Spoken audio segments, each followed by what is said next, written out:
Chapter 1, A Time Traveler? My name is Ding Yueni, an orphan at Spring Breeze Orphanage in Ed City. That day, 9 children dressed in their finest outfits followed their teacher into the director's office. It was the monthly meet and greet between prospective adoptive parents and orphans. If a connection sparked, the child might finally get a real home. The director, seeing the 9 children who had entered, suddenly remembered something and asked, "Where's Ding Yueni? Why didn't he come this time?" The teacher lined up the children in a row before the prospective adoptive parents and said with an awkward expression, "Ding Yueni, he's fallen ill." Truth be told, I was the best-looking child in the orphanage. One prospective adopter had shown interest in taking me home, but I missed my chance at adoption because I got injured in a fight. I woke up in the infirmary of the Spring Breeze Orphanage with a burst of excruciating pain. My head felt like it was being crushed beneath a wagon wheel, splitting apart from the agony. What the hell is going on? I strained to open my eyes, catching sight of pure white walls. Moving my limbs slightly, I felt the brush of soft fabric. I didn't die. My last memory was of endless hordes of zombies, their twisted faces lunging toward me.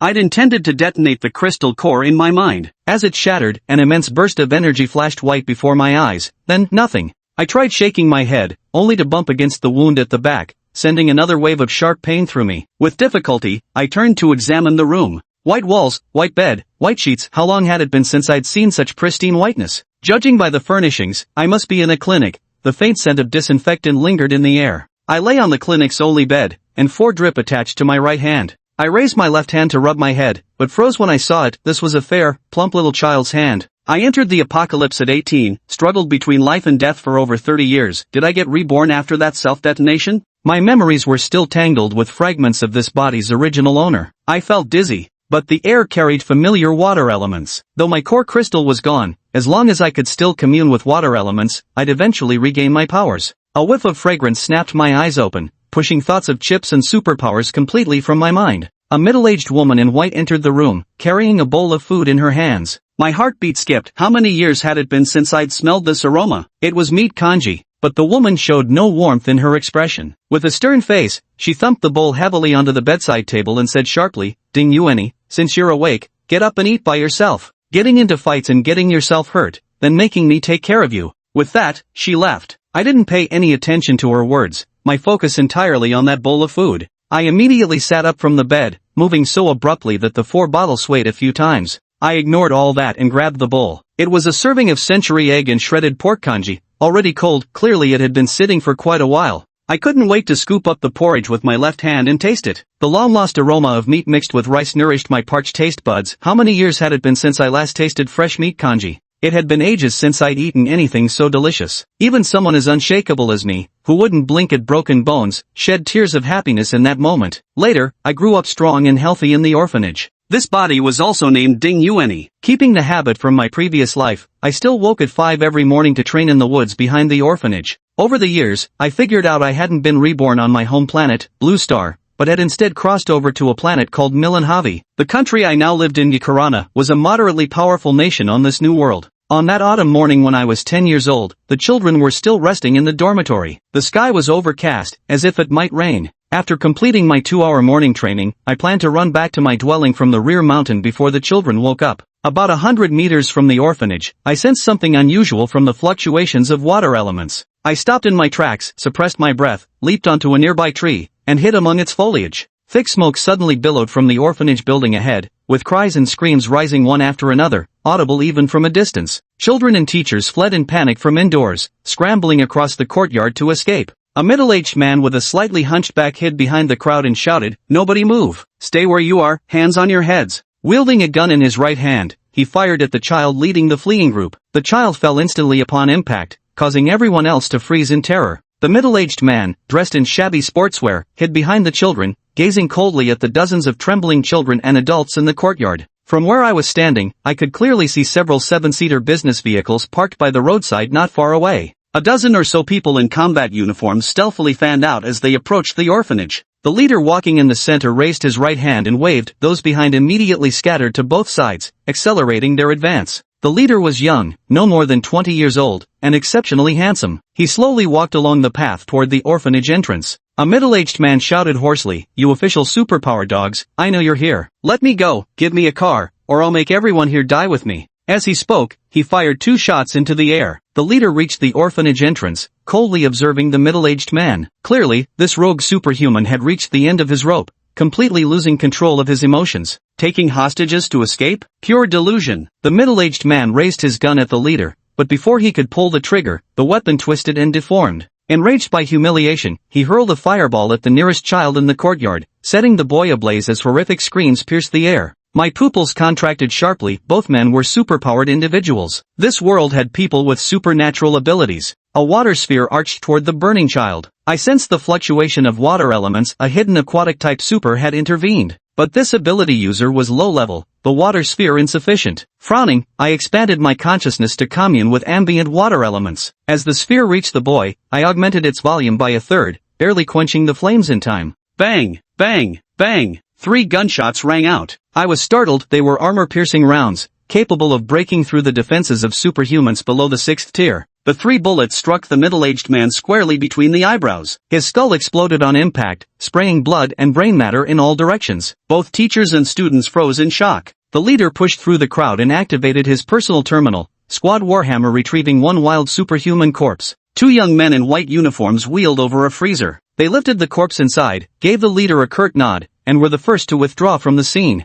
This group moved with disciplined coordination. Were they pursuing criminals, or hunting down unregistered paranormals? I hid motionless in the tree canopy. This world possessed armor-piercing rounds, and at my current 3rd-tier paranormal level, a single such bullet could pierce right through me. That served as my wake-up call. Even if I regained my former paranormal abilities, I'd need to keep a low profile. Even reaching my past life's 8th-tier level wouldn't withstand the barrage of modern firearms in this new world. A bespectacled man from the squad entered the principal's office, calling in the terrified teachers and students one by one. The surviving teachers and students had their memories related to superhumans erased from their minds. When the officials left, they took away the bodies of the deceased children and those injured by supernatural burns, while all memories of these 2 children were stripped from everyone's minds. I was very curious to know whether this was the power of a psychic superhuman or the work of a hypnotist. After they all left, I jumped down from the tree and quietly blended into the group of children. I secretly rejoiced at having discovered this world's hidden truth so early. Individual power is too frail. My abilities absolutely must not be exposed. Chapter 2. A Troublesome Commission.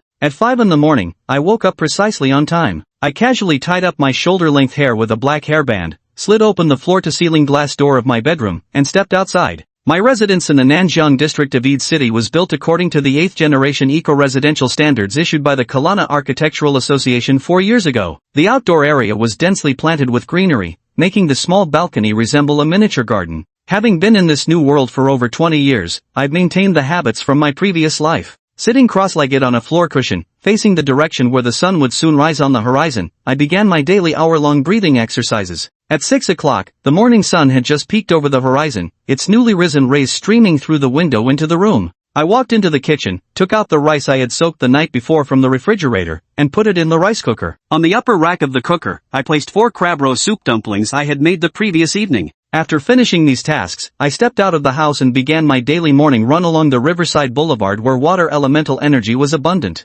Apart from witnessing the horrific incident at the orphanage when I was 10, my life in this new world had been peaceful, serene, and smooth sailing. After that, I neither encountered non-official superhumans like myself nor came across any official ones, and I never even had dealings with the Order Maintenance Organization. With outstanding academic performance, I left the orphanage at 16 and enrolled in University, the finest institution in Corona. In my previous life before the apocalypse, I was a homebody programmer. On Blue Planet, neural interfaces were widespread before the cataclysm, while Rice Planet is still in the computer age. At 13, using advanced computer skills, I stole an adult's identity and registered with the Hunter Association as a low-risk investigative bounty hunter. With exceptional investigative skills, I managed to acquire a 3-bedroom eco-residence in the highly sought-after Nanjiang district of Ed City within just over a decade. I've set a simple life goal for myself: cultivation, wealth accumulation, savoring delicacies from across the globe, and living happily to reach this world's human average lifespan of 200 years. That's the true meaning of being reborn into this world.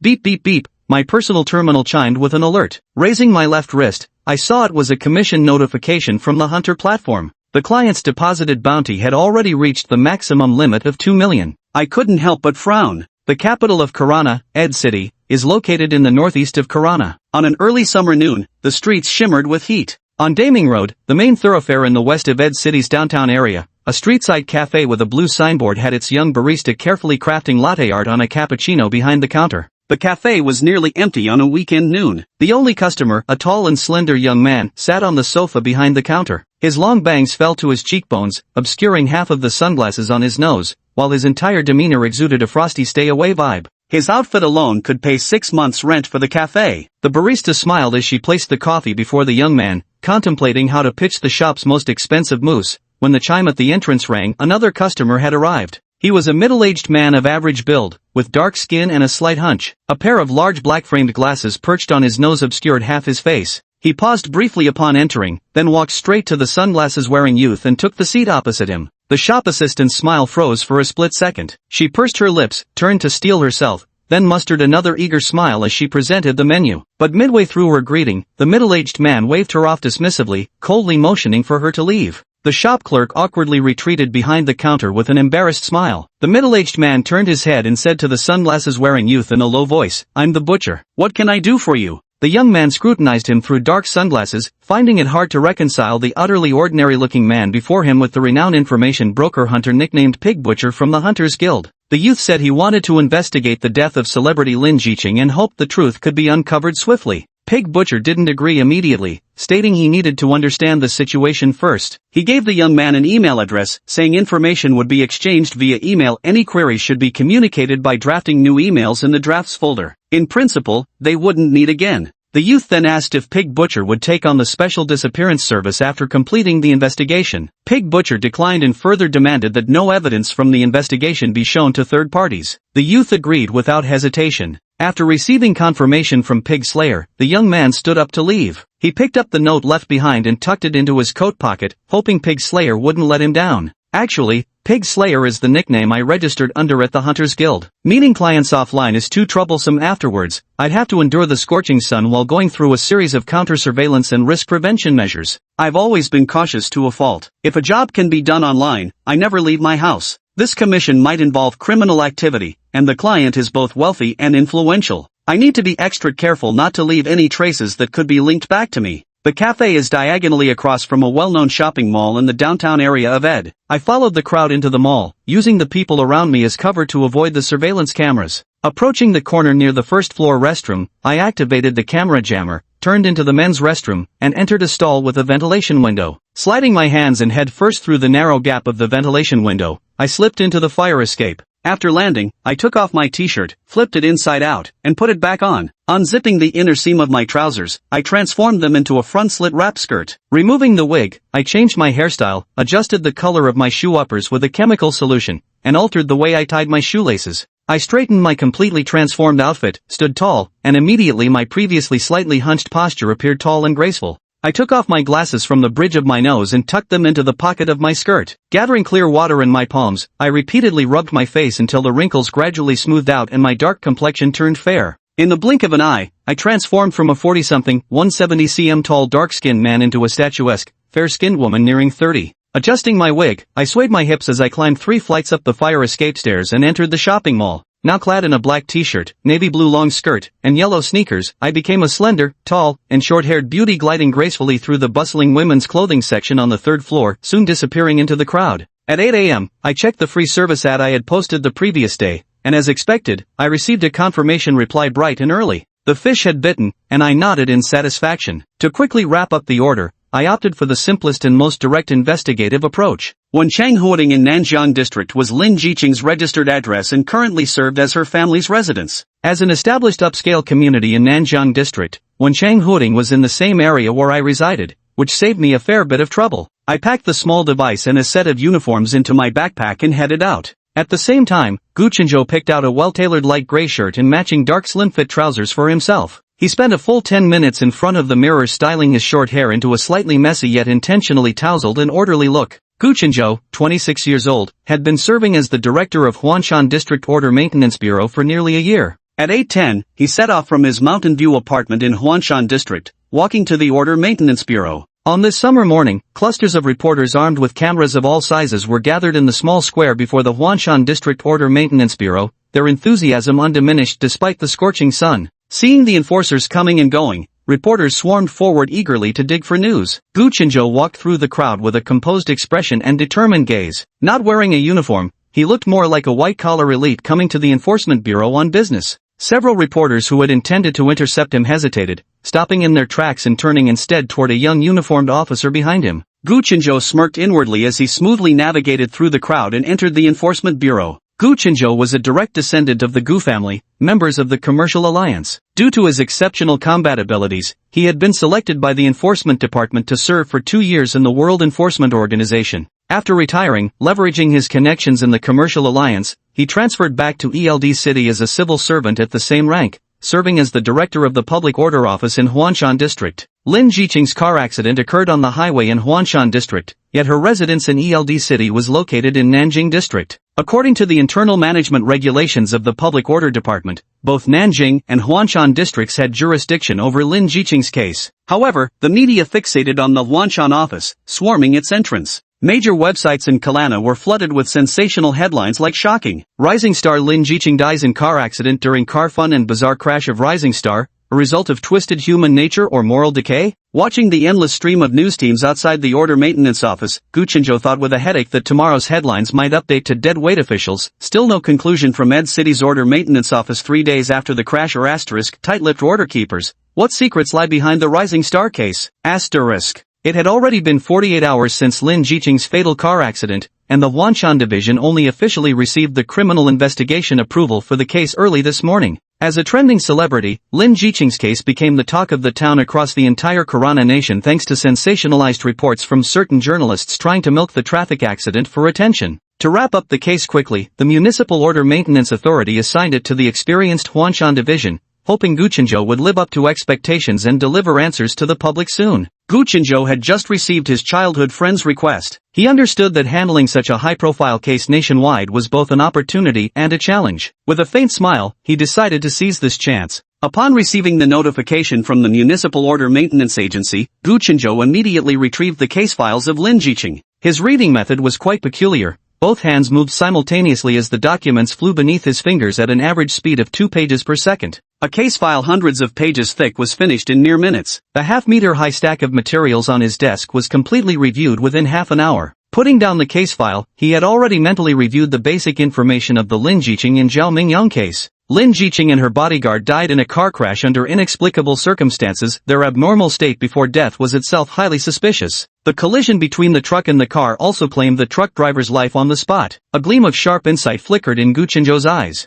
At 10:30 in the morning, dressed in uniform, I hunched my back and walked along the pedestrian path within Wenchang Huading residential area, exiting through its main gate. I kept my head down and walked close to the roadside greenery, avoiding attention as I moved eastward along the sidewalk for about 300 meters before turning into an office building by the road. In the restroom of the office building, I changed into the light blue tracksuit I'd worn when leaving home, neatly folding the previous uniform and placing it in my backpack. I'd already monitored everyone closely connected to Lin Jiqing. The net was cast, and now it was just a matter of seeing what fish it would catch. At the same time, Fomanji, head of the traffic division at Huanshan Station, hurried back to Huanshan from the city's law enforcement agency. He retrieved the on-site investigation report of Lin Jiqing's traffic accident from the Municipal Order Maintenance Agency as soon as possible. In the meeting room, Gu Chenzhou, the traffic police team, and the criminal investigation team were all in position. Fomanji, the head of the traffic police team, was a stocky man in his 40s. He projected the newly obtained accident scene report onto the white wall of the meeting room.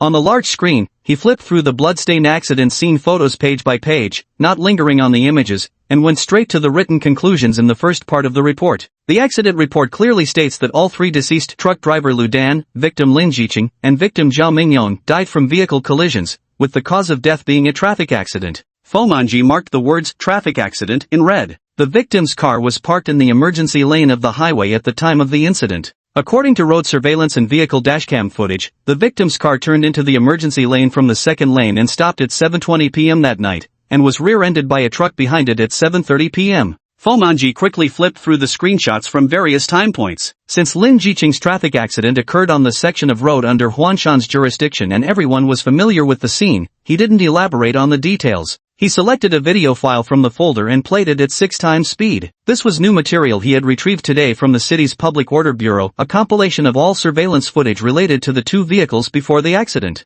Truck driver Lu Dan departed from the West Station warehouse in Huanshan District, the freight origin, at 6:20 p.m. on the day of the accident and entered the highway at 6:50 p.m. The surveillance footage shows Lu Dan consistently driving in the third lane. At 7:20, Lu Dan increased her speed and switched lanes to the fourth. At 7:28, the truck driven by Lu Dan changed lanes again, moving from the fourth lane to the emergency lane, with speed continuing to rise. At 7:30, Lu Dan rear-ended the victim's vehicle from the left. At 7:30, a passing driver called the police. At 7:50 a.m., the ambulance and our department's vehicles arrived at the scene. After on-site examination by doctors, it was confirmed that all 3 individuals involved in the accident had died instantly. Although 4 passing vehicles stopped to observe the scene after the accident, nobody entered the crashed vehicles, so the scene remained completely undisturbed. Fomanji watched the video with the team while providing explanations. The footage had been compiled by the technical department of higher authorities from surveillance segments of various road sections, with each section having at least 2 camera angles. The first video segment showed the victim's vehicle departing from Nanjiang district of Ade City at 6 a.m., leaving the residential area. The road section from Nanjiang district to Huanshan district experienced some congestion, during which the vehicle maintained steady driving with windows tightly closed. Lin Jiqing is a public figure, and her vehicle is registered with the traffic management authorities. The entire car is fitted with privacy film, ensuring strong confidentiality. Roadside surveillance could only capture the vehicle passing by without obtaining any special information. At 6:45, Lin Jiqing's vehicle approached the entrance of Huanshan District Expressway, and the situation seemed to have changed. In the surveillance footage, Lin Jiqing opened the car window and quickly switched her seating position in the back, moving from the left to the right side. A high-definition surveillance camera at the expressway entrance captured Lin Jiqing and Zhao Mingyong with flushed faces. Beads of sweat on Lin Jiqing's forehead were clearly visible. I am Ding Yuanyi, and at exactly 5 in the morning, I woke up. In the early hours of early summer, the sun had yet to peek over the eastern horizon, but the sky was already washed in bright white. I faced the dawnlight, breathing deeply, hoping to absorb the legendary violet chi. In my previous life, around the age of 30, I struggled for over a decade in the apocalyptic wasteland. Few familiar faces remained after countless battles, and my supernatural abilities had hit a bottleneck in their development.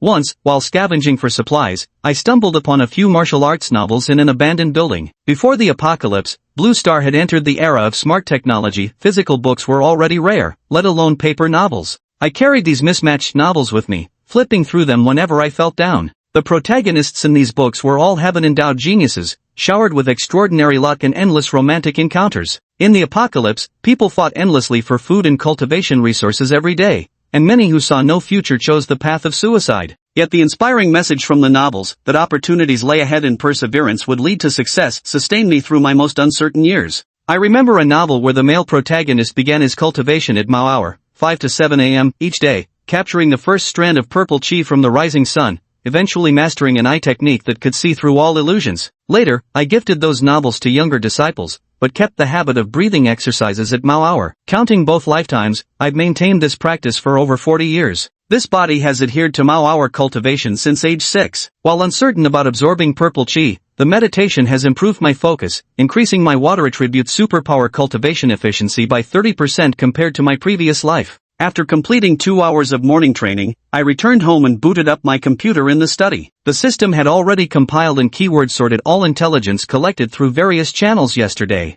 I sped through it, and in less than a day, I got the answer I wanted. The Shanhuan Precinct's crime unit ranks first in investigative capabilities among the 3 districts of Ed City. Operating in an area as crime-prone as the Shanhuan district, every member of their team has honed exceptional field response skills. Gu Chenzhou had been working at Huanshan Station for a year, yet there were few cases that required his personal involvement. Earlier, Lin Jiqing sat restlessly in the back seat of the car. She hadn't fastened her seatbelt, alternating between lying down and sitting up anxiously, visibly agitated the entire time. Zhao Mingyong had kept the driver's side window open since entering the highway, and neither of them paid any attention to the deafening road noise. At 7:20, Zhao Mingyong repeatedly tapped the car ignition button in agitation, yet the vehicle speed visibly continued to slow down. It turned out the car had malfunctioned. Zhao Mingyong turned the steering wheel and pulled over onto the emergency lane. He closed the front window and got out, then entered through the rear door. After the windows were rolled up, apart from some slight shaking, nothing inside could be seen anymore. There was a second video clip, starting from when truck driver Lu Dan's vehicle was being loaded at the freight station. The warehouse where Lu Dan collected the goods was a standard freight depot in West Huanshan district, from which the order department obtained surveillance footage from 4 different angles. During loading, Lu Dan sat expressionless in the cab the entire time, holding an unlit cigarette between his fingers. At one point, a worker came over and said something to him. He looked at the person and nodded in response. He behaved naturally, just like any other seasoned long-haul truck driver, having someone fill his thermos with hot water before departure. The truck pulled out of the freight station, maintaining a steady speed right within the highway's speed limits. The truck's windshield had light-colored tint film with good visibility, allowing traffic cameras to capture reasonably clear footage of the cabin throughout the journey. Lu Dan kept that unlit cigarette dangling from his lips, shifting it between positions intermittently. At 7:20, he exhaled smoke, picked up the cup with his right hand, and took a big gulp of water. After setting down the cup, he did something unexpected: unfastened his seatbelt, then changed lanes, steering the truck into the fast lane. After 8 minutes in the fast lane, he changed lanes again onto the emergency lane, and a collision occurred 2 minutes later. Gu Chinjo watched Lu Dan unfasten his seatbelt, rubbed the bridge of his nose, and said the guy was looking for death. It was a premeditated crash. After playing the 2 video clips, Fomanji pulled up the autopsy reports, 3 in total, displaying them simultaneously in 3 separate windows. He mentioned that according to the forensic reports from the higher-level institutions, there were noteworthy findings. Traffic victims Lin Jiqing and Zhao Mingyong had trace residues of the compound drug fly in their blood. This drug has hallucinogenic and aphrodisiac effects, acting rapidly and metabolizing quickly, often used in predatory sexual assaults. It's a hazardous chemical substance. Although its addiction rate is low, consumption induces hallucinations, making it the most frequently seized illegal drug by Kelana's narcotics task force each year. Moreover, Lin Jiqing was 2 months pregnant. Driver Lu Dan also had traces of a small amount of drugs in his stomach. This drug has strong metabolism and weak toxicity. Taking it would heighten one's excitement and mental agitation within 5 minutes, with the euphoric state lasting about 20 minutes before being fully metabolized. Lu Dan took the drug relatively late, consuming it just 10 minutes before his death, which is why residual traces could still be detected in his blood sample. No drugs were found in the water cup in his car. The cigarette inside the vehicle was only 3/4 smoked, suggesting he likely hid the drug inside the cigarette butt. At 7:20, he bit off the cigarette, drank water, and took the drug, presumably to bolster his courage for this suicidal traffic accident. Pathological changes were also detected in Lu Dan's liver area, but further details await examination results. Gu Chinjo suspected that this person had a terminal illness, or that someone demanded he must die. Fomanji concluded that Lin Jiqing and Zhao Mingyong did not die in a traffic accident, they were murdered. The Lin Jiqing case was officially transferred from the Traffic Police Unit to the Criminal Investigation Team. Huang Jilin, the young and lanky captain of Huanshan Station's criminal division in his early 30s, was put in charge of the subsequent investigation. Gu Chinjo refrained from offering unnecessary input on operational details, leaving Huang to oversee the work while he reported to higher authorities.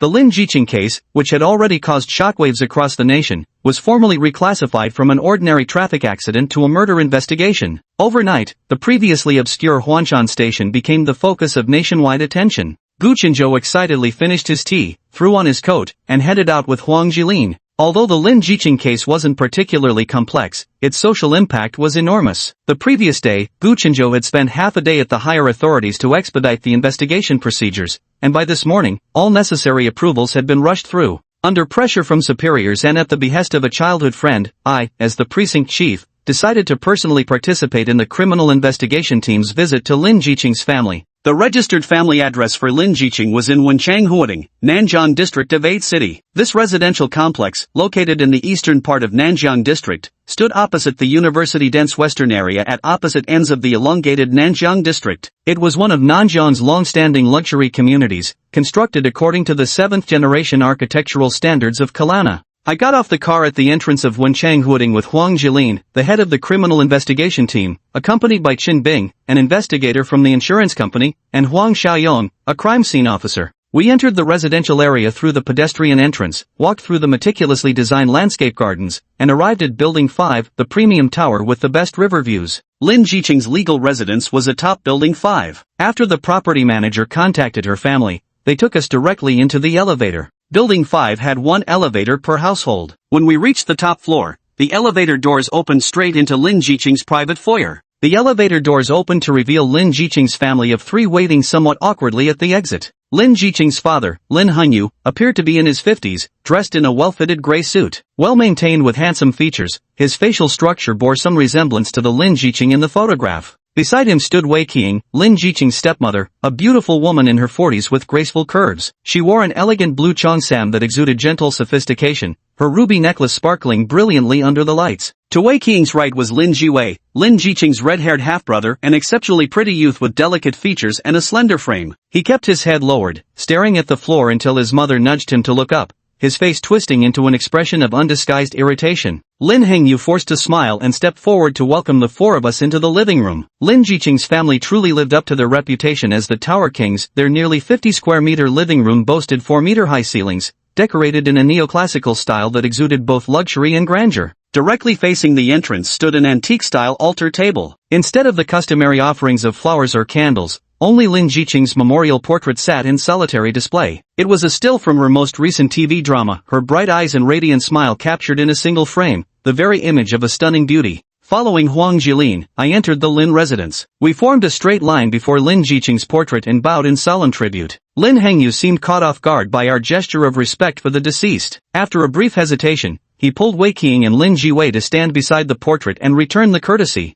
Huang Jilin and Chen Bing sat on the living room sofa under the guidance of Lin's father, while Huang Xiaoyong settled nearby at the dining table and opened his laptop. To avoid bringing unnecessary pressure to those visited, civil maintenance officers usually don't wear uniforms during routine visits. Walking behind Huang Jilin, with my youthful appearance and casual clothes, standing next to the composed and mature 30-something Huang gave the impression of a trainee maintenance officer accompanying his supervisor on inspection. With 3 people on the sofa making it somewhat crowded, I chose to sit on the chair beside it instead. Huang Jilin noticed my silence and turned to start conducting interviews with Chen Bing. I discreetly observed Lin Jiqing's 3 family members. Her father wore an unnatural smile throughout, his movements stiff as he ushered us into the reception area, failing to even have the housekeeper bring us water. Wei Qing meticulously styled her beautiful hair, wearing an exquisitely embroidered blue robe with the same expensive ruby jewelry I'd seen in Lin Jiqing's file photographs. 20-year-old Lin Jiwei, a freshman at a second-rate university in Ed City, dressed in flashy streetwear,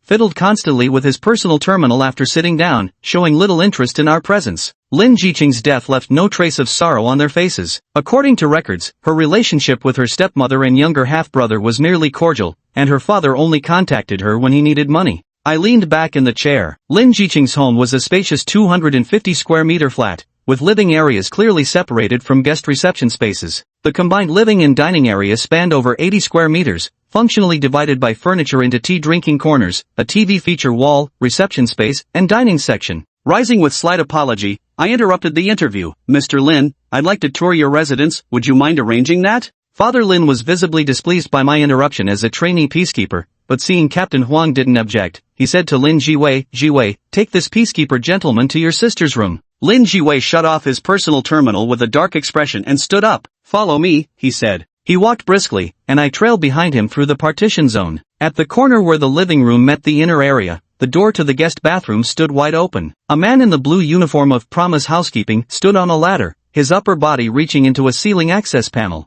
I paused to glance inside and casually asked, "What's being fixed here?" "Damned if I know, this is the second time they've been here this week," Lin Jiwei said impatiently. The Lin family living area has 3 bedrooms and 1 study. 2 of the bedrooms are suites. After leading me into the living area, Lin Jiwei went straight to the study, settled onto the sofa, and powered up his personal terminal. "Feel free to look around," he said. "Call me when you're done. Ask Auntie Wang if anything comes up." I surveyed the study, a modest space furnished with a desk, bookshelves, and a sofa. The shelves were crammed with books, most of which, judging by their titles, seemed to be volumes from a complete set of internet power fantasy web novels. I walked out of the study and turned into the adjoining suite. A slightly plump middle-aged aunt was squatting to clean the baseboard in the corner when she quickly straightened up upon seeing me enter. "Sir, is there anything I can help you with?" I'm tall and handsome, with charming peach blossom eyes that radiate warmth. Hearing Aunt Wang's greeting, the corners of my eyes crinkled as I smiled and asked, "Does Lin Jiqing usually come home often?" I walked around the room before entering the bathroom, with Aunt Wang following me and saying, "Miss Jiqing seldom comes back. She's busy with work and has another place to stay." I moved to another suite, Master Lin and his wife's bedroom, facing southwest. The 55-square-meter space had light beige fabric-covered walls, creating a very cozy atmosphere. Entering the walk-in closet of the master bedroom, I asked, "How long have you worked for the Lin family?" Aunt Wang nervously followed me and hesitated before answering, "About a year and a half." I turned back and asked, "What kind of food does Lin Jiqing like?" Aunt Wang seemed surprised by the question and responded, "Miss Jiqing isn't picky, but as a celebrity she doesn't eat much. Finally, I stepped into the small bedroom beside the study. The room had been mostly cleared out, leaving only empty bed frames and a desk. Chapter 8 Insurance. Gu Chengzhou turned around to face Aunt Wang. On May 3rd, the day Lin Jiqing had the car accident, what did she eat when she came home? Gu Chengzhou glanced up at the central air conditioning vent. I can't remember exactly, but I think it was from Pinwei Xian. That day, Miss Jiqing said in advance that she would come home for dinner, and she brought along that bodyguard, the one who was involved in the car accident with her. Aunt Wang clutched the rag in her hand, glancing uneasily at Gu Chengzhou as he slowly walked out of Lin Jiqing's room. Does Lin Jiqing like food from Pinwei Xian? Young Master Ji Wei likes Pinwei Xian. Miss Jiqing doesn't usually eat much from there. She prefers nourishing soups, those are usually the only things she drinks more of, Aunt Wang replied quietly as she trailed behind Gu Chengzhou. Gu Chengzhou stopped and turned to look at Aunt Wang. Miss Jiqing was a very kind person. She came back that day to discuss something with Master Lin Hengyu. Aunt Wang glanced at the door and whispered to Gu Chengzhou. Are you maintainers? Miss Lin Jiqing isn't the kind of person portrayed in the newspapers, she was truly wonderful. Aunt Wang's eyes turned slightly red as she looked at Gu Chengzhou and spoke. We'll stay in touch. Could you tell me more privately later? Gu Chengzhou leaned down, smiled gently at Aunt Wang, and spoke in a soft voice. Aunt Wang wiped the corner of her eye with her hand and nodded. Gu Chengzhou walked into the study, where Lin Jiwei was half lying on the sofa, his fingers rapidly tapping the surface of his personal terminal. For more convenient game operation, Lin Jiwei had installed a detachable extension screen on his personal terminal, making it appear as if his entire arm was encased in a shimmering display. Aunt Wang, why is the air conditioner set to such high blast? Gu Chengzhou glanced at Lin Jiwei's personal terminal as he walked toward the bookshelf. Today, the housekeeping company sent someone over for a second cleaning of the air conditioner. The cleaning staff instructed us to run the fan on high for an hour to ensure the best results, said Auntie Wang. Gu Chengzhou glanced at the air vent blowing cold air outward and smiled at Auntie Wang with a word of thanks. Without disturbing Lin Jiwei, who was thoroughly enjoying himself, he walked alone toward the outer area. Upon passing the outer area's restroom, he noticed the young worker from the housekeeping company had already climbed down from the ladder, clearly finished with the job. The young man stands 175 centimeters tall, weighs 75 kilograms, wearing a medical mask and a sanitation-specific hairnet, with only his eyes visible on his entire face. In his hands are flesh-tone thin rubber gloves as he lowers his head, diligently wiping a ladder with a cloth. Gu Chengzhou walked back to the living room and sat down on the chair again. The investigative interview between Wang Qilam, the insurance investigator, and Lin Hengyu and his wife was still ongoing, drawing close to its conclusion. Lin Hengyu had gradually relaxed, a smile appearing on his face, no longer as reserved as during their first meeting. His previously tense calves had shifted into a more comfortable position, bending backward with only the balls of his feet touching the ground. Wei Qing, however, maintained her composed and elegant posture, speaking little unless directly addressed. The young man in a housekeeping uniform emerged from the room carrying a metal extension ladder in his right hand. After handing the ladder to an auntie nearby, he shouldered his backpack and headed outside. His back slightly hunched, he visibly tensed upon seeing so many people seated in the hall. Lowering his head, he quickened his pace toward the exit. As he passed the chair where Gu Chengzhou was sitting, his left foot accidentally caught on the chair leg, sending him staggering forward. To steady himself, the gloved young man reached out to brace against the chair back, jolting Gu Chengzhou's seat slightly with the movement. The young man was extremely embarrassed, apologizing repeatedly, his face beneath the mask already flushed crimson. With bowed head, not daring to look at the people in the living room, he hurriedly stepped out through the main door. Gu Chengzhou's gaze lingered on the young man's gloves. Why was he still wearing them? He turned to watch the retreating figure until it disappeared through the doorway before looking back. Huang Jilin had already concluded the final round of questioning. Seeing Lin Hengyu visibly relax, Huang Jilin suddenly said, Mr. Lin, we have completed the preliminary investigation into Miss Lin Jiqing's death and have confirmed it was not a traffic accident. Huang Jilin paused. Lin Hengyu's eyes widened, his mouth gaped open, and his lips trembled twice before he finally spoke. If not a traffic accident, then what was it? Wei Qing turned slightly towards Lin Hengyu, gently patting his back. Old Lin, take it easy, don't rush, don't rush. Was someone responsible for Jiqing's death? How could it not be an accident? Wei Qing murmured while patting Lin Hengyu's back, her eyes red as she turned to Huang Jilin. Huang Jilin spoke slowly. At present, we've essentially ruled out a traffic accident. Miss Lin Jiqing was murdered. Murder? How could this happen? Lin Hengyu muttered to himself as if stunned. Does investigating a murder take a long time? When exactly can we receive Jiqing's insurance payout? Wei Qing asked while patting Lin Hengyu's back to soothe him. Insurance agent Chen Bing chimed in. Miss Lin Jiqing had previously purchased a critical illness policy with substantial coverage. There's a 2 million yuan death benefit involved. We'll return to the company shortly to process the claim. The death benefit will be paid according to the beneficiary designation Miss Lin specified in her policy. What about the accident insurance we bought for her not long ago? Wei Qing clung tightly to Lin Hengyu's arm, maintaining an expression of grief while asking anxiously. Chen Bing smiled slightly at the sight. Mrs. Lin, you might not have read our policy carefully. Our coverage includes accidental death, but being murdered doesn't fall under accidental death in terms of insurance compensation. Hearing this, both Lin Hengyu and his wife widened their eyes, staring at Chen Bing in disbelief. Lin Hengyu's lips trembled as if he wanted to say something, but in the end, no words came out. Today's interview is over. We will be launching an investigation into the homicide of Miss Lin Jiqing. At the earliest today, or tomorrow at the latest, we will notify you to come to the station to give your statements. Please refrain from making any travel arrangements these next few days. Once notified, report promptly to Huanshan Station to cooperate with the investigation. Huang Jilin put away the questionnaire in his hand and looked at the ashen-faced couple across from him. We'll take our leave for today. Huang Jilin shook his head imperceptibly. Only when the couple learned accident insurance couldn't be claimed at the very end did their grief appear genuinely heartfelt. Gu Qinzhou squinted at Lin Hengyu and his wife. Both had lied when talking about Lin Jiqing's death. They'd known all along that Lin Jiqing was murdered. Clearly, they were implicated in her death. After leaving the residential complex, Chen Bing and Huang Xiaoyang hailed a car and went straight to the insurance company for policy verification. Only Huang Jilin and Gu Qinzhou remained in the car on the way back. Huang Jilin didn't speak after getting in. Drive around the perimeter of the residential area, Gu Qinzhou instructed while observing the surroundings. The driver followed Gu Qinzhou's directions, cruising along the outskirts of Wenchang Huading residential complex. Gu Qinzhou kept his gaze fixed out the window the entire time. The car circled around Wenchang residential area once before Gu Qinzhou signaled it was time to head back. Chapter 9, Killing the Goose That Lays the Golden Eggs. Ding Yuanyi, dressed in lightweight sportswear with a backpack on his shoulders, walked along Jiangbin Road beneath the setting sun. It was still the afternoon, and the scorching sun overhead remained fierce. Beads of sweat had already formed on Ding Yuanyi's face.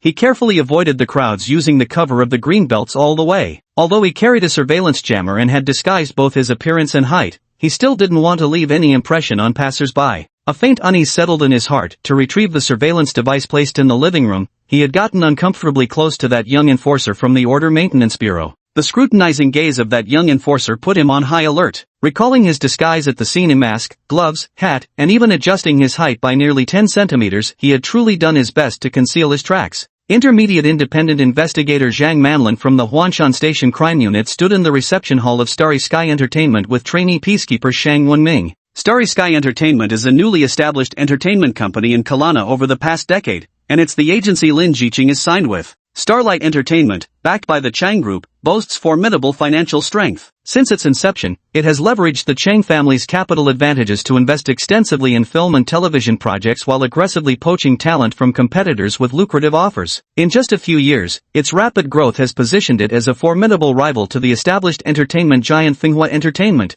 gradually forming a competitive duopoly within the industry. Star Entertainment's headquarters is located in the Hangin Building in the central district of Ed City. Hangin Tower stands 99 stories tall, built half a century ago as the Chang Group's landmark structure in Edsville. Starry Entertainment placed its reception hall by the third-floor elevator bank, with a double-height ceiling. The dazzling silver walls adorned with futuristic geometric ornaments practically blinded Shang Wenming with their brilliance. A receptionist in a form-fitting dress minced ahead on 10-centimeter heels, her swaying gait mesmerizing like a willow in the breeze. Zhang Manlin was responsible for conducting inquiries and surveys at Lin Jiqing's contracted agency. The Lin Jiqing case was one that captured the attention of the entire nation. Many outstanding investigators might handle countless complex mysteries throughout their careers, yet never have the chance to work on a case watched by the whole country. Thinking about this, Zhang Manlin couldn't help but smile faintly. Lin Jiqing debuted at 18 through a talent show and immediately signed with Starlight Entertainment afterward. Blessed with a uniquely gifted voice and an innocent, sweet appearance, Lin Jiqing instantly garnered widespread attention upon her debut, becoming one of Starlight Entertainment's brightest rising stars. Lin Jiqing's manager, Lin Xiaoyu, didn't originally come from a professional managerial background. Lin Xiaoyu was Lin Jiqing's high school classmate. When Lin Jiqing first debuted, Lin Xiaoyu failed the college entrance exam and applied to become Lin Jiqing's assistant. As Lin Jiqing's popularity grew, Lin Xiaoyu eventually leveraged her connection with Lin Jiqing to rise up and become her agent.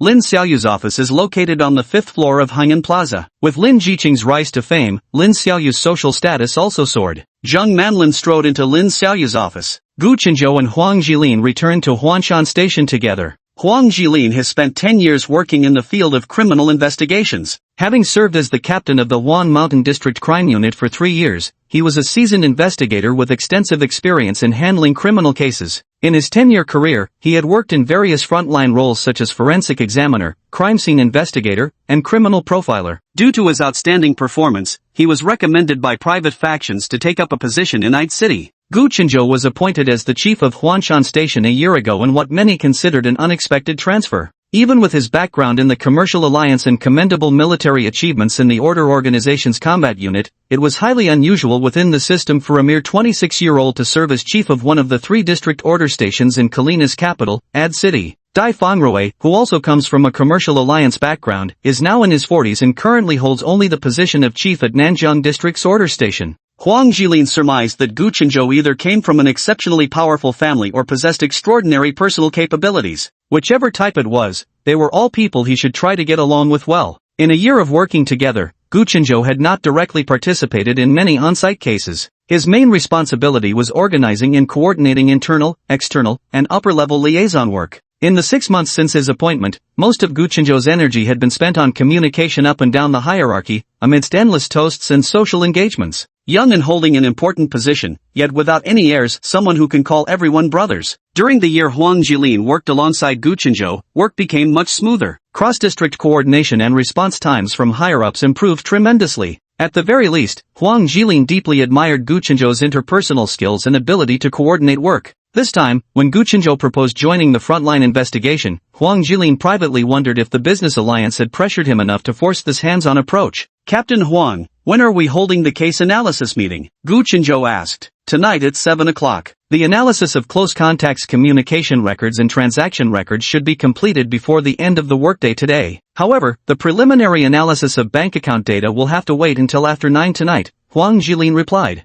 Notify Aunt Wang, who was just at the Lin residence, to come to the station to assist with the investigation when she gets time. Let's try to go through all the close contact statements by tomorrow. Investigate Lin Jiwei's communication records and equipment transactions in his gaming account. Also check if we can find his Bitcoin transaction account, Gu Qinzhou added after a moment's thought. Mistcoin is a decentralized currency issued through encryption by a computer genius of the South Sea Empire. Mistcoin is not legal tender in any country of Mist Planet. Due to its decentralized nature, it remains uncontrolled by any government or financial institution, allowing anonymous transfers and transactions over the internet. Mistcoin has gradually become the preferred currency for certain private transactions. None of Lin Hengyu's family members held conventional jobs. Yet Lin Hengyu and Wei Qing indulged in extravagant clothing and accessories. Merely the jewelry and designer garments displayed in their walk-in wardrobe could purchase another luxury penthouse of equal value. Lin Jiwei's clothes were mostly last season's new arrivals from streetwear brands. The in-game equipment was a pay-to-win set released half a year ago,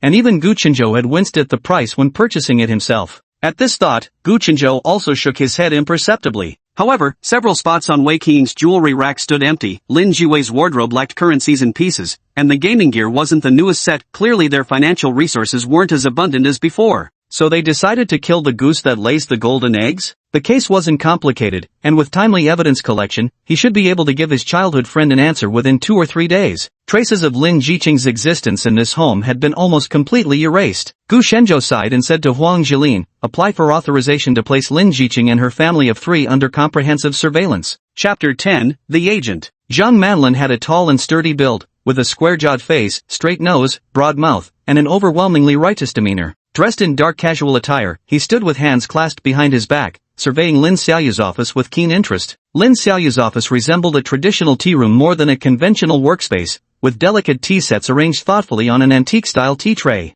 An entire wall of photographs clashed oddly with the inkwash paintings of classical Chinese style on the opposite side, creating a strangely discordant impression at first glance. Zhang Manlin is an intermediate independent case handler at Huanshan Station. Independent case handlers are technical titles within the order maintenance department system, distinct from administrative positions like squad leaders or station chiefs. They represent professional technical qualifications within the order maintenance framework. The order maintenance department confers investigation authority for different case types and reports signing privileges based on the technical proficiency levels of professionals who pass the qualification exams. Zhang Manlin is 28 years old with an academic background, having just obtained his intermediate independent case handler qualification this year. This is not common among young peacekeepers. Zhang Manlin has an upright image and extensive investigative experience, making him the natural choice for field investigations at entertainment companies, tasks prone to controversy. Zhang Manlin is currently in the phase of working hard to accumulate experience for cases, striving for the qualification of senior independent investigator. He rarely turns down any case that comes his way. Shang Wenming is from a business alliance family, fair-skinned, a fresh graduate this year, and still in his probationary period. Shang Wenming stepped into the entertainment company for the first time and encountered a celebrity at the entrance whom he had only ever seen on TV. The nervousness of being on site instantly vanished. Upon entering Lin Xiaoyu's office, Shang Wenming was immediately drawn to the gallery wall of photos. As soon as the receptionist left, he walked up to the photo wall, examining it excitedly while speaking. These are all photos of Lin Jiqing, from her debut days. This one's from the Golden Melody Award ceremony last time. And this, when she won Best New Artist. Wow, Lin Jiqing and her manager really are legendary best friends. In most of these photos, she's always with her manager. Looking at the pictures, her manager is quite a beauty too. Zhang Manlin stepped forward, squinting at the photos for a while without saying a word. Just then, the door swung open as Lin Xiaoyu entered the office. She walked in warmly, offering an apologetic smile as she said, "Sorry to have kept you both waiting." Lin Xiaoyu was a young woman in her 20s with delicate features, a petite frame, and a slender figure. She wore a long floral print dress that showcased her unique personal style. Her light makeup made her look less like a manager and more like a budding starlet. Upon seeing Lin Xiaoyu enter, Zhang Manlin's eyes lit up. His stern, righteous face broke into a smile as he strode forward with his right hand extended. "I'm Zhang Manlin, a peacekeeper from Huanshan Bureau. You must be Ms. Lin Xiaoyu?" Lin Xiaoyu seemed accustomed to such attentiveness from the opposite sex and extended her own right hand with reserved grace. "I'm Lin Xiaoyu. Hello." Lin Xiaoyu led the two to the tea table, inviting them to sit opposite while taking the host's seat himself, ready to boil water and brew tea. Zhang Manlin, however, acted with casual familiarity as he pulled over a chair, dragging it right next to Lin Xiaoyu before plopping down with a grin, saying, "No need to fuss over us. We're just here today to learn a bit about Lin Jiqing's basic situation. If it's convenient now, let's make the most of our time. An hour should do." Lin Xiaoyu clearly hadn't yet adjusted to Zhang Manlin's style. With him sitting so close, Xiaoyu tilted slightly backward in visible discomfort. At the mention of Lin Jiqing, Lin Xiaoyu's eyes immediately reddened reflexively. She slowly took out a tissue from her bag and gently dabbed at tears that were about to fall. Jiqing was an excellent artist, dedicated to her work and naturally talented. If not for this incident, she would have joined director Guo's new film crew very soon. Had she finished this film, she might even have contended for Best Actress. How could this have happened? As she spoke, Lin Xiaoyu burst into uncontrollable sobs. Seeing her distress, Zhang Manlin quickly stood up to fetch a glass of water for Lin Xiaoyu. In a gentle voice, she said, "Don't grieve too much, what's gone cannot be undone. Perhaps we could first go over Lin Jiqing's schedule on the day of the car accident?" Lin Xiaoyu sniffled a few times and took a deep breath. Jiqing's schedule was always packed. That day, she shot magazine covers the entire morning. In the evening, she had to rush to Zhongyuan City to join director Guo's new film crew. But given how out of hand her family situation had become, she still managed to squeeze out over an hour to meet with them and sort things out. They secretly took out a large accidental death insurance policy on her behind her back. And they even had loan sharks come directly after her, demanding she repay her father's debts. Lin Xiaoyu's voice trembled with anger as she spoke. Chapter 11, Privacy. Lin Xiaoyu took another tissue, crumpling it in her hand. She looked up at Zhang Manlin and curled her lips downward. Her stepmother wasn't satisfied with taking 100,000 yuan in living expenses from her every month. She kept inventing all sorts of excuses to extract money from her whenever possible. My younger brother went too far. He rushed to her film set to demand money for gaming equipment, and resorted to hitting her when she refused, Lin Xiaoyu said indignantly. Jiqing simply couldn't endure their endless demands any longer. This time, she returned home with bodyguards to deliver an ultimatum. From now on, she would only provide a fixed monthly allowance for living expenses and would no longer cover any additional costs. I never expected things would turn out like this. Lin Xiaoyu's eyes turned red again. She pressed a tissue to her face and took a long moment to regain her composure. Had her family always been like this? Zhang Manlin asked, looking at Lin Xiaoyu. Yes. At first their demands weren't this excessive, but they grew worse over time. Jiqing endured it all along, Lin Xiaoyu replied, taking a sip of water with red-rimmed eyes. Why endure for so long only to refuse now? Did something happen that made her unwilling to endlessly cater to her family's demands anymore? Zhang Manlin took the cup from which Lin Xiaoyu had only taken 2 sips of water and refilled it for her. Well, yes, something did happen recently, but it's Jiqing's personal matter. If I tell you, can you promise to keep it confidential for her? Lin Xiaoyu hesitated before speaking. We will not disclose any information unrelated to Lin Jiqing's car accident. If such information is directly connected to Ms. Lin Jiqing's crash, we will only disclose it to relevant stakeholders, such as insurance companies or immediate family members, upon case closure, Zhang Manlin solemnly assured Lin Xiaoyu. Lin Xiaoyu seemed rather satisfied with Zhang Manlin's statement. After a moment's thought, she responded. Jiqing recently got a boyfriend, the kind meant for marriage. She and her boyfriend were deeply in love, and she was even expecting their baby.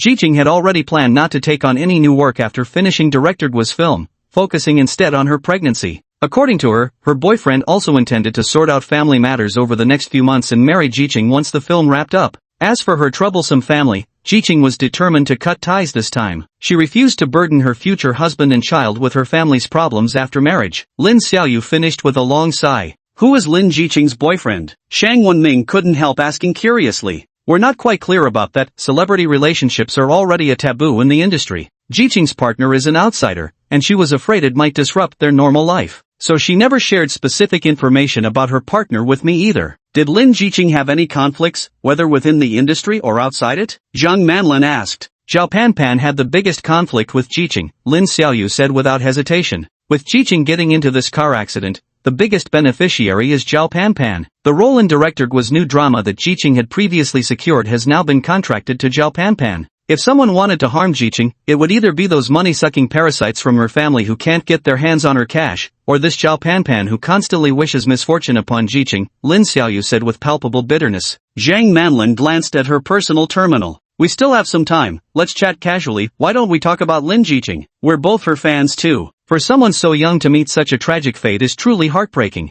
Zhang Manlin settled into a relaxed posture, leaning back in her chair. The distance between Zhang Manlin and Lin Xiaoyu widened somewhat, making Xiaoyu feel considerably more at ease. Jiqing was my high school classmate. Her family situation is quite complicated. Her mother passed away when she was just 5 years old. Her father married a younger woman, who brought along Lin Jiwei, someone not much older than her. Lin Xiaoyu took a sip of water and said, So Lin Jiwei isn't Lin Jiqing's biological younger brother? Shang Wenming interjected. Half-siblings. Lin Xiaoyu replied with a faintly mocking smile. What happened next? Zhang Manlin cut off Shang Wenming's line of questioning on this matter, steering the conversation back to the main topic. Her father was supposedly wealthy before, but after his business failed, their circumstances deteriorated. When I first knew Lin Jiqing, she was always wearing second-hand clothes and rushing off to part-time jobs after class. Back then she even wore my old clothes. Mentioning the past, a faint smile appeared on Lin Xiaoyu's face. During high school, she earned her own tuition fees. Then came what everyone already knows. She participated in a talent show during the summer vacation of her second year in high school and debuted straight away without even graduating. After graduating from senior high, I became her assistant and have been taking care of her daily life ever since. Then later, I became her manager. As Lin Xiaoyu spoke, her eyes began to redden again. We spent the most beautiful times of our lives together. I thought we could stay like this forever. Lin Xiaoyu choked through her tears. Did Lin Jiqing perform well in school? Zhang Manlin changed the subject from Lin Xiaoyu's emotional outburst. Lin Jiqing's grades were always good. If her family hadn't encountered problems, it would have been quite easy for her to work for tuition fees and attend a decent university by herself. Lin Xiaoyu said with a hint of regret. Don't be sad. If there's any new development or additional information, feel free to contact me directly. Zhang Manlin handed over her business card, smiling at Lin Xiaoyu. On the way back to the order maintenance office, Shang Wenming drove while Zhang Manlin sat in the passenger seat, reviewing the communication records of Lin Xiaoyu that had just been retrieved from the higher authorities. Do you think she's hiding something? Shang Wenming asked. Zhang Manlin glanced at Shang Wenming with a smile but didn't answer. She certainly had problems, probably quite serious ones. These words Zhang Manlin kept to herself. This manager's attitude towards Lin Jiqing wasn't as affectionate as she pretended.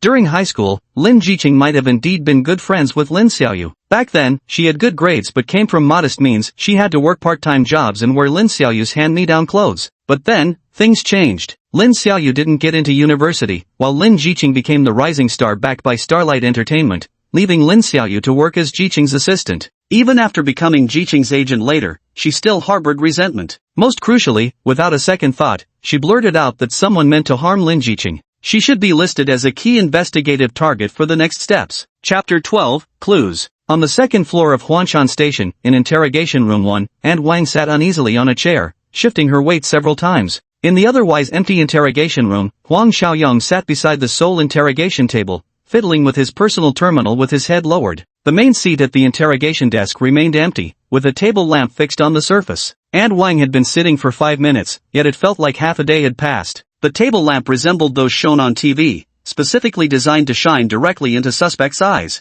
She had only been called in for questioning, but the sight of that lamp gave her the unsettling sensation of being summoned for trial. Aunt Wang's fingers were tightly interlaced, already trembling slightly. Gu Chunzhou entered the interrogation room and sat across from Aunt Wang. Noticing her nervousness, he smiled and said, "No need to be tense, Aunt Wang. We just wanted to chat. Xiaoyong, please pour Aunt Wang some tea." Huang Xiaoyong was in his early 20s with 5 years of experience in criminal cases, currently working as a junior peacekeeper at Huanshan Station. Aunt Wang accepted the tea from Huang Xiaoyong with both hands, took a small sip, and kept her eyes fixed on the table leg. Gu Chunzhou looked at the still nervous Aunt Wang and asked considerately, "Would you like me to open the window for some fresh air? We just want to talk about what exactly happened after you returned home on the day Lin Jiqing died. Take your time to recall, no need to rush. Please open the window, it's quite stuffy in here," Aunt Wang said. Huang Xiaoyong stood up and pushed the window open. "I remember that day very clearly. At noon, Master Lin Hengyu said Miss Lin Jiqing would be returning in the afternoon. He asked Madame Wei Qing to order a meal from Pinweixuan restaurant to be delivered by 5 o'clock. Miss Lin Jiqing returned home at 5 o'clock. She only had 1 hour available, as she needed to rush to another place afterward, so she would leave home by 6. Miss Lin Jiqing arrived home promptly at 5 o'clock with her bodyguard in tow. After returning home, Miss Lin Jiqing expressed her intention to discuss something with Master Lin,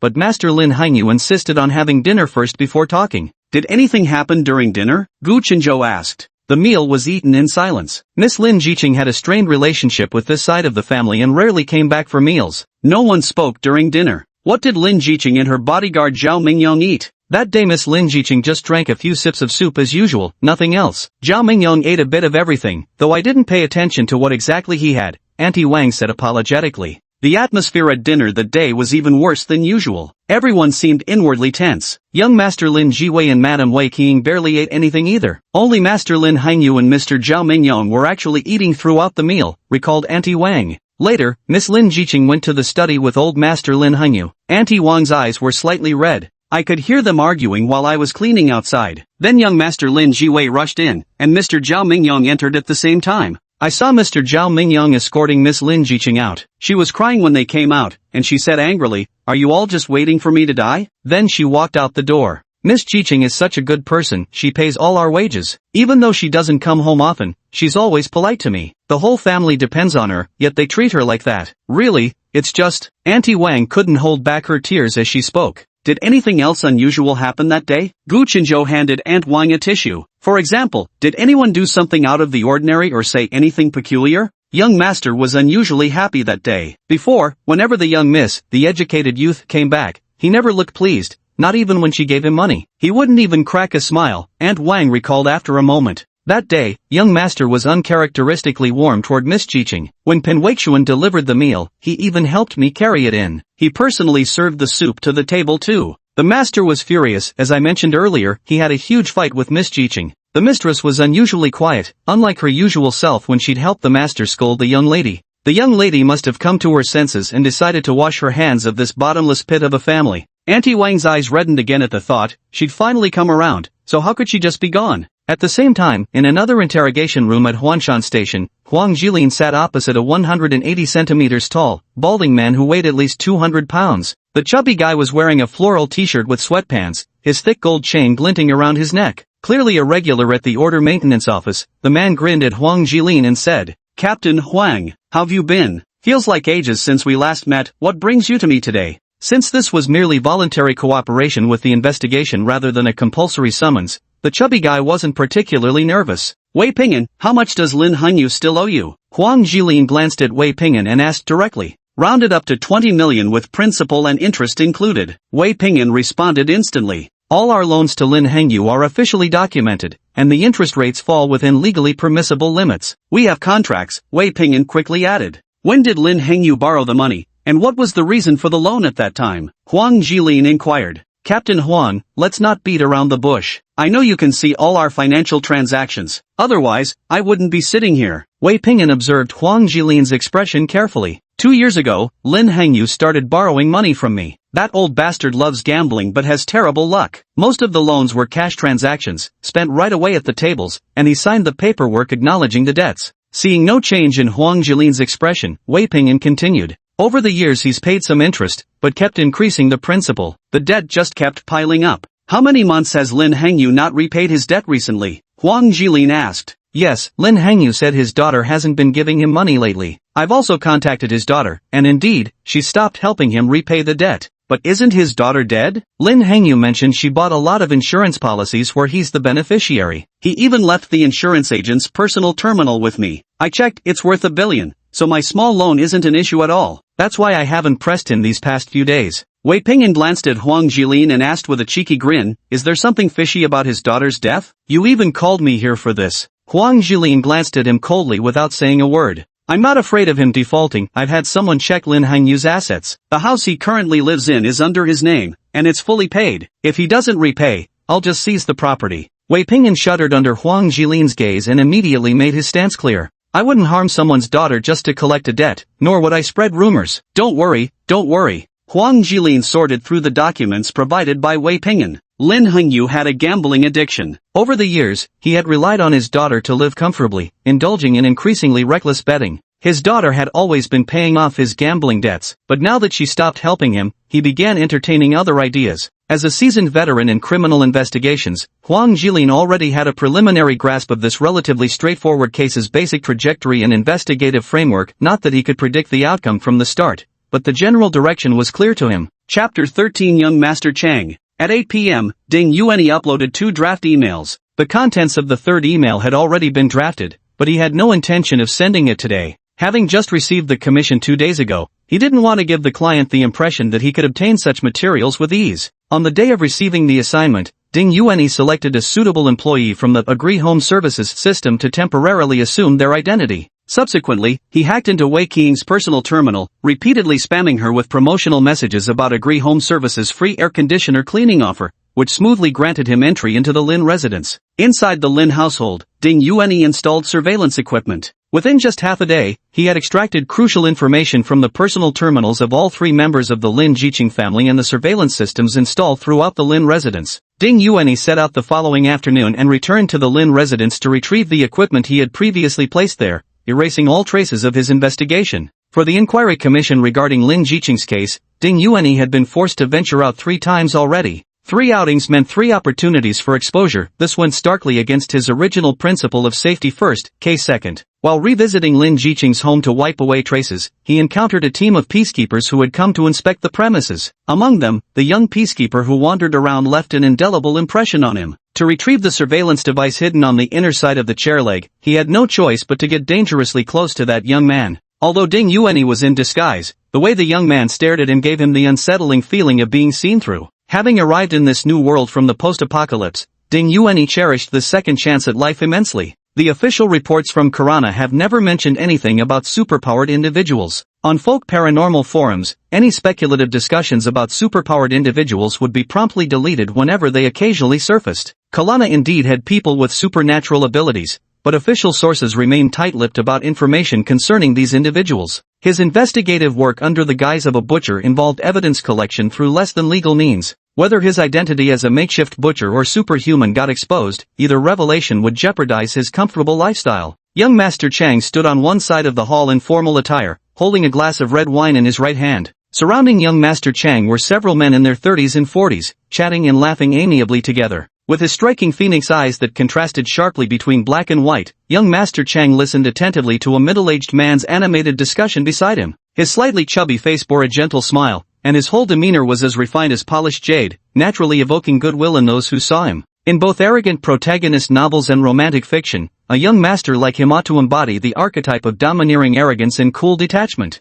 Yet in reality, heirs properly groomed by influential families, regardless of their private demeanor, invariably present a refined and courteous facade to the outside world. When dealing with business associates, even when young Master Cheng's patience had long worn thin, his face still maintained an impeccably polite smile. Young Master Chang, Chang Whiting by name, was the eldest legitimate grandson of the principal branch of the Chang conglomerate. The 4 major business families of Ed City are the Changs, Chens, Zhangs, and Jins, with the Chang family occupying the foremost position. Young Master Chang held such an esteemed status that few were privileged enough to address him by his given name. Over time, everyone only knew him as Young Master Chang, forgetting his actual name altogether. The reception had reached its latter half, filling the venue with the swirl of elegant dresses and the clinking of wine glasses. Noticing his assistant Gu Chenjiang standing beside him as if wanting to speak, young Master Chang excused himself apologetically from his company and walked over to a corner of the hall with his assistant. Young Master Chang, young Master Zhang, Miss Zhang, and Master Li are gathering. They're asking if you'd be free to visit Nightshade Bar for drinks after the banquet. Gu Chenjiang pointed at young Master Chang's personal terminal. To avoid missing critical information in situations where accessing his personal terminal would be inconvenient, Major Cheng temporarily granted Gu Chenjiang partial access permissions to his device. He could decide whether to report to Lord Cheng promptly based on the importance of the information. The party was nearing its end, and Gu Chenjiang knew full well that young Master Cheng's patience was almost worn thin by those around him. This information, though unimportant, could help young Master Cheng break free from the crowd surrounding him. Young Master Cheng scanned the banquet hall. Quite a few people had already begun to leave. This cocktail party was purely business-oriented. The young masters and misses of the Zhang family weren't yet involved in company affairs and had therefore not appeared at the event. The so-called young Master Li is the nephew of a member of the Foreign Business Alliance. Since arriving in Ed City, he's been spending his days networking through lavish dinners and drinks. After exchanging pleasantries with the host, young Master Chang left the cocktail party with Gu Chenjiang in tow. Young Master Chang's personal assistant, Gu Chenjiang, hails from the Gu family lineage of Southern Province.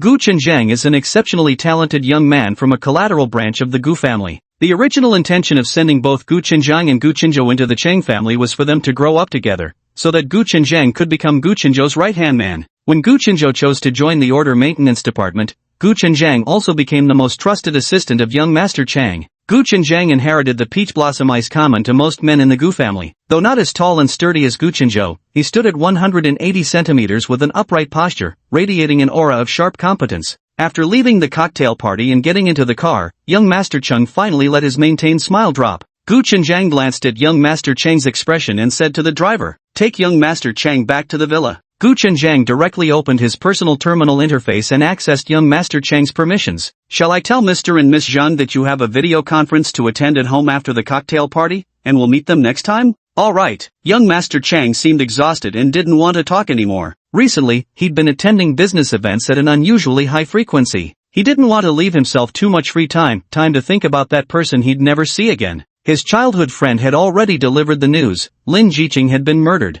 A surge of intense fury erupted from the depths of his heart upon hearing the news, flooding his entire body with an overwhelming impulse to destroy everything. Throughout the entire night, he felt his consciousness split in two, one half watching impassively as the other half maintained a smiling facade of normalcy during social interactions. At 8 o'clock in the evening, Butcher Pig sent him the first batch of materials. Young Master Cheng's personal terminal received the notification, but he couldn't access the detailed information on the device. Now young Master Cheng had only one thought: to return home and see what exactly Butcher Pig had uncovered for him. Whoever harmed Lin Jiqing will pay the price. The extended luxury car pulled into the villa's parking area. Gu Chenjiang looked at young Master Cheng's livid face but hesitated to speak. Before the car even came to a complete stop, young Master Cheng flung the door open, startling the driver who hastily slammed on the brakes. Young Master Cheng stormed out of the car, slamming the door shut with violent force before striding briskly into the villa. Chapter 14 Drafts in Progress. Since coming of age, young Master Cheng had resided in his own property. This villa served as his primary residence before cohabiting with Lin Jiqing.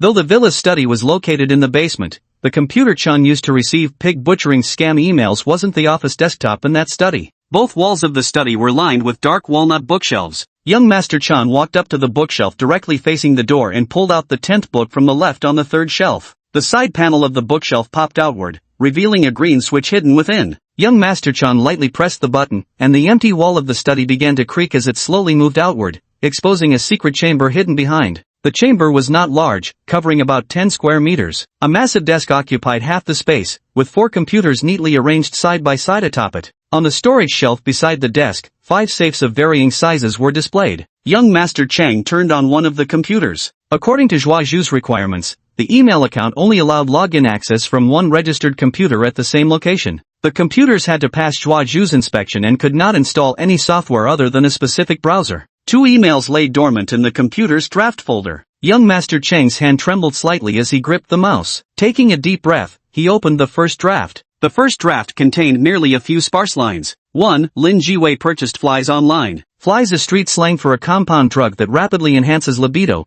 primarily used in date rape scenarios. It's classified as a prohibited mild narcotic in Colliner. Enclosure 1. Online shopping receipts. Purchaser, Tong Ping, classmate of Lin Jiwei. Recipient, I'm the boss, Lin Jiwei. Delivery address, Lin residence. 2. Communication records between Lin Jiwei and Tong Ping in the year prior to Lin Jiqing's death, including call timestamps, durations, and text message transcripts. 2. Wei Qing and Lin Hengyu purchased a 1 billion yuan accidental death insurance policy for Lin Jiqing. Enclosure 3. Insurance contract. 4. Insurance authorization documents signed by Lin Jiqing after reaching adulthood. 5. Text message records of Lin Jiqing inquiring about insurance matters with Lin Hengyu. 6. Communication records between Wei Qing and the insurance agent, including call timestamps, durations, and text message transcripts. 3. Lin Jiqing was 2 months pregnant. Enclosure 7. Lin Jiqing's prenatal blood test report under the name of her agent Lin Xiaoyu. 8. Video of Lin Jiqing's hospital examination with her agent. 4. Zhao Panpan maintained frequent contact with Tong Ping.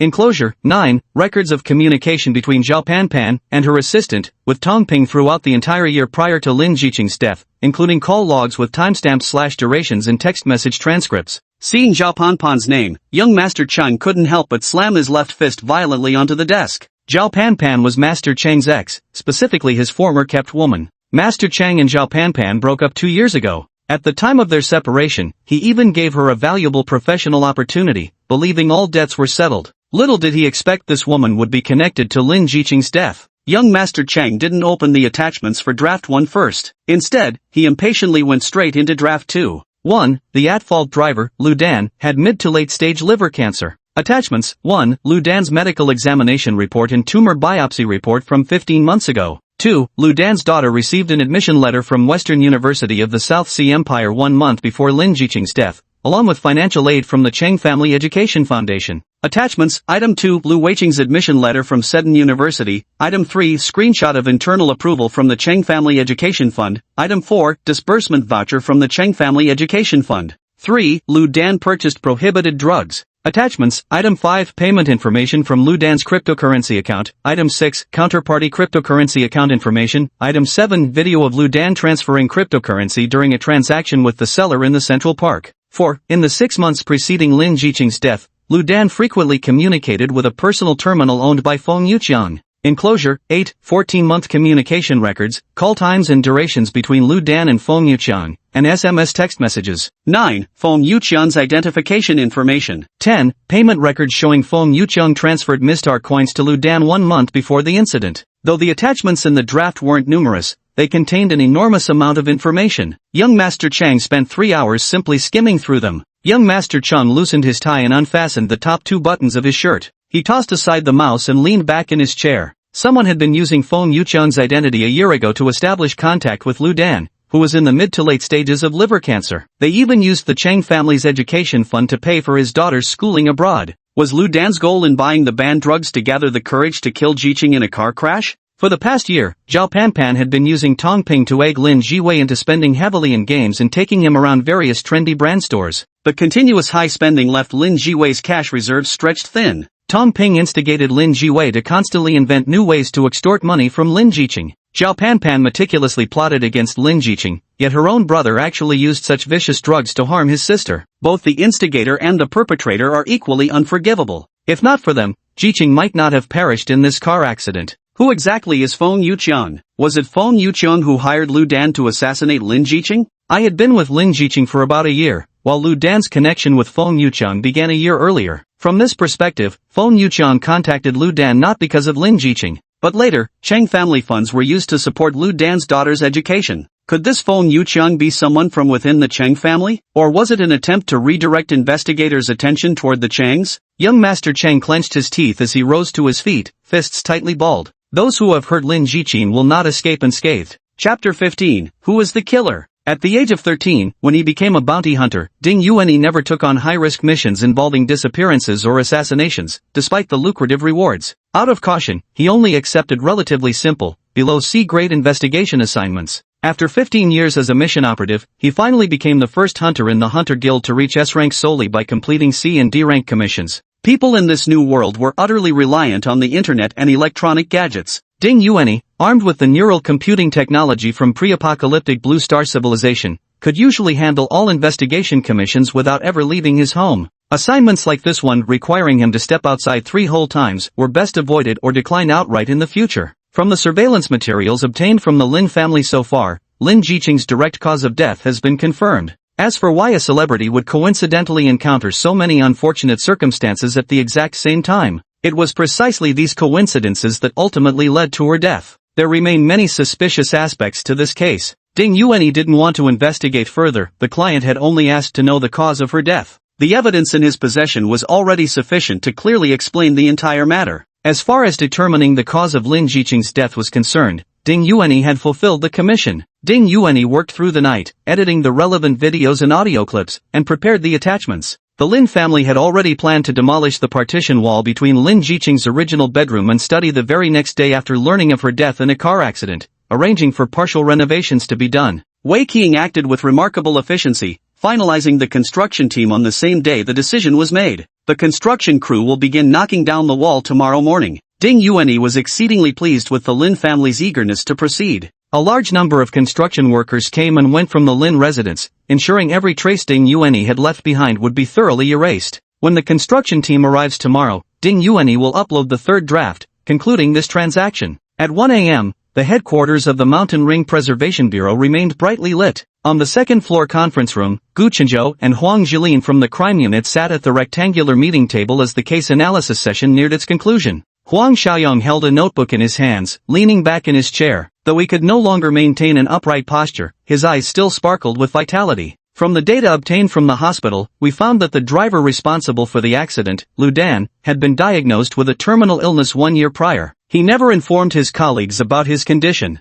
According to his colleagues, something unknown caused him to undergo a drastic change in temperament around a year ago. His temper became extremely volatile. Lu Dan had divorced half a year prior. After the divorce, his ex-wife and daughter moved abroad and barely kept in touch with him. Following his diagnosis, Lu Dan became increasingly withdrawn and had almost no close friends. Zhao Mingyang's circumstances were fairly straightforward. Ever since Lin Jiqing made her debut, he had served as both her bodyguard and driver. He was an orphan with no opportunity for higher education. After graduating high school, he attended Chung Corporation's security training program and was assigned to Lin Jiqing immediately upon completion. His background and daily records are both fairly clean. However, Lin Jiqing had a mysterious boyfriend outside the entertainment circle, and we were unable to obtain any information about him during our investigation. Her manager, Lin Xiaoyu, stated she didn't know who Lin Jiqing's boyfriend was. No communication records related to this boyfriend were found in Lin Jiqing's messages. Huang Xiaoyong flipped a page and continued, based on the information we currently have, Lin Jiqing and Zhao Mingyang ingested the mixed drugs during dinner at the Lin residence. Determining who administered the drugs and whether there's any connection to this car accident will be the focus of our next phase of investigation. Coincidentally, the security cameras at Wenchang Huading were undergoing maintenance from 4 to 6 p.m. when Lin Jiqing returned home, so there's no surveillance footage for that period, Huang Xiaoyong added. Gu Chenzhou tapped his index finger lightly on the desk while turning his head to look at Huang Jilin.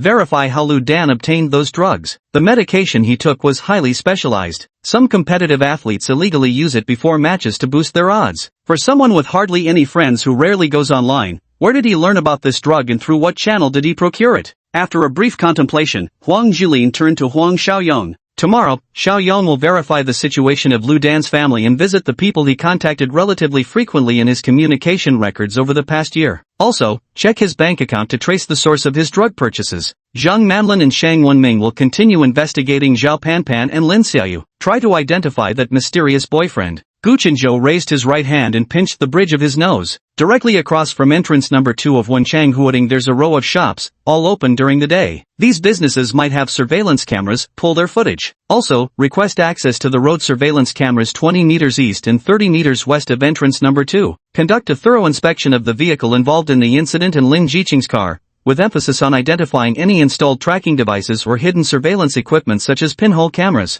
Gu Chenzhou raised his hand and glanced at his personal terminal. Let's wrap up today's meeting here. Tomorrow at 5 p.m., we'll reconvene at the station to compare notes on what we've each uncovered. At 2 in the morning, the streets of Huanshan district were anything but deserted. Stepping out of the peacekeeping bureau, the bar street bustled with activity, teeming with people. Gu Chenzhou thought of Lin Jiqing's boyfriend and couldn't help but shake his head. The roadside barbecue stand specifically catering to bar patrons was radiating enticing aromas in the sizzling heat. Walking down the street, Gu Chenzhou glanced at the nearest skewer stall. The portly middle-aged boss was simultaneously tending to meat skewers on the grill while shouting to collect payments from customers. The meat was half-cooked and had been stored for 4 days. It was rat meat. Gu Chenzhou automatically analyzed the basic composition of the meat, then dismissed the idea of eating barbecue. Gu Chenzhou is a cerebral domain mutant with enhanced 5 senses, possessing camera-like memory, information storage, and processing capabilities. Gu Chenzhou awakened his mutant ability at age 13 during his school years. From childhood, Gu Chenzhou displayed exceptional talents. As the second-born in his family, his position was particularly awkward. In southern provinces Gu family, like most aristocratic families, the eldest son inherits the family business. No matter how outstanding a younger son may be, if he remains within the family, he can only serve as an assistant to the eldest son. Gu Chenzhou's mother, Chang Biyun, was an exceptionally intelligent woman. Chang Biyun was the third daughter born to a concubine of the Chang family's main branch, who married into the Gu family's legitimate third branch. Although Chang Biyun was born as a concubine's daughter, she grew up in the main family from childhood, and the matriarch of the Chang clan did not ill-treat her. With high emotional and intellectual intelligence, Chang Biyun cleverly leveraged her Chang family background to marry into the prestigious Gu family in the southern province. Thereafter, she acted as a bridge, facilitating business cooperation between the Chang and Gu families, bringing benefits to both her paternal and marital clans. Chang Biyun gave birth to 3 sons in the Gu family. The eldest son became the heir of the Gu family's third branch, while the second son was Gu Shenzhou. Upon discovering Gu Shenzhou's exceptional talents, she immediately sent him to the Chang family in Ed City. Ed City is the capital of Kalana. Having grown up and been raised in Ed City, Gu Chenzhou could not only establish more connections but also had access to things beyond what the remote southern province could offer. Smart and powerful children should be sent out to expand territories and wreak havoc on others. Chapter 16, Conclusion. Gu Chenzhou had always been exceptionally outstanding, achieving the best grades in any subject at the clan school. However, he sometimes felt overwhelmed himself. He enjoyed indulging in revelry with young Master Chang and other scions of Ade City, yet also aspired to remain the top student at school. His energy reserves were gradually proving insufficient. Between all the entertainment and academics demanding his attention, after passing through phases of utter exhaustion, his mind evolved according to his deepest desires. No longer requiring 5 to 6 hours of sleep, he developed photographic memory and became a cerebral expert. After awakening his supernatural abilities, his school teacher noticed something unusual and reported his condition to the local order preservation agency. He naturally became an official supernatural practitioner. The association specifically sent personnel to provide him with basic training, enhancing his 5 senses. Gu Chenzhou's supernatural ability level has now reached the 2nd tier. During a life-or-death moment while executing a mission, he unlocked his potential and advanced his supernatural ability to the 2nd tier. It was precisely because he timely upgraded his ability level that he narrowly escaped death on the battlefield once again. Since then, his 5 senses became increasingly sharp, making him even more formidable in reconnaissance and sniping work. Thanks to his background in the commercial alliance, his path to promotion was much smoother compared to teammates from civilian origins. After surviving this life and death moment, he was promoted once again and smoothly transitioned to a clerical position a year later. This time, however, he didn't report his advancement in supernatural ability levels to the official Supernatural Association. A first-level brain domain ability user who awakened independently was already enough to make some people wary. If word got out that he had also advanced his abilities autonomously on the battlefield, it might very well cut short his upward path within the system. Gu Chenzhou purchased a modest 90-square-meter apartment in the hillside apartment complex near Huanshan District. Located in the heart of Huanshan District, the hillside apartments are an old residential community with a 50-year history. Despite the aged buildings, the well-maintained property sits near a park, making it exceptionally comfortable to live in. Just a 10-minute walk from Huanshan District office brought Gu Chenzhou to the apartment where he'd been living for several months. The apartment was originally designed as a 3-bedroom, 2-living-room layout. After purchasing it, Gu Chenzhou renovated it into a 2-bedroom, 1-living-room configuration to suit his lifestyle. Awakened with mental domain superpowers, Gu Chenzhou's sleep duration had now shortened to just 2 or 3 hours per day. As long as he didn't use his mental domain abilities throughout the entire day, sleeping just 1 hour wouldn't affect his normal cognitive functioning or daily life. It was 2:30 a.m. when he returned home. With time still early, Gu Chenzhou grabbed a can of cold brewed rock tea from the kitchen fridge and collapsed onto the sofa. Turning on the holographic projector, Gu Chenzhou synced it with his personal terminal and launched the game he visited every single day. Though he hated to admit it, the game he frequently played was indeed the same one that the edgy teenager Lin Jiwei was obsessively glued to. Thankfully, they weren't on the same server. The night was still long. By 8 a.m., Director Gu's film crew for Chromatique had already wrapped the first scene. Zhao Panpan sat with a dark expression in the dressing room. Her scene was scheduled for 8:30, yet she had been forced to wake up at 6 in the morning. Her assistant, Xiaoli, stood nearby holding a glass of water. She had been wanting to say something but, seeing the storm brewing on Zhao Panpan's face, decided now wasn't the best time to provoke her. What are you hovering around for? If you have something to say, just say it. Zhao Panpan glared at Xiaoli in the mirror, her tone laced with impatience. Panpan, I just got a call from the company. At 9:30 this morning, someone from Huanshan Station will come to the set to speak with you, Xiaoli stammered. What? Zhao Panpan's voice rose an octave. Zhao Panpan leaped up from her chair, ignoring the makeup still being applied to her face. They're not allowed to come here, Zhao Panpan hissed through clenched teeth as she rushed up to Xiaoli. I fought tooth and nail for this role. This is no joking matter, tell them we'll go to their office. They absolutely cannot come to the film set. Xiaoli looked at Zhao Panpan's twisted face, nodded, and then left the makeup room. At noon, Ding Yuanyi finished all his classes for the day and returned home. Ding Yuanyi was a PhD candidate in ancient culture at Eda City University and also worked as a teaching assistant in the undergraduate department of ancient literature. Ding Yuanyi's doctoral dissertation had entered its final revision stage. If everything went smoothly during the defense, he would obtain his PhD diploma in ancient culture studies from Eda City University. His mentor, Ji Yunyang, ranked among the top 10 figures in the field of Karana ancient cultural studies. With his mentor's help, Ding Yuanyi's post-graduation appointment to teach at Egerton University was practically set in stone. By May, Egerton City was already swelteringly hot. By the time Ding Yuanyi walked home from Egerton University under the midday sun, his clothes were soaked with sweat.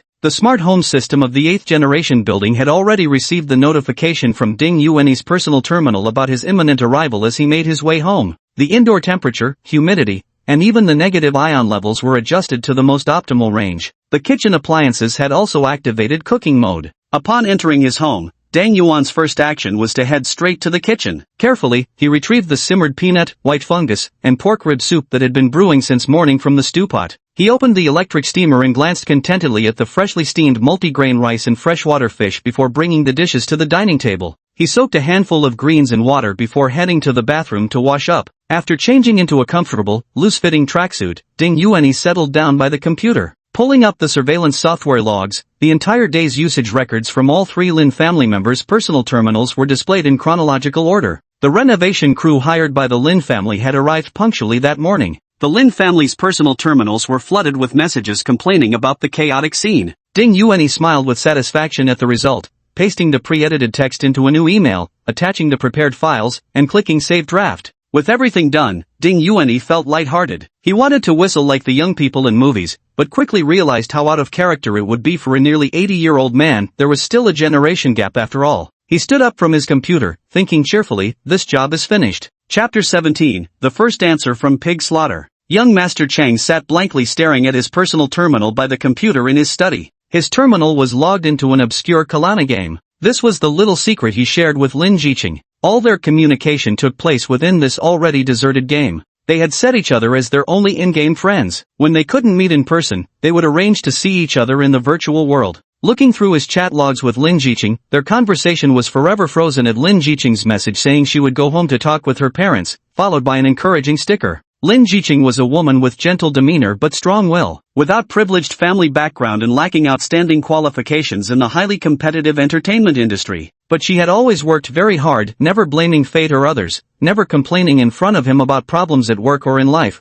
always resolving them proactively on her own. Every moment they spent together, she joyfully gave her all to make their time meaningful. She worked so hard that he finally wanted to spend the rest of his life with her. At this thought, young Master Chang felt a sharp pang in his heart. Young Master Chang fit the archetype of a privileged gentleman found in most romance novels, young, handsome, and filthy rich. A privileged upbringing, an excellent education, his life had always been smooth sailing. Until Lin Jiqing died. Chang Gongzi received an elite upbringing since childhood, tailored by his family. Once his education was completed, he seamlessly stepped into his family's business. Young Master Chang had a down-to-earth work ethic, unlike some second- or third-generation heirs who preferred grand openings and high-profile initiatives. After joining the company, he did not disclose his identity as the heir apparent. Starting from the bottom rung of the corporate ladder, he remained active in the upper-class social circles of Ed City. Yet no one would connect this plainly dressed, bespectacled white-collar worker with the renowned young Master Chang. In his daily life, apart from dating girlfriends, he truly had no other unsavory hobbies.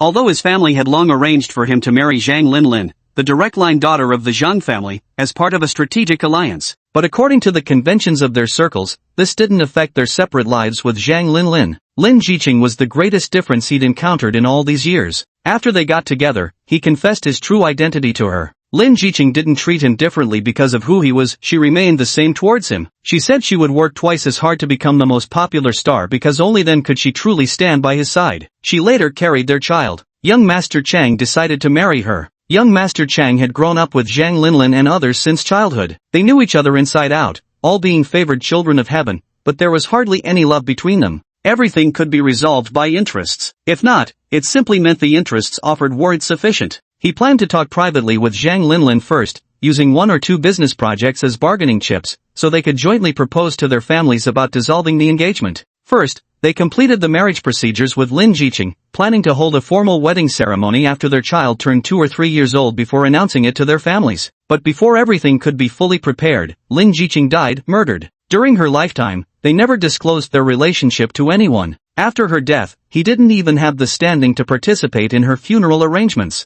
Thinking of that woman who embodied all that was good in this world, and their child, young Master Chang, who had always gotten whatever he wanted whenever he wanted it, felt a sharp pang in his heart. In the secret room, young Master Chang's computer kept automatically refreshing the web page. The moment a new email appeared in the draft folder, young Master Chang heard the computer's notification tone. He quickly opened the email. Draft 3 follows the same style as the previous 2 drafts, cutting straight to the chase. 1. Wei Qing hired Lu Dan to stage a car accident, which Lin Hengyu was aware of. Attachment 1. Recording of conversation between Wei Qing and Lin Hengyu. 2. Zhao Panpan commissioned Tong Ping, a close friend of Lin Jiwei, to persuade Lin Jiwei to drug Lin Jiqing and Zhao Mingyong. Enclosure 2. Recording of conversation between Lin Jiwei and Tong Ping. 3. Recording of conversation between Tong Ping and Zhao Panpan. The direct cause of death has been identified. The commission is concluded. This draft is much simpler than the previous 2. All attached evidence consists of my own recorded conversations. Young Master Chang stared at this result, yet his heart burned with even greater fury. There were still so many unanswered questions. This merely explained Lin Jiqing's cause of death,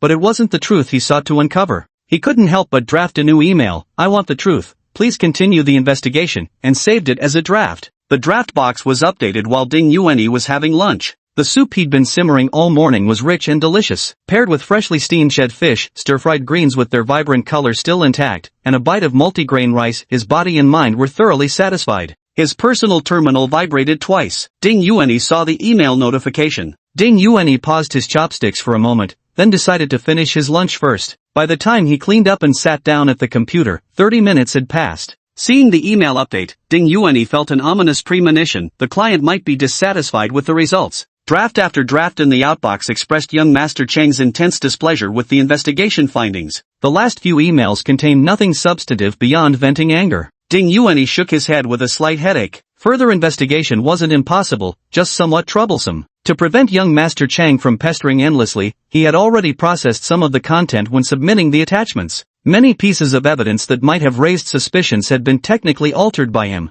I never expected the client would still insist on dragging me into this. Our commission was to ascertain the cause of death, so the contract has concluded. Ding Yuanyi typed each word deliberately in his reply. I want a comprehensive investigation. I need to uncover everyone pulling the strings behind the scenes. I can upgrade the commission. Young Master Chang fired back instantly. If you refuse, what am I supposed to do? What can I do? You can't do this to me, you swine. Name your price. Young Master Chang was clearly beginning to lose his temper. A good butcher doesn't kill pigs unless it's not a pig. Ding Yuanyi silently complained, his hand hovering over the keyboard, unmoving. The current investigation suggested there might indeed be deeper layers to this incident, but uncovering more information would require him to undertake far more troublesome tasks. Opposite him, young Master Chang clearly had no patience to wait. While Ding Yuanyi was lost in thought, 3 more draft messages had already been fired off. Forget it, better finish what I started. Ding Yuanyi's afternoon plans of reading at home and practicing his supernatural abilities were thwarted. He directly clicked open the final email. 2 million, I'll add another 2 million, already transferred to you. Take my case. Give me the truth. Ding Yuanyi shook his head helplessly, updated the draft box, and chose to accept the job. Chapter 18, Footage from Surveillance. At dusk, Ding Yuanyi walked slowly along Riverside Avenue with his backpack, heading home. His medium-length hair was thoroughly soaked, with the longer frontal strands tied up atop his head, exposing his smooth forehead. The heat of the day hadn't yet dissipated under the setting sun, and even at a leisurely pace, sweat kept trickling down his cheeks. Water attribute superpower users actually aren't afraid of extreme heat as long as there's sufficient water element available. By attaching water elements to the skin's surface and evaporating the moisture, the heat from the skin's outer layer can be carried away. It's just that the sun isn't as scorching now as it would be in July or August,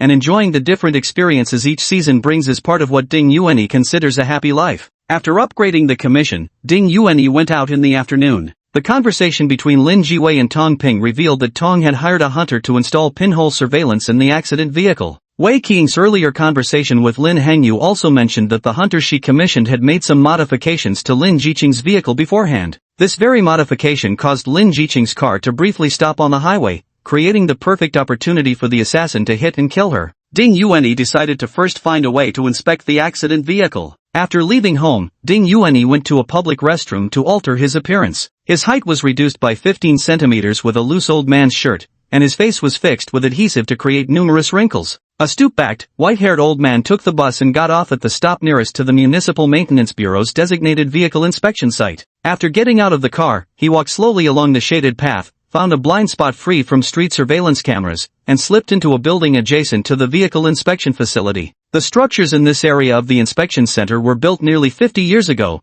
with the sewer system planned and constructed over a century earlier. Although the above-ground buildings stood independently, their underground drainage channels were interconnected. However, due to insufficient space allocated in the original design, this section of the sewer lacked automated cleaning systems. Currently, the drainage network here relied solely on manual labor to regularly clear blockages. Navigating through the dark, cramped, and filth-encrusted sewers was hardly a pleasant experience. Ding Yuanyi had shrunk his stature, donned a tight isolation suit, and was trudging through asphalt-thick wastewater. What should have been a 10-minute stealth operation stretched into an hour-long ordeal. When he finally reached the underground section beneath the vehicle inspection center's parking lot, he exhaled a long, relieved sigh. Stripping off his isolation gear in the sewer, he consulted the underground pipeline map he'd downloaded from municipal records, choosing a discreet exit to emerge into the parking lot. The vehicle inspection lot was filled with all kinds of accident-damaged cars. Every now and then, professional inspectors moved back and forth among them, entering and exiting. The target vehicle had already undergone traffic accident inspection and had been moved from the awaiting inspection area to the inspected vehicles section. Ding Yuanyi crouched beneath a wrecked car, carefully avoiding the inspectors. It took over an hour to crawl from beneath one wrecked car to another, finally reaching the target vehicle. The rear of the target car was completely destroyed, its body caved in by more than half. Fortunately, the car door had already been cut open when moving the corpse. Ding Yuan twisted his body and squeezed inside. The vehicle had suffered a powerful rear-side impact, and the dashboard was completely destroyed. Ding Yuanyi checked the interface of the car's onboard computer. Fortunately, it hadn't been deformed by the impact. He inserted an electronic device the size of a cigarette box directly into the computer interface. The car's hard drive booted up independently, and as the device connected, it began cloning the data from the computer's hard drive. Twisting his body, Ding Yuanyi pressed himself against the front seat, scanning the wreckage of the vehicle. The deformed back seats were covered in large patches of dried bloodstains. To get a clear shot of the entire interior of the car, Ding Yuanyi scanned several spots on the ceiling before finally locating the pinhole camera at the front left. Ding Yuanyi reached out and removed the surveillance device stuck to the ceiling. Flat and extremely compact at just 1 square centimeter, this device was inconspicuously attached where no one would notice it. Carefully, Ding Yuanyi pulled out the memory card from the surveillance device and inserted it into the card reader he had brought with him. The memory card wasn't damaged and held little data. The copying process completed swiftly. Ding Yuanyi inserted the memory card back into the original surveillance device, reattached it to the car roof, and restored everything to its original state. Just as the memory card finished copying, the vehicle's onboard computer hard drive had completed its cloning process. Ding Yuanyi retrieved his equipment, erased all traces of his presence, and exited the parking lot the same way he had entered. The entire data retrieval took less than 5 minutes, yet the stealthy round trip consumed nearly 2 hours. When I finally saw daylight again through another sewer outlet, dusk had already fallen. Though water-attributed superhumans could cleanse themselves anytime, navigating through the sewers remained an unbearable experience. Ding Yuanyi furrowed his brows and swore to himself, no more jobs like this in the future, dealing with filth and danger alike. Gu Chenzhou spent most of his day wandering between various offices at the city's order maintenance agency. The result was successfully securing priority access for a comprehensive inspection of Lin Jiqing's accident vehicle. The accident investigation related to the vehicle collision has been completed. If a full vehicle inspection is required, one must rejoin the queue in the superior organization's vehicle examination application system. With numerous accident vehicles awaiting daily inspections, the earliest available queue slot for vehicle re-inspection would be in 2 days at minimum. Fortunately, this year's drinking sessions weren't in vain. After a full day of buttering up higher authorities, the vehicle re-inspection was scheduled for after work hours on the same day as the application. When Gu Chengzhou and Fomanji arrived at the inspection center with dinner, the vehicle had already undergone a comprehensive examination. The inspectors discovered an externally mounted storage-type surveillance device inside the car. The contents of the storage card had been extracted. While eating the dinner delivered by Gu Chengzhou's team, the inspection staff simultaneously transmitted the stored footage to the two men. Gu Shenzhou opened the video at the scene. The video's timestamp began at 5:10. In the footage, the car was parked in the underground garage, surrounded by dim lighting. 5:10 marked 15 minutes after Lin Jiqing had left the vehicle. She had arrived home around 5 p.m. The walk from garage to her apartment typically took about 5 minutes. Judging from the maintenance schedule of the surveillance camera in Lin Jiqing's residential garage, the person who installed this device must have entered the garage after 4 p.m. The moment Lin Jiqing and Zhao Mingyang stepped out of their car, this individual sneaked inside and installed the equipment. Gu Chenzhou switched to triple playback speed. At 5:25 a.m., the car door opened, revealing a masked man wearing a baseball cap who climbed into the vehicle. Male, 30 years old, 182 centimeters tall, 75 kilograms. Gu Chenzhou then reduced the playback speed from triple to normal speed. This is a seasoned professional. He entered the vehicle and immediately dismantled the dashboard computer panel. Opening his personal laptop, he connected it to the car's onboard computer and spent about a minute implanting a program into the system. After completing this operation, he quickly reassembled the panel and exited the vehicle. Chapter 19, Unraveling the Thread. At 6:05, Lin Jiqing and Zhao Mingyang got into the car together. Lin Jiqing's face was deathly pale as she sat in the back seat of the car, weeping uncontrollably. Lin Jiqing was an extraordinarily beautiful woman, weeping like a rain-soaked pear blossom in the video. Zhao Mingyang kept glancing through the rearview mirror while driving, observing the situation in the back seat. At 6:45, the vehicle entered the mountainous loop highway. Lin Jiqing's gaze grew somewhat unfocused as she kept shifting positions in the back seat, her cheeks flushing pink. She rolled down the car window and repeatedly gestured for Zhao Mingyang to lower the air conditioning temperature. Zhao Mingyang was in slightly better shape than Lin Jiqing, still able to drive normally though his breathing had already grown heavy. At 7:20, the car broke down. Zhao Mingyang kept hitting the ignition button, repeating the motion to start the engine. But the car still slowed down, forced to pull over onto the emergency lane. At this point, Lin Jiqing's cheeks were flushed crimson, her body already limp in the back seat. Zhao Mingyang got out to check on Lin Jiqing, only to be abruptly pulled inside by her. At 7:30, the vehicle was struck violently on its left rear side. The vehicle deformed violently in the footage, and both individuals died instantly from the impact. The screen was filled with gore before the video cut off. An inspector from the Vehicle Examination Agency approached Gu Chengzhou and handed him the test report. Gu Chengzhou found the information he was looking for. The surveillance device does not have positioning or automatic signal transmission capabilities, only storage functionality. Lin Jiqing's vehicle's onboard computer software was modified. The car would automatically shut off 50 minutes after being started, and the real-time positioning signal was also transmitted externally through the onboard computer. There are two groups of people here. One wants to record video, while the other seeks lives. Fomanji tapped on the masked man in the playback footage with his finger. This person is a murder suspect. Huang Xiaoyong hurried out of interrogation room number 1 with a notebook tucked under his arm and swiftly entered interrogation room number 2. The layout and setup of interrogation room number 2 were exactly identical to those of interrogation room number 1. In the center of the room stood a table with 2 chairs, one of which was already occupied by a frail-looking woman in her 50s who appeared rather worn out. Wearing an uneasy expression, she kept glancing nervously toward the interrogation room's door. Seeing Huang Xiaoyong enter, she lowered her head slightly with a hint of fear. This middle-aged woman was Lu Dan's ex-wife, Gu Man's. Gu Mans had gone abroad with her daughter half a year ago. Upon receiving news of Lu Dan's death overseas, she immediately flew back to China. Huang Xiaoyong sat directly across from Gu Mans and opened his notebook. Before the questioning began, Huang Xiaoyong loudly announced today's date and the current time to the surveillance camera in the room. At Huang Xiaoyong's request, Gu Mans followed his lead by verifying the current date and time together. Gu Mans, when was the last time you saw Lu Dan? About half a year ago, Gu Mans replied, her eyes bloodshot as she stared at the table. Lu Dan wanted to divorce me, insisted on it. After the divorce, we never saw each other again. When was the last time you had contact? Last month, he suddenly contacted me through his personal terminal, asking for our daughter's ID documents. I told him to ask our daughter himself. He said she'd blocked him. Then he told me to scan the documents and send them to him immediately. Gu Mans kept her eyes fixed on the table as she spoke. After a moment's recollection, she continued slowly. Why did you divorce? Huang Xiaoyong asked. I don't know. 6 months ago he suddenly said he was sick of the sight of me and our daughter. He wanted a divorce, and said he didn't want the child anymore. Gu-mans began to sob. Did you know he was a stage 3 liver cancer patient? No, when did this happen? Gu-mans gasped in shock, looking at Huang Xiaoyong. Half a year before your divorce, he received the diagnosis report at the hospital. Huang Xiaoyong stared at Gu-mans. You really had no idea?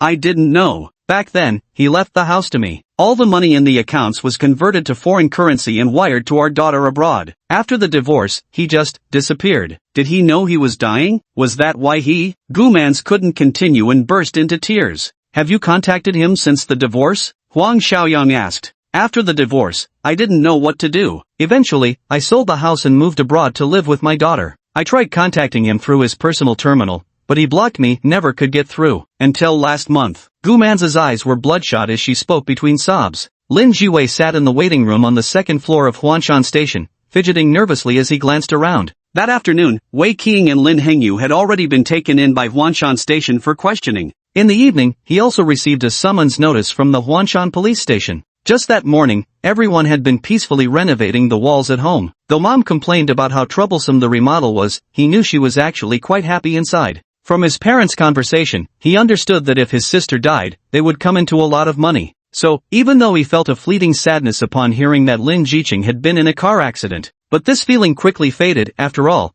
their family would soon have money again. Ever since his sister stopped supplying the family's every demand, their living standards had declined significantly. A monthly household allowance of 100,000 yuan barely covered 2 new outfits for herself. What does this woman need so much money for? Lin Jiwei grew irritable at the thought. He hadn't actually wished for her death. At that moment, he saw Tong Ping passing by the waiting room door. Tong Ping looked ashen and dejected, with 2 unfamiliar peacekeepers following closely behind him. His heartbeat suddenly accelerated, his face turning deathly pale. How could he have forgotten this? Only the 2 of them knew about this matter. Zhang Manlin and Shang Wenming walked through the gates of Starlight Entertainment for the second time. When they entered the tea room-like office again, Lin Xiaoyu and her assistant Xiao Zhang rose from the sofa together. Lin Xiaoyu offered the sofa to Zhang Manlin and Shang Wenming, sitting herself on a side chair while assistant Xiao Zhang served tea to everyone. Lin Xiaoyu remained silent, tears welling in her eyes as she hugged her water glass. Miss Lin, we've already invited Zhao Panpan and her assistant to Huanshan Station to assist with the investigation today. After saying this, Zhang Manlin paused briefly, looking directly into Lin Xiaoyu's eyes. Lin Xiaoyu clutched her water glass tightly, the veins on the back of her hand protruding. She stopped her earlier grieving sobs, and her gaze, which had been fixed on Zhang Manlin, involuntarily faltered. Zhang Manlin looked at Lin Xiaoyu and slowly spoke again. Zhao Panpan's assistant Xiaoli confessed that your assistant Xiao Zhang has been deliberately befriending her since the beginning of this year, continuously leaking Lin Jiqing's information and resources to them. Chapter 20, Unraveling the Cocoon. Lin Xiaoyu's hand holding the cup trembled slightly. She had indeed done this. If word got out, she feared no artist would ever sign under her name again. I must be possessed by some devilish whim. Lin Jiqing was perfectly fine being my cash cow. What more could I possibly complain about? Xian Wenyun's few words were enough to make me commit such self-destructive folly. Someone who used to wear my hand-me-downs in high school had now climbed above me, forcing me to live under her thumb and kiss the hem of her garment. Yet who could have imagined it would end like this? Lin Xiaoyu thought resentfully. She had only meant to teach her a small lesson, that was all. Let her know to abandon any unrealistic ideas, whether it's quitting acting or getting married. Come back and focus on filming properly, otherwise the resources she got from Zhao Panpan today could be snatched back by Zhao Panpan tomorrow. Lin Xiaoyu toyed with the cup in her hand,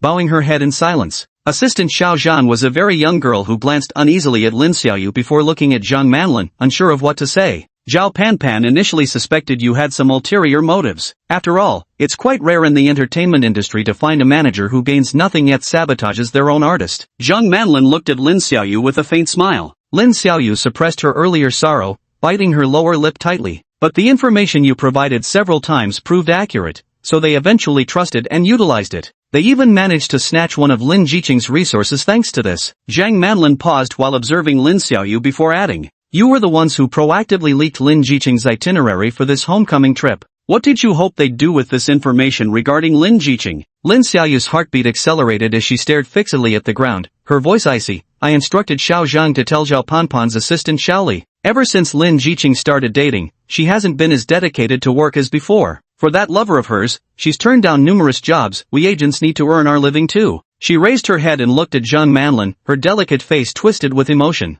The reason I leaked her resources to Zhao Panpan and let Zhao Panpan intercept one or two of her less important projects was to give her a sense of crisis, so she would take her work seriously. But she still did as she pleased. Later, she even got pregnant and planned to quit the industry after getting married. So we gave her whereabouts to Zhao Panpan, hoping she'd teach her another lesson. Lin Xiaoyu said all this in one breath, then gave Zhang Manlin a somewhat defiant look. I was just passing along some information. It's not illegal, right? Aside from Zhao Panpan, who else might have known Lin Jiqing's schedule? Zhang Manlin asked. Qian Wenyun was there that day. She should know too. Wenyun is my close friend. She's my pal, Lin Xiaoyu said. Regarding Lin Jiqing's boyfriend, do you have any leads you could provide? Zhang Manlin didn't acknowledge Lin Xiaoyu's previous comment and continued questioning. Lin Jiqing kept him well hidden, probably someone from the Cheng Corporation. I heard Jiqing mention before that their colleagues being exposed would affect his work. There was a hint of schadenfreude in Lin Xiaoyu's eyes. She's been dead for so many days now, yet this mysterious boyfriend hasn't come forward to say a single word for Jiqing. She was practically ready to quit the industry for him. What kind of true love is this? Just a fling, that's all. If you remember any information about this boyfriend, please contact us immediately. For the next few days, stay in Ed City and don't go out. We may need you to come to Huanshan Station for further investigation at any time. Zhang Manlin put away her gentle smile and spoke seriously to the two. We only relayed Lin Jiqing's messages to Zhao Panpan, Assistant Zhang muttered defensively under her breath.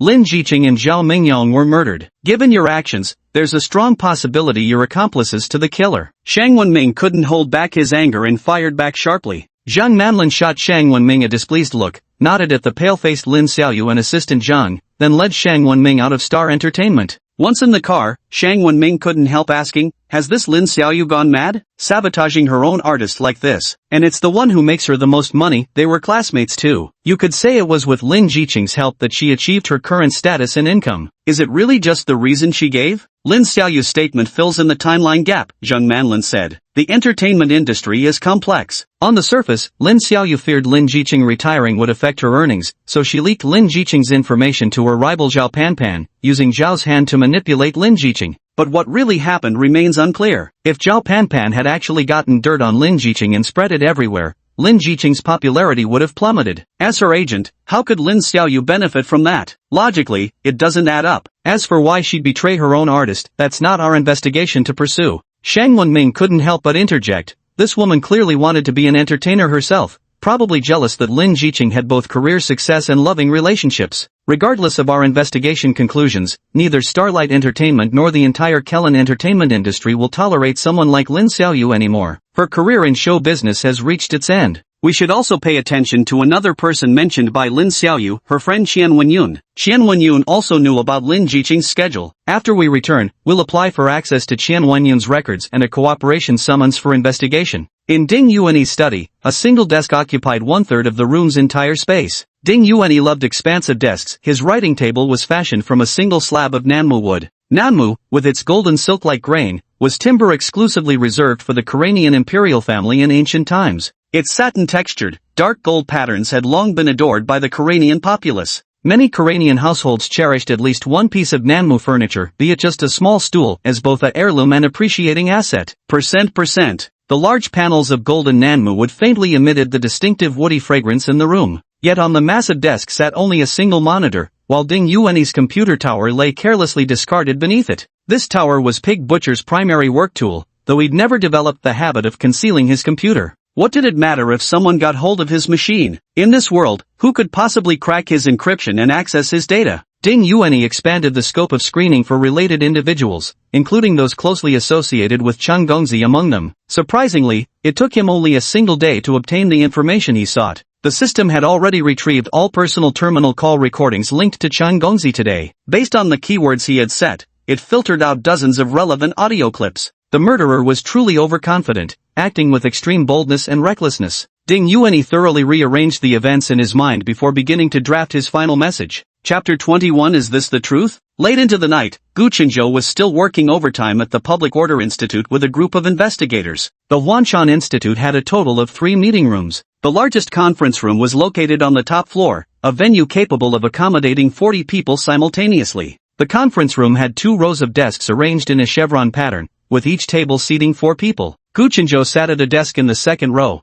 with the 2 tables behind him piled high with documents. The crime investigation team had already been discussing here for 2 hours. After compiling all the evidence, they first pieced together the sequence of events regarding the drugging incident. Zhao Panpan was Lin Jiqing's competitor, both belonging to Starry Sky Entertainment and debuting as pure and sweet idols. Zhao Panpan was professionally trained in acting and had enjoyed smooth sailing since her debut. Resources of the same type within Starry Sky Entertainment were all allocated to her. Doted on since childhood, she inevitably developed some spoiled tendencies. Film crews she worked with often complained about her diva behavior, such as frequently using stand-ins and even refusing to memorize her lines. Her reputation gradually spread through these dissatisfied circles, and her resources quietly dwindled without her noticing. At first, it was just some assignments that Zhao Panpan looked down upon, which were passed on to Lin Jiqing, who followed the same sweet and innocent route as Zhao Panpan. Lin Jiqing was like Zhao Panpan's polar opposite. Having endured hardships since childhood under the oppression of her father, stepmother, and younger brother, she worked in supermarkets and restaurants during high school, experiencing all the harsh realities of life. Gentle and tolerant by nature, she treated every opportunity with utmost seriousness, pouring her heart and soul into every role and each on-screen appearance,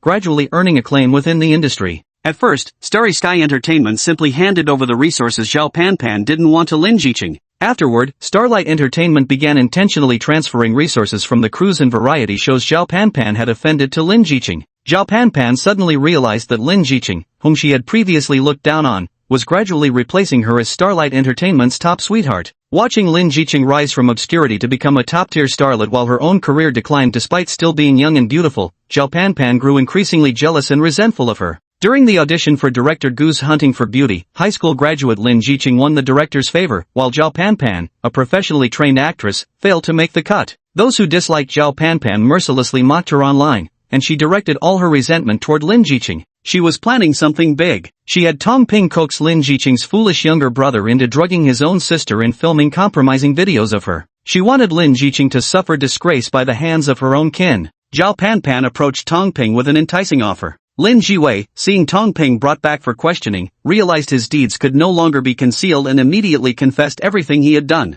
Following Zhao Panpan's plan, Tong Ping enticed Lin Jiwei to engage in aggressive competition within the game, constantly spending on equipment upgrades and hiring teams for guild battles. He repeatedly emphasized how much money Lin Jiqing earned per film, endlessly egging Lin Jiwei on to demand money from his sister. Tong Ping even suggested ideas to Lin Jiwei, plotting ways to uncover some leverage over his sister so they could blackmail her for money indefinitely in the future. Tong Ping and Lin Jiwei pondered for a long time. As a public figure, Lin Jiqing would be most afraid of compromising photos or scandalous rumors. So after confirming the exact date of Lin Jiqing's return home, with Tong Ping's help, Lin Jiwei hired a hunter to precisely time her arrival and install surveillance in her car. He then personally slipped the drugs Tong Ping had bought online into the soup his sister loved to drink. Lin Jiwei's scheme was well calculated. Cars are relatively private spaces, and the surveillance devices could operate continuously for a month. Within that month, any improper behavior or remarks his sister made in the car could be recorded. Unexpectedly, the surveillance equipment secretly installed by Lin Jiwei recorded footage of the suspected perpetrator tampering with Lin Jiqing's vehicle. The suspect in Lin Jiqing's murder case has been largely identified. Wei Qing and Lin Hangyu were both taken back to Huanshan police station. Within less than an hour, Lin Hangyu confessed to maliciously purchasing insurance for Lin Jiqing and tacitly approving Wei Qing's hiring of a bounty hunter to kill her. He repeatedly stated that Wei Qing was the one who did it, and that he simply failed to stop her. Wei Qing, however, demonstrated much stronger mental resilience than Lin Hangyu, remaining silent for 4 hours. It wasn't until Huang Jilin presented testimony related to the insurance agent's recommendation of bounty hunter Lei Tan that Wei confessed and revealed the truth. Lei Tan was a bounty hunter recommended by Wei Qing's insurance agent. Lei Tan is a registered member of the Hunter Guild,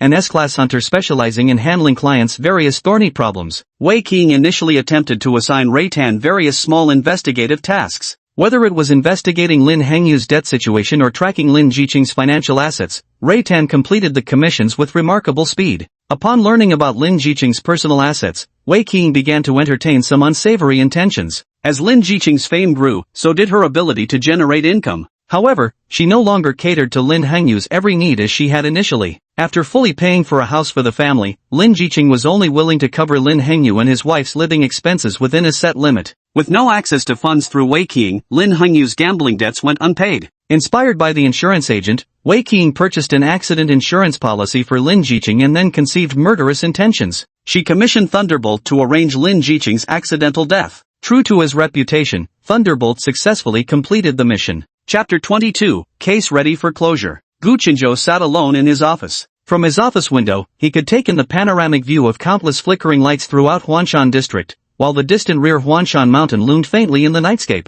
Gu Chenzhou tapped the documents in his hand thoughtfully. Based on the evidence currently gathered by the Order Maintenance Bureau, Wei Qing had hired an assassin to kill Lin Jiqing for money. Wei Qing paid Thunder Hunter, Lei Tan, for the contract killing and provided Lin Jiqing's itinerary information. The one who commissioned the murder was Wei Qing, and the perpetrator was the hunter Lei Tan. The Huanshan police station only needed to verify the identity Lei Tan used in real life, and according to standard procedure, they could close the case. Knock knock knock, the door of Gu Chenzhou's office sounded. Come in. Huang Jilin walked into Gu Chenzhou's office. Gu Chenzhou's office was strictly outfitted according to the standard configuration for the chief's office of the Order Maintenance Bureau. Even the placement of desks, chairs, and sofas was meticulously executed according to regulations. Every bureau chief inevitably placed some personal items with individual characteristics in their office. Gu Chenzhou's office didn't contain a single extra personal item. On the desk sat a monitor and a file that had been handed to Gu Chenzhou just today. The coffee table held a tea set uniformly issued by the Order Maintenance Department. For an entire year, Gu Chenzhou had never used a personal teacup in his office. This is a man who draws a clear line between work and personal affairs,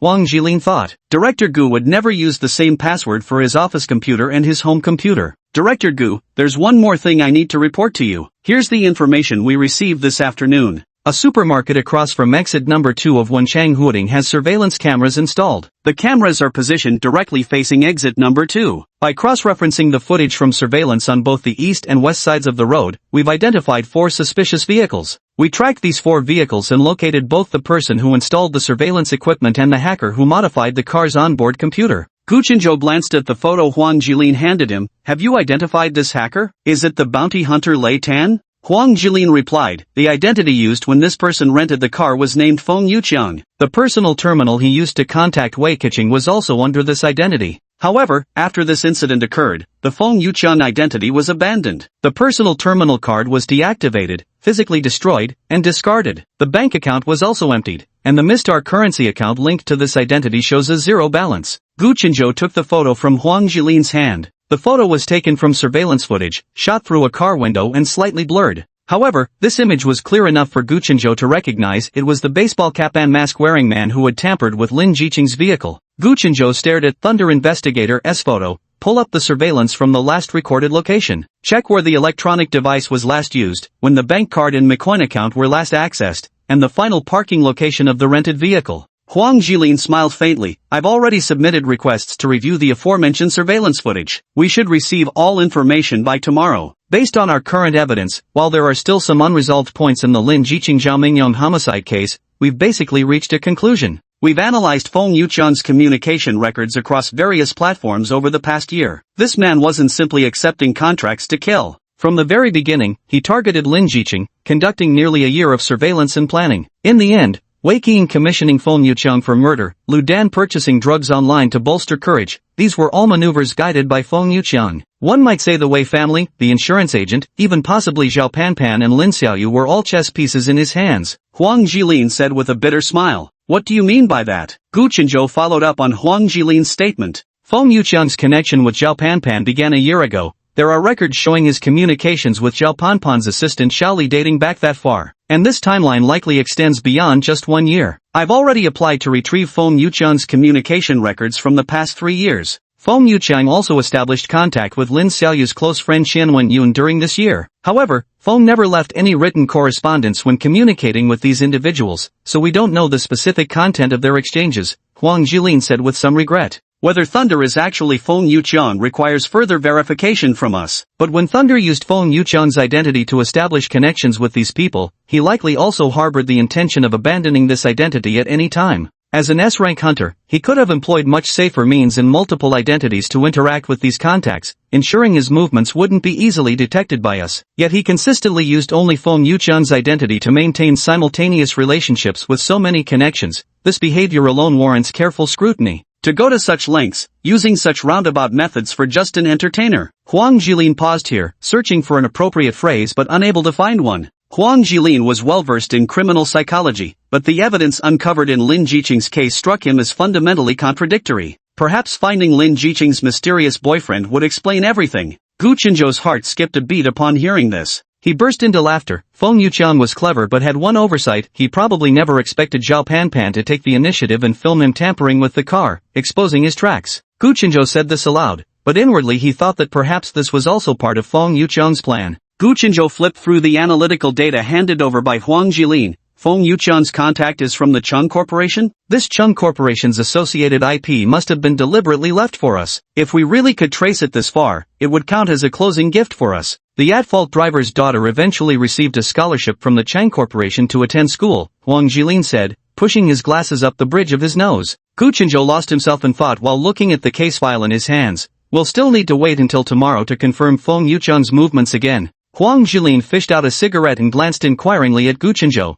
who responded with a smile and a gesture granting permission. Huang Jilin took a deep drag from his cigarette, slowly exhaled, relaxed his body, and leaned back leisurely into the chair beside Gu Qinzhou. The case boils down to Wei Qing hiring Feng Yuqiang to employ the killer Lu Dan to murder her stepdaughter. Wei Qing has been arrested. Feng Yuqiang orchestrated the murder. Feng Yuqiang remains at large. Lu Dan died on the spot, case closed. Gu Qinzhou, yes, we can file the final report now. The two exchanged a knowing smile before parting ways. Chapter 23, The Final Draft. Gu Qinzhou arrived at Huanshan Station just as work hours began. 5 days had passed since Lin Jiqing's traffic accident occurred. The small square downstairs at Huanshan Station saw an increasing number of journalists. Gu Qinzhou deliberately chose a simple t-shirt and jeans. With his youthful face, he entered Huanshan Station without drawing any attention from the reporters. Stepping into his office and turning on his computer, Huang Jilin's pre-report on the closure of the case was already on the OA homepage. With a smile, Gu Qinzhou brewed himself a cup of tea. The aroma of tea lingered in the air, its fragrance permeating the space. Lin Jiqing's case was nearing its conclusion. Early this morning, a female corpse was discovered in the forest park of the Huanshan district. Huanshan district, with its sky-high crime rate, truly never seemed to catch a break for more than a few days. Huang Jilin had sent him the last known address of Feng Yuqiang's disappearance early in the morning. Gu Qinzhou glanced at his personal terminal. It was still quite early. He placed an order on his personal terminal to schedule a car for himself. 2 hours would be more than enough to visit the last place Feng Yuqiang was seen. By 9 in the morning in early summer, the sunlight already radiated scorching heat. Located in the western part of the central district of Ade City, Kangyi Villa was the only gated villa community in the area, shaded by lush trees and adorned with vibrant flowers. Young Master Chang had been jogging briskly along the villa's pathways for nearly an hour, now dripping with sweat. His heart raced from the intense exercise, his face flushed red. Kangyi Villa was built long ago, boasting a nearly century-old history. Over the past 100 years, Kangyi Villa has undergone numerous renovations and improvements, now largely meeting the standards of 8th-generation residential housing. The villas at the center of Ade City aren't merely accessible through wealth alone, they've long become a status symbol. Gasping for breath, young Master Chang completed another leisurely lap along the pathway. The exhaustion from vigorous exercise gradually calmed his once nearly uncontrollable emotions. He roughly pushed open the door, tore off his sweat-soaked clothes, and entered the bathroom. Amidst the rising steam, he couldn't hold back his sobbing cries. This was the first time he'd wept since hearing about Lin Jiqing's death. Received the last email from Pig Slayer and listened to the familiar woman's voice in the attachment cheerfully discussing her masterpiece. Young Master Chang couldn't suppress the murderous intent rising in his heart. Pig Slayer's email was uploaded at 8 a.m. This was the longest email edited since the Pig Slayer mission began. 1. Private investigator Feng Yuqiang sought an insurance agent to lure Wei Qing into purchasing insurance for Lin Jiqing. Attachment 1. Audio recording of a phone call between the insurance agent and their friend. 2. Feng Yuqiang had arranged the murder driver 15 months ago. Attachment 2. Record of Feng Yuqiang's Mixing Star coin account transferring 1 million Mixing Star coins to Lu Dan's daughter. 3. Record of Feng Yuqiang transferring 200,000 Mixing Star coins to the Chang Foundation's qualification reviewer. Receipt record from the Chang Foundation's director account. 3. Feng Yuqiang directed Wei Ping'an to offer a loan to Lin Hengyu. Attachment 4. Feng Yuqiang sent Wei Ping'an a photo of Lin Hengyu's property certificate. 5. Feng Yuqiang provided Wei Ping'an with Lin Jiqing's property documentation.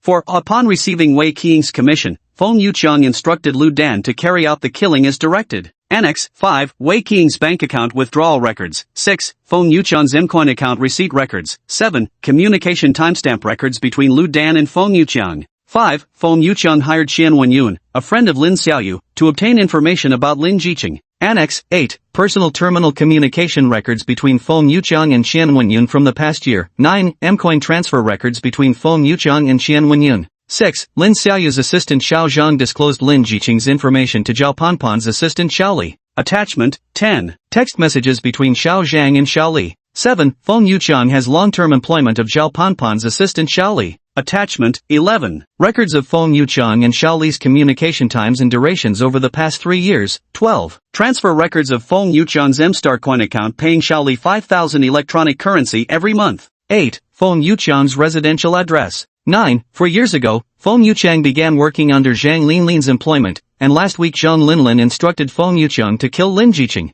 Attachments 13. Recording of Zhang Linlin's conversation with her mother. 14. Feng Yuqiang's M-Star coin account payment information. Young Master Chang is the eldest grandson of the Chang family's main branch. The Chang group has always been managed by the main branch, and as the eldest grandson, young Master Chang is the natural heir to the Chang group. From the moment of Chang Dongzi's birth, as long as he avoided major mistakes and followed the prescribed path, he was destined to stand atop the Chang family's commercial empire. The identity of the Chang heir was a symbol within the Chang family, a badge of status. Becoming the family head did not mean one could act arbitrarily and dominate the Chang group with absolute authority. The position of family head was not the only path to power within the Chang conglomerate. The previous Chang patriarch had been a gene biologist obsessed with scientific research, caring only for his field of study and spending years immersed in laboratory work. He obtained the highest level of authority in his research field, yet he held no say in other operational decisions of the Chang group. Even the veto power typically exercised by the family head had been revoked. Young Master Chang had sailed through life smoothly, never having to confront malice from the outside world. His fiancée, Zhang Linlin, was beautiful, gentle, and from the same social circle, they had known each other since childhood.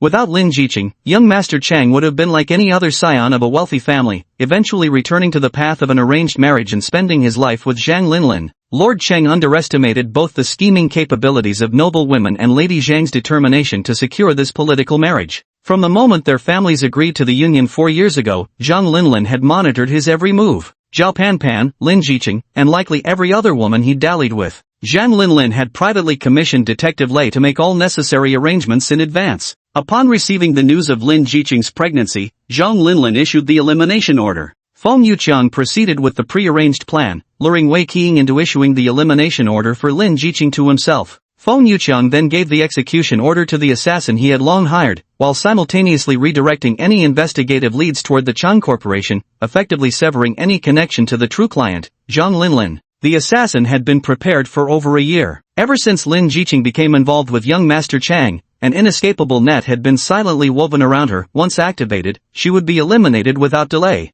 Young Master Chang remained completely unaware of these developments. After taking a shower that cleared his mind considerably, young Master Chang composed himself and entered his study. Chapter 24, The Boyfriend Shows Up. At 10 in the morning, a young man dressed in a sleek black suit stepped out of a luxury car and strode purposefully toward Huanshan Station. The crowd of media personnel gathering at the entrance of Huanshan Station has not only failed to dwindle in recent days but instead continues to grow steadily. Numerous self-media influencers have brought their teams to squeeze in front of Huanshan Station for live broadcasts, all for the sake of riding on Lin Jiqing's trending fame. A live streamer who couldn't squeeze through to the entrance simply climbed up a large tree in front of Huanshan Station to broadcast the spectacular scene of the overcrowded entrance. Amid the sweltering heat of May, a sharply dressed elite man appearing near Huanshan Station immediately drew the attention of the gathered media. The little streamer reported the latest developments to her fans in the livestream while zooming in with her camera. Several quick-witted journalists had already rushed to the elite man's side. May we ask why you're entering Huanshan Station at this hour? Is this related to Lin Jiqing's traffic accident? Almost everyone entering or exiting Huanshan Station these days faced similar questioning. People who come to Huanshan Police Station for business or to file a report are already in a bad mood. Having unrelated questions fired at them the moment they arrive at the station gate causes many to lose their temper on the spot. The elite-looking man halted mid-step, then turned around to face the media squarely. Before them stood a striking man in his late 20s. His captivating peach blossom eyes contrasted with his rigid posture and expressionless face, though faint beads of sweat had begun forming on his forehead. "I'm Gu Qinjiang, Lin Jiqing's boyfriend," he declared. "I came to Huanshan Station to uncover the truth about Jiqing's death." The scene fell into a brief silence, only for the square before Huanshan Institute's gates to erupt like a boiling pot the next instant. Everyone surged toward Gu Qinjiang, voices rising higher until the clamor of questions became indistinguishable. Frowning at the microphones nearly shoved into his face, Gu Qinjiang coldly waved them off. "Save your questions for after I come out of Huanshan Institute. Right now, I can't answer any of them." A quick-tongued reporter seized the opening to ask, "Mr. Gu, why have you only appeared at Huanshan Institute today? Why have you remained silent all these days since Miss Lin's car accident?" Gu Qinjiang turned to look at the reporter, his eyes tinged with a faint red hue.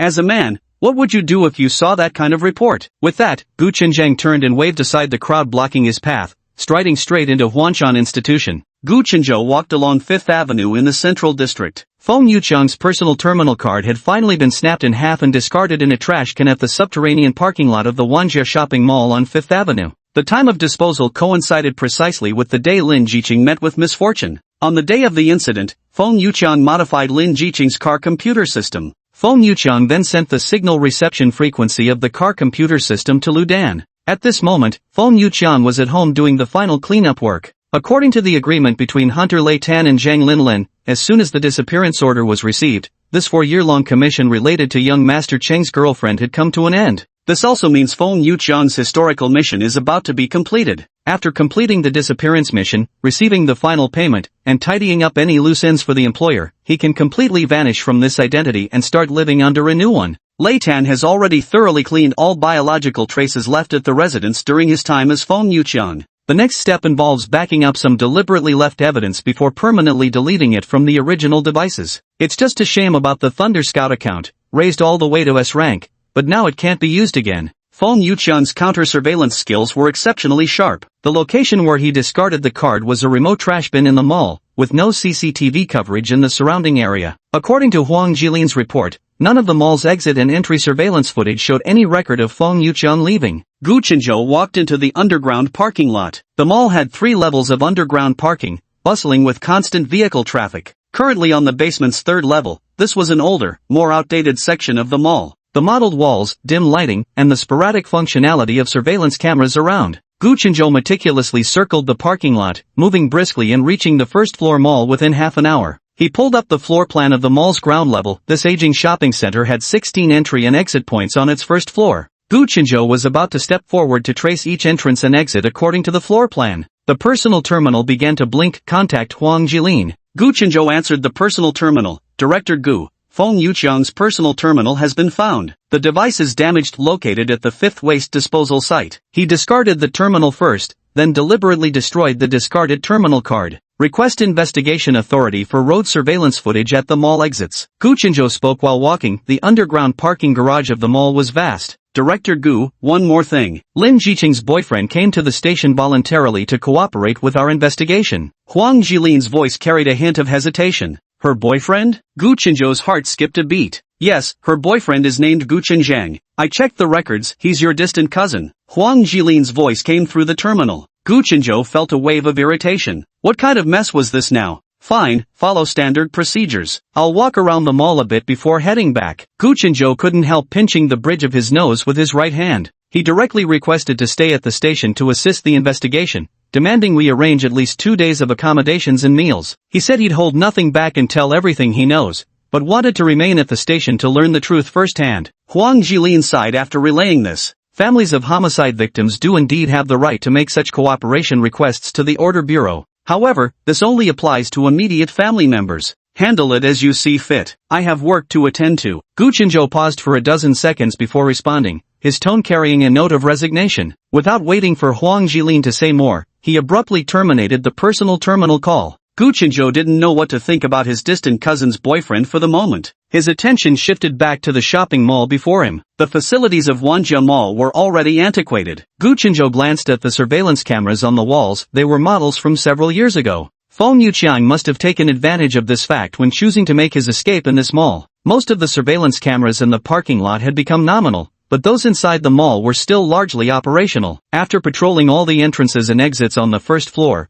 Gu Qinzhou had gained some understanding of the situation. Gu Qinzhou dawdled through lunch at the mall, wanting to contact young Master Cheng to ask what exactly he was up to. But in the end, he dismissed the thought. Young Master Cheng might appear gentle, but he was actually difficult to deal with. If he had deliberately arranged for Gu Qinzhang to claim responsibility, there must be reasons behind it. As the case director, knowing more would only bring unnecessary trouble. To avoid any hint of impropriety, he could simply hand over all matters related to Gu Qinzhang to Huang Jilin and ensure no interaction with him at the station. Chapter 25, The Trail. Huang Jilin held a laptop in his left hand while knocking on the door with his right as a greeting. I worked through last night analyzing surveillance footage and found a suspicious individual. Director Gu, take a look. Dressed in a light gray blazer, dark suit pants, and polished leather shoes, Huang Jilin's attire immediately signaled his high-ranking position within the Order Maintenance Bureau. Gu Chenzhou looked at Huang Jilin's proper attire, briefly imagining how he had broken through the chaos to make it into the Huanshan bureau this morning, and a faint smile appeared on his face. Huang Jilin didn't notice Gu Chenzhou's expression. He lowered his head and opened a video on his laptop. In the video, a man wearing a flat cap and a face mask stepped out from behind a car. Gu Chenzhou signaled Huang Jilin to pause the video. After carefully observing the screen for a few seconds, he nodded in confirmation. This is the man who modified the vehicle's computer. These are the surveillance footage from the mall's entrances and exits afterwards. However, we couldn't locate this person. Huang Jilin opened a folder containing 14 video files totaling over 30 gigabytes. This photo was captured from the surveillance footage in the underground parking lot of Wanjia Mall's basement level. Feng Yuqian was extremely cunning, having previously familiarized himself with the surveillance situation in Wanjia Mall's underground parking lot. We only managed to retrieve a brief segment of video footage, after which he vanished without a trace. Are all the surveillance footages from every entrance and exit on that day compiled here? Gu Chenzhou took the laptop from Huang Jilin's hands. He recalled the floor plan of the first level of the Wan Family Shopping Mall and began prioritizing the exits he thought Feng Yuqian was most likely to take when leaving the mall. These are the high-definition videos from all exits of Wanjia Shopping Mall between 7 p.m. and 10 p.m. We've already excluded 2 fire exits where no one entered or exited. Gu Chenzhou simultaneously opened 8 video feeds and set the playback speed to 5x. The images began advancing rapidly. 8 screens flickered rapidly on the laptop. An ordinary person would get dizzy just trying to focus on one for a while, yet Gu Chenzhou was watching all 8 simultaneously. Huang Jilin gave Gu Chenzhou a somewhat complicated look, noticing his intense focus on the screens, then quietly left his office. Gu Chenzhou didn't spend much time on it. Upon spotting the target, he paused the video, stood up and gulped down his morning tea that had gone cold. Then he pressed the intercom button. Huang Jilin appeared in Gu Chenzhou's office 10 minutes later, carrying a bag of snacks. Pointing at the screen, Gu Chenzhou said to Huang Jilin, Feng Yuqian left through exit 3 of the shopping mall at 9:30. Let's check the exterior surveillance footage near exit 3. Huang Jilin took over the computer. The frozen video frame showed 8 people. Gu Chenzhou pointed at one of the men, a short, stocky elderly fellow with graying hair, and said, That's Feng Yuqian. Let's check his next move. Huang Jilin couldn't help but raise his right eyebrow as he leaned closer to the screen for another look, yet he still couldn't discern any similarities between this elderly man and the guy wearing the baseball cap and mask. But he didn't question Gu Chenzhou's conclusion and immediately left the room with his computer tucked under his arm. Gu Chenzhou glanced at the snacks Huang Jilin had brought, a pouch of dried sweet potato strips. Gu Chenzhou frowned in distaste as he tore open the packaging. Ever since his 5 senses became enhanced, his taste buds grew unbearably acute, always detecting every trace of unnatural additives in food. For a time, this left him unable to stomach anything except plain rice, steamed buns, and water. Yet this bag of dried sweet potato strips turned out unexpectedly delicious, made from genuinely high quality, pure ingredients with no weird additives. He finished off the entire bag before he knew it. Gu Chenzhou cast a satisfied glance at the sweet potato chip packaging, ready to order some for himself to enjoy while gaming at home. Opening the Forest Female Corpse case file still pending on the OA homepage, he entered hand over to Huang Jilin for handling in the leadership instructions column and clicked send without hesitation. After transferring the Forest Female Corpse case, Gu Chenzhou felt immensely relieved. Having a capable captain like Huang Jilin was truly a blessing for him as a leader. He casually picked up a file folder from the desk and walked downstairs with a grave expression. On the first floor, he ran into 3 young lawkeepers in the hallway. Everyone watched as Director Gu, looking stern with the file folder in hand, hurried out of Huanshan Station, prompting hushed discussions. Director Gu might be heading to the higher-ups again, Lawkeeper A remarked. Director Gu is really amazing. Our efficiency has improved dramatically since he arrived. We used to wait 5 days for an autopsy report, and now it's done in just 2. Our case closure speed has more than doubled, said Peacekeeper B. Just the other day, Director Gu stayed late with everyone until midnight. He's truly dedicated to his work. The diligent and hard-working Director Gu, with his enhanced hearing, caught every word of their praise. His footsteps grew even lighter, and the afternoon sun no longer felt harsh on his eyes. After a brisk 10-minute walk, he arrived home. It was 2 o'clock in the afternoon. Gu Chenzhou estimated the time and set a 3-hour alarm for himself before brewing a cup of tea. Since it was broad daylight, he skipped the projector setup. Instead, Gu Chenzhou dug out his VR headset and cheerfully logged into his gaming account. The Huan Mountain area, with its dense forests, rugged mountain paths, and sparse surveillance coverage, was a naturally perfect location for silencing witnesses and disposing of bodies without trace. As if by unspoken agreement, criminals in Aid City seem to have collectively decided to commit all their misdeeds in the Huan Mountain area. Even if murders occur in other districts, the bodies are often dumped in Huanshan District. Huanshan Precinct's Criminal Investigation Unit has always been the most professionally competent in Ed City. Today, Gu Qinzhou gained an even deeper appreciation for the professional caliber of Huanshan Precinct's criminal investigation team. Just as he was utterly engrossed in gaming, reaching a critical moment, his personal terminal kept vibrating. Forced to endure his teammates' furious cursing, he had no choice but to log off. Director Gu, we've tracked Feng Yuqian's location through the surveillance cameras along the route. He's in Nanjiang District. We're heading there immediately, Huang Jilin reported. Gu Qinzhou glanced at the alarm he'd set. Only 2 hours had passed. I'll head over. 2 things here are wrapped up. Just send me the location. Gu Qinzhou changed into a clean light gray fitted shirt paired with slim dark casual pants. After hesitating for a moment, he ultimately chose not to take his car keys and instead called himself a ride. From Huanshan District to Nanjiang District is equivalent to traveling from the north of Eid City to its south. Even taking the Outer Ring Expressway, it still takes an hour and a half. By the time Gu Qinzhou arrived at Feng Yuqian's rented apartment in Nanjiang District, it was already evening. Chapter 26, The Killer's End. Feng Yuqian's rented apartment was located in the old district of Nanjiang, a noisy and dilapidated residential area. The community consisted of just 3 buildings, each only 5 stories tall, 50-year-old structures with dull gray facades covered in yellow water stains and white advertisement stickers. The complex had no hired property management. Its gates stood wide open, allowing anyone to enter unimpeded. Feng Yuqian's residence was on the 3rd floor of the easternmost building, closest to the entrance. The building had no elevator, and the staircase hadn't been cleaned for a long time, with trash and cigarette butts scattered everywhere. Feng Yuqian's residence was a 2-bedroom apartment of about 50 square meters. The moment Gu Qinzhou stepped inside, he spotted a young man in his 30s sitting on the sofa with his eyes half closed, as if dozing off. Huang Jilin noticed Gu Qinzhou and walked over, handing him a pair of gloves. Gu Qinzhou put on shoe covers, casually took the gloves, and slipped them on. The time of death was approximately 2 hours ago. We're a step behind again, Huang Jilin said, hesitantly glancing at Gu Qinzhou. Director Gu, this is Feng Yuqian, right? They had tracked the elderly man's surveillance footage all the way here, only to find the body upon opening the door. The likelihood of having found the right person was overwhelmingly high. The man on the sofa appeared to be in his early 30s at most, square-jawed, with thick eyebrows, a high nose bridge, and deeply set eyes. Yet Feng Yuqian was 41 years old, with a round, soft-featured face and unremarkably gentle facial contours. Huang Jilin examined the photo of the man in the baseball cap and mask, whose primary facial features were entirely concealed by the headwear. He then cross-referenced it with the surveillance stills of the elderly man exiting the mall. The old man perpetually hunched over as he walked, his wrinkled face thoroughly captured by the cameras. Huang Jilin furrowed his brows. Just by looking at them like this, it was genuinely difficult to tell that these 3 people were the same individual standing before him.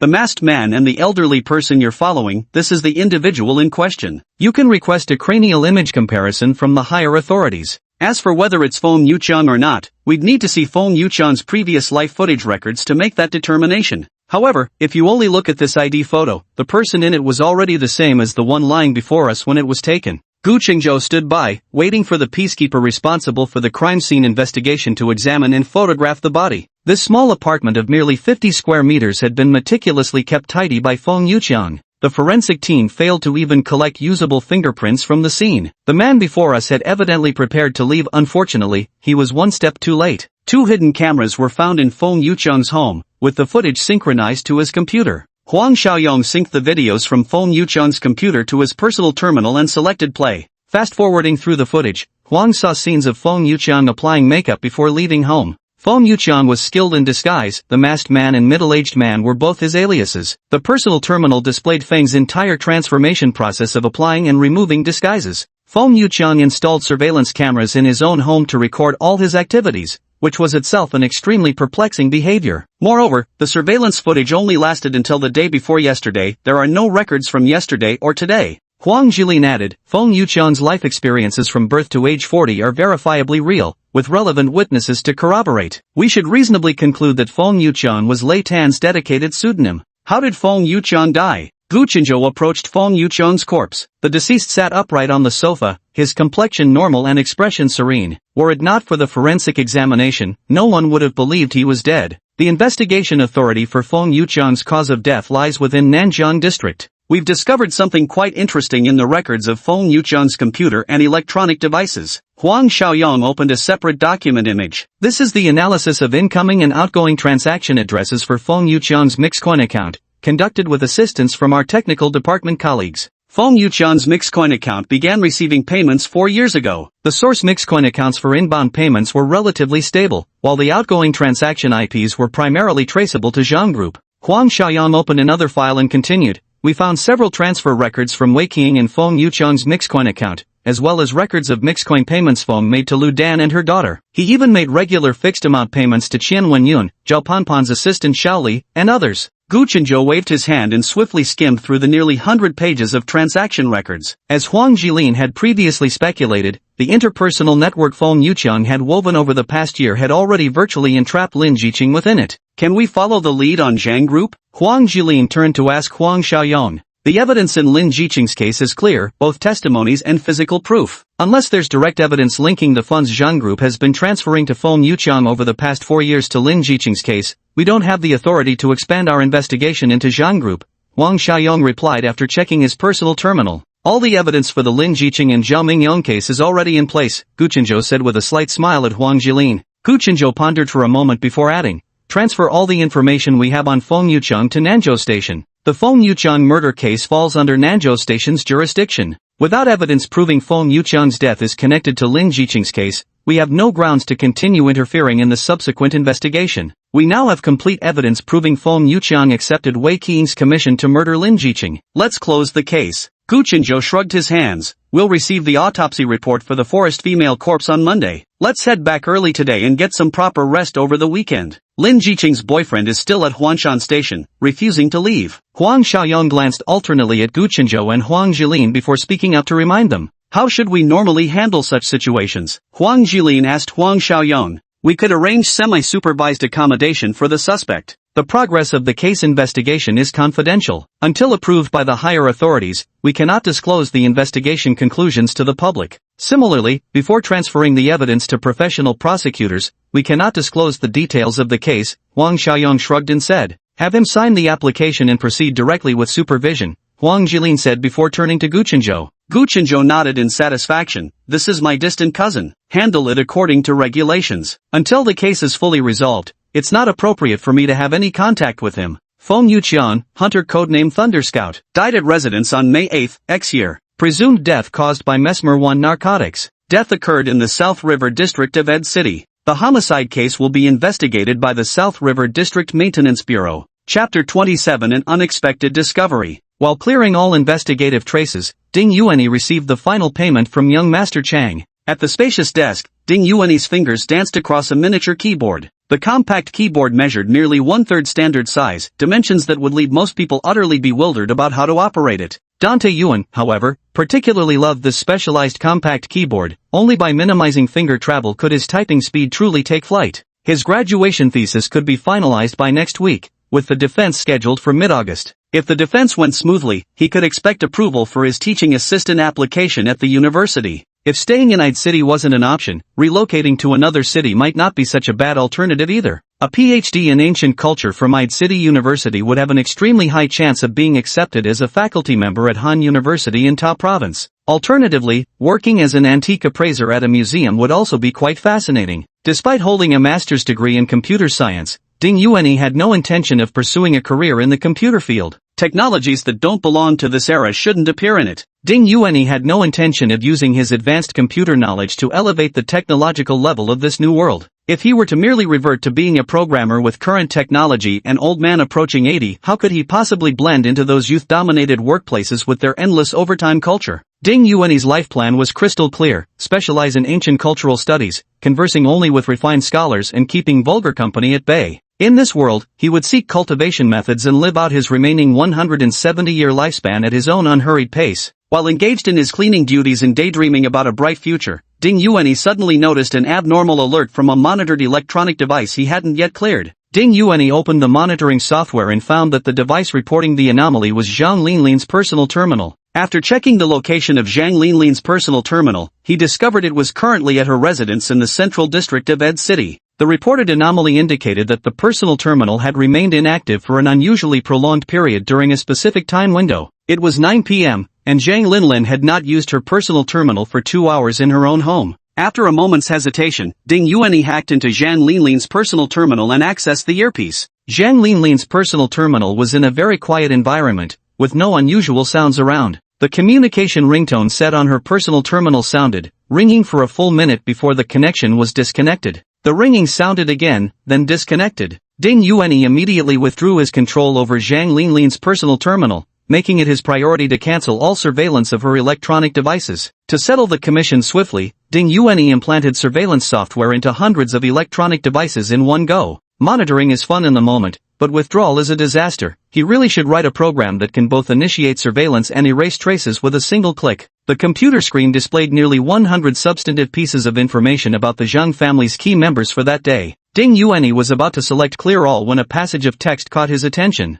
This was a call log from Zhang Zhongkai, the CEO of Zhang Biotechnology and father of Zhang Linlin. The call lasted only 2 minutes, with the main content being, an accident occurred at Research Institute number 30. A human test subject suddenly went berserk, not only killing 10 other test subjects in the same chamber but also injuring 20 researchers, 2 of whom died despite rescue efforts. Zhang Zhongkai's response was brief, noted, "Handle it according to standard procedure." This clearly wasn't the first time such an incident had occurred. Zhang Biotech's Base 30 was currently conducting human experimentation. Human experimentation is illegal in Kelana unless approved in writing by the Kelana Department of Health. The application process for human experimentation with the Kelana Department of Health is extremely cumbersome. In addition to submitting a complete experimental feasibility report, the applying institution must also hold public hearings in 10 or more provinces across Kelana. The voting results from these provinces ultimately determine the fate of the experiment. Currently, the only human experimentation project that has obtained approval from the health department through hearings is the Brain-Computer Interface project led by the Chang Corporation. While brain-computer interfaces have already entered Phase 1 clinical application in the South Sea Empire, Kelana is still in the experimental stage. The promotional efforts surrounding the South Sea Empire's experiments have, to some extent, accelerated the approval of this human experimentation project in Kelana. This also marks the first human experimentation case ever approved by Kelana's health department. The apocalypse on Blue Planet began with the zombie virus. As people fled for their lives,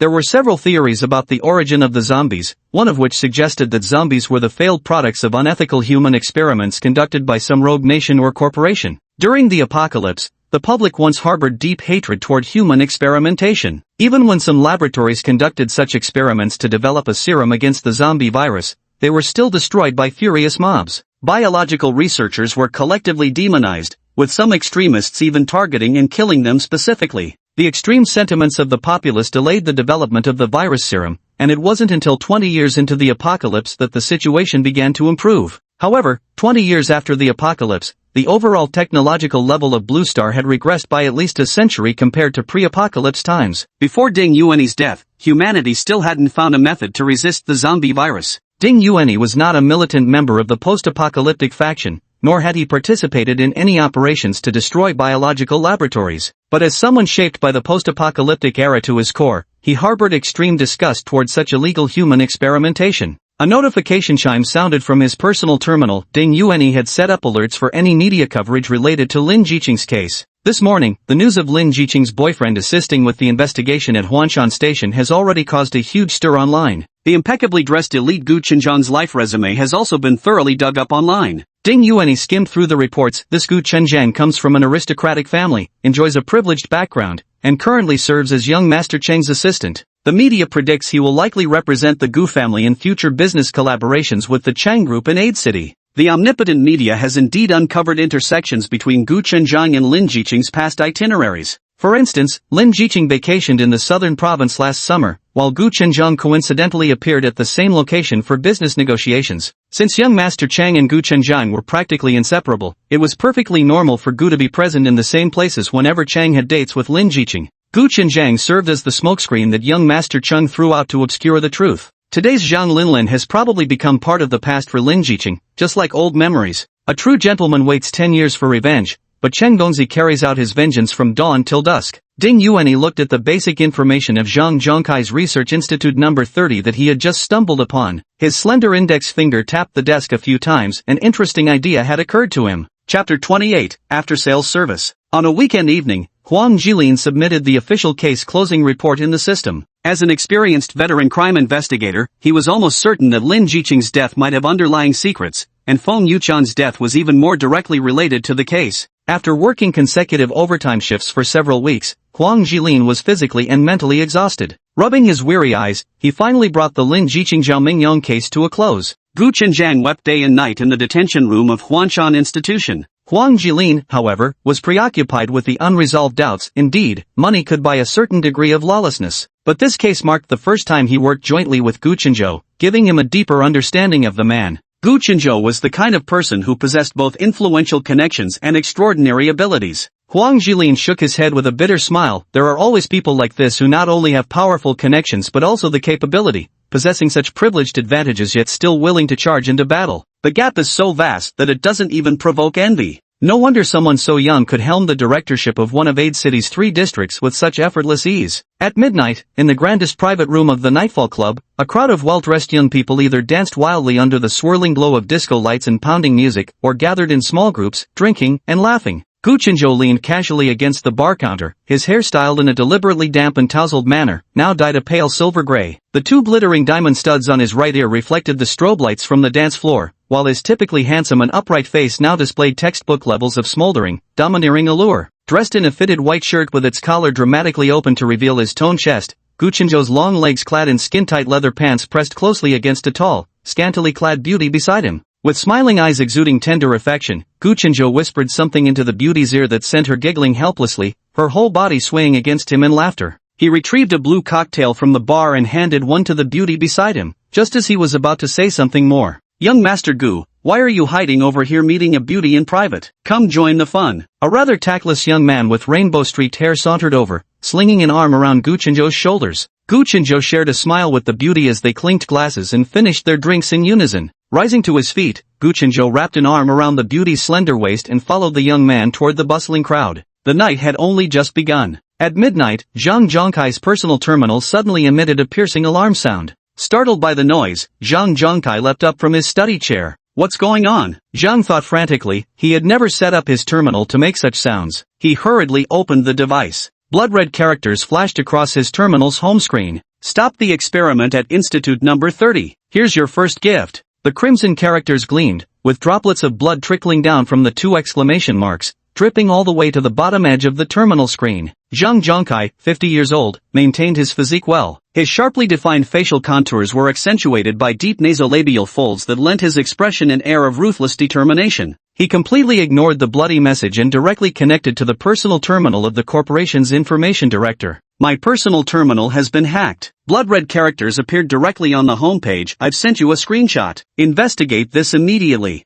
Zhang Zhongkai's voice carried a nasal tone. His nose had been bothering him all evening, likely due to a cold coming on. He dismissed such trivial matters. As a key decision-maker of the Zhang family, this type of threat barely registered among the myriad warnings he routinely received. His greater concern was whether there had truly been a leak from research facility number 30, whether this was mere intimidation or if the perpetrators had obtained substantive classified information. Ding Yuanyi tossed the blood-written message onto Zhang Zhongkai's personal terminal with satisfaction, then completely severed his surveillance of the man's device. He meticulously erased the last traces of his actions, musing to himself, consider it complimentary after-sales service for young Master Chang. This big job was finally done. Tomorrow would be another lovely weekend. Gu Chenzhou was awakened by the morning sunlight. A single beam streaming through the loosely drawn curtains had somehow landed directly on his eyes. Weekend mornings are meant for sleeping like the dead. Gu Chenzhou glanced at his personal terminal. It was only 6 in the morning. Yet there were already over a dozen unread messages waiting. Young Master Chang, hey, Gu, let's go out today. Sent at 4:30 this morning.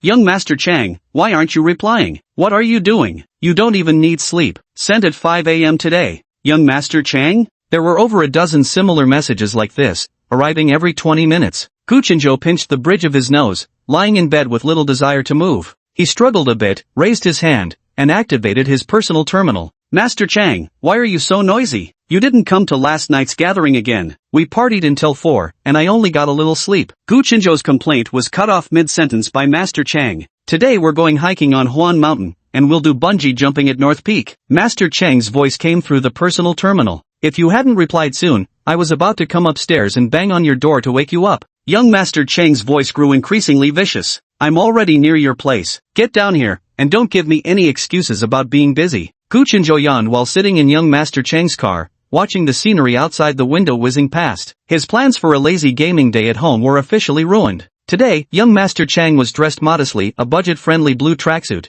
a pair of generic black hiking shoes, and gold-rim tinted glasses with clear lenses. Such was the bearing of young Master Chang that even those who knew him intimately would, at most, mistake him for someone who merely resembled the ever-radiant young master himself, never recognizing him for who he truly was. The last time he went on a date with Lin Jiqing, he had been wearing this very outfit. That day, Lin Jiqing's long hair was tied into twin tails, and though she wore an utterly unremarkable cheap t-shirt and jeans, stripped of all embellishments, she still stood out as the brightest presence in the crowd. Like any ordinary young couple, they strolled the streets of Jiangcheng, with no one recognizing them. Young Master Chang still vividly remembers how exceptionally crimson the sunset glowed that day. Bathed in the twilight, Lin Jiqing's bright eyes sparkled brilliantly, her face radiant with a blissful smile. I want to give you a gift, my love, you're going to be a father. He'd been so overjoyed, his heart overflowing with unprecedented happiness. What had he said in that moment? Darling, marry me. Lin Jiqing was smiling so brightly as she threw herself into his arms. How beautiful it would be if time could freeze forever in that moment. Now all of that exists only in memory. Young Master Chang cherished this relationship with Lin Jiqing dearly,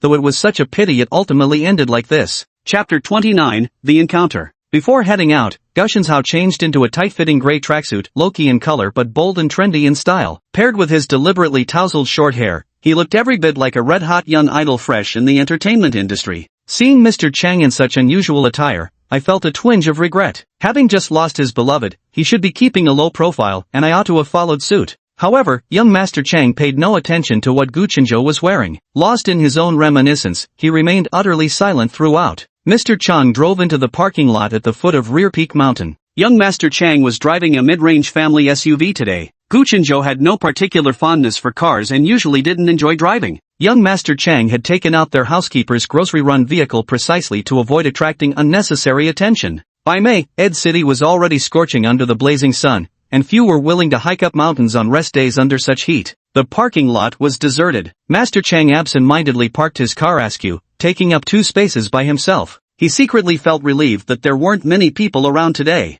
Master Chang remained tight-lipped the entire time, his face grim as he stepped out of the car and headed toward the mountain foot without a word. Although Master Chang had always been that model child others admired, excelling academically, socially adept, and mild-mannered. However, Gu Chenzhou, who had grown up with young Master Chang since childhood, knew that while his academic excellence and social skills were genuine, his purportedly gentle temperament was entirely false. The truth was, young Master Chang had a violently irritable and vengeful nature. He simply never revealed his true disposition in public. When negative emotions became unbearable, young Master Chang would vent them through intense physical exertion, sprinting, boxing, or mountain climbing. The journey passed in near silence. Gu Chenzhou could sense that young Master Chang was dangling on the edge of losing control. Without proper warm-up, young Master Chang eagerly kicked off his run up the mountain. Gu Chenzhou, serving as his obligatory running companion, could only follow closely behind without missing a step. The rear mountain trail shoots straight upward over 3,000 steps at a 70-degree incline, locally dubbed the cloud scaling ladder. Each step stands about 15 centimeters high, making the climb strenuous even for regular hikers.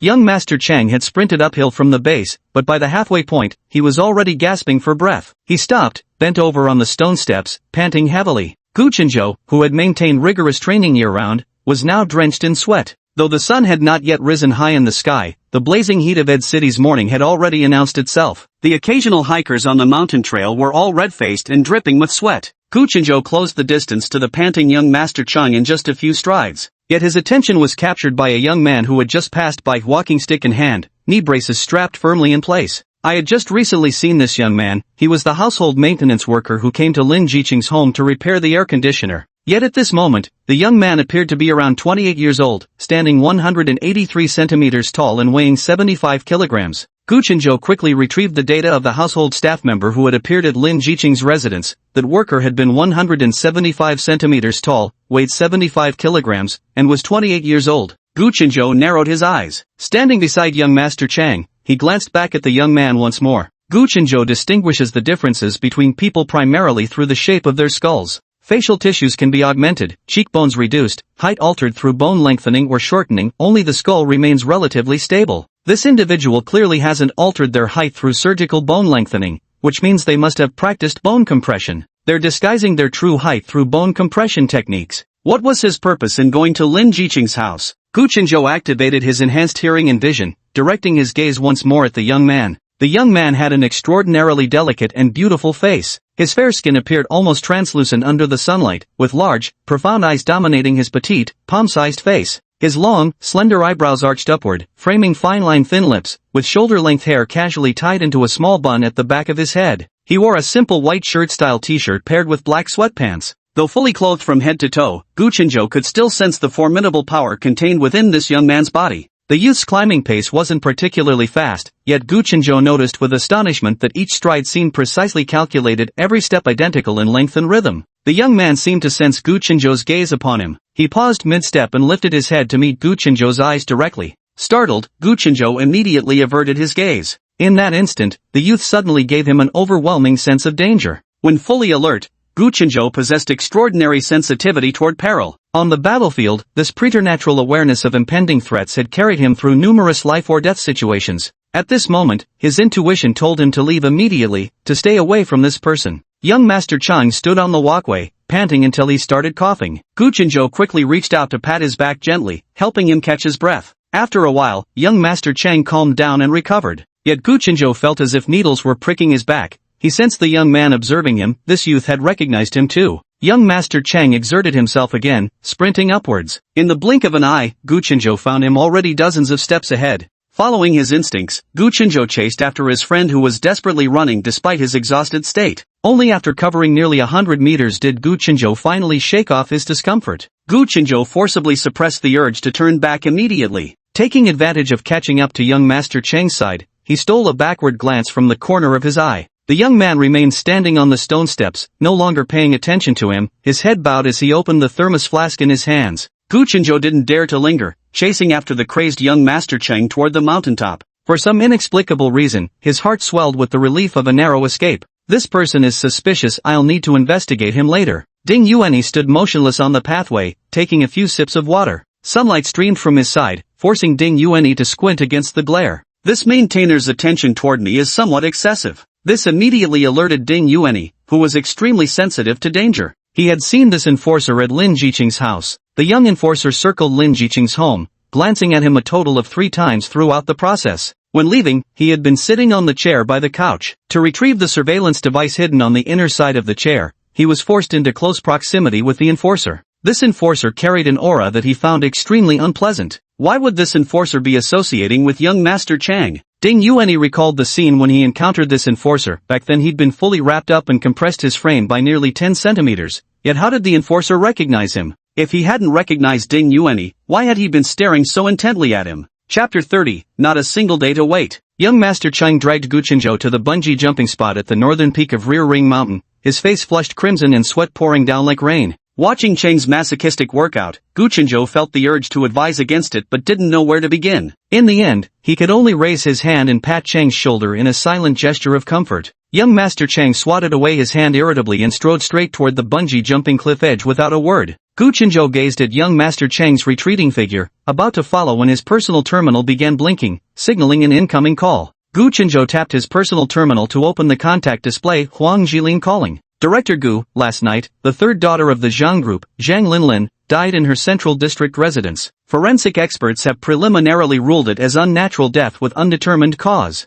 As soon as Gu Chenzhou answered the call, Huang Jilin's urgent voice came through the terminal. Gu Chenzhou remained silent. This matter has nothing to do with our station, but the accidental death of the Zhang family's direct descendant in a central district residence has caused quite a stir. Today, higher authorities issued notices to all 3 districts simultaneously about how to handle media inquiries. Huang Jilin spoke hurriedly, slightly out of breath. Understood. Forward me the details. Please also notify everyone else in the station. Sorry for the extra trouble. Gu Chenzhou stood silently for a moment before turning to descend the mountain path. He had already pushed aside the chance encounter with Ding Yuanyi earlier, his face grim as he slowly walked back to the foot of the mountain. Gu Chenjiang played the devoted boyfriend at the police station, while the young Master Chang handled those who needed dealing with outside. Even an arranged marriage partner wasn't spared. This matter had truly touched young Master Chang's most forbidden territory. This was perfectly in line with young Master Chang's character. When it came to revenge, not a single day could be waited. But could the Zhang family truly be fooled by young Master Chang's sleight of hand?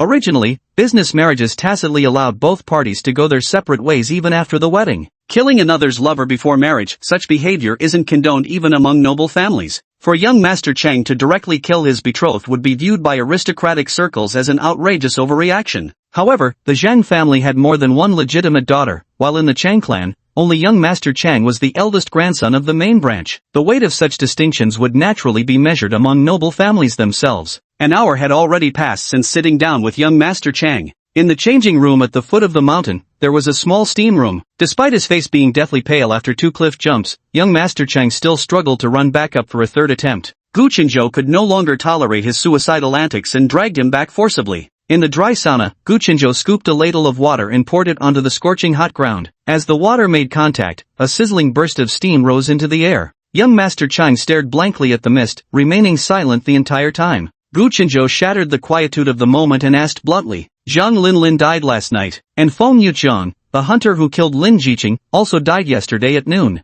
Young Master Chang's flushed face flickered in and out of view through the steam, his upturned phoenix eyes misted with moisture. He remained silent, his expression somber. Gu Chenzhou tilted his head and cast a sidelong glance at young Master Chang. "Did you do this?" "MHM. Young Master Chang wiped at his eyes as sweat dripped into them, his discomfort evident. "I was still too naive. The smooth sailing before made me lose my head. Never thought just a girl from a wealthy family could scheme to keep an eye on me so meticulously for years. So I could only be utterly defeated." Young Master Chang stared at the ground with bloodshot eyes as he spoke. "That woman is truly terrifying. When there was talk of a marriage alliance between our families, she hired the bounty hunter Lei Tan. Ever since then, every single move in my private life has been under her surveillance." Young Master Chang raised his head, his eyes bloodshot and filled with hatred as he glared ahead. "She planted spies around every one of my girlfriends. She even prepared suitable killers in advance, ready to take action against whoever she designated. She had Feng Yuqiang redirect the client's leads toward the Chang Corporation. If anyone traced it back to Feng Yuqiang, the client's clues would be thrown out as bait, ensuring none of it could ever be tied back to her." Young Master Chang clenched his fists, his teeth grinding in fury. "If I hadn't heard it with my own ears, her cheerfully bragging about all this to her family with such pride, I would never have believed that my gentle, refined fiancée, a well-bred lady, could be so vile and cruel. Your information reached you faster than my investigation. All we've uncovered at the Order Maintenance Agency is evidence that someone from the Zhang Group paid Feng Yuqiang in M-Star coins, but we have no proof this payment was meant to hire Feng Yuqiang to harm Lin Jiqing." "Which channels did you use for your investigation? Your understanding seems more thorough than our official order maintenance agencies." Gu Chenzhou was drenched in sweat, gripping a ladle of water that he splashed onto the ground. Watching the white mist rise once more, he couldn't help but ask, "Investigate? The job I commissioned was to butcher pigs. Too bad he doesn't deal with disappearances. For disappearances, I hired another hunter. The results were truly most satisfactory. When will you get the results from the pig butchering?" Gu Chenzhou compared this with his own investigation progress and pressed on somewhat reluctantly. "Early yesterday morning," said young Master Chang. The results were already in the day before. According to the supplementary evidence from Butcher, he had obtained the items the previous day already. Gu Chenzhou calculated the time. "He gave you evidence, can I take a look at it?" "Everything was cleared after the case was closed." "As agreed, I can't transfer the attachments he provided to anyone else," Chang Gongzi said somewhat apologetically. "When did you place the vanishing order?" Gu Chenzhou asked after a moment's deliberation.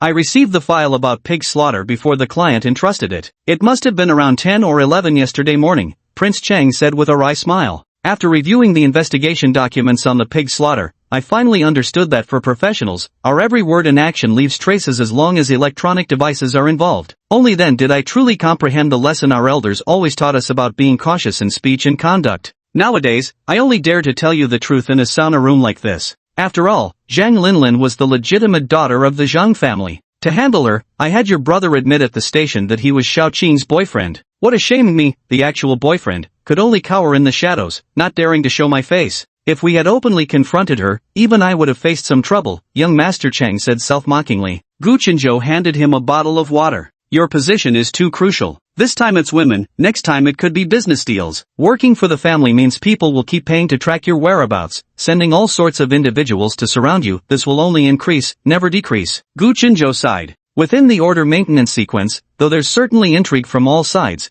our work environment is relatively simpler compared to yours. And as an order maintenance station director, any woman I marry in the future probably wouldn't go to such desperate lengths to monitor me." Gu Chenzhou poured another ladle of water onto the ground. Chapter 32, Laboratory Number 30. Business rivals, competitors from the same clan, the calculating spouse by my side. I haven't even begun to play this game seriously yet. Young Master Chang buried his head in his elbows. I've just joined the group, and Jiqing's situation is merely the appetizer. If real trouble comes, I can't even protect my own woman and child. Cheng Gongzi hung his head, beads of sweat dripping from his forehead and sizzling faintly as they hit the ground. You're the eldest grandson of the main lineage, heaven's favored one. Others would kill to have your advantages. If I'd been dealt such favorable cards, I wouldn't have had to stake my life on the battlefield. In my batch, we suffered a 60% casualty rate. Gu Chenzhou raised his hand to pat young Master Chang, but seeing how drenched in sweat the other person was, he couldn't bring himself to do it and lowered his hand again. See, when you have money and hire a bounty hunter, you can get the best butcher for the job.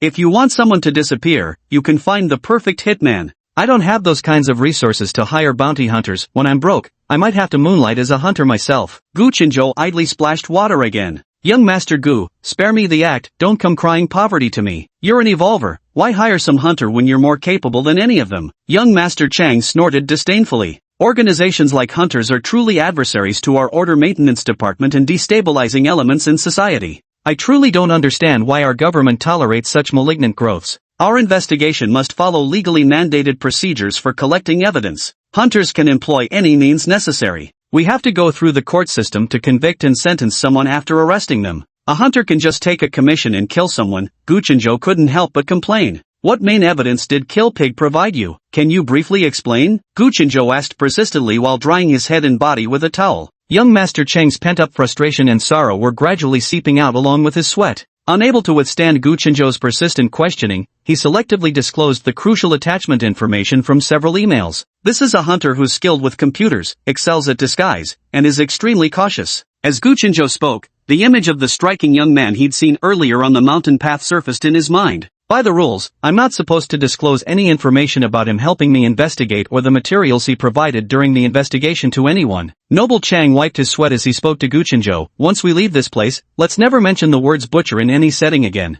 Noble Chang still felt lingering fear when recalling the butcher's methods. Seeing the materials he provided truly sent chills down my spine. Wherever he wants to be, he can appear anytime. In the central district of Ed City, at Zhang Zhongkai's residence, Ing Shui Zhang Linlin's mother sat with swollen, reddened eyes. Zhang Linlin's elder brother, Zhang Chang, held his mother's shoulders, his gaze hollow as he stared blankly into space. Zhang Zhongkai kept glancing at his personal terminal with a grim expression, seemingly waiting for some message. Zhongkai, did Chang Whiting order what happened to Lin Lin? She told me that woman Lin Jiqing was Chang Whiting's mistress, which is why she had people deal with her. Zhongkai, we can't let this go, our daughter didn't die for nothing. Zhang's mother sobbed, her sharp voice rising with agitation as she straightened up in her seat. The young Master Zhang held his mother down with one hand, stopping her from standing up, while lightly stroking her back with the other. This comforting gesture failed to soothe Mother Zhang's emotions as she writhed, attempting to break free from young Master Zhang's grasp. Enough! This ends here. Xiaolin's death has nothing to do with young Master Chang. Xiao Chang, take your mother to rest. Zhang Zhongkai waved irritably at Ing Shui, thoroughly vexed. Institute number 30 has been operational for 5 years, with its experimental projects gradually progressing on track. The company has already paid a hefty price to suppress the series of troubles caused by experimental accidents. Yet now, both my personal terminal and the corporation's servers were simultaneously hacked, with crucial experimental data being stolen. Whose interests does the perpetrator represent? After copying the data, they didn't demand money nor report to government authorities, but instead murdered my daughter. Are they extremists from the religious factions opposing human experimentation? No, if it were them, they'd report the evidence to the Order Maintenance Department or send it to Kim Biotech. Neither the Order Maintenance Department nor their old rival Kim Biotech would hesitate to use this information to trample Zheng Biotech underfoot. It's obviously the Chung kid who did it. How else did his mistress die, followed by Lin Lin just silently dying at home? If you won't avenge Lin Lin, I want him dead too. Ing Shui screamed, breaking free from Zhang Chang and leaping up from the sofa before rushing toward Zhang Zhongkai. Zhang Zhongkai's train of thought was interrupted by Ing Shui,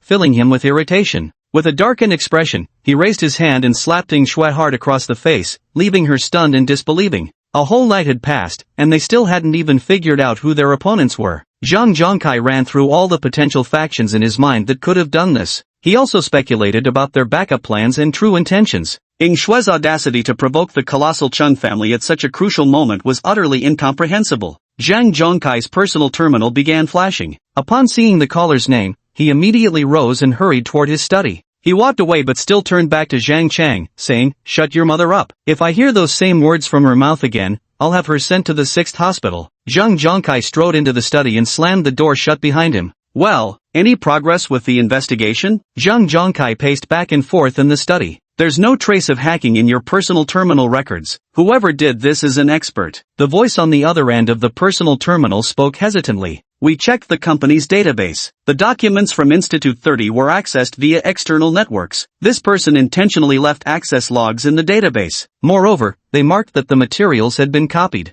Zhang Zhongkai slumped weakly onto the nearby sofa upon hearing this news, remaining silent. If the head of the Zhang family were to learn that even the darkest secrets of Zhang Biotech had been uncovered by outsiders, his tenure as the company's CEO would undoubtedly come to an end. The person on the other end of the private terminal understood the impact these words had on Zhang Zhongkai and refrained from speaking further, waiting for his next instructions. After a long silence, Zhang Zhongkai finally spoke, grinding his teeth as he issued this agonizing order. Dismantle Laboratory 30. Erase all data regarding Base 30 from the database. Transfer all experimental specimens, personnel, and equipment from Laboratory 30 to Laboratory 25. From now on, all experimental data in Laboratory 25 must maintain absolute physical isolation from external networks. Chapter 32, Funeral Rites. May 13th, Rear Ring Mountain Cemetery, outskirts of Ed City. Lin Jiqing's funeral will be held today. Located in the western part of the Ring Mountain District, Rear Ring Mountain Cemetery is surrounded by several natural scenic areas and has been serving Ed City for nearly a century. To the east of Rear Ring Mountain Cemetery lies Wufeng Lake,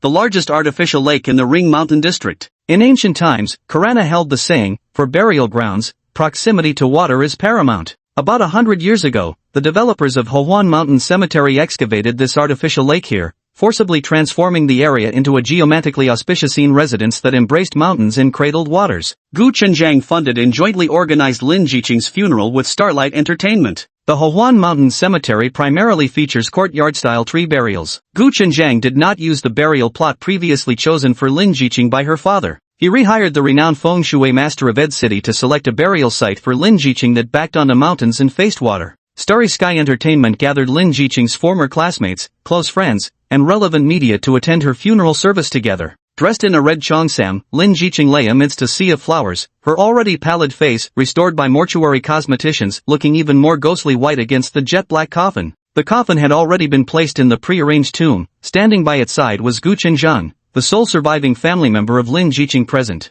Lin Jiqing's father and stepmother, as the principal and accessory in her murder, were detained by the Order Maintenance Department. Lin Jiqing's younger brother Lin Jiwei vanished without a trace after his initial cooperation with the Order Maintenance Department's investigation. Stars from Starlight Entertainment, all dressed solemnly in black, lined up one by one to pay their final respects to Lin Jiqing's remains. Gu Chenjiang, as a family member, stood nearby reciprocating the condolences from each mourner in turn. The attending media captured this grand spectacle of the entertainment industry with their array of cameras and equipment. Thank you all for taking time out of your busy schedules to attend Jiqing's funeral. She was a wonderful actress, a talented singer, and the woman I loved most. Gu Chenjiang, dressed in a black suit, bowed deeply to the crowd before receiving the microphone handed to him by someone nearby. During her lifetime, Lin Jiqing was deeply committed to charitable causes, making multiple donations to the Kalana Women's Education Foundation. The beneficiary of her $2 million Kalana life insurance payout has also been designated as the Kalana Women's Education Foundation.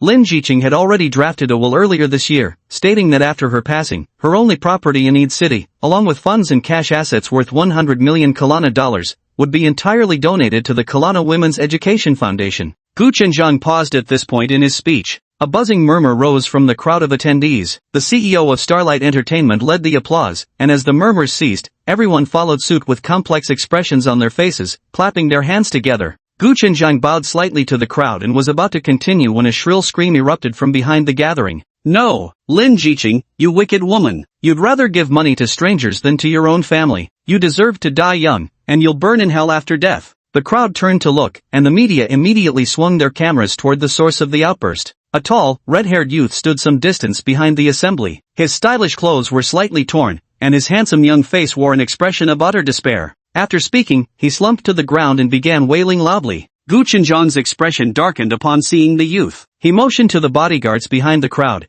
and several burly men stepped forward to cover the boy's mouth before hauling him to his feet. The struggling youth was dragged away beyond the crowd's sight. It is with profound sorrow that we gather here today to honor the memory of Lin Jiqing, who was adored by us all. Your radiant smile and unforgettable performances will forever remain on screen and in our hearts. I, Gu Chenjiang, hereby pledge to carry on your legacy, dedicating whatever humble strength I possess to the mission of helping underprivileged girls receive education for the rest of my life. Rest in peace, Jiqing. Remember, justice will always prevail in the end. May you walk in peace. Gu Chenjiang took out a white handkerchief from his pocket and wiped the tears from his face. Gu Chenzhou stood far away by the roadside, not joining the crowd that surged forward. Gu Chenjiang concluded the eulogy, and the mourning crowd bowed their heads in silence. The on-site staff stepped forward to seal the coffin. Gradually, the earth covered the coffin, and following the arrangement by Galaxy Entertainment, the celebrities and media present began to withdraw in batches. After the attendees had left, Gu Chenzhou finally approached Gu Chenjiang. Gu Chenjiang watched as the grave pit was slowly being filled with earth, his eyes and nose slightly swollen from grief. Gu Chenzhou placed a hand on his shoulder and gave it a firm squeeze. "Do you like her too?" Gu Chenzhou asked in a hushed voice. "Who wouldn't adore such a wonderful woman? It's just a shame I wasn't the one who met her first. Had she encountered me instead, perhaps she wouldn't have met such a tragic end."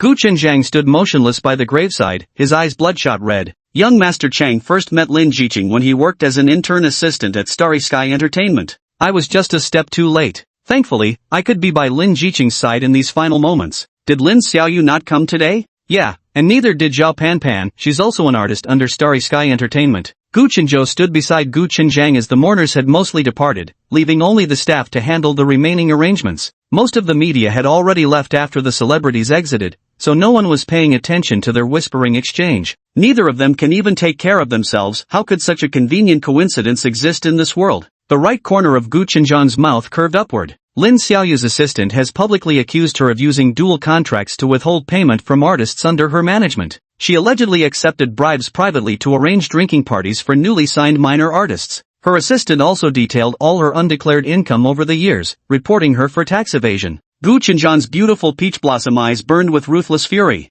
Reported by his own confidant under their real name, he's about to face imprisonment. And this is just the beginning. As for Zhao Panpan, believe me, news about her will surface soon. Gu Chenjiang placed his right hand over his left chest and bowed deeply before Lin Jiqing's grave. In the airport VIP lounge, a uniformed ground staff member respectfully approached young Master Chang. "Mr. Chang, the plane you're boarding will begin boarding soon. Would you like to rest a bit longer or proceed with boarding now?" Mr. Chang closed the document in his hand and glanced at his personal terminal. By this time, Lin Jiqing's body would have already been buried. He closed the document in his hand, and his assistant immediately stepped forward to take it from him, preparing to handle the boarding procedures. Mr. Chang didn't open his personal terminal. He knew that if he logged onto the network now, he could see the entire video of Lin Jiqing's funeral. But none of that mattered anymore. The one standing by her side as her boyfriend in the end wasn't me. He clasped his hands together, tightly closed his eyes, and silently murmured, "Rest in peace, my dear. May you find your way safely." Chapter 33, Ancient Culture Research Association.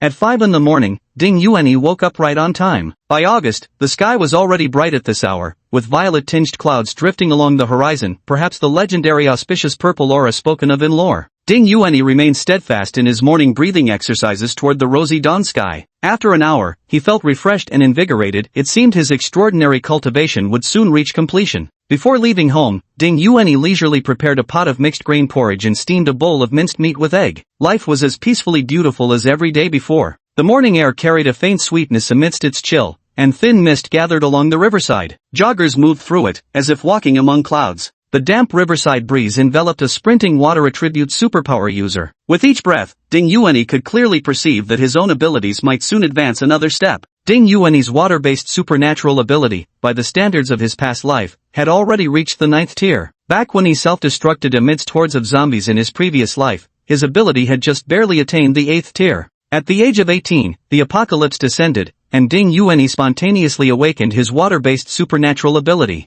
In the early days of the apocalypse, ability users had no cultivation techniques to follow. Initially, they trained purely by instinct, with most taking numerous detours in their cultivation paths. The first wave of awakened ability users, due to their superior combat prowess compared to ordinary people, fought tirelessly on the front lines. Many of them lost their lives prematurely. Ding Yuanyi's early power level advancements depended entirely on life and death battles. It wasn't until he turned 30 that he gained access to his first cultivation manual. The post-apocalyptic environment was harsh, with the struggle for food and living space consuming most of people's energy. Even after obtaining the manual, Ding Yuanyi's power progression wasn't meteoric. It took him 20 years just to reach the 8th rank. The new world offered stability, abundant water elements, and even traces of precious spiritual energy in some remote locations. Free from survival pressures and armed with cultivation techniques accumulated in his past life, Ding Yuanyi began practicing at the age of 6, advancing his supernatural abilities at a pace far exceeding his previous existence.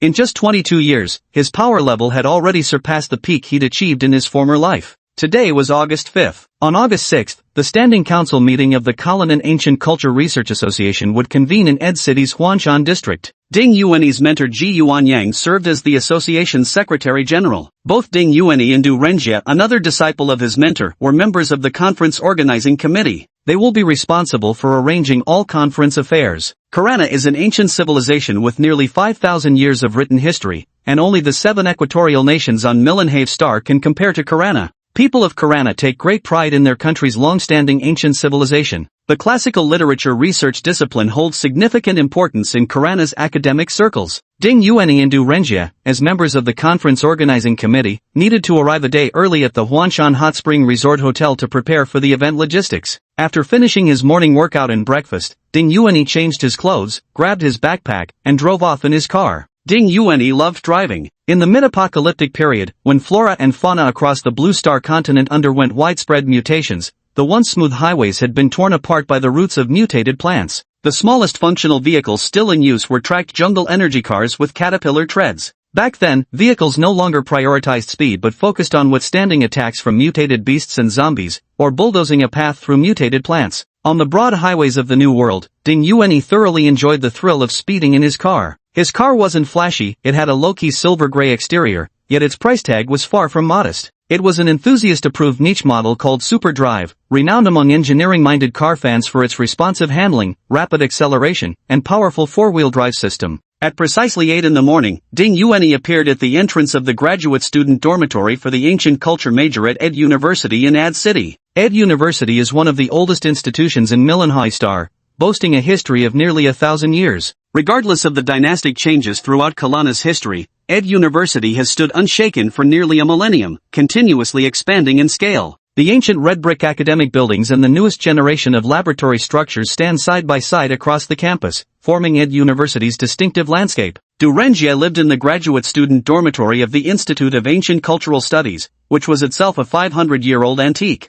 After multiple renovations, apart from retaining the original outer shell of the building, the interior had been completely modernized. This building had also become the most sought-after dormitory for students majoring in ancient cultural studies. By the time Ding Yuanyi arrived, Du Renjie was already waiting downstairs at the dormitory. Du Renjie was of average height, dressed simply in a white shirt and black trousers. Standing next to Ding Yuanyi, who was similarly attired, they looked like they were wearing matching work uniforms. He had a high forehead, a straight nose, and a pair of small but piercingly bright eyes. This was a very talkative young man, in his 20s, brimming with the youthful cheerfulness typical of his age. He chattered non-stop as soon as he got in the car. "Senior brother, our meeting this time is so long, 5 whole days. Last quarter's meeting only lasted 2 days. Du Renjie fastened his seatbelt and adjusted to a comfortable position in the passenger seat. There are 2 major festivals in the first quarter, leaving everyone with insufficient time to prepare meeting topics. Even if we identify sites requiring classification in the last quarter of the previous year, we can only dispatch staff for preliminary field investigations by the second quarter. That's why the third quarter meeting typically has the highest number of agenda items throughout the year,"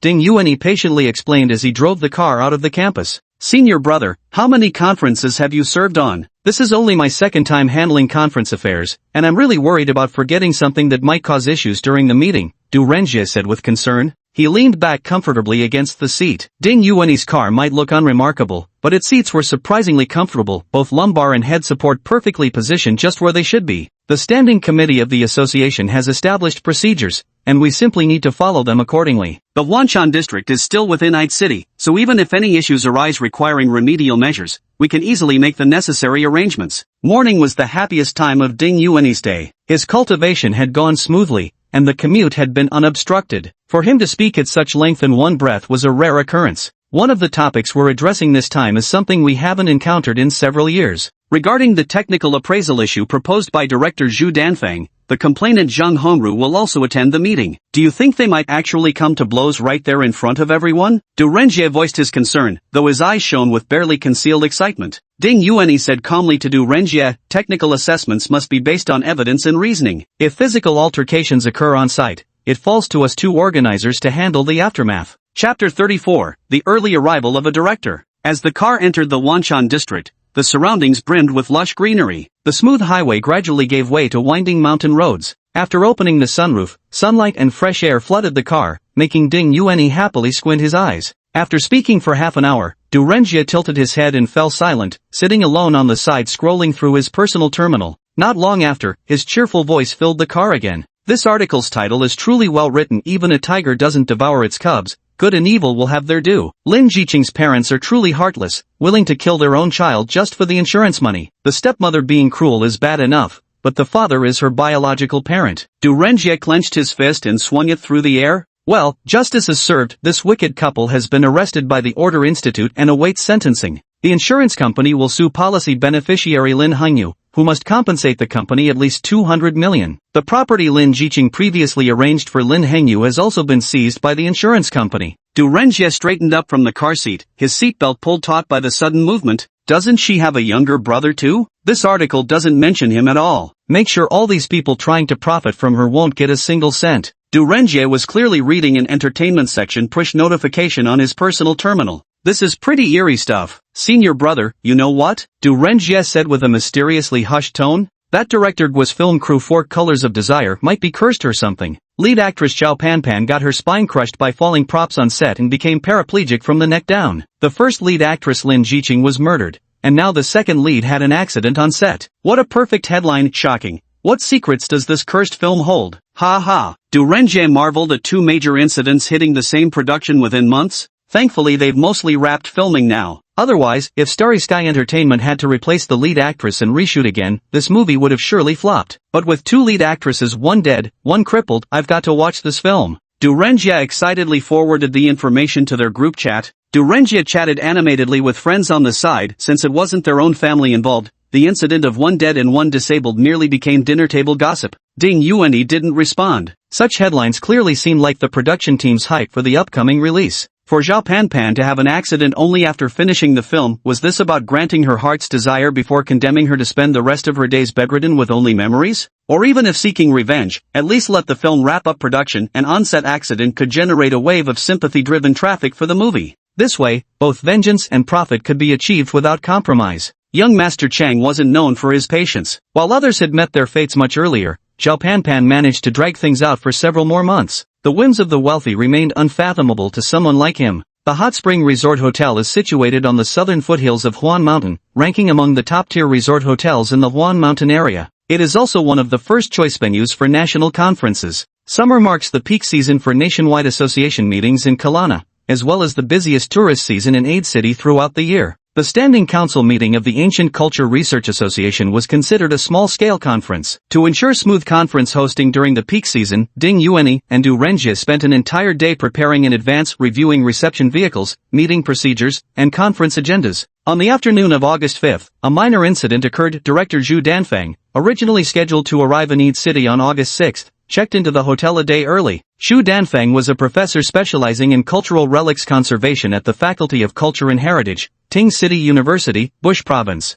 At merely 40 years old, he had already joined the core academic circle of Khurana's ancient cultural research, ranking among the top in his field of Khurana's ancient cultural preservation in terms of scholarly achievements and personal capabilities. When Du Renjie answered his personal terminal, he couldn't help but freeze for a moment. Professor Zhu, you've arrived at the hotel already? Perfect.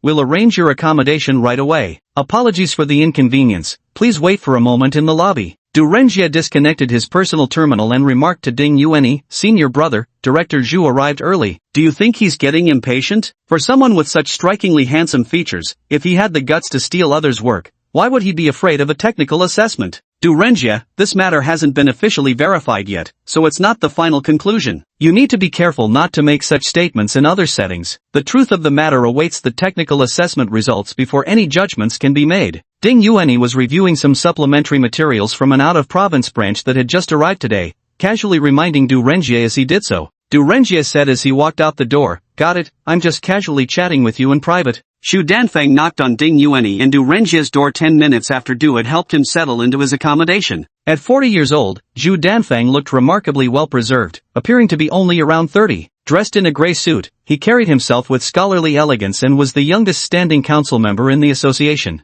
Ding Yuanyi stood up and led him to the small table by the window in the guest room. Professor Zhu, is there anything we can assist you with? We apologize for not reconfirming your itinerary earlier and failing to pick you up at the airport today. Du Renjie brewed a cup of tea and handed it over before plopping down on a nearby chair, his eyes sparkling as he gazed at Zhu Danfeng. Thank you. I'd like to inquire about the conference arrangements. Could I get a copy of the conference materials in advance? Xu Danfeng accepted the tea and took a sip. The meeting materials had been prepared well in advance, but since the agenda and participant arrangements were still being adjusted, the complete set of documents hadn't been formally printed out yet. Professor Xu, why don't you use this draft copy for now? Some content might still change before the meeting, so please review it here first. We'll give you a formal copy once it's finalized. Also, you were originally scheduled to stay in room 509, but since you arrived early, the hotel had to assign you room 408 instead. Ding Yuanyi explained with a smile as he handed the documents to Xu Danfeng. The stack of papers was substantial, beyond just participant accommodations and the meeting schedule.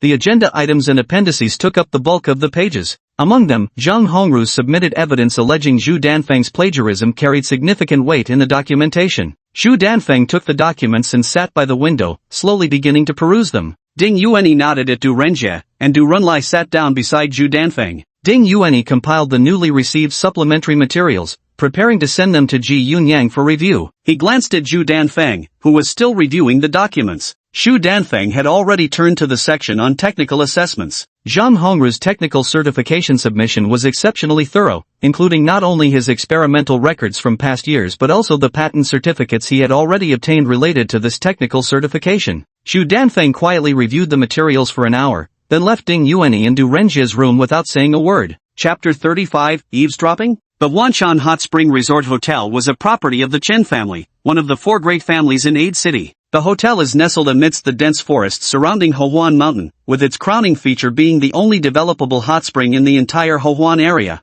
The hot spring serves as the hotel's signature attraction, making the Wanshan Hot Spring Resort Hotel one of the most alluring winter destinations in Hohuan Mountain. With nearly a century of history, the Wanshan Hot Spring Resort Hotel undergoes renovation every 20 years and remains the most popular luxury hotel in Hohuan Mountain. On August 6, Secretary General Ji Yunyang arrived at the hotel early in the morning to take charge. Ji Yunyang, at 50 years of age, had fair skin, narrow eyes, and an upright posture, exuding an excellent demeanor as an incredibly charming middle-aged man. Today was the registration day for the third quarter Executive Council meeting of the Ancient Culture Research Association. Aside from Ji Yunyang and Xu Danfeng, 5 of the 7 Executive Council members, along with Zhang Hongru, would arrive in Adler City at different times throughout the day. Ding Yuanyi and Du Renjie followed the hotel's shuttle to pick up arrivals from the airport and high-speed rail station, staying swamped all day. By the time Ji Yunyang and the 2 others had settled all the attendees, it was already evening. Before dinner, Ding Yuanyi and Du Renjie revisited and adjusted the conference agenda for the next 5 days in their teacher Ji Yunyang's room. Ji Yunyang's hotel accommodation was a small 1-bedroom suite. Ding Yuanyi and Du Renjie took up the sofa and coffee table in the modest sitting area. Ji Yunyang was in his bedroom, organizing his own work. Ding Yuanyi entered Ji Yunyang's bedroom and handed him the finalized materials for the upcoming meeting. After delivering the documents to Ji Yunyang, Ding Yuanyi didn't immediately leave the bedroom. His gaze lingered for a moment on the nightstand in Ji Yunyang's room. Turning to exit the bedroom, Ding Yuanyi went to the minibar in the guest room, poured a glass of water, and then re-entered the room where Ji Yunyang was. Ji Yunyang sat on the chair by his bedroom window, flipping through the documents in his hand. Ding Yuanyi hurried forward with a glass of water but accidentally tripped on the rug as he passed the nightstand. Water splashed onto the nightstand, soaking part of the bedsheet beside it. "Sorry, Professor, I've gone and wet your bedsheet." Ding Yuanyi quickly grabbed the room's landline phone and dialed the hotel's guest services. "Please wait here for a moment while I report this additional agenda item to Chairman Lian. If he has no further objections, we can proceed with printing the materials immediately."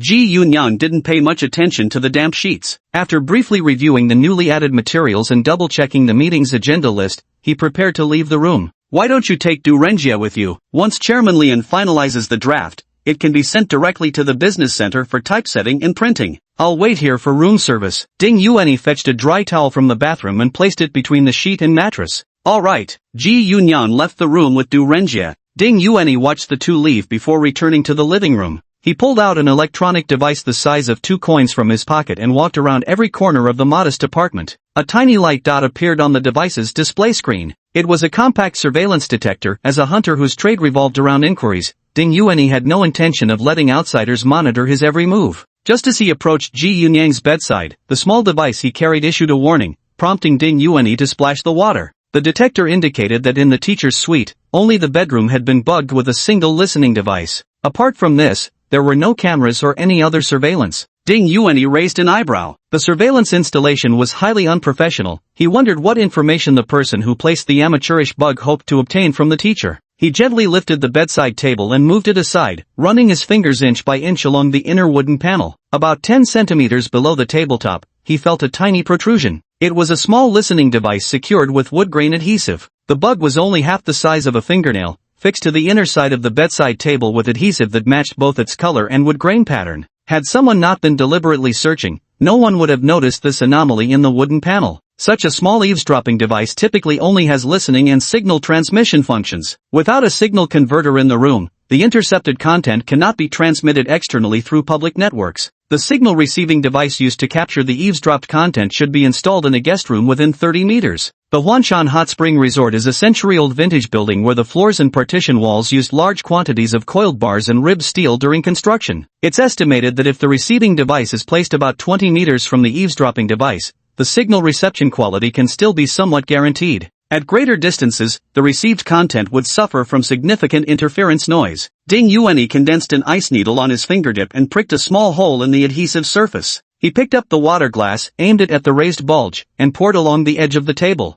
The water flowed downward past the listening device. Controlling the stream, Ding Yuanyi directed it into the tiny hole. Soon, the indicator light signaling active operation vanished from the surveillance detector screen. The doorbell rang. Hotel room service. Ding Yuanyi moved the bedside table back to its original position and supervised the hotel staff as they tidied up Ji Yunyan's room. The staff skillfully replaced the damp bedding without any unnecessary movements. The staff didn't pay attention to the slightly water-stained bedside table. At least this particular staff member wasn't the one who planted the listening device. Ding Yuanyi mentally reviewed the events of the past 2 days and had begun forming preliminary suspicions about who might have installed the listening device. The conference had provided 2 types of guest rooms. Participants housed on the 4th and 5th floors were all assigned small 1-bedroom suites with a living area. Due to floor restrictions, the 3rd floor only offers single occupancy rooms. Ding Yuanyi, Du Renjie, and Zhang Hongru were all assigned rooms on the 3rd floor. Due to insufficient guest rooms, Professor Su Lingyu from Han City University in Tara Province was also accommodated in a single room on this floor.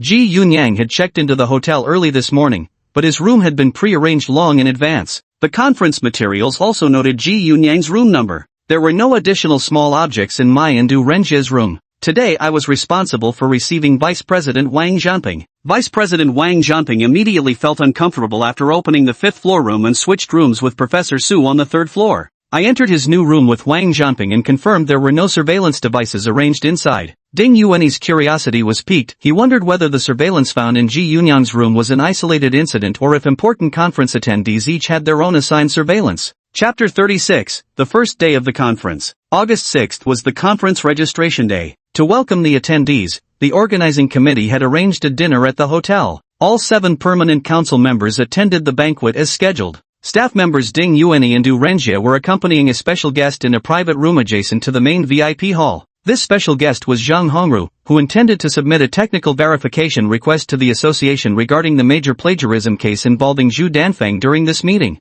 Zhang Hongru was quite young at 27 years old, currently a doctoral candidate specializing in cultural heritage conservation at the Faculty of Kellen Literature, Ting City University in Bushong Province. It's generally quite difficult for students to accuse their teachers of plagiarizing their academic work. Proving that the research the teacher allegedly plagiarized was entirely the student's own work, with no contribution from the teacher, often stumps most people. Since teachers are pioneers in their fields, it's challenging for students to produce work completely independent of their teacher's previous research. Students must submit their papers to their advisors for review and revisions, meaning their advisors are the first to see unpublished work before it's officially released. Teachers often see instances where students' valuable academic work is partially or fully appropriated. When confronted with this near unwritten rule of appropriation, students typically resign themselves to the situation. The advisor listing the student's name as second or third author on the paper is considered sufficient compensation. However, Zhang Hongru's situation was somewhat different. Zhang Hongru possesses profound knowledge in Confucianism and deep expertise in cultural relic studies. To better achieve cultural relic preservation, he even pursued minors in physics, chemistry, and architectural structure design during his undergraduate and graduate studies, making him a remarkably rare all-round talent in heritage conservation. The article plagiarized from Zhang Hongru involved specialized content in the field of targeted artifact restoration and preservation, for which he had previously obtained patents. Zhang's patents cover chemistry, physics, and new construction materials with extremely specialized technical requirements. Even experts proficient in conventional cultural heritage preservation would find it challenging to fully comprehend these contents, let alone replicate identical results. Wu Feng, another permanent council member of the Ancient Culture Association, was a supporter of Zhang Hongru's appeal and also a key figure in the technical determination of Zhu Danfeng's plagiarism incident. Before the meeting, the standing council members had already reached a tacit understanding. This time, things looked grim for Zhu Danfeng. Though uncompromising and aggressive in academic matters, Zhang Hongru appeared remarkably gentle in person. Standing around 180 centimeters tall with a slender build, his close-cropped hair framed a round face whose slightly narrowed eyes even carried a hint of shyness. His professional competence was truly exceptional. After just an hour's conversation, Ding Yuanyi and Du Renjie were thoroughly impressed by both his expertise and dedicated research spirit. To better restore and preserve ancient paintings, he conducted thousands of experiments and used modern chemical processes to develop colors almost identical to those in the original artworks. Most remarkably, he precisely quantified every operational step. These detailed procedures alone have greatly benefited Kalana's ancient cultural preservation efforts. By the end of the meal, both Ding Yuanyi and Du Renjie felt they should have met Zhang Hongru much earlier in life. As their conversation turned to how to formulate different restoration reagents for various artifacts, dinner in the main private room came to an end. Ding Yuanyi had no choice but to set aside the half-finished conversation and rise to arrange follow-up activities for the attending executive council members. Thinking of their unfinished exchange, Ding Yuanyi couldn't resist pulling Zhang Hongru aside to swap social media contact information, agreeing to continue their conversation in depth after the conference. Ding Yuanyi carried himself with composure, adhering to the principle that a gentleman's friendship should be as light as water, rarely displaying intimacy with others. In daily life, exchanging personal terminal contacts was already his limit. This time, his initiative to share relatively private social media accounts with Zhang Hongru, whom he'd met barely an hour ago, even drew an extra glance from Du Renjie. August 7th, the first day of the Executive Council meeting of the Ancient Culture Research Association. The meeting proceeded very smoothly that day. 18 agenda items were discussed, with 15 approved. The remaining 3 items were sent back to their respective units for additional materials, to be reconsidered on the third day of the conference. As the day's agenda concluded, all 7 attending council members except for Zhu Danfeng breathed a sigh of relief. All 18 agenda items scheduled for the first day passed smoothly, indicating the council could conclude as planned. The items discussed on the first day were relatively urgent matters with strict time constraints. If most agenda items required supplementary documentation, there was a strong possibility the review process couldn't be completed by the meeting's conclusion. As the meeting adjourned, the exhausted participants happily prepared to feast at the renowned Beijing cuisine restaurant Pinhuichuan in Huanshan district, specially arranged by the association. Zhu Danfeng had a poor complexion, with dark circles under his eyes, clear signs of sleep deprivation, and hardly spoke during the meeting. After the meeting, he claimed to feel unwell and prepared to return directly to his guest room. Wu Feng deliberately spoke loudly in front of Zhu Danfeng, addressing Ding Yuanyi. "Xiao Ding, tonight you must bring Hongru along. The boy has invented a new type of dating test strip specifically for bronze artifacts, just patented. Make sure he demonstrates it for us later." Wu Feng, in his 50s, was at the peak of his vigor and a leading figure in Karana's ancient cultural research field. He had spent years working outdoors on excavation and preservation of cultural relics, leaving his skin tan and his body robust, with a particularly resonant voice that carried strength when he spoke. "Please follow me, everyone. Teacher Zhang is already waiting for you in the car." With a gentle smile, Ding Yuanyi gestured for the group to proceed. Wu Feng narrowed his round eyes slightly, casting a glance at Zhu Danfeng's livid face before following the others out. Zhu Danfeng turned angrily and strode into the elevator. Ding Yuanyi and Du Renjie had an excellent impression of Zhang Hongru and intentionally arranged his seating next to Ji Yunyang and Lian Shuzong. The dishes at Tasteful Delights were crafted with premium ingredients, exquisitely prepared, and offered exceptional flavors. Everyone enjoyed some wine pairings while chatting about industry news, concluding the dinner in high spirits. Ji Yunyang spent the entire evening chatting with Zhang Hongru, forming an extremely favorable impression of this talented, diligent, and visionary young man. Midway through the gathering, he couldn't help shooting Ding Yuanyi and Du Renjie a few pointed glances. "Look at yourselves, utterly outclassed by him in every way."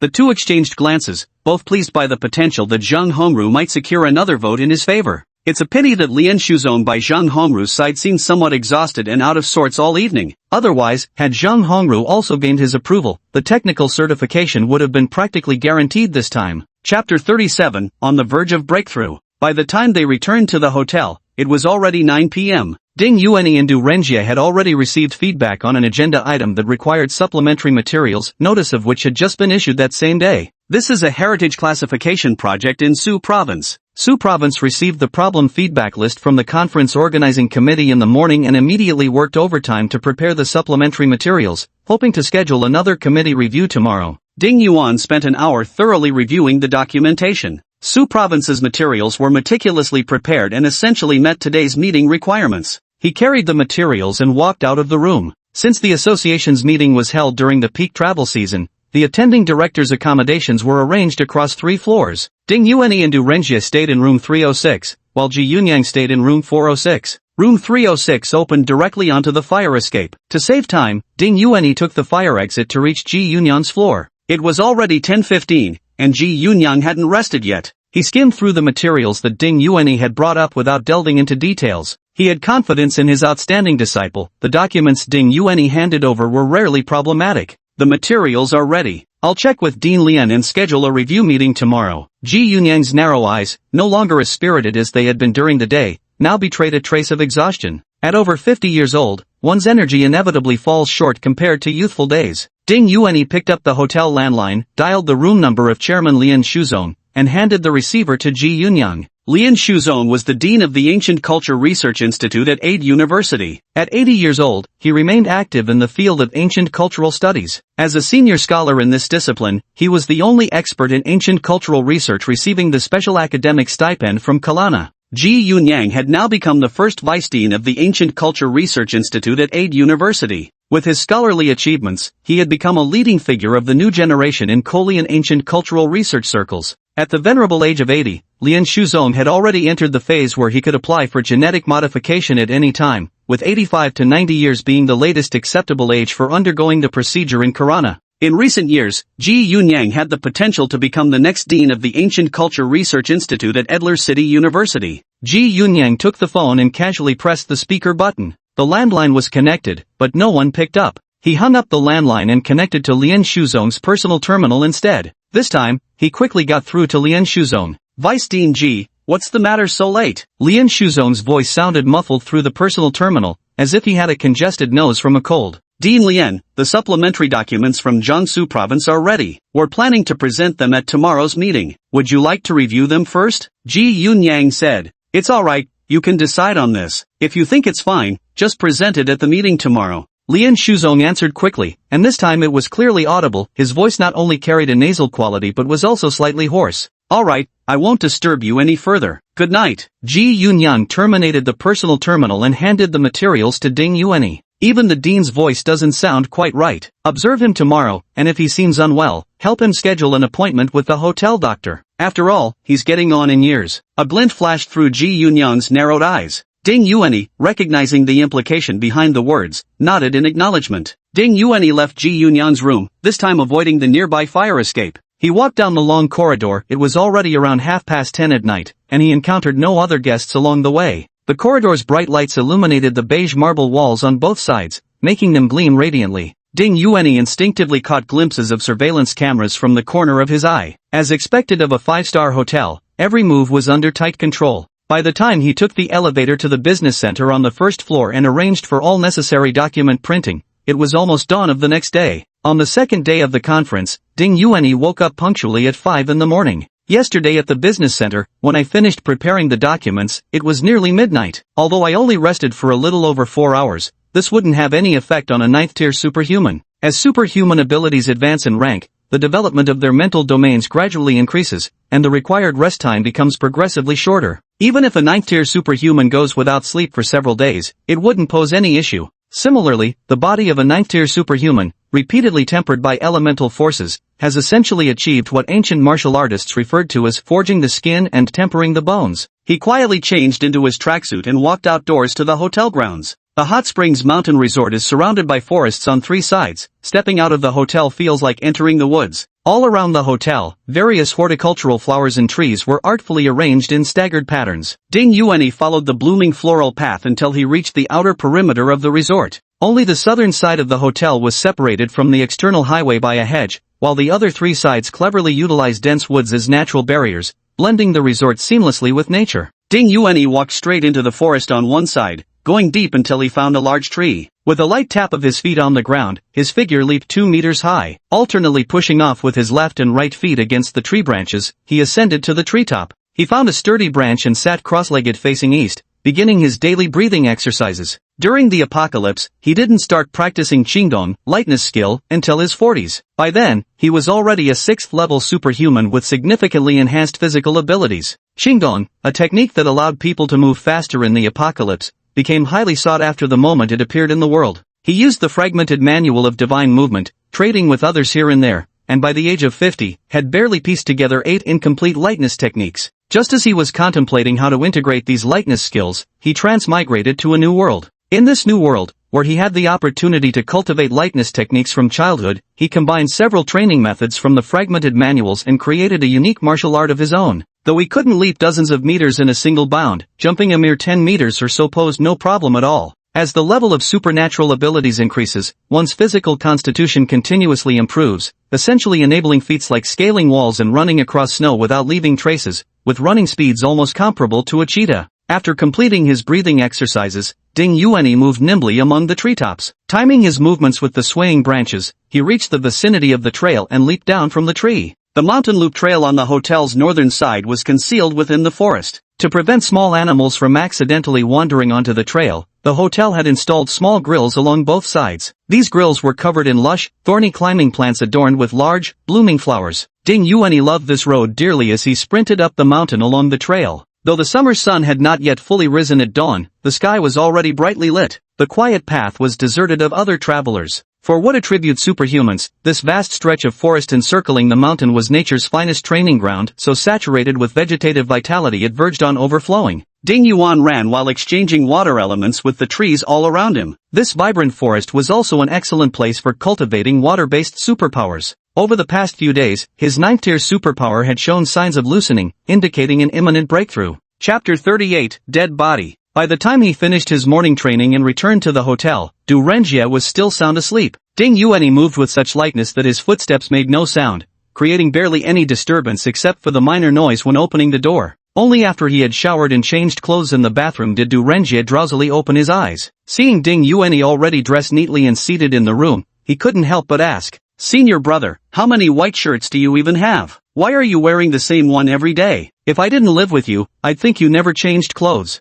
Since the first day, the two of them had almost dressed identically in white shirts and black pants. For the next 2 days, Du Renjie changed into a different colored shirt each day. Watching Ding Yuanyi's monotonous black and white outfits, he couldn't help but feel a smug sense of superiority about his own fashion sense. "Let's go get breakfast early. We still need to prepare the venue later," Ding Yuanyi replied, ignoring such a meaningless question. "If the agenda goes smoothly today, can we start discussing the plagiarism allegations in Zhang Hongru's proposal this afternoon?" Du Renjie glanced at his personal terminal, then leapt out of bed and rushed to the bathroom. "Possibly. Today's topics are relatively simple, at most we'll just request additional documents. We should be able to discuss Zhang Hongru's matter in the afternoon." Ding Yuanyi recounted the additional materials printed last night, packed them into a document folder, and prepared to bring them directly to the restaurant. He hurriedly ate his breakfast. First, he used the hotel landline to call Lian Shuzong, who Ji Yunyang was most concerned about. Lian Shuzong only picked up the phone after it had rung 10 times. His voice sounded even huskier than the day before, with a much heavier nasal tone.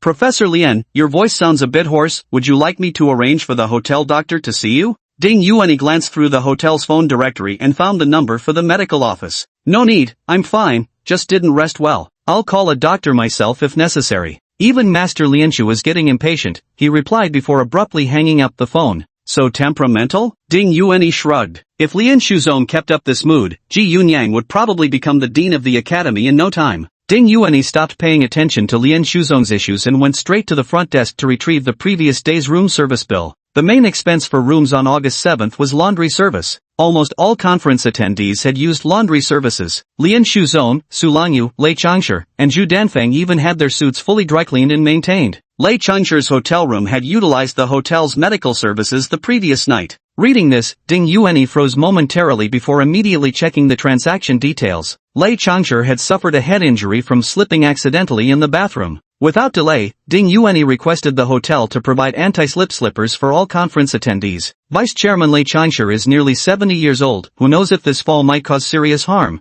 The safest course of action would be to seek his opinion and arrange for a comprehensive hospital checkup as soon as possible. Lei Changshi, aged 69, is the director of the Institute of Ancient Culture at West City University in Province and a revered figure in the field of ancient culture research in Kalarna. Located in Province, a historic city of Kalarna, he leads the Institute of Ancient Culture at West City University with access to abundant research resources and has won numerous academic awards over the years. He is the current vice president of the Ancient Culture Research Association, a key figure within the organization. Lei Changshi lived in room 404, sharing the fourth floor of the hotel with Zhu Danfeng and Ji Yunyang. Ding Yuanyi arrived at the door of room 404, pressed the doorbell, and waited for 3 minutes, but no one answered. Growing concerned, Ding Yuanyi was about to contact Lei Changshi via personal terminal when the door finally opened. Although Lei Changshi was nearly 70 years old, his body was remarkably robust. His stature may not have been tall, but he was solidly built. Just last night during dinner, his face had been ruddy, his voice booming like a temple bell as he gleefully coaxed everyone to drink with his witty banter. But at this moment, Lei Changshi no longer radiated the same vigor and vitality as the day before.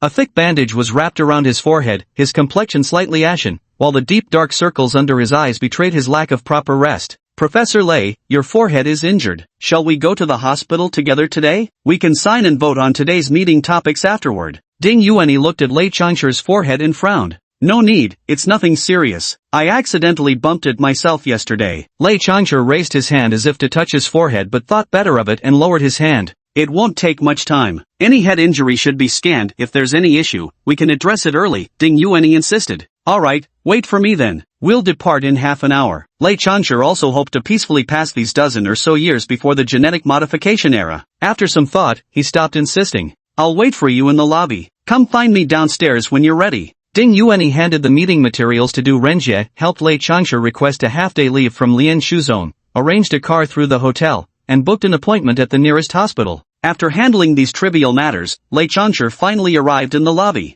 For the rest of the afternoon, Ding Yuanyi rushed around the hospital, taking Lei Changshi inside and out for dozens of various tests. While assisting Lei Changshi with an X-ray, his personal terminal began flashing incessantly. A glance at the screen showed the caller, Du Renjie. He terminated the connection. The personal terminal automatically replied, not available for contact at this moment. After placing Lei Changshi on the examination bed, he exited the examining room. Du Renjie's personal terminal persistently continued sending communication requests. Ding Yuanyi found a less crowded spot and answered the personal terminal. Before he could speak, Du Renjie's panting voice came through, "Senior brother, come back quick. There's been an accident. Zhu Danfeng is dead." Chapter 39, We Meet Again. Ding Yuanyi didn't react strongly to Du Renjie's news. Ding Yuanyi worked with single-minded focus, rarely multitasking. From his perspective, someone's death was indeed hardly a matter of consequence. If someone died, report it to the Public Order Department. Organizer G is with the conference team, take it directly to him. I'm still at the hospital accompanying Professor Lei for his medical checkup.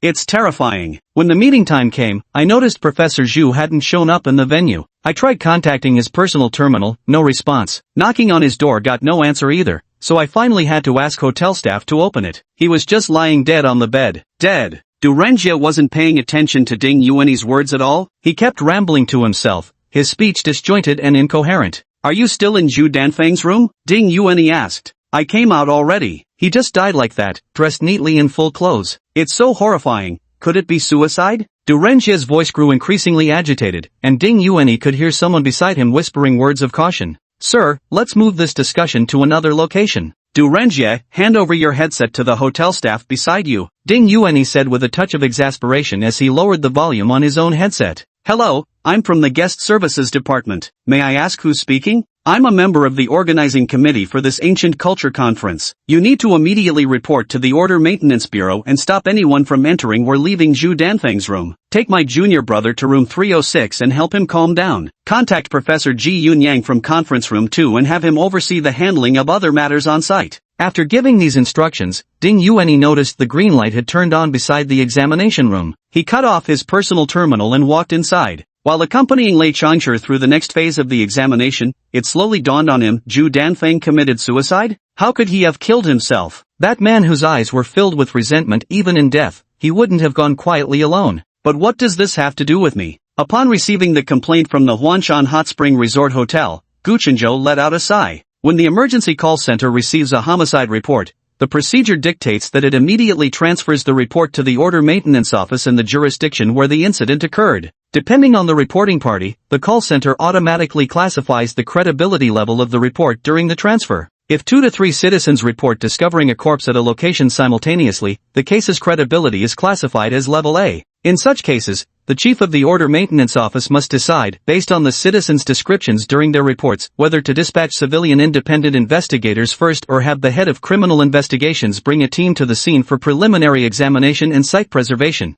If necessary, combat team personnel can also be requested to assist in maintaining order at the scene. Since the complainant this time is a 5-star hotel, the case's authenticity rating is Class A. Typically, a Class A case could be handled by intermediate independent investigator Zhang Manlin. However, this particular hotel presents complications. It's a property owned by the Chen family from the Commercial Alliance. The report was received at 10 a.m., when all personnel from the Wanshan Precinct's crime unit were out on field duty. The Hillside Apartments homicide case remains unresolved, with Huang Jilin leading several investigators to gather clues throughout Ed City. Several minor security incidents in the Hillside district have kept all junior peacekeepers deployed in the field. Gu Qinzhou recalled Zhang Manlin and Shang Wenming from an excessive self-defense case, bringing them with him to the hotel crime scene. Entering the hotel lobby, an attendant in uniform immediately came forward to greet them. "Hello, Director Gu." The hotel had already sent Gu Qinzhou's appearance details to the doorman. Upon seeing Gu Qinzhou and his companions, the doorman said nothing more and respectfully guided them toward the elevator. Gu Qinzhou followed behind the doorman, surveying the hotel lobby.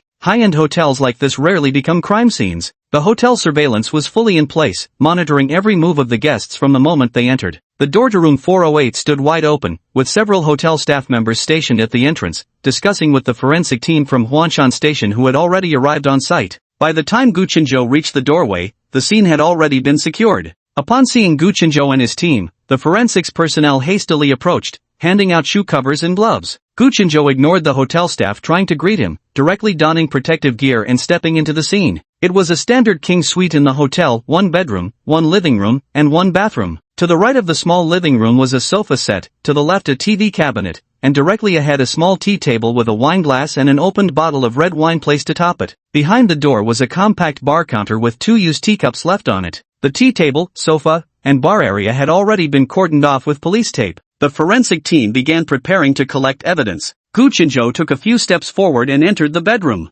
Directly opposite the bedroom door stood a desk, upon which lay an open laptop. On the bed to the right of the door lay a middle-aged man. Gu Qinzhou stood outside the police tape. The deceased was dressed in a full gray suit, his face pale and contorted in agony, with white foam spilling from his mouth and nose. A staff member at the scene clicked open the laptop and motioned for Gu Qinzhou to approach. "The computer isn't password protected. There's a suicide note inside. Take a look." Gu Qinzhou stepped forward. The suicide note was brief, mainly expressing profound regret for his plagiarism, acknowledging that his ruined reputation was self-inflicted disgrace. Unable to face attending that day's technological accreditation meeting, he chose to end his life. Gu Qinzhou glanced at the scene before retreating back to the doorway. Zhang Manlin followed behind Gu Qinzhou, circling around once. Shang Wenming took out his camera and began photographing the scene. A hotel staff member approached the doorway. "Director Gu, hello. I'm Xiao Hua, manager of the Mountain Ring Hotel's Guest Services Department. Pleased to meet you, I'm Gu Qinzhou." Gu Qinzhou smiled as he shook hands with him. "This is Zhang Manlin, an independent investigator from our criminal case team. I'm afraid we'll be troubling you for the next few days. We've already arranged for guests on this half of the floor to move to other floors." Manager Xiao said with a smile, "We've vacated room 410 to serve as your temporary investigation space. Would you like to go take a look first?" Room 408's door stood wide open, with 6 or 7 people gathered at the entrance. A guest from the same floor who was in the process of moving rooms passed by room 408 and couldn't help but peek inside curiously. "What's going on? There must be something wrong. I knew there had to be a reason the hotel suddenly upgraded us to a suite." Gu Qinzhou looked at Manager Zhao's slightly embarrassed face and nodded in agreement, saying, "Let's find somewhere else to sit." Ding! The elevator doors opened, and Gu Qinzhou turned his head. A strikingly handsome young man in a white shirt and black trousers stepped out of the elevator, supporting an elderly man with bandages wrapped around his head. Gu Qinzhou's gaze sharpened. It was him. After returning from Hohuan Mountain last time, he immediately retrieved the surveillance footage from the mountain trail and parking lot, but found no useful leads. He even checked the residential surveillance tapes from Wenchang Huading on the day of their encounter, yet there was no trace of this person. It was as if the man had materialized in both locations before vanishing into thin air. Other pressing matters soon arose. and Gu Chenzhou had no time to continue the pursuit, yet here the answer fell effortlessly into his lap. Chapter 40, The Haunting Presence. Ding Yuan looked up and saw Gu Chenzhou and the others standing at the door of room 408, his gaze directly meeting Gu Chenzhou's. He cursed inwardly, what rotten luck, encountering this persistent director of the Order Maintenance Bureau again. Dressed in a fitted dark gray shirt and tight black casual pants, Gu Chenzhou looked less like the director of the Order Maintenance Bureau and more like a flamboyant white-collar elite from the sales industry. Apart from dressing normally at Lin Jiqing's home, this institute director always adorned himself like a peacock on every other occasion. He had no intention of lingering and instead supported Lei Changshi as they walked toward room 404. Lei Changshi glanced back at room 408 but halted abruptly, his voice tinged with surprise as he asked, "What's going on? Why are so many people gathered outside Zhu Danfeng's door?" Zhang Manlin strode forward and extended his right hand to Lei Changshi with a smile. "We're from the Wanshan Public Order Bureau. I'm Zhang Manlin. Are you also an attendee of this ancient culture conference? What should I call you?" The Standing Council of the Karana Ancient Culture Research Association, Lei Changshi enunciated unhappily, word by word. Yes, I shouldn't have abbreviated the association's full name without permission. My apologies. Zhang Manlin wore an expression of sincere contrition as he effortlessly took over from Ding Yuanyi, helping support Lei Changshi and guiding him toward room 410. "Professor Lei, you've been busy all morning. Would you like to rest in your room first before heading over? There's always plenty of time ahead." Ding Yuanyi saw that Lei Changshi had been whisked away by Zhang Manlin without warning. Feeling responsible, he called out one more time. But Lei Changshi paid no attention to Ding Yuanyi's suggestion and strode straight into room 410. Left with no choice, Ding Yuanyi followed closely behind. Zhang Manlin settled Lei Changshi by the small tea table in the suite, while Gu Chenzhou naturally took a seat on the opposite side of the table. He looked up at Zhang Manlin with a faint smile and said, "I'll handle things here. You go check the scene and coordinate with Manager Xiao about the on-site situation." Lei Changshi had his dressings changed at the hospital, his head now wrapped in thick layers of gauze. Having had no proper rest all night and undergoing examinations all morning at the hospital, his face was now flushed red, eyes bloodshot with exhaustion. Ding Yuanyi frowned as he looked at Lei Changshi's flushed face. Back at the hospital, Lei's blood pressure had already been slightly elevated. His face wasn't this red when they climbed the stairs earlier. Was it spiking again now because he was anxious about Zhu Danfeng?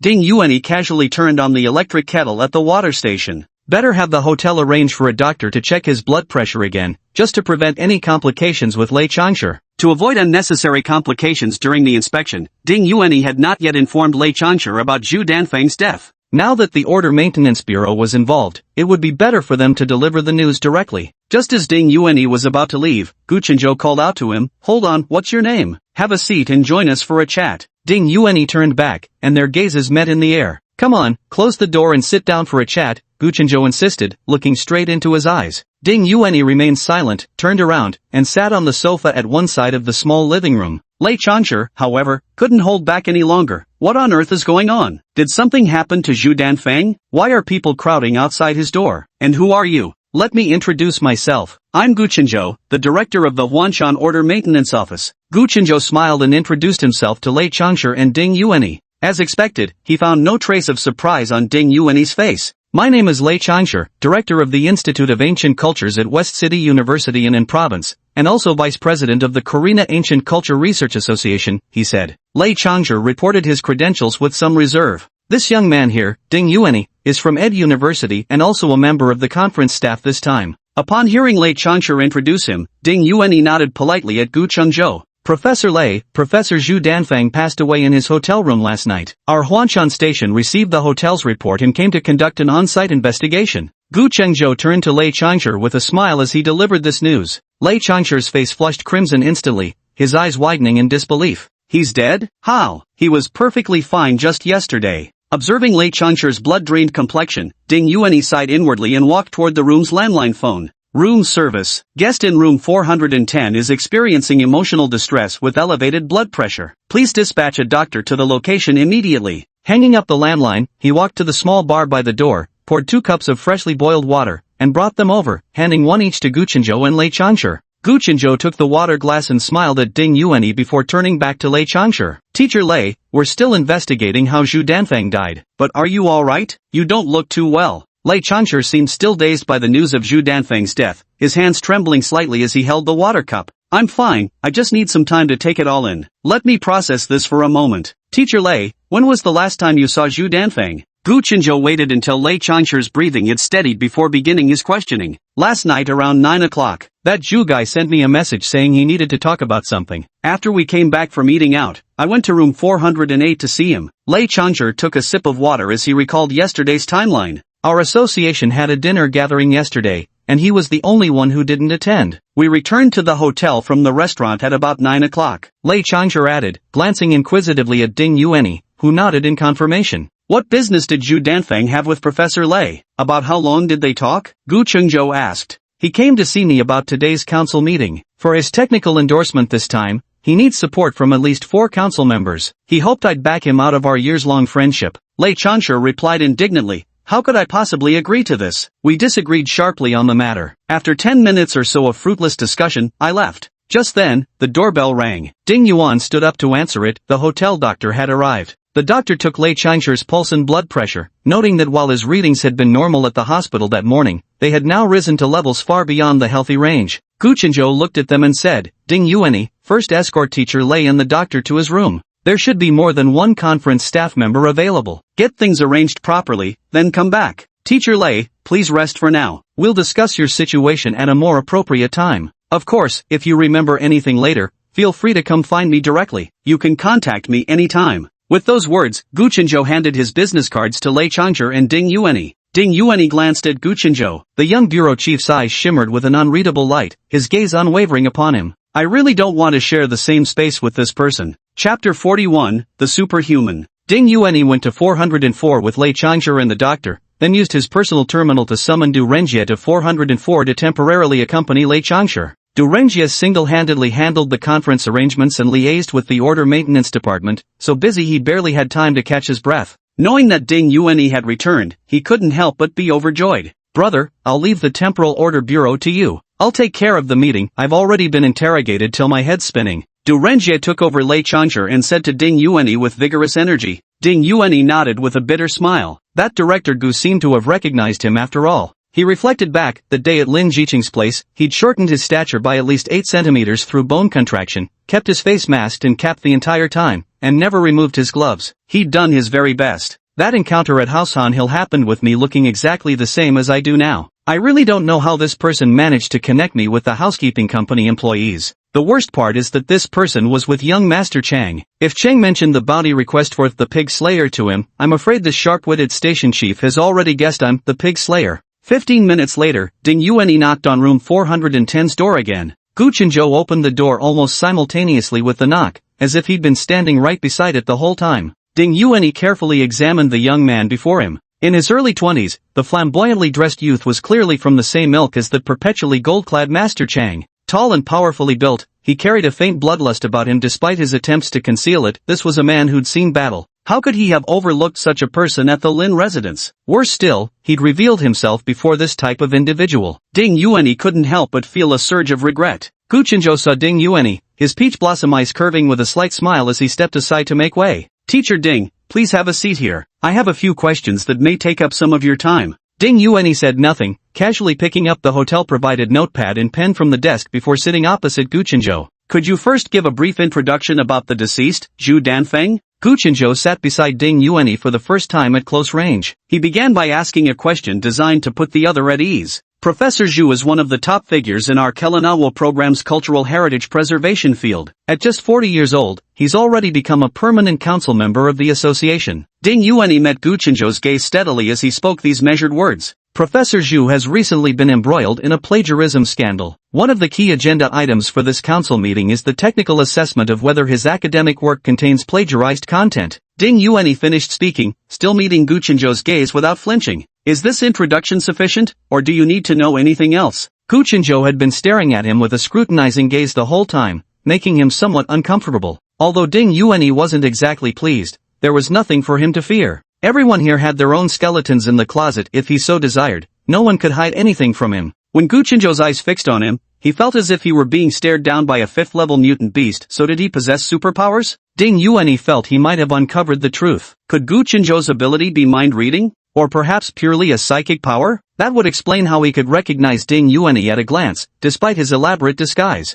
If his ability truly was mind-reading, he should have seen through Ding Yuanyi back at Lin Jiqing's house, not waited until they reached Howan Mountain. So this Gu Chenzhou is a psychic ability user. Psychic ability users often possess extraordinary memory and some incredible sensory capabilities. During the apocalypse, there was once a psychic with exceptionally sharp olfactory senses. He could smell zombies or mutant beasts from over 2 kilometers away, and his danger perception far surpassed people like us. Being targeted by a lawkeeper director with psychic abilities is definitely not good news. Gu Chenzhou pondered for a moment before continuing. Could you elaborate more on this plagiarism incident? This matter hasn't been concluded yet. Although both parties have submitted evidence, it hasn't undergone expert technical verification yet. How about this? The other party involved in the plagiarism incident, Zhang Hongru, is currently at the hotel. Having him provide a detailed statement would clarify things better. Once the committee reaches a technical conclusion, the matter will be more complete. I'm just logistical staff and wouldn't want to mislead you. Ding Yuanyi carefully phrased his words. That's acceptable. Your reasoning makes sense. I simply wanted to get a basic understanding of the situation. Gu Chenzhou replied with a slight smile.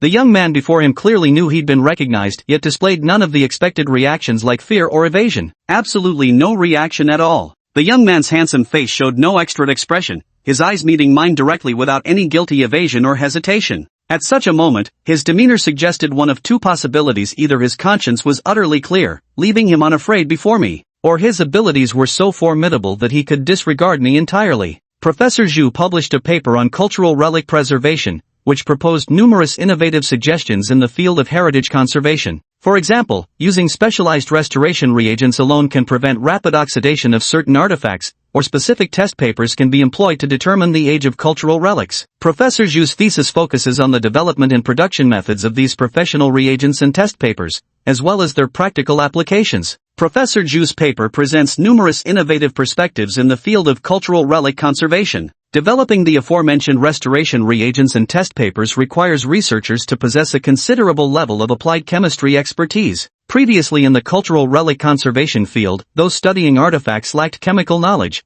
while chemists didn't understand artifacts. Research in this area had long remained an unexplored territory. Professor Zhu's article gained nationwide attention in academia after its publication, with many chemistry experts offering feasibility reports on his paper. Ding Yuanyi unconsciously rubbed his right hand on the table a couple of times. However, Zhang Hongru, the second author of the paper and Professor Zhu's student, sent a letter to the association accusing Professor Zhu of plagiarizing his ideas and experimental data in the entire paper, demanding the removal of Professor Zhu's name. Both disputing parties have submitted their respective research evidence to the association for technical evaluation. That's roughly the situation. From your personal perspective, do you think this is true? Between Zhu Danfeng and Zhang Hongru, who has the upper hand this time? Gu Chenzhou asked. When Ding Yuanyi mentioned Professor Zhu's article gaining nationwide academic attention, he made an unnecessary subtle gesture. Clearly, he didn't buy into that claim. It seems at least Ding Yuanyi believes this Zhu fellow's achievements were plagiarized. Ding Yuanyi carefully chose his words. Though Zhang Hongru is merely a doctoral candidate in ancient culture preservation, he simultaneously holds master's degrees in chemistry and bachelor's degrees in both physics and architecture from Tingshu University. Much of the technical identification content submitted this time originates from patents Zhang Hongru filed during his chemistry studies. Ding Yuanyi left it at that.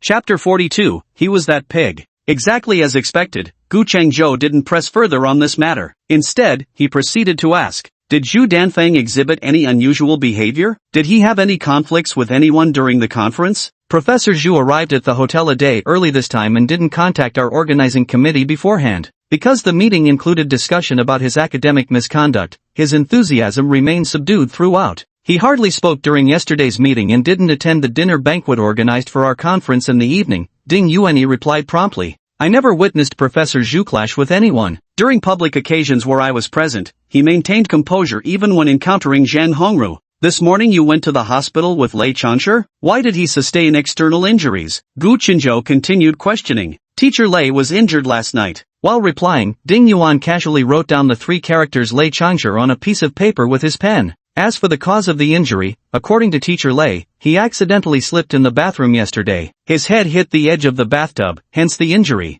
From 8 to 12 last night, where were you, what were you doing, and was there anyone with you? Gu Chenzhou gazed intently at the handsome young man before him. He had casually written down Lei Chansher's name just now. Did this mean he also harbored some doubts about the cause of Lei Chansher's injury? From 8 to 9, Du Renji and I had dinner outside with 5 council members and Teacher Zhang. We returned to the hotel around 9. Ding Yuanyi casually jotted down 9 o'clock on the paper. From 9 to 10, Du Renjie and I were in room 306, our own room, organizing materials. %%. Ding Yuanyi thought for a moment before adding, during the association's meeting yesterday, they requested supplementary materials for 3 agenda items before reconvening. Among these, the additional documents from Su province were already submitted yesterday. Around 10 o'clock, I left the guest room to visit Professor G's room to report on the supplementary materials and confirm today's meeting arrangements. This should have been before 10:15. Ding Yuanyi carefully recalled the details and wrote 10 on a piece of paper. At 10:15, Professor G called Dean Lian to verbally confirm the contents of my report. Dean Lian expressed approval. After that, I went to the business center of the hotel to arrange the printing and binding of the meeting materials for today. I stayed at the business center until around 12 o'clock and returned to room 306 at about 12:15. Ding Yuan listed the times on paper as he recalled them. He pondered in his heart, Zhu Danfeng's time of death was between 10 and 12 o'clock? Could it be that he was murdered? Asking such detailed questions. If Director Gu was trying to find a breakthrough from me, he was out of luck. I really hadn't done anything. Gu Chenzhou felt a pang in his heart as he watched Ding Yuanyi calmly and composedly recalling the timeline. Every time point mentioned by Ding Yuanyi had either a witness or corresponding surveillance footage available. The suicide scene of Zhu Danfeng was arranged extremely crudely. After just one look around, Gu Chenzhou concluded there was an 80% chance this was a crime of passion, that the perpetrator had acted impulsively before hastily staging the scene as a suicide. Could this man, who'd spotted the killer even faster than he had in their last case, truly be nothing more than an uninvolved bystander in this incident? Gu Chenzhou stopped further questioning. Alright, if you remember anything else, please contact me again. Let me have your contact details. Otherwise, why don't I give you a copy of our conference guide later? It has everyone's contact information. Would you like me to invite someone else to chat as well? Ding Yuanyi neatly folded the note in his hand and returned the pen to its original place. Gu Chenzhou looked at the composed Ding Yuanyi and said, could you help me invite another attendee, Du Renjie? No problem, please wait a moment. Ding Yuanyi folded the paper and tucked it into his pocket before standing up decisively and leaving the room. Gu Chenzhou watched Ding Yuanyi's retreating figure. This butcher was meticulous enough to not leave even a scrap of paper behind. Someone like him wouldn't create such a sloppy crime scene. His presence here was probably genuinely just a coincidence. Gu Chenzhou opened his personal terminal and pulled up Ding Yuanyi's file. PhD candidate in ancient culture at Ed City University, holds a master's degree in software engineering from the same institution. A master's in software, Ding Yuanyi must be that pig. Gu Chenzhou grew more certain in his heart. Ding Yuanyi returned to room 306, where Du Renjie sat on the bed staring blankly into space. Seeing Ding Yuanyi return, he jumped up from the bed and rushed over to him. Vice President Lei took his medicine and went to rest. Our afternoon agenda has been cancelled to cooperate with the Order Bureau's investigation. We even need to request leave from the Order Bureau if we want to leave the hotel. Right now everyone's confined to their rooms on standby. Du Renjie rattled off this long speech in one breath, so excited he could barely catch it. I was terrified when I contacted you this morning too. We used the room key to open the door, and as soon as we entered, we saw him lying on the bed with white foam covering his mouth. The hotel doctor arrived and confirmed he had been dead for several hours. I noticed the laptop on the table was still on. Taking advantage of the confusion, I walked over to look. Turns out it was a suicide note. Du Renjie patted his chest, still shaken by what he'd witnessed. I quickly glanced through it. The main content said they'd been exposed for plagiarism and lost everything, so they felt life wasn't worth living anymore and took their own life. Complete chaos broke out afterward. I contacted you, and the hotel reported it to the peacekeepers. I immediately notified the council members too. I'm so glad you're back. I was really feeling terrified being alone. At this point, Du Renjie wiped sweat from his forehead that wasn't actually there. Don't be nervous, it's alright. Take this guy to room 410 and give it to Director Gu from Huanshan Institute. He wants to ask you about the scene at that time. Just tell the truth. I'm going to look for Teacher G. The capabilities of the Order Enforcement Department are formidable, indeed, truly formidable. There should be a conclusion soon. Ding Yuanyi patted Du Renjie on the shoulder. Ding Yuanyi saw Du Renjie out. After all this commotion, it was nearly 1 o'clock in the afternoon. After giving it some thought, he realized he hadn't eaten lunch yet. He grabbed a cup of instant noodles from the hotel's snack area. Ding Yuanyi boiled water while tearing open the noodle packaging. You absolutely must eat on time, and junk food is actually quite delicious too. Gu Chenzhou was also fretting over his own lunch. Originally, he had only planned to make a token appearance at the scene before handing the work over to Zhang Manlin. Unexpectedly, he ended up meeting Ding Yuanyi. By the time his conversation with Ding Yuanyi concluded, Gu Chenzhou had made his decision. He would stay on and personally follow this case. To save time, he picked up the instant noodles from the hotel. After Gu Chenzhou's 5 senses were enhanced, his taste and smell became excessively sensitive. What ordinary people found fragrant and delicious was nothing but an overpowering stimulation from various chemical additives to him. Disgusted, he discarded the seasoning packet and poured the hot water Ding Yuan had previously boiled over the noodles. Chapter 43, Crime Scene. The Ringshan Hot Spring Resort Hotel underwent renovations a decade ago.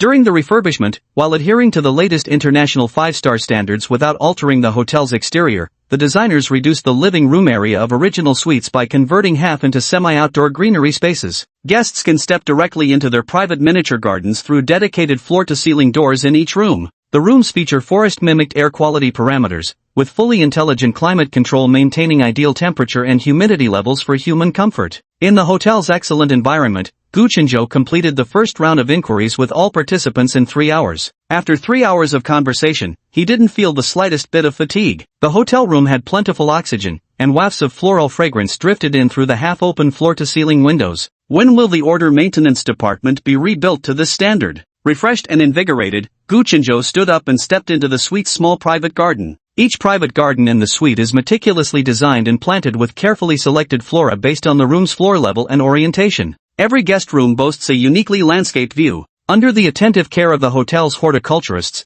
the plants and trees offer guests distinct seasonal experiences throughout the year. Gu Chenzhou had no knowledge of how it looked in other seasons, but during this particular time, the small garden was truly breathtaking. The small garden's varied heights of plants created distinct layers, bursting with multicolored blooms. Gu Chenzhou truly longed to play a game amid these flowers, to experience genuine floral gaming immersion. Unfortunately, he'd just received Zhang Manlin's message room 408 had already completed its on-site investigation. The 408 scene had finished collecting crucial evidence, with Zhu Danfang's body and all physical evidence already transferred to the city-level order maintenance facility. Was there any discovery at the scene? Gu Chenzhou entered room 408, where markers and caution tape were everywhere, isolating key areas. Zhang Manlin was recording something on her personal terminal. Upon seeing Gu Chenzhou enter, she turned off the terminal's display. "This is a staged suicide scene," Zhang Manlin said, guiding Gu Chenzhou inside and first leading him to the small coffee table in the living room. On the coffee table, there was a half-finished glass of red wine. At the bottom of the glass, unmelted powder was clearly visible. The test results for the powder's composition would be available around 5 p.m. According to the suicide note Zhu Danfang left on his computer, the powder should be sleeping pills.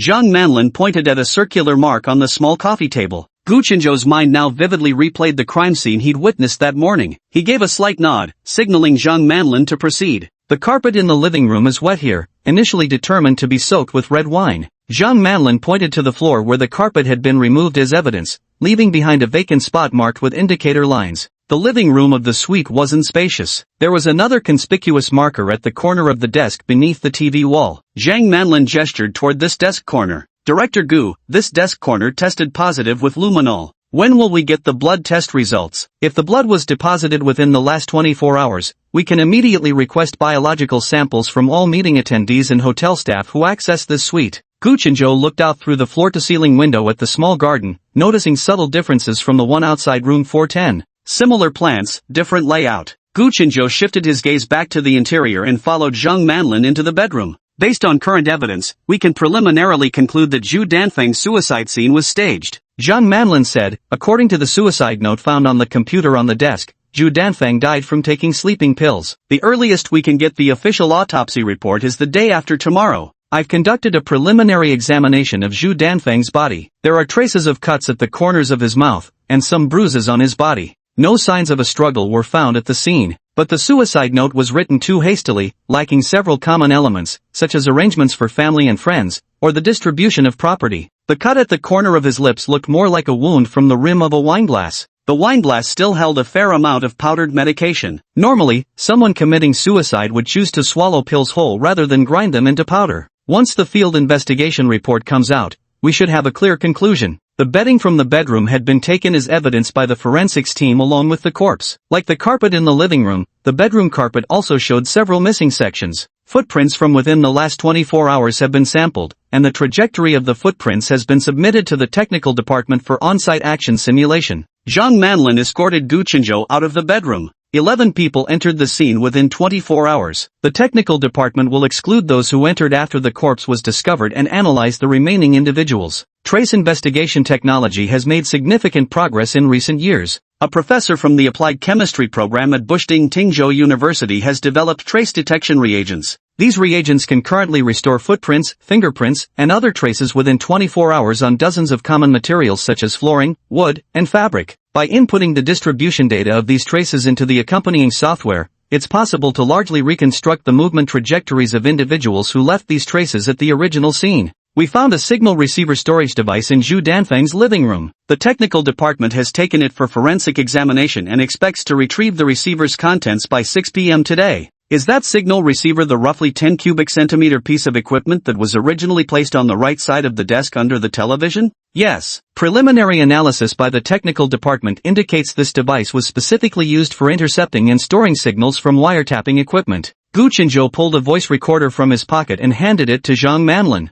This is an audio recording of the attendees' conversation. Have someone organize it and reconstruct everyone's timeline between 9 p.m. and midnight last night. I'm going to the higher authorities to see if we can speed up the autopsy report. You stay here and pull up all the surveillance footage. I'll come back tonight, and we'll discuss today's findings. The supplementary documents requested yesterday were all uploaded today by the branches in other provinces. The afternoon meeting was suspended, and all the council members cooperated with Huanshan Station in their inquiries. On August 9th, it's still uncertain whether the meeting can resume as scheduled. However, this didn't affect the conference team's ability to handle their work. Ding Yuanyi and Du Renjie sat at the desk organizing the supplementary materials that were continuously coming in from various locations. Even the additional documents had to undergo word-by-word scrutiny before being submitted to the council. Both men had been among the first group interviewed by the Order Maintenance Department, and had since spent all their time in the room organizing materials. Unlike the 4th and 5th floors which had suites with private gardens, the hotel's 3rd floor rooms were standard guest rooms. The 3rd floor of the hotel consisted of single-room accommodations. Room 306, occupied by Ding Yuanyi and Du Renjie, was a standard twin bedroom,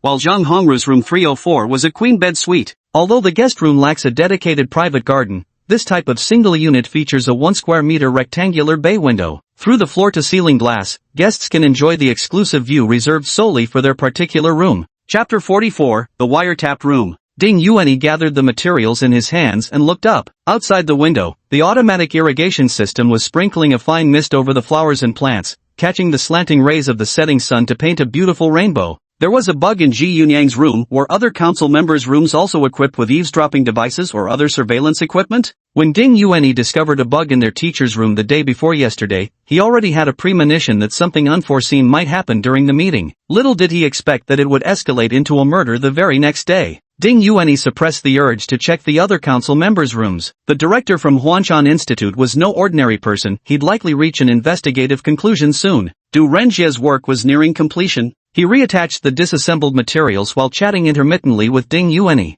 I wonder if tomorrow's meeting can still proceed. Earlier when I took the documents to the dean's office, the 3 association presidents were holding a meeting with our teachers to discuss this matter. Old Lei's complexion looks much better than it did at lunchtime. When the doctor came for his follow-up examination in the afternoon, his blood pressure had already returned to normal levels. He was in a good mood at the time, smiling at me despite his injured face, which gave me quite a start. We'll deliver the materials to the professor right away. If there are no objections, we can proceed with printing first. Ding Yuanyi neatly arranged the documents and placed them on the table. With Zhu Danfeng's incident this time, Zhang Hongru's technical assessment won't face any disputes. Convening another meeting would save considerable time. Du Renjie had also finished his work. Tossing aside the documents, he gazed at the rainbow outside the window, his tumultuous emotions throughout the day finally settling into calm. The day before yesterday when I went to deliver materials to Dean Lian's office, Zhu Danfeng was also present. Both of them looked rather displeased at the time. Thinking back now, perhaps Professor Zhu wanted Dean Lian to support him, but the dean didn't agree. Could it be that Zhu Danfeng took his own life simply because his canvassing efforts proved futile? Let's go find Professor Ji together. As for Zhu Danfeng's matter, we'll wait for Huanshan Station's investigation results. There's no point in speculating here. Ding Yuanyi sent a message to Ji Yunyan using his personal terminal. Professor Ji is in Dean Lian's room. Let's head directly to Dean Lian's office, room 509. Ding Yuanyi went out with Du Renjie, carrying documents with them. The door of room 509 was slightly ajar, and they could already hear several voices talking inside before even entering. Ding Yuanyi gently knocked on the door and, after receiving permission, entered the room with Du Renjie. Lian Shuzong, Lei Changshi, Wang Zhanping, the 3 association presidents, along with Ji Yunyan were all inside. Here are 2 supplemental documents. Do the teachers currently have time to review them? Ding Yuanyi handed the materials to Lian Shuzong. Since entering, the surveillance detector in his pocket had been emitting faint vibrations. It seems that even Lian Shuzong's room was under heavy surveillance. Lian Shuzong looked exhausted, and the hand holding the materials kept trembling. In recent years, the symptoms of Parkinson's disease had become quite pronounced for Lian Shuzong, with his hands occasionally trembling uncontrollably. Now the condition appeared even more severe. Seeing his hands shake so violently, Ding Yuanyi wondered if he could still make out the content on the documents. Ding Yuanxin had a sudden thought and turned around to walk to the water station in the guest room. He selected the boiling water option on the control panel and then entered the adjacent restroom. After closing the restroom door, he turned on the faucet. Once the sound of running water filled the air, he pulled out a small handheld detector from his pocket. On the small screen, 3 blinking dots of light were visible. Surprisingly, 3 surveillance devices were detected, all of them eavesdropping bugs. Judging by the distribution of the dots, the bugs were likely installed in the bedroom, bathroom, and small living room. As expected of the guild president, receiving far more consideration than Professor G ever did. Ding Yuanyi calmly pocketed the detection device, washed his hands, and stepped out of the bathroom. The document review for room 509 didn't take long. Lian Shuzong absent-mindedly flipped through the materials, briefly briefed the 2 deputy directors, then waved Ding Yuanyi and Du Renjie off to have them printed at the business center. No one was in the mood for the pre-arranged dinner at the restaurant anymore. In the end, the conference committee decided to have the hotel deliver dinner directly to everyone's rooms. Everyone was anxiously awaiting the investigation results from Huanshan Institute regarding Zhu Danfang's death to confirm their next steps. As only a faint afterglow lingered in the sky, Ding Yuanyi changed into sportswear and stepped onto the hotel's forest trail. By this time, dim yellow street lamps had illuminated both sides of the path. The forests flanking the trail appeared shadowy and indistinct under the twilight's fading glow. Mountain-built hotels tend to be restless at night. Small creatures and snakes from the forest often emerge after dark, frequently crossing barriers to reach the trails, sometimes even slithering into the hotel itself. The hotel does not recommend guests to walk on the trails after sunset. Ding Yuan ran alone along the deserted road, surrounded by the chirping of insects and birdsong. The trees, having absorbed oxygen throughout the day, exuded a surge of vitality, enveloping themselves in water elements brimming with life. The surrounding energy rapidly gathered toward Ding Yuan, flooding into his body through his skin. After running for less than an hour, Ding Yuan felt every cell in his body cheering for this rebirth. He's really about to break through. Ding Yuanyi veered off the mountain path and ventured deep into the dense forest. At 8:30 p.m., in the hotel, Gu Chenzhou and Zhang Manlin, accompanied by 2 technicians from the Order Maintenance Institute, knocked on Lian Shuzong's door. Lian Shuzong had already taken a shower. Too many extraordinary events had occurred over the past 2 days, leaving him utterly exhausted both physically and mentally. Seeing Gu Chenzhou and his companions, Lian Shuzong was taken aback. "Director Gu, what's the matter?" he asked. Gu Chenzhou said with a smile, "It's all right, have a seat first and don't be nervous. We're just going to check your room for any additional electronic devices that might have been installed." Gu Chenzhou walked ahead, settled Lian Shuzong on the sofa, and then directed the technicians from the Order Maintenance Department into the room. One technician carried a device the size of a laptop and walked around the suite, while another followed closely behind. With practiced ease, the second technician used a tweezer-like tool to extract 3 button-sized metal objects from various corners of the suite, guided by the device's prompts. Lian Shuzong watched the operation in stunned silence, then flew into a rage. "What's going on here? What kind of hotel is this? I'm going to sue them." The technician in charge of the inspection glanced at Gu Chenzhou and shook his head at him. Knowing the room had already been cleared, Gu Chenzhou signaled Zhang Manlin and the technician to exit first. "President Lian, we're still investigating. We haven't yet identified who installed these devices. For now, get some good rest, there's no immediate danger." Gu Chenzhou walked over to Lian Shuzong, who had stood up from the couch in agitation, and comforted him with a few words. "Oh, President Lian, your meeting will have to be postponed for a few more days. We'll also need to trouble you and everyone else tomorrow and the day after. We'll need to take official statements from all attendees, so please cooperate when the time comes." Chapter 45, Breakthrough. Lian Shuzong stood at the door, watching as the team from Huanshan Station knocked on the door of room 510 across the hall, where Su Lanyu was staying. Su Lanyu quickly opened the door, and Lian Shuzong stepped in after the others from the Huanshan Station, entering room 510 together. As expected, 2 listening devices were also found in Su Lanyu's room. Su Lanyu forced a bitter smile and addressed the group. "What could possibly be worth eavesdropping on in my room? There's no way there's a listening device. Principal Chu, what's going on with you?" Lian Shuzong gazed deeply at Su Lanyu but did not respond to his question. Su Lanyu also realized something in an instant and fell silent. The personnel from the disciplinary department were preparing to take the elevator to the next floor, and even Lian Shuzong wanted to follow them down. Su Longyu quickly held him back and said, "President, you should rest properly. I'll go check it out. Don't worry, I'll report back to you later. There's no need for you to keep running up and down." After hesitating for a moment, Lien Shuzong turned back and returned to his room. Su Longyu dutifully followed through the entire process, discovering a listening device in room 404, Lei Changsher, room 405, Wu Feng, and room 406, Ji Yunyang. Upon learning that even Lien Shuzong and Su Longyu's rooms had been bugged, Lei Changsher, Wu Feng, and Ji Yunyang temporarily set aside their differences, united in indignation. Together, they surged down to the next floor with shared outrage. The doorways of room 306 and room 308 were suddenly packed with a dense crowd of people. This conference had been plagued with disasters. Yesterday a council member died, and today listening devices were found in everyone's rooms. The twists and turns of these events could furnish material for stories that would be told for years to come. Room 306 was occupied by 2 conference staff members, and room 308 belonged to Vice President Wang Zhanping. No surveillance equipment was found in either of these rooms. Neither the conference team nor Teacher Wang's room had bugs. Seems the eavesdroppers are selective about their targets. I wonder what exclusive information we possess that made us worthy of surveillance, Lei Changsher remarked with a sardonic tone. Having suffered a head injury the previous day and remaining on edge ever since, he was seething with frustration but hadn't found an outlet for his anger. Had we known, we should have stayed near the conference team's rooms too. Might have avoided getting bugged, Lei Changsher grumbled aloud, his irritation growing as he dwelt on it. Du Renjie had initially been standing at the doorway watching the commotion, but Lei Changsher's pointed remark made his face flush red. "Teacher Lei, none of us planted those listening devices. What exactly are you implying?" Wang Zhanping also took offense. "Old Lei, watch your tone. We didn't install this equipment either. Who knows why they wired our floor last? My original room was 510.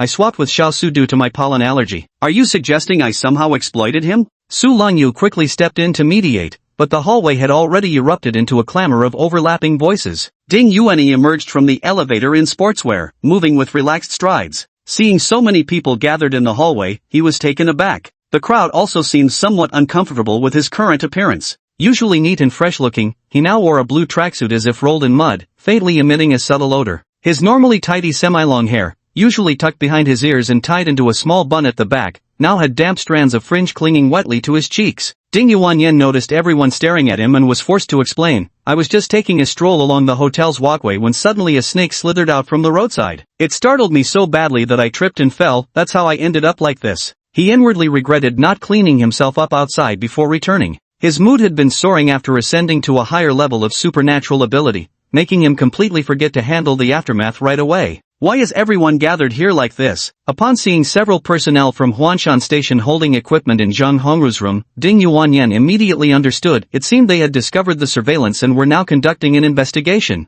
Checking the bugs in the rooms, someone planted listening devices in the teacher's room 2 floors above us. So far, we haven't found any on our floor. Du Renjie spoke up first, then glanced at Lei Changsher. The team from Huanshan Station emerged from Zhang Hongru's room, and everyone crowded around them. "No bugs," the technician reported to Gu Chenzhou. "There's nothing on this entire floor. Why? Shouldn't the conference organizers give us all an explanation?" Lei Changsher angrily confronted Ding Yuanyi and Du Renjie. "You seem so sure nothing's wrong here, even having the mood to take a stroll at night. People are dead, we're all being wiretapped, and you organizers still act like nothing's happened." Lei Changsher patted Su Lonyu's shoulder seeking alliance as he spoke. "Professor Lian's room had 3 listening devices, Professor Su's room had 2. How could your conference team let this happen?" Ding Yuanyi was covered in post-breakthrough filth when he received Gu Chenzhou's peculiar glance directed at him. Lei Changsher's verbal attack wasn't particularly logical. Since Ji Yunyang was the head of the conference organizing committee, Lei's words also affected Ji Yunyang. "Professor Lei, you were injured yesterday and aren't feeling well today. Should we go to the hospital together again tomorrow?" Regarding the matter of the listening device and Professor Zhu's passing, the professionals from Huanshan Division are investigating. I believe we'll have clear results soon. So many incidents have occurred today. All professors should get some proper rest. If you need anything, please contact our conference organizing committee directly. Ding Yuanyi had just broken through to the 9th rank, officially stepping into the threshold of 10th tier superpowers. In excellent spirits, he even outright ignored the glaring presence of Gu Chenzhou nearby, paying even less attention to Lei Changsher's foul-mouthed insults. He quietly waited for Lei Changsher to finish speaking, then replied with a smile. Ji Yunyang interjected, "It's quite late now. Let's all head back and rest. We can discuss anything else tomorrow." Gu Chenzhou was startled by the aura surrounding Ding Yuanyi when he appeared. To use an inappropriate analogy, Ding Yuanyi used to be like an airtight balloon maintaining perfect defense without flaws, but today that ball had suddenly transformed into a lead weight unrestrained, its metallic edges even revealing sharp edges. This subtle sharpness already exerted tremendous pressure on Guchinzhou, which made Guchinzhou soberly realize that Ding Yuanyi was indeed an ability user,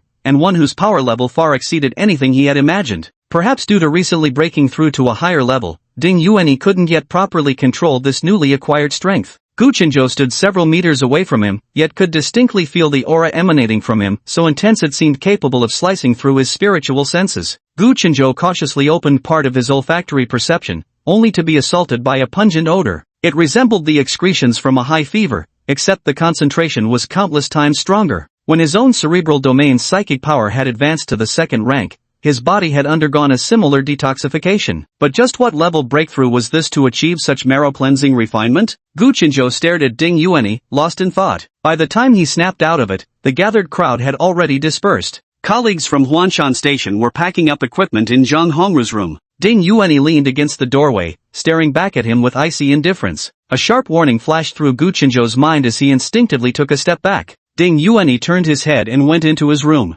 Guchinzhou's back was soaked in cold sweat. Chapter 46, insert title here. Upon entering the guest room, Ding Yuanyi's first action was to head straight for the bathroom. My superpower has reached the 10th level. In my previous life, this would have landed me a lieutenant commander position in a small base. The new world truly is the best place for cultivation and living. Breaking through to the 10th level felt profoundly different from all my previous rank advancements. In that moment, I felt one with heaven and earth. During the breakthrough, I drained all vitality from trees within a 10-meter radius, expelled years of accumulated impurities from my internal organs, solidified my entire physical form, and expanded my meridians, experiences completely unlike any breakthrough I'd had before. I could distinctly feel the Dantian energy meridian mentioned in ancient cultivation manuals. With a bit more effort, perhaps I genuinely have a chance to break through to the foundation establishment stage described in those texts. Ding Yuanyi concentrated hard to withdraw his aura, drawing the energy gained from his recent breakthrough back into his body. This harvest was truly immense. From now on, I should allocate at least 2 months each year to cultivate in different locations. Every new site would undoubtedly bring unique experiences to my practice. Inside room 410 of the hotel, 5 people crowded the small suite's living room. Shang Wenming stood at the bar counter boiling water, while the 2 technicians sat by the small coffee table. Several evidence bags were neatly laid out on the table, containing the recently removed listening devices. Zhang Manlin leaned against the armrest of the sofa with an earpiece plugged into one ear. This is a listening device manufactured 2 years ago, produced by a small domestic workshop. Its signal transmission range is limited, supporting a maximum obstacle-free distance of 30 meters. The receiving equipment was installed in room 408 this time, with several guest rooms barely within the reception range. However, the signal passed through multiple walls and experienced some attenuation, so the recording quality isn't particularly good in some cases. Technician Zhang lifted an evidence bag to show everyone the listening device inside. The listening device in Ji Yunyang's room short-circuited, while those in other rooms are functioning normally. Another technician added, "The scene matches perfectly with the audio recording from the receiver." The recording device in Ji Yunyang's room only functioned for 2 hours at the beginning and then short-circuited. None of the rooms numbered in the 300s were equipped with eavesdropping devices, so we can basically confirm that the intercepted receiver audio we found is complete and hasn't been edited. The recordings inside the receiver have been preliminarily filtered, and the valid recordings were just handed over to Zhang Manlin. As for other hardware details, we'll need to conduct further tests back at the lab before drawing any conclusions. Technician Zhang put away the listening device. The water boiled, and Shang Wenming prepared 5 cups of tea. Zhang Manlin, still wearing headphones, took the teacup with an air of righteousness, yet the corner of his mouth curled unnaturally, creating an eerie expression. This case is truly unprecedented. The victim installed surveillance on himself. He. Perhaps too amused, Zhang Manlin couldn't contain himself and let out an exceptionally piercing laugh. "Shut up, that laugh is ruining our peacekeeper's image." One officer couldn't help but reprimand him sharply. Zhang Manlin's thick-browed, large-eyed face bore such a villainous expression that it looked utterly incongruous. Cases where evidence just falls into our hands like this are incredibly rare. Normally we have to painstakingly tease out clues and analyze every detail, but suddenly we have all these leads, and recorded by the victim himself. I nearly cried tears of joy. The corners of Zhang Manlin's mouth curled up on both sides. Without any sinister chuckling, he looked much more normal now.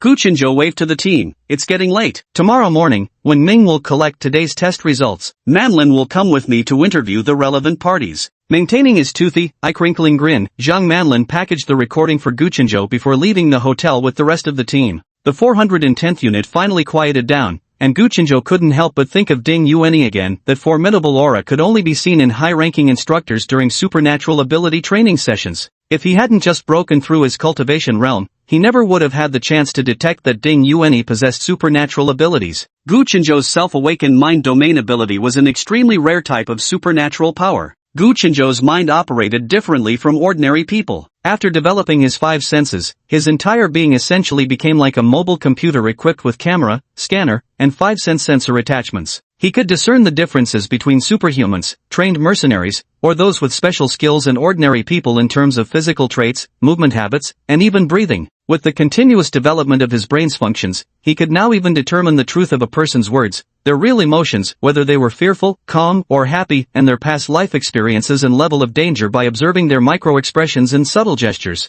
These abilities of Gu Chenzhou played a significant role in his participation in the pursuit of fugitives. He could identify individuals moving awkwardly or displaying unnatural expressions among dozens of surveillance screens and easily see through the disguises of fugitives. With enough surveillance, virtually no one could evade his ability. Since meeting Ding Yuanyi, Gu Chenzhou had only regarded him as a trained hunter and never associated him with superhumans. Now he could almost certainly conclude that Ding Yuanyi, an S-class pig butcher, was a high-level superhuman. At this realization, Gu Chenzhou's heart began pounding wildly. Staying at the hotel alone, I hope to have further contact with Ding Yuanyi, though it might expose me to great danger. Killer Pig was a dangerous figure, but taking the risk might just help me achieve my goal. Gu Chenzhou played Lei Changshi's audio recording at 5 times the speed and listened to the entire file. The recording of Lei Changshi began on the very first day he arrived at the hotel. As soon as he arrived at the hotel, Lei Changshi connected to his personal terminal, and remained linked for a full 2 hours. In a raspy, aged voice, Lei Changshi repeatedly called out, "Sweetheart, darling."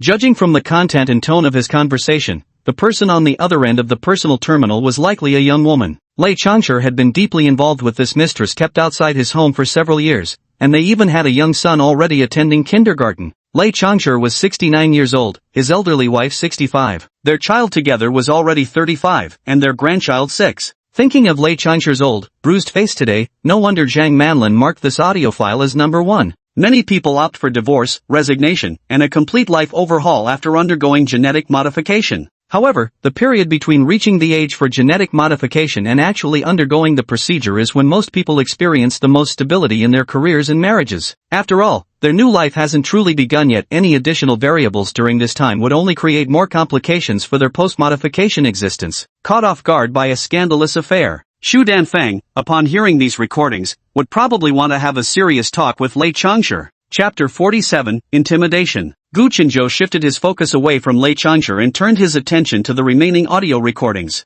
The directors of the Ancient Culture Association were all quite intriguing characters. It's a shame the peacekeepers needed concrete evidence to solve cases. Otherwise, he could have pointed out the killer directly by now. The audio file left by Zhang Manlin has undergone preliminary editing by technicians. Zhang Manlin prioritized the audio recordings according to his own interpretation of their importance. Gu Chenzhou selected the second audio file labeled by Zhang Manlin and played it aloud on his personal terminal. This is the surveillance recording from Lian Shuzong's room. Between room 408 and room 509, there wasn't just a floor separating them but also an entire hallway between, so the recording quality wasn't ideal. Amid the crackling static, Lian Shuzong's conversation with another man could be heard. "Professor Lian, there's something I'd like to show you." That person was Su Lanyu. Gu Chenzhou recalled the daytime interrogation session and matched the voice to the man. Static and Lian Shuzong's exclamation, "A specialized emblem for positioning markers, where on earth did you find this? Ha! We never thought we'd live to see another emblem for positioning markers." This segment of the audio was quite lengthy, and the quality wasn't great either. Gu Chenzhou sped it up to 3 times the normal playback speed, yet it still took him an hour to finish listening to it.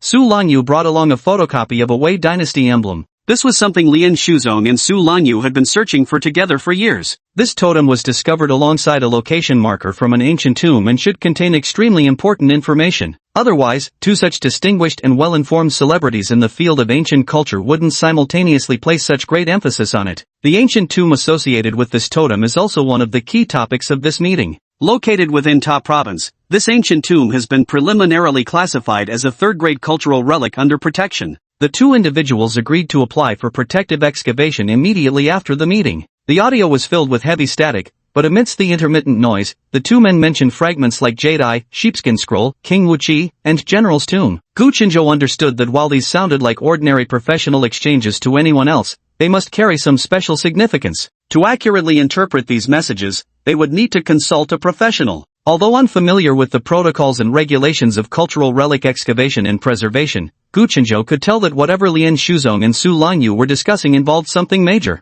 A segment of recorded audio from Su Lanyu's room was listed third in priority. The recording was very brief, lasting only a few minutes. A series of urgent knocks on the door was followed by Lian Shuzong's voice. "Xiao Su, are you ready?" There was some noise in between. "Let's go together," said Su Lanyu's voice. Gu Chengzhou checked the recording time, August 7, 21:30 at night. Wu Feng's audio recordings are quite interesting. Wu Feng is a professor of ancient linguistics at the Han City University's Kalana College of Liberal Arts in Ta Province, and a staunch supporter of Zhang Hongru. A significant portion of Wu Feng's substantive audio recordings consists of dialogues with Zhang Hongru. From these conversations, it's clear that Wu Feng greatly admires Zhang Hongru, diligently coaching him on how to more effectively defend against plagiarism allegations during academic hearings. Gu Chenzhou listened to the audio and shared the same joy as Zhang Manlin. Xu Danfeng went to great lengths to install the eavesdropping device, hoping to make one final struggle to catch others' faults, rally effective supporters, and fight for a successful defense. Instead, it ultimately provided clues to his own murder.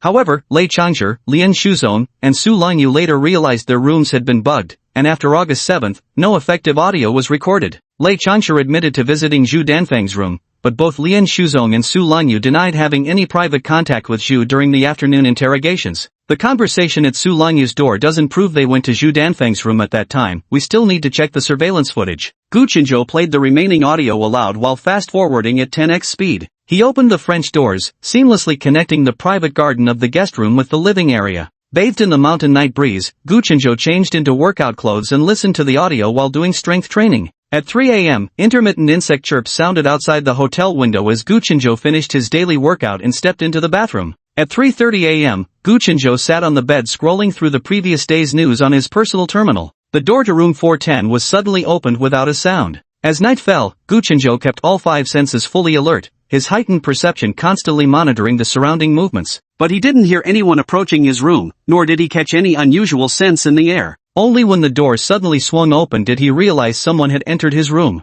Gu Chenzhou's heartbeat abruptly accelerated, each pounding pulse sending his blood rushing from his heart to the crown of his head in that instant. Even through a wall, he could distinctly sense a wild beast closing in step by step, his every movement instantly locked onto by this steadily advancing predator the moment the door opened. His heart leaped in alarm. Gu Chenzhou pushed off the bed with his left foot, sliding his entire body towards the corner. Alternating his feet against opposite walls and leveraging his arms, he scaled the corner like a spider, reaching the ceiling in a flash where his fingers gripped the suspended ceiling's edge, pressing his whole frame flat against the overhead surface. The intruder made no attempt to conceal their presence, walking steadily from the main entrance to the bedroom door yet halted without pushing it open. Their uncontained aura seeped through the bedroom door like creeping mist. Gu Chenzhou knew Ding Yuanyi would come. One of the reasons he chose to stay at the hotel at night was precisely to wait for possible nocturnal visitors. The moment he decided to let Ding Yuanyi know he was aware of his secret, he had prepared himself to face this powerful wild superhuman alone. Gu Chenzhou had his own trump cards and had made thorough estimations of Ding Yuanyi's capabilities. Yet, he hadn't anticipated facing him would bring such immense pressure.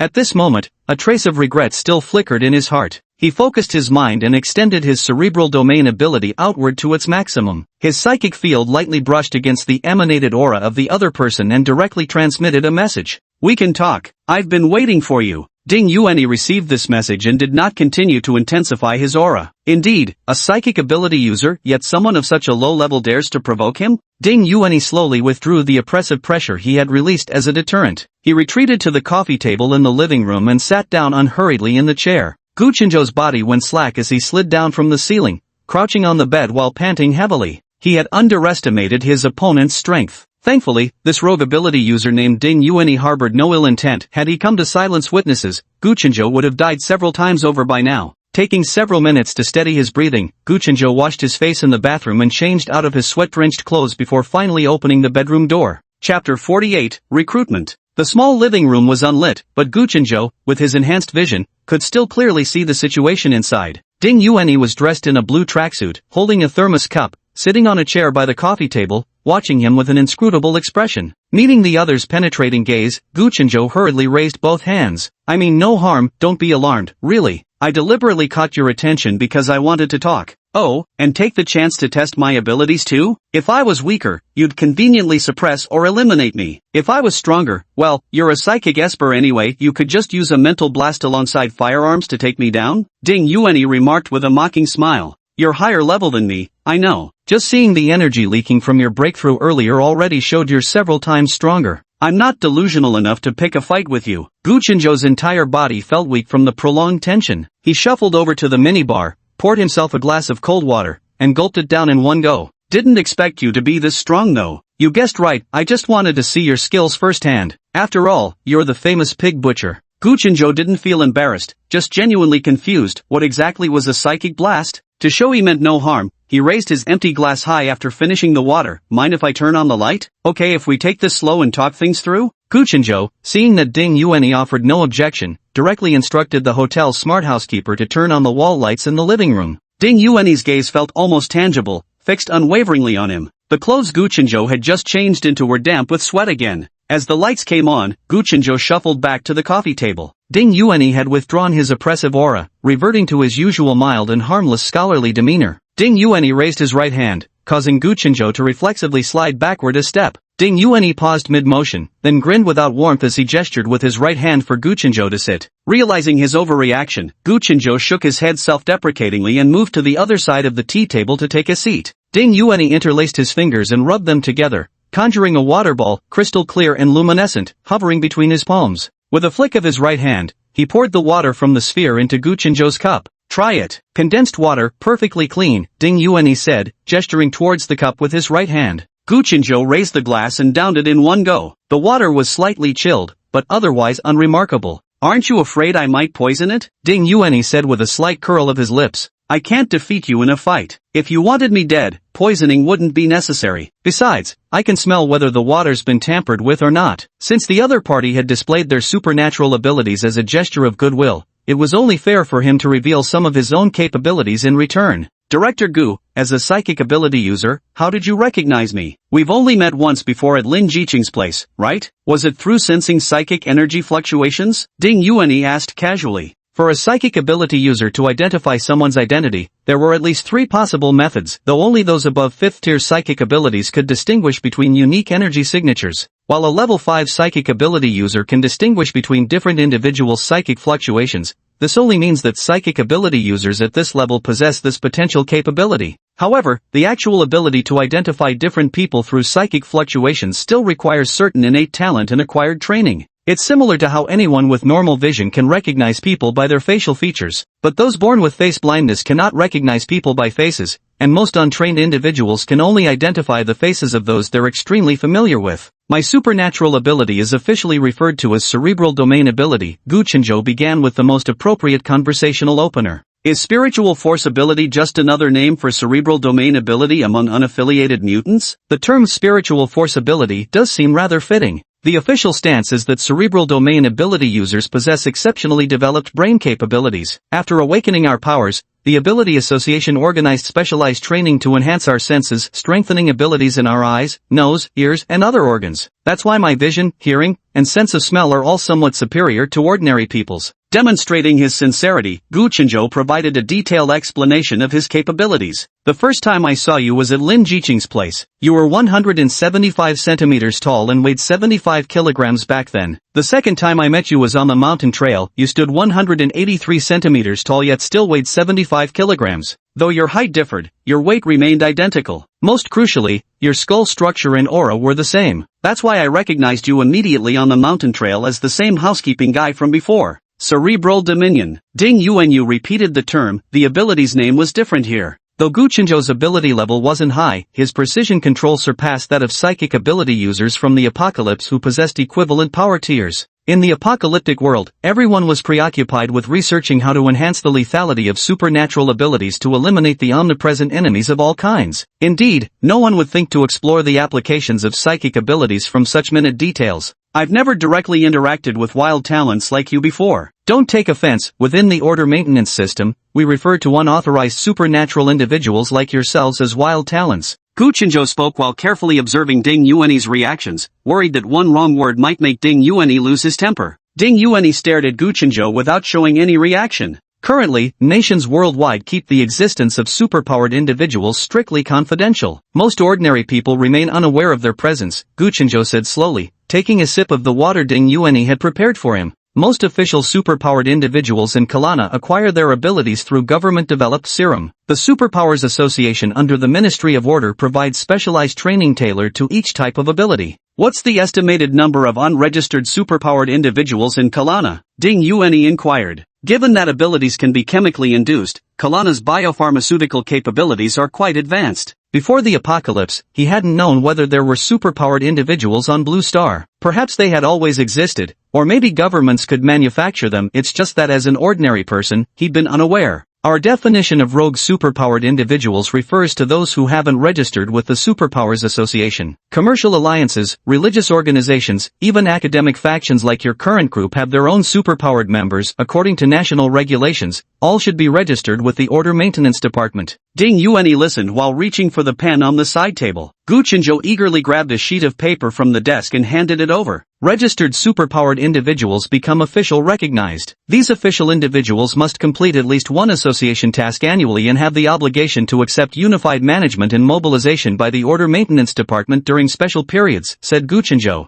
However, our country has strict regulations regarding individuals with superpowers. Any discovered unregistered superpowered individual should be immediately reported to the Order Maintenance Headquarters, and a team should be organized to make contact and enlist them. If the unregistered superpowered individuals refuse to comply with regulation, they will be deemed as disrupting social order. After on-site apprehension, they will be sent to specialized prisons for lifelong incarceration. Chapter 49 Information. After finishing his speech, Gu Chenzhou carefully observed Ding Yuanyi's expression. Seeing that the other party didn't immediately turn hostile, he cautiously continued. Wild ability users aren't registered, so their numbers are hard to tally. So you're here to recruit me? Ding Yuanyi looked at Gu Chenzhou with a half-smile. What if I refuse to be recruited? What will you do then? I wanted to persuade you to join the Supernatural Association. Don't get worked up yet. Just hear me out slowly. Gu Chenzhou swallowed hard, his gaze fixed firmly on Ding Yuanyi, fearing that if his eyes wandered even slightly, the other might mistake it for guilt. My hope is for us to collaborate. You would join the official Supernatural Association through my recommendation and become part of my team.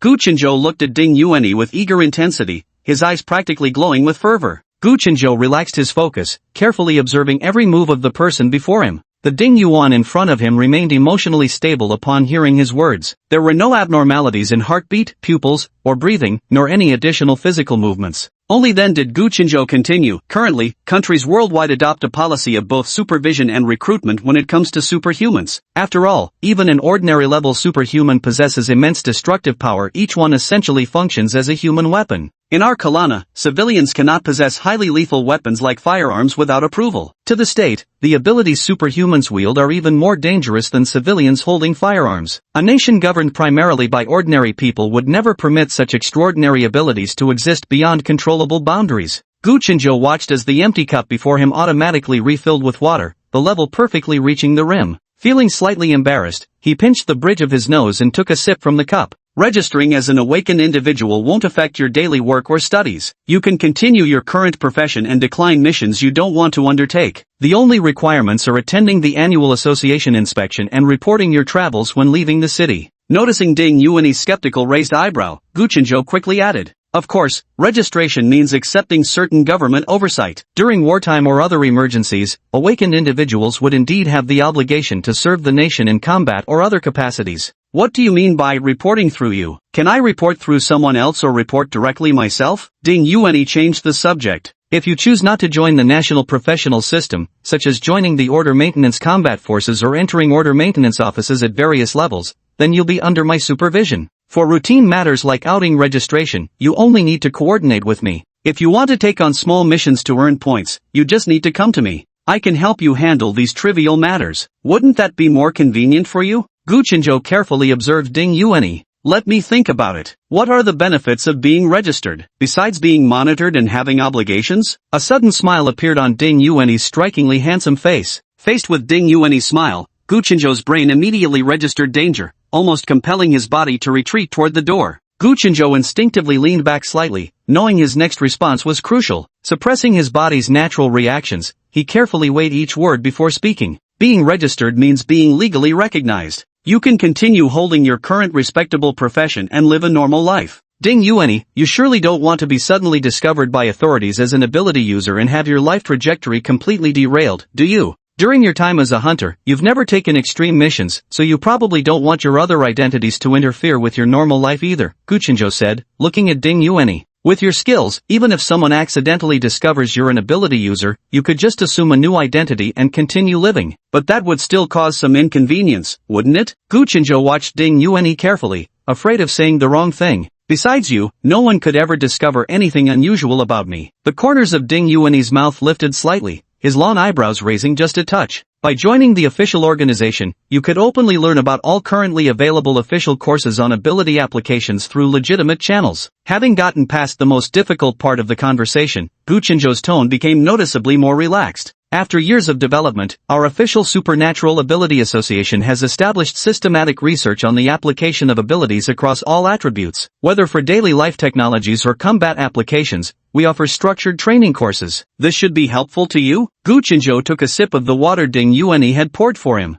If you accumulate enough points, you can even exchange them for potions that enhance ability levels. Of course, these potions have no effect on naturally awakened ability users, but the potions you obtain can be used by others around you who are recognized by the association. This gives people around you the chance to become ability users too. Guchinjo continued explaining, though having just taken a sip of water, he still felt his mouth going dry. Recruiting an excessively powerful rogue ability user was truly too dangerous. Completing tasks issued by the association earns you points. It's the same principle as you being a bounty hunter doing missions for Star Coins. Association missions are also legitimate jobs. The association's mission rewards are quite good, and points can be exchanged for many things. You can trade them with the association for weapons you need, courses on supernatural ability training, cultivation manuals, etc., or exchange them with other supernaturals for the cultivation resources you want. Of course, points can also be converted to Kalana coins. After saying all this, Guchinjo couldn't help but let out a long sigh. Was your cerebral domain ability activated using supernatural potions? Can the potions control which type of ability is awakened? Ding Yuani asked curiously.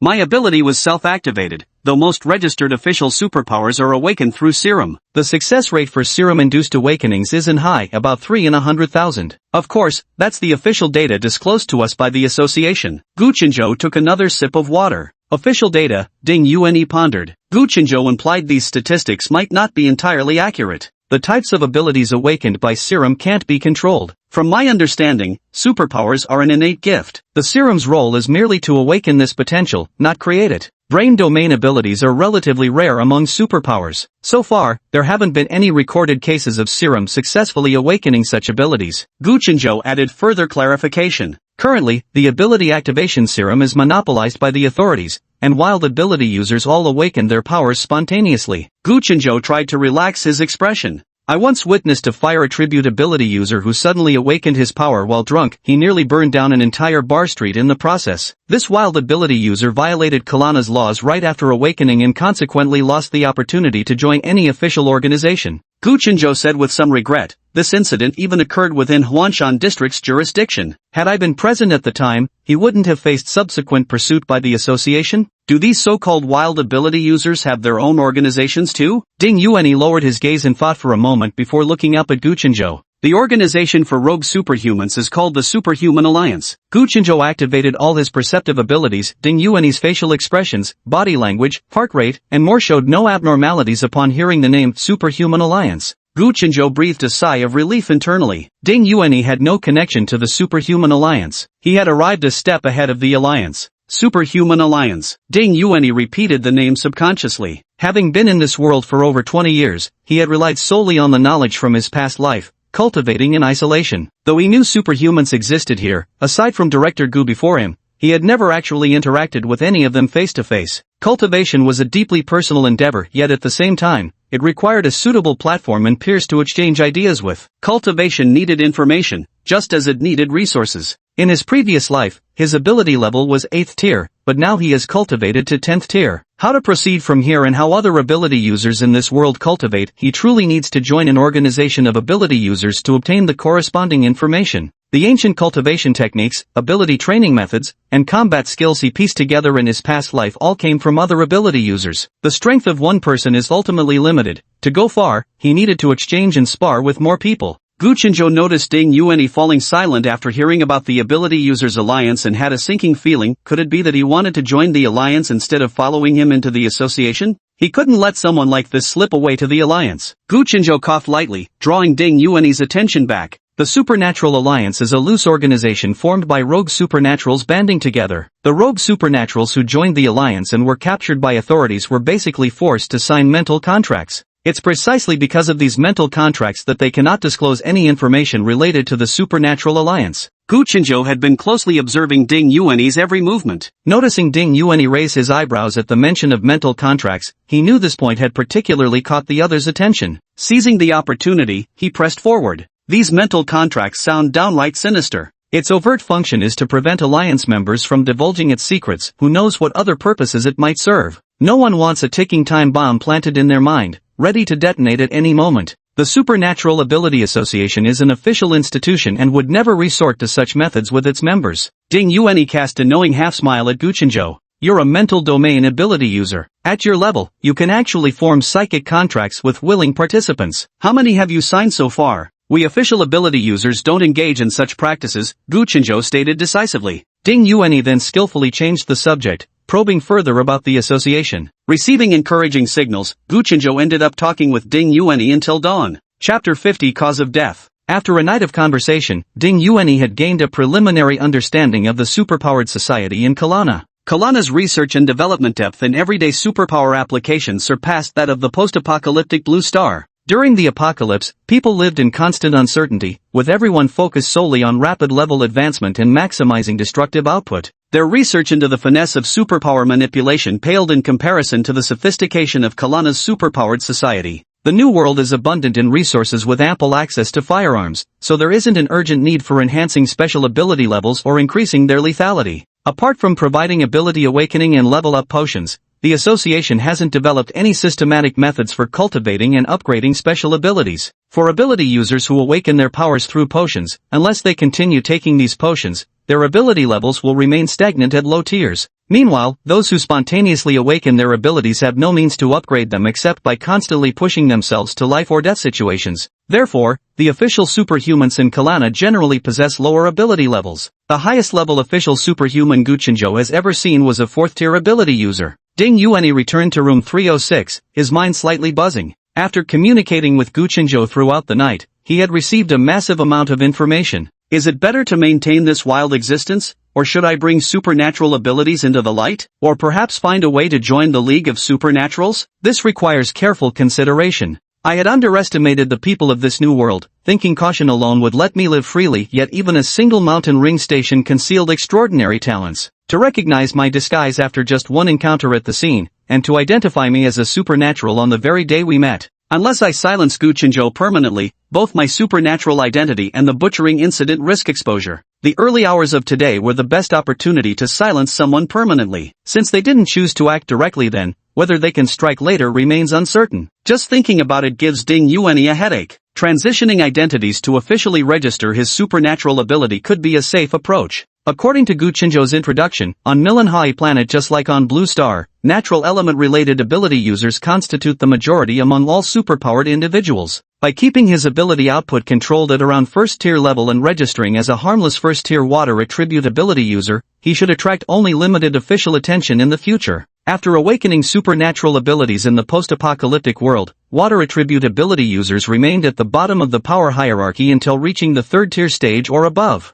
Their daily tasks typically involved conjuring water spheres, providing drinking water, rice rinsing water, laundry water, and other essential supplies for the women staying in the rear. Even on water-based combat stages like rivers or oceans, a 1st or 2nd tier water attribute user like him could only manage to slightly rock a small boat with maximum effort. Compared to power type, fire attribute, or metal attribute abilities, which could dominate battlefields even at 1st or 2nd tier, those early days were truly too humiliating to recall in combat. After all, he didn't immediately kill Gu Chenzhou, he'd been in this peaceful new world for too long. Ding Yuanyi was deeply dissatisfied with his own uncharacteristic soft-heartedness. On the morning of August 9th, when Ding Yuanyi finally left room 410, Gu Chenzhou's hours-long tension finally settled as the door closed behind him. Though he hadn't yet earned Ding Yuanyi's approval, there was at least some progress. When Ding Yuanyi left, the murderous aura from his arrival had faded, he'd even calmly said goodbye. Gu Chinzhou secretly thought that one day he'd make you subordinate, you'd pay for messing with me like this. When that time comes, you'll take whatever missions I assign, accept whatever points I offer, even if you're stronger, you'll still listen to me. After this psychological pep talk, he felt much better.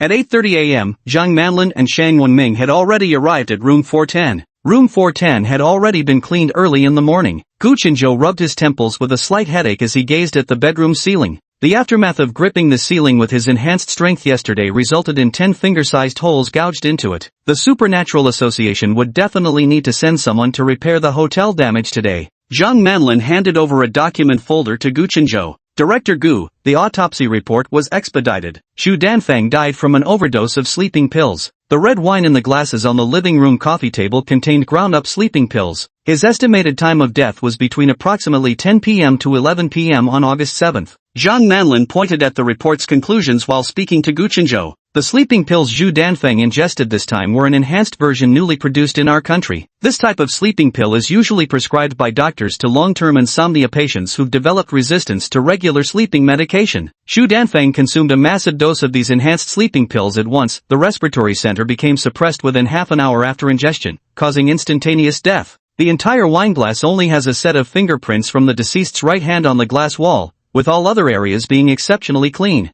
The lip prints on the rim are remarkably intact, encompassing both the upper and lower lips of the deceased. The lip prints are widely stretched, indicating the victim opened their mouth wide to swallow the entire glass of medicinal liquor in one gulp, so forcefully that there are even marks on the lips from being cut by the glass rim. Zhang Manlin showed Gu Chinzhou photographs of the victim's face and the already chemically developed fingerprints and lip prints on the glass. The liquid on the hotel carpet has been analyzed, it's red wine mixed with a small amount of sleeping pills. The medication was fully dissolved in the alcohol, though the concentration was low, a safe dosage for normal sleep. Zhang Manlin pulled out another document from the materials in his hand. The blood at the corner of the table has been analyzed as well, it's not Xu Danfeng's. The blood was fresh, less than a day old, which also rules out the previous guest. So, it must belong to someone who visited Xu Danfeng's room during his stay. Lei Changshi, Gu Chinzhou and Zhang Manlin exclaimed simultaneously. The two of them laughed. It was all too obvious, the wound was right on the head. Lei Changshi should be the owner of the blood, we'll have the definitive answer to that today, Zhang Manlin continued.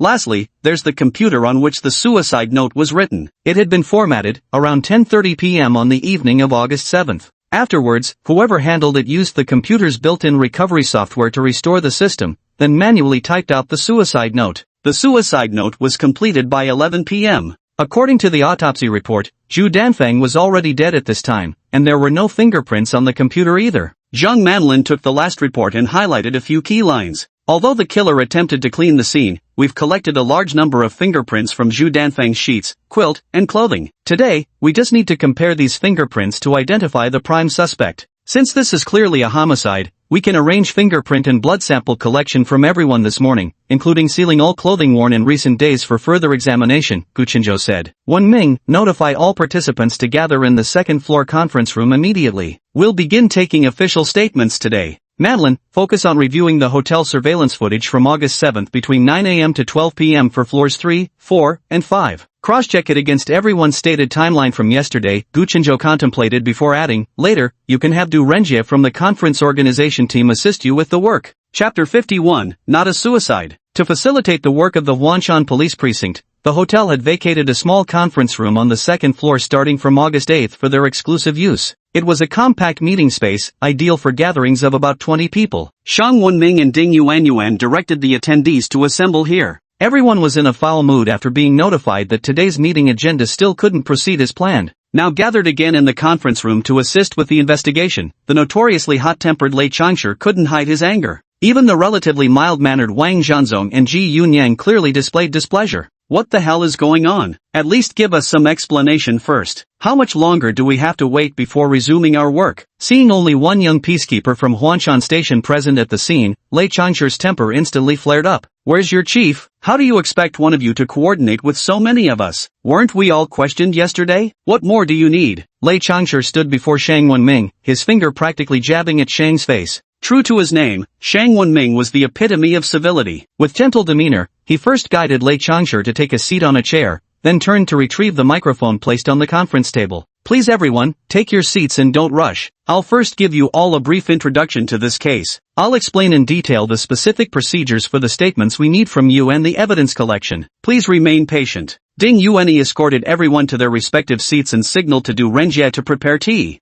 Zhang Hongru glanced at the situation on site and voluntarily stood up to pour water for Du Renjie. Seeing everyone had taken their seats, Shang Wenming picked up the microphone again. On the evening of August 7, around 10 p.m., Zhu Danfeng died in room 408 of the hotel. The cause of death was an overdose of sleeping pills. Through on-site investigation and autopsy, we have confirmed. At this point, Shang Wenming paused and looked around at everyone in the conference room. Zhu Danfeng was murdered. This morning we will collect samples of everyone's fingerprints, bodily fluids, etc., at the hotel, and some personal belongings will be sealed and retrieved for investigation. Please cooperate. Shang Wenming's voice wasn't loud, but his words struck like a sudden thunderclap to many present, eliciting gasps of surprise. Murder. Nearly everyone in the small meeting room repeated the words simultaneously. Lei Changshi's face paled noticeably as he slumped into his chair, pressing a hand to his forehead. The older Lian Shuzong also staggered almost simultaneously, and Su Langyu, sitting beside him, quickly reached out to steady him. Wu Feng, Wang Zhanzong, and Ji Yunyang sat together. The three exchanged glances, their faces filled with astonishment. Du Renjie, holding a freshly brewed cup of tea, stood with his mouth agape, forgetting to close it for a long while. Ding Yuanyi and Zhang Hongru acted in perfect sync. One took the teacup from Du Renjie's hand while the other guided him to sit down. Ladies and gentlemen, we have obtained a search warrant. With the hotel's accompaniment, we will now conduct a search of your guest rooms for evidence collection. The entire process will be recorded by body cameras, and if you have any questions afterward, you may request the on-site enforcement video from the Ed City Maintenance of Order Agency. As soon as these words were spoken, the room erupted in murmurs once again. Gu Chenzhou stepped into the conference room. Breaking from his usual attire, he had switched to the uniform of the Maintenance of Order Department today. Though administrative staff held no official rank and their uniforms differed in style from those of the frontline personnel, Gu Chenzhou was naturally well-suited for formal wear. The uniform lent him a solemn and imposing presence. He subtly released a trace of his psionic energy, allowing a hint of the previously well-concealed aura of bloodlust to surface. Everyone couldn't help but feel a chill when they saw him, and the scene immediately fell silent. You now have 2 hours to contact your attorneys. After that, we will formally take statements from each of you present. You have the right to remain silent until your lawyer is present. Shang Wenming continued with his unfinished remarks. Does anyone have any further questions? Chief Gu and I will be happy to address them. After a brief moment of silence, everyone present began opening their personal terminals. Gu Chenzhou turned his gaze towards Ding Yuanyi, whose eyes had been fixed on Ji Yunyang, immediately shifted to him. Gu Chenzhou gave him a signal, then turned and walked out of the meeting room. What is it? Ding Yuanyi's voice came from behind Gu Chenzhou. Abandoning his attempt to maintain a cool demeanor with his back turned, Gu Chenzhou pivoted around, the solemn and serious expression he wore moments ago melting into a cheeky grin. He leaned in close to Ding Yuanyi. Professional Mr. Pork Butcher, these audio recordings contain specialized content related to ancient cultures. Could you quickly listen to them and give me a rundown by this morning? Gu Chenzhou immediately shoved the small audio player containing the recordings into Ding Yuanyi's hand, flashing a broad grin on his face. Ding Yuanyi narrowed his eyes and gave the player in his hand a squeeze. Is this from the wiretaps? Gu Chenzhou smiled and nodded. Their conversation was quite interesting, though unfortunately it's not my area of expertise. I can't accurately interpret it. Ding Yuan raised an eyebrow but said nothing more. They hadn't even been officially recruited yet, and already they were being assigned missions?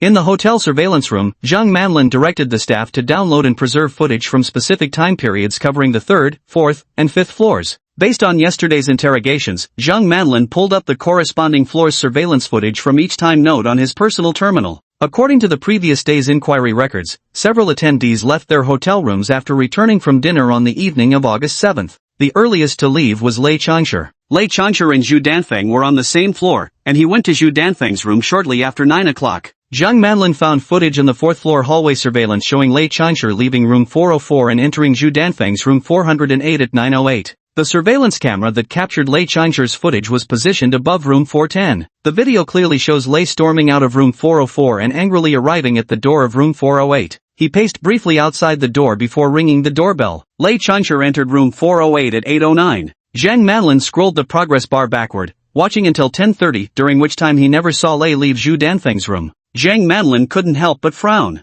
According to yesterday's conversation records, Zhang Hongru went to room 402, Wu Feng's room, at 9:30 p.m., then visited Ji Yunyang in room 406, and returned to his own room 304 at 10 p.m. Wu Feng and Ji Yunyang's testimonies also confirm this. Ding Yuanyi mentioned that he left his room around 10 p.m. and went to room 406. Ji Yuan Yang's statement also corroborates this point. From 10 to 10:30 p.m., Zhang Manlin did not find any footage of Ding Yuanyi entering Ji Yunyang's room in the fourth-floor surveillance. Zhang Manlin retrieved the surveillance footage from the hotel's third floor. The video showed Zhang Hongru leaving and returning to his room during the time period he had described. Ding Yuanyi, as he had claimed, exited room 306 at 10:02 and entered the fire escape. Chapter 52, The Altered Surveillance Footage. Zhang Manlin obtained the elevator surveillance footage from the hotel. At 9:30, Zhang Hongru entered the elevator on the third floor and pressed the button for the fourth floor. At 10 o'clock, he returned from the fourth floor to the third floor via the elevator. At 10:18, Ding Yuanyi entered the elevator on the fourth floor and descended to the first floor. At 10:20, Ding Yuanyi entered the business center and stayed there until midnight. Zhang Manlin opened the hotel's room service records. Lei Changshe called for medical service in his own room at 10:15.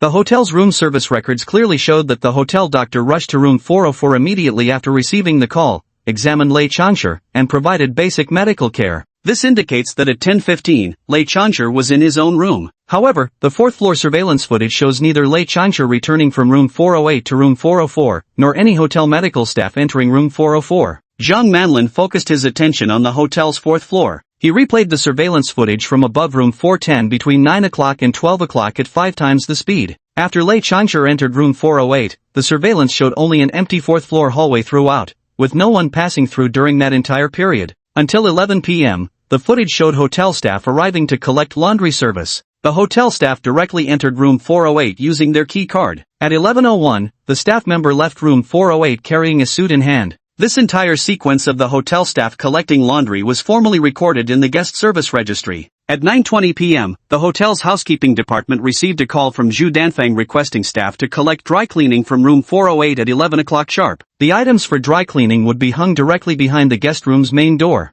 This is a common practice among hotel guests. The suite's bedroom is separate from the living room. The hotel's housekeeping department collects laundry for overnight dry cleaning after guests retire, then returns it by early morning, ensuring neither guest rest nor next day clothing needs are disrupted. The surveillance footage from this period checks out. It's virtually confirmed that the fourth floor's security footage between 9:08 p.m. and 11 p.m. was intentionally replaced. Zhang Manlin uploaded all surveillance footage from the problematic floors to the order department's system and submitted a technical support request to the municipal level order department. Gu Qinzhou remained in the second-floor conference room for an hour. He addressed all questions raised on-site and established contact with the legal counsels of several board members. The Cultural Studies Association's legal advisor would also join that afternoon to assist its board members in further discussions with the order station. The evidence collection process would take at least 3 hours, and the emotions of those present at the scene were running high. Sheng Wenming led the technical team in collecting biological samples from everyone present. Ding Yuanyi sat quietly in a corner of the meeting room with earphones in his ears. He briefed Ji Yunyang on the situation and delegated the external liaison tasks for the conference to Du Renjie.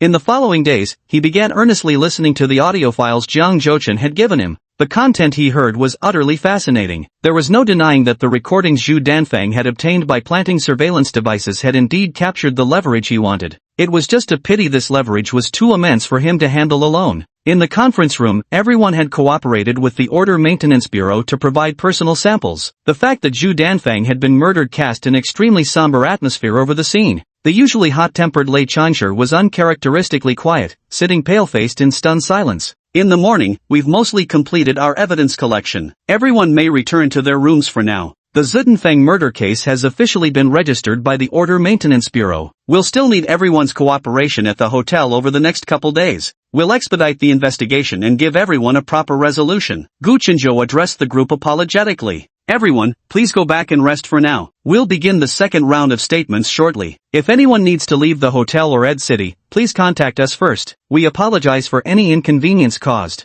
After addressing the group, Gu Qinzhou turned to Ding Yuanyi. Ding Yuanyi, you stay behind first. Wenming, please escort everyone to lunch. Now I'm not even allowed to eat? Once everyone had left, Ding Yuanyi removed his earphones and frowned disapprovingly at Gu Qinzhou.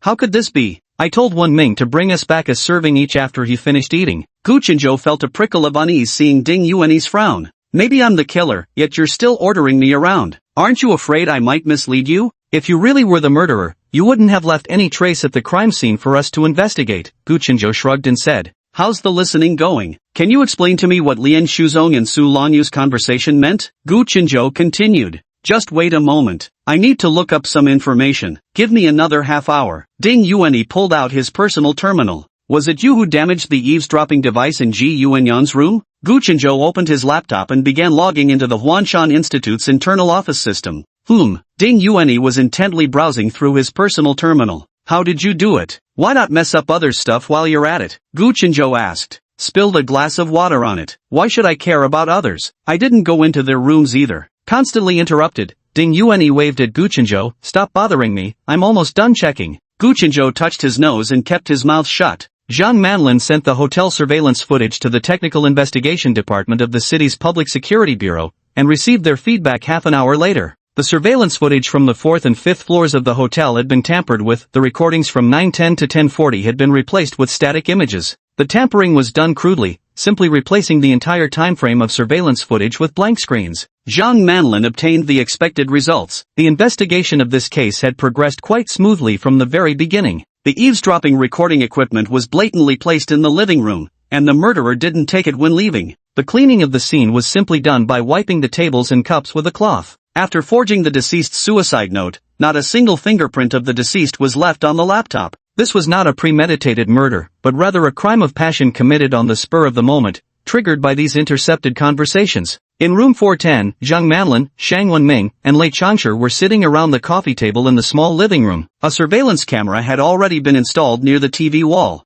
Facing the camera, Zhang Manlin loudly announced the current time, location, and his full name. Lei Changsha and Shang Wenming each repeated the same information. Teacher Lei Changsha, please repeat once more, where were you, who were you with, and what were you doing after 9 p.m. until midnight on August 7th? Chapter 53, Conspiracy. Lei Changsha gripped the teacup with his left hand, the vessel trembling slightly as water nearly sloshed over the rim. Zhang Manlin and Shang Wenming remained silent, watching Lei Changsha intently. Beads of sweat broke out on Lei Changsha's forehead. He opened his mouth, his voice slightly hoarse. On the evening of August 7th, I returned to the hotel with everyone at 9 o'clock. As I mentioned yesterday, I received a message from Zhu Danfang asking me to come to his room. I went to his room shortly after 9. He asked me to vote for him during the subsequent technical assessment, but I refused. Lei Changsha listlessly repeated what he had said the day before, appearing utterly drained of energy. After that, I returned to my room and didn't go out again. Zhang Manlin fixed Lei Changsha with an intense stare. Can you try to remember again, how long exactly did you stay in Zhu Danfang's room? Our hotel corridors have surveillance cameras every 10 meters. Lei Changsha's left hand trembled, spilling half the cup of water. Shang Wenming quickly took the cup and handed him a tissue. Lei Changsha shook as he wiped the water off his trousers with the tissue, his face turning from pale to flushed. Zhang Manlin twisted the knife deeper. In Zhu Danfang's living room, we discovered fresh bloodstains. This was fresh blood that had flowed within the past day. The blood samples have already been sent for testing. At the mention of blood, Lei Changsha's face flushed crimson as he shakily raised his hand and fumbled toward his pocket. Shang Wenming swiftly reached out to help retrieve a medicine bottle from his pocket, opened the cap, and placed it in Lei Changsha's trembling hand. With trembling fingers, Lei Changsha poured out the pills and placed them into his mouth. He swallowed them with the water Shang Wenming handed over, then closed his eyes to steady his ragged breathing. I went straight to Zhu Danfang's room after returning, Lei Changsha said resignedly. The blood in his room was probably mine too. I tripped and fell in his room, hitting my head against the corner of a table. Could you elaborate? What exactly happened in his room, and how long did you stay there? Zhang Manlin tilted his head slightly, his previously stern and imposing expression softening immediately as he smiled gently and said in a quiet voice, no need to rush, take your time. Shang Wenming glanced at Zhang Manlin. This particular approach of his could easily lower many people's guards, especially when combined with his deep bass voice, which to some degree had a quasi-hypnotic effect. My interrogation skill scores have always been barely passing, far inferior to Zhang Manlin's. Lei Changsha took a deep breath. Zhu Danfang tapped into my personal terminal and recorded our conversations. He used this to blackmail me into supporting him during the August 8th meeting's technical assessment. He contacted me in the afternoon. I went to see him after dinner. As soon as we met, he demanded my support, but I didn't give him a definitive answer on the spot. His plagiarism was blatant, but having served as fellow council members for so many years, I didn't want to humiliate him over some young upstart. I claimed I hadn't reviewed the materials yet and needed time to look them over before giving him an answer the next day. Lei Changsha leaned back in his chair, recalling the memories he least wanted to remember, his brows furrowed tightly together. When he saw that I didn't immediately agree to his request on the spot, he suddenly flew into a rage and snarled at me, "Oh Lei, we've been friends for so many years, and you won't even help me with this small favor? I have a recording here, listen to it first before you decide." Lei Changsha lowered his eyes. What was the content of the recording he played for you? Zhang Manlin lowered her voice. A phone conversation between me and my goddaughter, Lei Chansher replied somewhat awkwardly. After hearing that, did you agree to it? Zhang Manlin pressed on. I was furious at the time. Naturally, anyone would be angry after being threatened like that, so my first instinct was to grab the thing and destroy it. Lei Chansher lowered his head, pressing his temples with both hands. In the end, though I landed a solid punch on him, I still couldn't get the thing back. Instead, he pushed me, and I crashed into the corner of a table. What happened next? Zhang Manlin glanced at Lei Chansher's wound and asked in a soothing tone. I must have passed out. When I woke up, that bastard Zhu Danfeng had laid me on the sofa, Lei Chansher said bitterly. He apologized and said he wanted me to think it over again, so I just went back to my room by myself. What time did you return to your room, and what did you do afterward? Zhang Manlin asked. I don't know what time it was when I woke up and went back. After returning, my head was still dizzy, so I found some blood pressure medication to take and sat resting for a while. Later, when I felt a bit better, I called the hotel doctor to dress my wounds and had a simple physical checkup.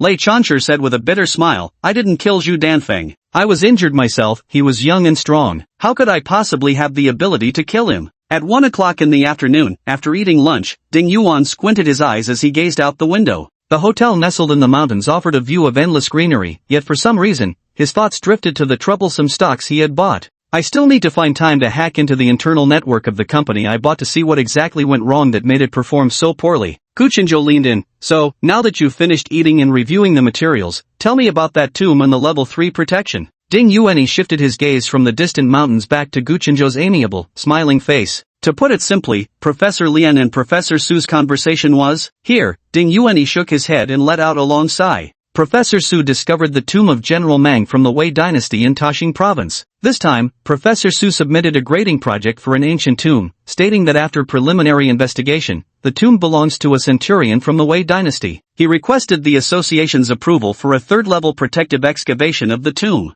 Seeing Gu Qinzhou's confused expression, Ding Yuan continued to explain. According to Kalana's laws, ancient tombs in the region are categorized into 5 levels based on age and scale. Excavations must be led by the state, and all artifacts unearthed from the tombs belong to the nation. Ding Yuan conveniently sent the tomb classification regulations to Gu Qinzhou via his personal terminal. The tomb rating institution is the Standing Council of the Ancient Culture Research Association. For tombs rated below level 3, the excavation work is organized by the local branch of the association at the discovery site, under the supervision of the local order maintenance department, said Ding Yuan. Tomb ratings are initially determined by the discovery site's preliminary assessment, after which the council sends personnel to verify locally. If there are no objections, the excavation can proceed directly according to the declared rating. Professor Lian is the association's president. He can designate the personnel sent to conduct verifications. Su Lanyu classified a centurion's tomb as a third-grade protected site, which was actually an overestimation. The military rank of a centurion isn't particularly high. If it truly were a tomb from the early Wei dynasty, the grading would likely fall between 3rd and 4th grade. Ding Yuan forwarded the tomb grading assessment materials submitted by Ta Province during the association meeting to Gu Qinzhou's personal terminal. Look, the submitted materials for this ancient tomb only include indirect data like location markers and aerial photos. If interests aren't properly balanced during excavation and accusations arise, even Tree Sect and Su Lanyu bear virtually no responsibility. Zhu Danfeng successfully obtained a recording of their conversation, which now confirms their collusion to deliberately underreport the tomb's grade. If exposed, not only would both men face public disgrace, but they'd also be held legally accountable. Chapter 54, The Treasure. Gu Qinzhou blinked. This was an exceptionally valuable piece of information. His razor-sharp mind immediately grasped the potential value of mining further details from this lead, his gaze growing fervent. If this scheme truly involved only their collusion, without Zhu Danfeng's interference, would those two have stood a very real chance of succeeding? Gu Qinzhou reached up and touched the bridge of his nose. Correct, Lian Shuzong is the association president with authority to influence expert selections for assignments. During excavations, regulations require the association to dispatch an expert to participate. After completion, they jointly produce a protection report with the local branch. This measure effectively amounts to a meaningless formality for this particular project. Ding Yuan finished speaking and looked at Gu Qinzhou. Under normal circumstances, what kind of people would the association usually send to verify the tomb's classification and jointly protect it? Gu Qinzhou continued to ask. Our secretariat can make recommendations, but of course if the president has arrangements, we'll directly execute the president's instructions. Different dynasties and different types of tombs require different types of professionals for excavation. The selection shall be decided by the chairman. Ding Yuanyi replied in accordance with Gu Chenzhou's suggestion. The excavation site is located in Ta Province, which is Su Longyu's territory. The personnel arrangements were also his responsibility. If it weren't for Zhu Danfeng's recording, the famed General Meng's tomb might quietly have been looted by those two working together. Ding Yuanyi shook his head after speaking. Then, if this tomb indeed turns out to be General Meng's, what grade should it normally be classified as? Gu Chenzhou thought to himself, sure enough, the problem lies in the ranks. At least a second-grade tomb. Of course, we'll need to examine the scene. It could potentially be assessed as first grade. Ding Yuanyi tapped the tabletop with his index finger. There's more to this General Meng's tomb, a story connected to the current case. Let me organize my thoughts, then I'll tell you the whole thing. On the second floor meeting room were Zhang Manlin, Shang Wenming, and Zhang Hongru. Zhang Hongru, please repeat where you were between 9 p.m. and 11 p.m. on the evening of August 7th, who you were with, and what you were doing, Zhang Manlin asked, looking at Zhang Hongru. Zhang Hongru was dressed in a gray suit with a navy blue tie and frameless glasses perched on the bridge of his nose. Upon hearing Zhang Manlin's question, a faint smile flickered across Zhang Hongru's round face. He pushed his glasses up slightly with his hand, and his small eyes narrowed briefly. On the evening of August 7th at 9:30 p.m., I first went to Professor Wu's room 402, and then visited Professor Ji Yunyang's room to discuss details regarding the next day's technical assessment. I returned to my room around 10 o'clock. The hotel has surveillance cameras. Whether I'm telling the truth or not can be verified by checking the footage. Zhang Hongru's presence on the fourth floor coincided precisely with the time frame of Zhu Danfeng's murder. There remains a possibility that Zhang altered the surveillance recordings,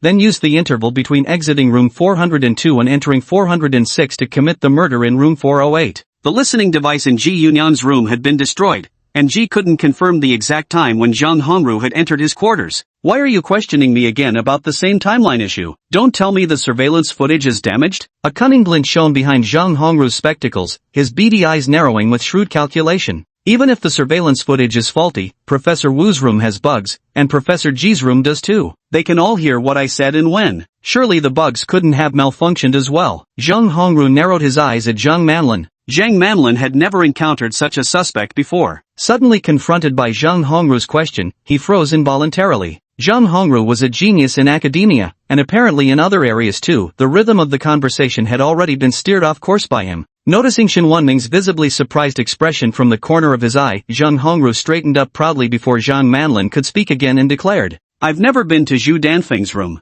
These past few days, I haven't even spoken to him in private settings. I have nothing to say to him. There won't be any traces of me in his room. You're welcome to investigate all you want. He's a thief. I'm confident I can defeat him with technical verification. I don't need to kill anyone. By 2 p.m., the second round of statements had been completed. Zhang Manlin and Shang Wenming arrived at room 410 with the preliminary statements in hand. Room 410's door stood open. The moment they entered, they spotted Ding Yuanyi sitting on the sofa with a laptop in his arms. Gu Chenzhou sat on the other side of the sofa, looking at his personal terminal. Zhang Manlin glanced at Ding Yuanyi and said to Gu Chenzhou, Director Gu, should we first report today's interrogation records to you? Gu Chenzhou didn't answer him. Instead, he turned to Ding Yuanyi and asked, Ding Yuanyi, are we ready to hear the story together now? Ding Yuanyi looked up and closed his notebook. We're ready. Gu Chenzhou shrugged his shoulders, extended his right hand, and made a please begin gesture. Ding Yuanyi looked at the three people sitting before him, picked up the thermos cup on the coffee table, and took a sip of water. The goji berry and ginseng tea inside had already steeped, tasting slightly bitter yet smooth.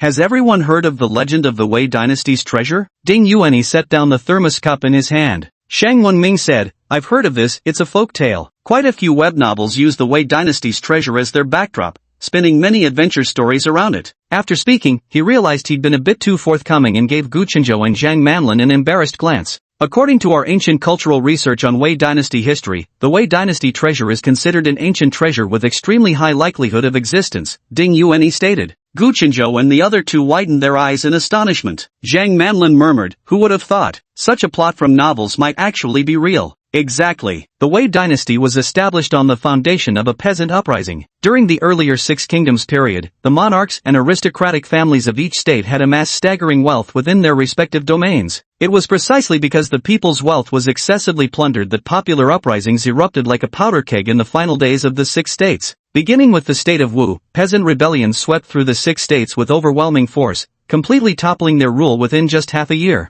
Ding Yuanyi took a deep breath before continuing. Among the rebel forces, the Wei army led by Emperor Li Zhaoxi of Yuan Wei expanded most rapidly. After absorbing the rebel forces of Zhao Ming from Wu, their strength increased dramatically, ultimately defeating other rebel factions to unify the realm and establish the Wei dynasty. Emperor Yuan Wei was a visionary ruler. He believed excessive wealth concentration, the decadent extravagance of the upper class, the impoverished lives of commoners, and the extreme wealth gap were the root causes of social unrest. In the early years of the Wei dynasty, Emperor Wei Yuan encouraged frugality in governance, leading by example and reducing imperial household expenditures. He lightened corvée labor and taxes on the people, allowing them to recuperate and rebuild their strength. He amassed vast wealth during the wars but reserved only a portion for the Ministry of Revenue's expenses, storing away the rest. He left instructions for future generations that this treasure should only be accessed during times of significant crisis for the Wei dynasty. This became the legendary Wei King's treasure. Chapter 55, Past Events. Hearing the legend of the treasure, everyone couldn't help but feel their spirits lift. Who would have thought that besides underestimating the tomb's danger level, General Meng's tomb could also be connected to the Wei dynasty's treasure? What does this treasure have to do with General Meng's tomb? From the conversation between Lian Shuzong and Su Lanyu that I overheard, there was no mention of any treasure. Zhang Manlin couldn't help but ask, what major issues are being referred to here? Shang Wenming asked curiously. The two asked their respective questions simultaneously, interrupting Gu Qinzhou's train of thought, who shot them an annoyed glance. Don't rush, he said. I'm just about to address the issues you're concerned with. Ding Yuanyi slightly turned his body and handed his thermos cup to Gu Qinzhou beside him. Gu Qinzhou hastily took it and walked to the water station to refill it with hot water for him. At the beginning of the Wei dynasty's establishment, a large amount of treasure indeed went missing. The Wei imperial family has always had texts circulating about a founding treasure. The archaeological community in Kalana has long held a consensus that the existence of this treasure is highly probable, Ding Yuanyi explained. During the founding of the Wei dynasty, there were two great meritorious officials, renowned as the Civil Chancellor Wan and the Marshal General Meng. Ding Yuanyi took the thermos handed to him by Gu Qinzhou and screwed the cap on. This time, what they mentioned was precisely this General Meng. Wei Yuandi was unlike the founding emperors of previous dynasties who often harbored suspicions toward their meritorious officials. On the contrary, he showed great care for these old comrades who had shared life and death with him. General Meng and Chancellor Wen enjoyed the emperor's deep trust and important appointments until their natural deaths. Ding Yuanyi thought of Earth before the apocalypse, where the ruthless might directly bombard towers housing meritorious officials, while the gentler ones would relieve military power over a cup of wine. Indeed, Wei Emperor's magnanimity and vision were beyond ordinary measure. General Meng and Chancellor Wen's tombs were personally selected by Wei Yuandi, who also oversaw their geomancy. Their actual burial chambers were constructed with security measures comparable to imperial mausoleums. During the late years of the Great Wei, after 3 centuries of rule, the dynasty inevitably repeated the old path of the Six Kingdoms division. When the last Wei emperor ascended the throne, he was merely a 13-year-old child. At that time, a severe drought struck large areas of Wei territory, followed by locust plagues. The imperial court's disaster relief efforts were inadequate, and peasant uprisings rapidly spread across the entire region. Within just a few months, the once prosperous Wei dynasty collapsed. As Ding Yuanyi mentioned this, he couldn't help but sigh inwardly. History tends to repeat itself everywhere. The last Wei emperor had barely escaped the capital when he was killed by peasant rebels during his flight. After his death, his personal belongings were seized by the rebel army led by Qi, who later became the king of Wu. Among the last Wei emperor's personal effects, King Qi of Wu discovered a parchment scroll. The first line was written in the common script with the heading Scroll of Inheritance, but the entire content of the parchment was composed in ciphertext. The ciphertext has been passed down orally through successive emperors of the Wei dynasty, and only the emperors of Wei can fully decipher its contents. By then, the young emperor had already been killed, and Qi never managed to decode the contents of the parchment in his lifetime. The parchment was eventually buried with him, Ding Yuanyi said. It was Lian Shuzong and Su Lanyu who excavated the tomb of King Wu Qi. This was also a major event in the cultural circle of Kalana over the past decade. In the tomb of King Wu Qi, everyone discovered the legendary sheepskin scroll. Ding Yuanyi recounted this piece of history in a captivating manner, and all 3 listeners were completely engrossed. Zhang Manlin casually made a note on her personal terminal. Since then, deciphering the ciphertext of the sheepskin scroll has become a research topic for cryptographers and experts in ancient culture studies. Currently, several relatively accepted translations have been produced. Ding Yuanyi selected the more representative ones from these translations and forwarded them to the 3 people present via his personal terminal. Although the details vary, the general idea is relatively consistent. The main contents include, the map to the Wei dynasty treasure and the key to open it were placed in Chancellor Wen's tomb and General Meng's tomb, with Chancellor Wen's tomb located in Bush Province and General Meng's tomb in Ta Province. In Busheng Province, the Provincial Association and its local branch jointly excavated 2 tombs suspected to belong to Prime Minister Wen, only to discover that one of them was indeed genuine. Lian Shuzong and Su Lanyu participated in the excavation work. The excavation of Prime Minister Wen's tomb led to groundbreaking progress in the historical and cultural research of the Wei dynasty. Many precious documents were unearthed from Prime Minister Wen's tomb, which I'll discuss in detail later. Excavated simultaneously was the jade eye from Chancellor Wen's tomb. According to the translation of the sheepskin scroll, this jade eye is highly likely to be one of the keys to opening the legendary Wei King's treasure. However, this jade eye was stolen last year during its nationwide exhibition tour. Ding Yuanyi paused briefly. So the conversation between Lian Shuzong and Su Lanyu contained extremely rich information. Ding Yuanyi looked at Gu Chenzhou. Zhang Manlin's personal terminal chimed. It was the notification sound for an incoming email. Zhang Manlin, who had been engrossed in the story, absent-mindedly glanced at his personal terminal and suddenly sat bolt upright. Chief Gu, the fingerprint and blood reports are in, Zhang Manlin said, glancing at Ding Yuanyi. No problem, go ahead. Gu Chenzhou waved his hand after glancing at Ding Yuanyi, who was sipping water from a thermos nearby. The blood in the victim's room has been confirmed through comparison to be Lei Changshi's blood, Zhang Manlin reported while looking at his personal terminal. In the deceased's room, fingerprints belonging to Lei Changshi, Lian Shuzong, Su Lanyu, Zheng Hongru, Du Renjie, and Zhang Manlin glanced at Ding Yuanyi. Ding Yuanyi's were found. Ding Yuanyi lowered his head with a faint smile, saying nothing. Fingerprints belonging to Su Lanyu, Lian Shuzong, Lei Changshi, and Zheng Hongru were found on the victim's clothing. No other fingerprints were detected on the body, Zhang Manlin read aloud from his personal terminal. Gu Chenzhou looked at Ding Yuanyi with great interest. How did your fingerprints end up in their room? You claimed you never went there. Ding Yuanyi replied to Gu Chenzhou with a forced smile. The instructions mention where the fingerprints should be, right? Probably on the meeting materials in his room or outside the door. Besides, there's Du Renjie. It was our team that prepared the meeting materials, and we were also responsible for knocking on doors to deliver notices. Gu Chenzhou glanced at Zhang Manlin, who nodded in response. Gu Chenzhou touched his nose. Then let's get back to the story we were just discussing. We left off at the stolen jade from Chancellor Wen's tomb. Ding Yuanyi collected his thoughts. Now we can circle back to the contents of the recording. The recording mentioned the discovery of what is suspected to be General Meng's tomb in Ta Province. Let me clarify, General Meng's tomb being in Ta Province was referenced in several deciphered versions of ancient scrolls. These decoded texts also mention Chancellor Wen's tomb being in Bu Province, which was indeed later discovered there, Ding Yuanyi said. The dialogue referred to half a map found in Chancellor Wen's tomb. I've reviewed the excavation records of Chancellor Wen's tomb, and there was no mention of this half map. So, it's likely that during the excavation, Lian Shuzong and Su Lanyu deliberately omitted reporting it and kept it privately. Ding Yuanyi chose his words carefully. Chapter 56, Embezzlement of State-Owned Assets. Gu Chenzhou and the other two exchanged bewildered glances. They hadn't expected to hear the legend of the Wei dynasty's treasure mere moments before. There's even a prequel to the story of Lian Shuzong and Su Lanyu. The discovery of Chancellor Wen's tomb in Bu Province was credited to the Bu Province branch. It was immediately classified as a second-tier cultural relic for protection upon discovery and reported to the headquarters. At that time, the association president attached great importance to the excavation of Chancellor Wen's tomb, appointing Lian Shuzong from the headquarters to organize a team led by experts from Ta Province, with local members from Bu Province assisting, to jointly excavate Chancellor Wen's tomb. Lian Shuzong and Su Lanyu are experts in Wei dynasty cultural studies in our country. Su Lanyu has been searching for General Meng's tomb in Ta Province all these years. Ding Yuan opened his thermos and took a sip of his health tea. From the conversation, Su Lanyu was almost certain that the Centurion tomb reported for excavation in Ta Province was General Meng's tomb. So there's a 90% chance this tomb is General Meng's. Ding Yuanyi looked at Gu Chenzhou, whose eyes had already begun to sparkle with incomprehensible thoughts. The last crucial piece of information, they mentioned the jade artifact from Chancellor Wen's tomb, which is currently in Professor Lian's possession. Ding Yuanyi smiled faintly after speaking.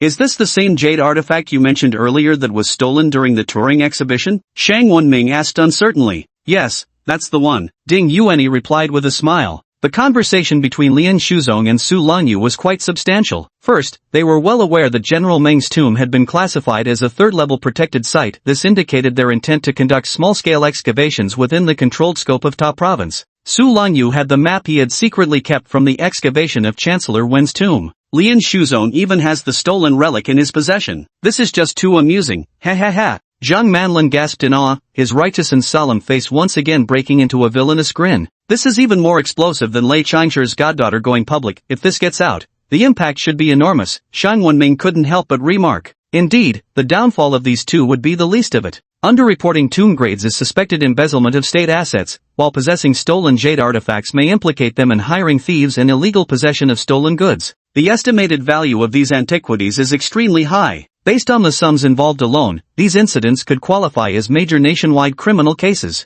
If it's confirmed they were the masterminds, they'll at least get life imprisonment. Zhang Manlin gasped in astonishment. Who would have thought such an inconspicuous conversation contained such substantial information? Shang Wenming shook his head as he spoke. Zhang Manlin flipped through the previous records. Neither Lian Shuzong nor Su Lanyu mentioned having visited Zhu Danfeng's room or having any private contact with him. Ding Yuanyi looked at Gu Chunzhou and asked, "Any other questions? Call me if you have more. I'll take my leave now." Gu Chunzhou picked up the teacup on the table and took a sip. If your association discovers that someone has privately hoarded stolen antiques while deliberately underestimating their protection level, how would you handle it? The association would only identify the underestimation of protection levels, but determining whether it's deliberate, that's not within our purview as we're not a law enforcement agency. We'd raise the protection level to correct the oversight. How could we possibly discover privately hoarded stolen antiques in the first place? Just by listening to a recording without any solid evidence? Should we really take this to Huanshan Station? Ding Yuanyi glanced at Gu Chunzhou.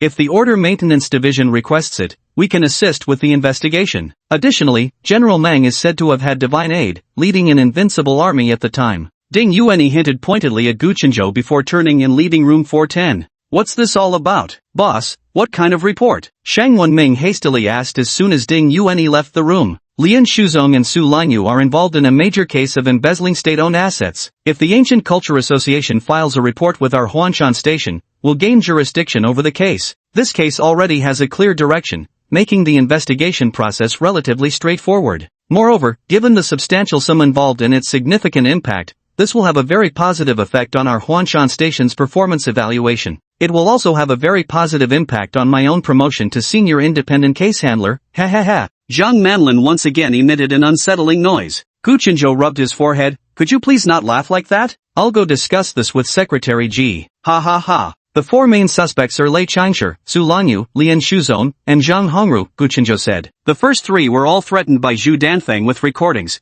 while Zhang Hongru had direct conflict with him. In terms of motive, all of them had reason to kill. Zhang Manlin added, Zhu Danfeng died from an overdose of high-potency sleeping pills. Zhu Danfeng, Lian Shuzong, and Lei Changshi were all carrying sleeping pills with them this time. Wenming, investigate the prescribed usage of sleeping pills among these conference attendees over the past year. Manlin, go back and prepare the paperwork to formally issue investigation orders for the four suspects, bringing them back to Huanshan Station for questioning. On August 10th, bathed in the first rays of morning sunlight, Gu Chunzhou followed behind Ding Yuanyi as they began their morning jog along the hotel's pathway. Although Ding Yuanyi hadn't yet decided whether to become an officially registered superhuman. But Gu Chunzhou's words still served as a reminder he needed to wipe away any traces left during his breakthrough in Rear Ring Mountain Forest yesterday to avoid unnecessary trouble. Gu Chunzhou understood this world's rules like the back of his hand. Having him handle these traces was undoubtedly the most fitting solution. Ding Yuanyi led Gu Chunzhou to the forest where he'd broken through to 10th rank just 2 days prior. With no discernible paths in the woods, Gu Chunzhou followed Ding Yuanyi's zigzagging maneuvers through gnarled roots and tangled underbrush. The little top knot tied atop Ding Yuanyi's head bounced up and down as he ran and leaped. His footsteps were incredibly light. Years of experience traversing dense forests allowed him to move almost silently, leaving neither sound nor broken twigs in his wake. Sunlight filtered through the withered yellow leaves, casting dappled shadows on the ground. Gu Chunzhou stood dumbfounded, staring at the vast expanse of lifeless trees. That was your doing, Gu Chunzhou accused, pointing at the lifeless trees. Yeah, you figure out how to clean this up. In theory, no one should be wandering this deep into the woods for no reason, but leaving these trees untreated would make the area look suspicious, Ding Yuanyi replied somewhat sheepishly. Gu Chunzhou paused to carefully consider his words. Don't worry, I'll handle this. I'll have someone report it as a special pest infestation. Next time you make a breakthrough that causes this level of destruction, try finding some remote wilderness, not the city's forest. Ding Yuanyi's carefully maintained facade of aloof superiority cracked in an instant. With some embarrassment, he lowered his head and replied, all right. Perhaps legitimizing his supernatural abilities through an identity transition was the relatively safer approach. There were many awakened individuals with elemental abilities after all, he just needed to keep his power output around level 1. A level 1 water attribute ability user with negligible offensive capabilities would attract fairly limited attention. Chapter 57, Assisting the Investigation. The directors of the Standing Council of the Ancient Culture Research Association more or less all endured a sleepless or restless night. At 8 in the morning, several of the directors unexpectedly converged in the breakfast room. Taking in each other's bruised and shadowed eyelids, they could only shake their heads helplessly at one another. After breakfast, Ji Yunyang returned to his guest room and received a phone call from Lien Shuzong. He invited Wang Jianping to join him as they headed to room 509. Lien Shuzong's face already bore signs of aging, with his originally somewhat sagging cheeks seeming to droop even lower these past couple days. The crow's feet at the corners of his eyes also appeared to have deepened. He ushered Ji Yunyang and Wang Jianping inside, gesturing for everyone to sit down. Old Lei isn't looking too well and has suffered some injuries. That's why I didn't ask him to join us today. Our conference has encountered one misfortune after another, now saddled with the major incident of Professor Zhu's murder. We've already lost a whole day of conference proceedings yesterday. According to the Order Maintenance Department's notice, we'll need to spend today assisting with investigations too, and who knows how much longer this delay will last. Lien Shuzong cleared his throat and sighed. All the participants here today are respectable figures in academia. While cooperating with the Order Institute is our obligatory duty, being stuck here indefinitely with no resolution isn't the way forward. Seeing Wang Jianping nod slightly, as if finding support, Lien Shuzong sighed again and continued. On behalf of our association as external council members, we'll submit an application to the Order Institute. Our conference will proceed as scheduled, and will fully cooperate by providing whoever they need for investigation. But we can't have everyone confined to their rooms on standby. That's just wasting everyone's valuable time. The meeting is over. If no conclusion has been reached regarding the case, everyone should be allowed to leave. When cooperation with the investigation is required, out-of-town council members can return to White City separately to assist. People of our standing, no matter where we go, remain within Kalana. It's unthinkable that we would refuse to cooperate with the Order Maintenance Department's investigation after leaving. Lien Shuzong spoke with some agitation. Though he himself was in Aid City, his words seemed entirely considerate of the regional council members' perspectives. Right now, we're all trapped in this hotel with nothing to do, waiting for the Order Bureau's summons, without even an end date in sight. Lien Shuzong frowned as he addressed the two. Dean Ji should coordinate with Mountain Circuit Security Bureau. Waiting a day or two is acceptable, but if we're forced to delay for over 10 days, everyone has their own schedules to keep. At the very least, give us a projected timeline. It was clear that Lien Shuzong was growing increasingly agitated as he spoke, his words becoming somewhat disjointed. Ji Yunyang didn't respond immediately upon hearing this. Instead, he looked at Wang Jianping and asked, "Teacher Wang, what do you think?" Most of the attendees this time are teachers from out of town. As for Zhu Danfeng's murder, we don't know much beyond what's already known. Cooperating with Huanshan Station's investigation is our duty. Perhaps it would be best if Teacher Ji first coordinates with Huanshan Station regarding the schedule. We all hope this investigation concludes soon. After all, a human life is at stake. After a moment of contemplation, Wang Jianping spoke without addressing Lien Shuzong's suggestion that they continue the meeting under another regional representative's authority or discuss post-conference travel arrangements from the capital. Lien Shuzong said somewhat displeasedly, "I didn't say I wouldn't cooperate with the investigation. Let's discuss it first. Vice President Ji, please contact Huanshan Station immediately on behalf of the organizing committee." Mid-conversation, a knock sounded from room 509. Lien Shuzong impatiently got up and opened the door. Zhang Manlin stood at the doorway with two peacekeepers. "Chairman Lien, this is a summons for investigation. Please accompany us to Huanshan Station to assist with the inquiry. And this is a search warrant. We'll be inspecting your personal belongings. Kindly cooperate." Ding Yuanyi stepped into room 410. It was already his third visit to this room today. The efficiency division worked swiftly, having already identified the primary suspect after just one day of investigation. This morning, the efficiency division took away Lien Shuzong, Su Langyu, Zhang Hongru, and Lei Changshi from the hotel and deployed officers to search their rooms for evidence. After discussions with the efficiency division, Ji Yunyang decided to reconvene the meeting, though only Wu Feng and Wang Jianping remained as attendees. Among the 7 council members, 1 dead, 3 assisting in the investigation, this turned out to be the most inexplicably disastrous executive council meeting in the history of the Ancient Culture Research Association. Durenjia stayed at the venue to handle the conference affairs, while Ding Yuanyi was responsible for coordinating with the Huanshan Institute. Gu Qinzhou sat by the table brewing himself a cup of tea. The rich aroma of dahongpo, released by the boiling water, filled the entire living room. As Gu Qinzhou brewed the tea, his mood lifted along with the fragrant steam rising from the leaves. Just 2 days ago, he had risked his life during his first encounter with Ding Yuanyi. Yesterday, they had engaged in hours of warm, intimate conversation, and this morning, they had even exercised together. Ding Yuanyi was on the verge of transforming his target into his achievement. From the meticulous and cautious approach to slaughtering pigs, it was evident that Ding Yuanyi had no intention of challenging Kolina's law enforcement order. As long as he didn't trample over the other party's bottom line, he likely wouldn't push them to abandon years of stable living and engage in a mutually destructive conflict. For now, his priority was to modestly lower his posture, increase interactions, and ease the other party's vigilance. Trust between people requires long-term interaction. With my strong background in psychology, as long as I carefully study the other person's thoughts and continuously adjust my approach, given such a favorable starting point, I'll eventually bring them into my camp. Gu Chengzhou stood up immediately when Ding Yuanyi entered, warmly guiding him to the tea table with familiar ease. Turning to the guest room's drink station, he brewed a fragrant cup of Dahongpo tea for Ding Yuanyi using leaves he'd brought himself. He handed the teacup to Ding Yuanyi with a smile. "Come, try my tea, it was just gathered from the mountain this year." As Ding Yuanyi took the cup, a rich aroma of tea surged into his nostrils. Ding Yuanyi didn't know much about tea. His usual drinks were wolfberries, red dates, ginseng, and other tonics for nourishing vitality. This was the first time he had tasted such fragrant tea. He took a sip of the slightly bitter brew, feeling an instant burst of saliva in his cheeks, with lingering fragrance between his lips and teeth, followed by a full mouthful of sweetness. Even without knowing much about tea, Ding Yuanyi could tell this was premium tea. "How's it? Not bad, right?" After my taste buds were enhanced, I could only drink plain water for a while, anything else just tasted like additives. But once I found Da Hong Pao, it became my only brew. The natural aroma and sweet aftertaste, my senses pick up several times more than yours. Every tea session is pure bliss. Gu Chenzhou took a satisfied sip of tea from his cup and glanced at Ding Yuanyi,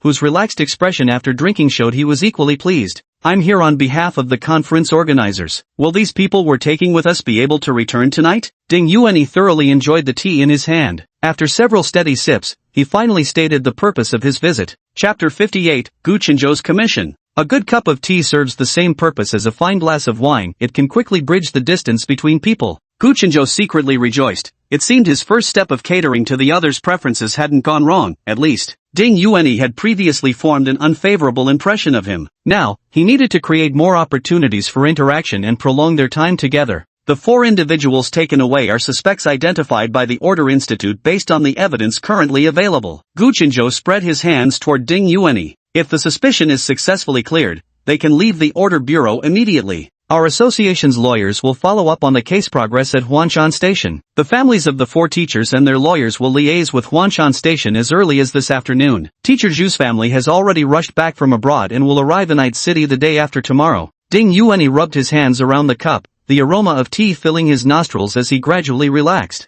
"What do you and our association need from us?" "When can the other attendees leave?" asked Ding Yuanyi. "The other attendees can leave the day after tomorrow if no new developments arise in the meantime. We hope the Ancient Culture Research Association will file a report with Huanshan Station, accusing Lian Shuzong and Su Langyu of embezzling state property." Gu Chengzhou looked at Ding Yuanyi and refilled his teacup. Ding Yuanyi took a deep breath of the fragrant tea steam. "How can we file a report simply based on a recording? We won't just lodge a complaint after hearing a tape. The responsibility of the person reporting the case is significant, and the common practice in academia is self-inspection and self-correction. In similar situations, we issue a self-inspection notice to the local branch, and the TAS province branch re-evaluates the TUM's classification level. If any previous determination was incorrect, the new assessment results must be resubmitted, leaving you with likely less than 1 in 10 of the evidence you were hoping for." Ding Yuanyi spoke rather tactfully, but Gu Chenzhou had already grasped his meaning. The academic world does not want its internal issues to become externalized. Incidents like underestimating protection levels and embezzling cultural relics, even when discovered within the system with clear evidence, are not necessarily handed over to the Order Maintenance Bureau, let alone now when there's only audio evidence from a few people. The academic world has strong professionalism, and dealing with internal problems internally has always been its convention. Due to the asymmetry of specialized information, it is extremely difficult for outsiders to participate in uncovering problems. We at Huanshan Station can also independently establish a case upon discovering the aforementioned facts during the investigation of a homicide. Gu Chengzhou tapped the rim of his teacup with his index finger as he pondered. "But we'd need ironclad evidence. What do you mean by General Meng's team moving as if guided by divine assistance?" Gu Chengzhou suddenly interjected. Ding Yuanyi curled the corners of his lips upward. "I thought you wanted to open your own investigation into Lian Shuzong's case for this reason." "It means exactly what it says. There are historical records stating that General Meng's troops had divine beings assisting them. These beings could spew fire and summon rain, which is why General Meng's army remained undefeated." "Superpowered individuals?" Gu Chengzhou muttered to himself. General Meng's tomb might contain early-stage manuals for cultivating superhuman abilities. According to ancient texts, the fire attribute manipulators in General Meng's ranks possessed abilities of at least the 3rd tier or higher. A water attribute ability user who can create localized rainfall must possess at least 5th tier abilities, Ding Yuanyi added. Pig Slayer, do me a favor. I know you can find where the evidence is hidden, just point me to the search location. Gu Chengzhou stared at Ding Yuanyi with gleaming eyes. What's in it for me? Why should I help you? Ding Yuanyi replied expressionlessly. After successfully filing the case, I had the higher disciplinary authority issue a document specially appointing you as an external expert for our investigation. Shall we go conduct field work together? Gu Chenzhou blinked twice. The association was already planning to send someone to participate in the tomb excavation. I can go to the field without your external appointment, Ding Yuanyi replied expressionlessly. You could be involved in the entire case and access all first-hand materials. The Ancient Culture Association doesn't necessarily have to assign you, or they might only have you participate in part of the excavation. Gu Chenzhou looked at Ding Yuanyi with smiling eyes. But we're different, we can specifically request your assistance. You hired me to gather evidence, isn't that knowingly breaking the law? Ding Yuanyi cast a sidelong glance at Gu Chenzhou.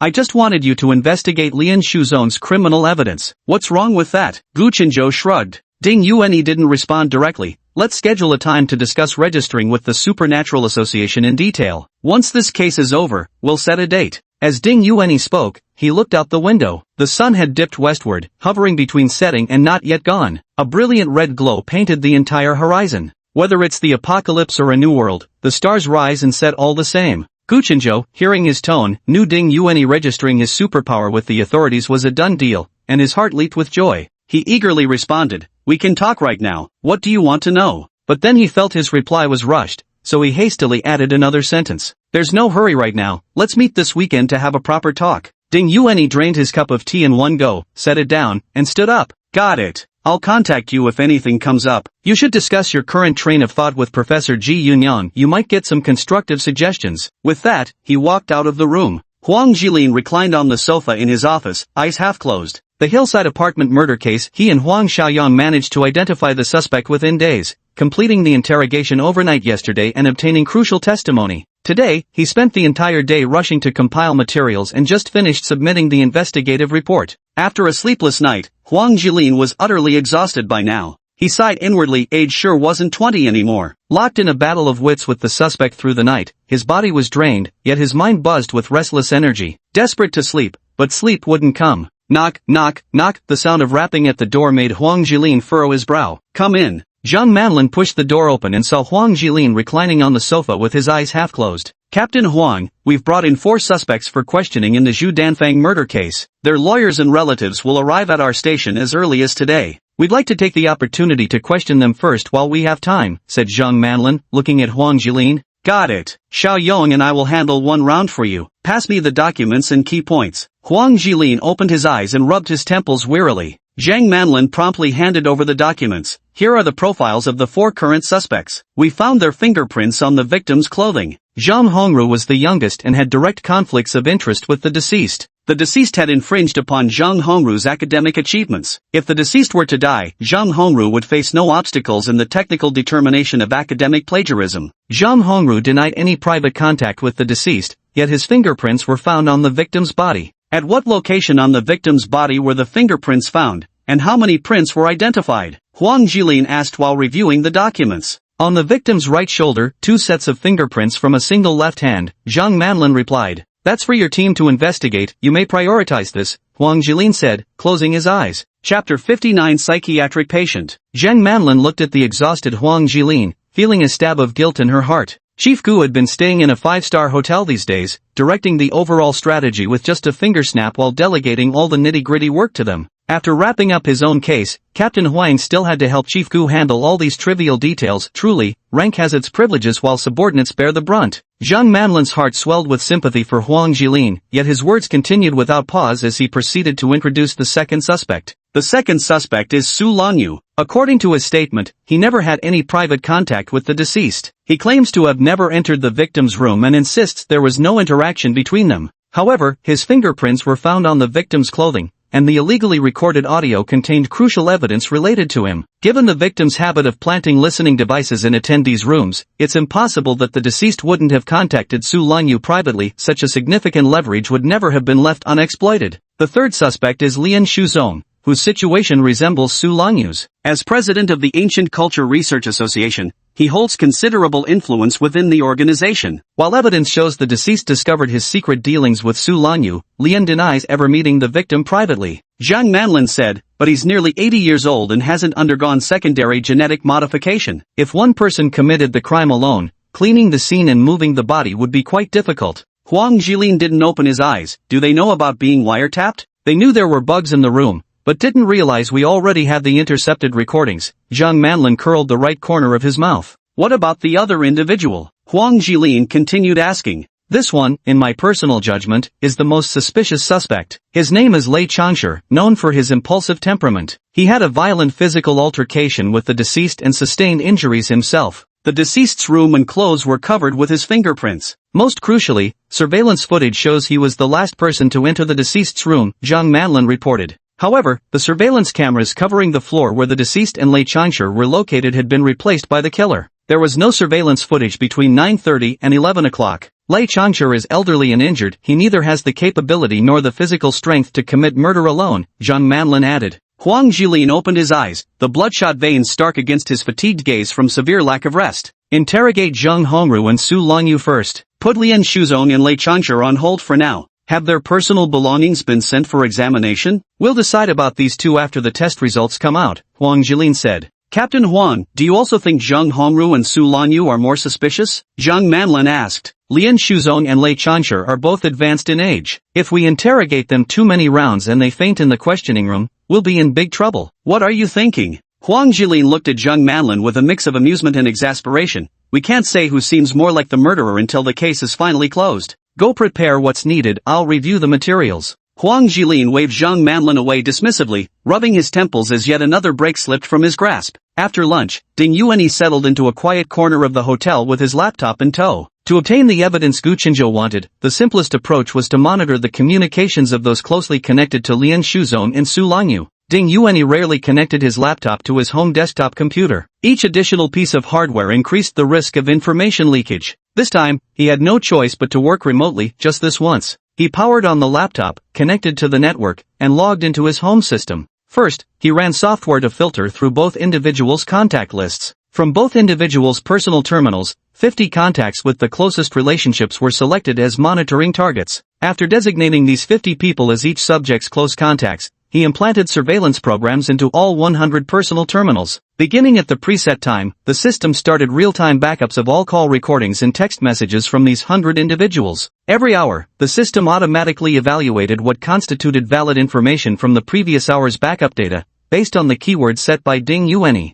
The system ranks valid information by importance. After completing surveillance setups for Lian Shuzong and Su Langyu's close contacts, Ding Yuanyi put away his computer. These days, the gloom of death loomed over the conference team, with everyone anxiously awaiting notice from the Order Institute to cooperate with the investigation. Even the usually lively Du Renjia had become listless and devoid of energy. Today, the Order Maintenance Division took away 4 suspects at once and notified the remaining individuals that they no longer needed to stand by in the conference room and could freely arrange their own time. This news allowed everyone at the hotel to breathe a sigh of relief as matters were finally settled. The conference team gathered everyone for a small meeting in Ji Yunyang's hotel room at 3 p.m. Ding Yuanyi relayed Gu Qinzhou's response to the group. Upon hearing they could be released within 2 days at most, everyone couldn't help but break into smiles of relief. Ji Yunyang called out to Ding Yuanyi, wanting to say something but ultimately hesitating, then finally waved him away with a gesture. Ding Yuanyi pondered whether Gu Qinzhou might have already approached Ji Yunyang about filing the case, though he couldn't be sure what suggestion Ji Yunyang had given Gu Qinzhou.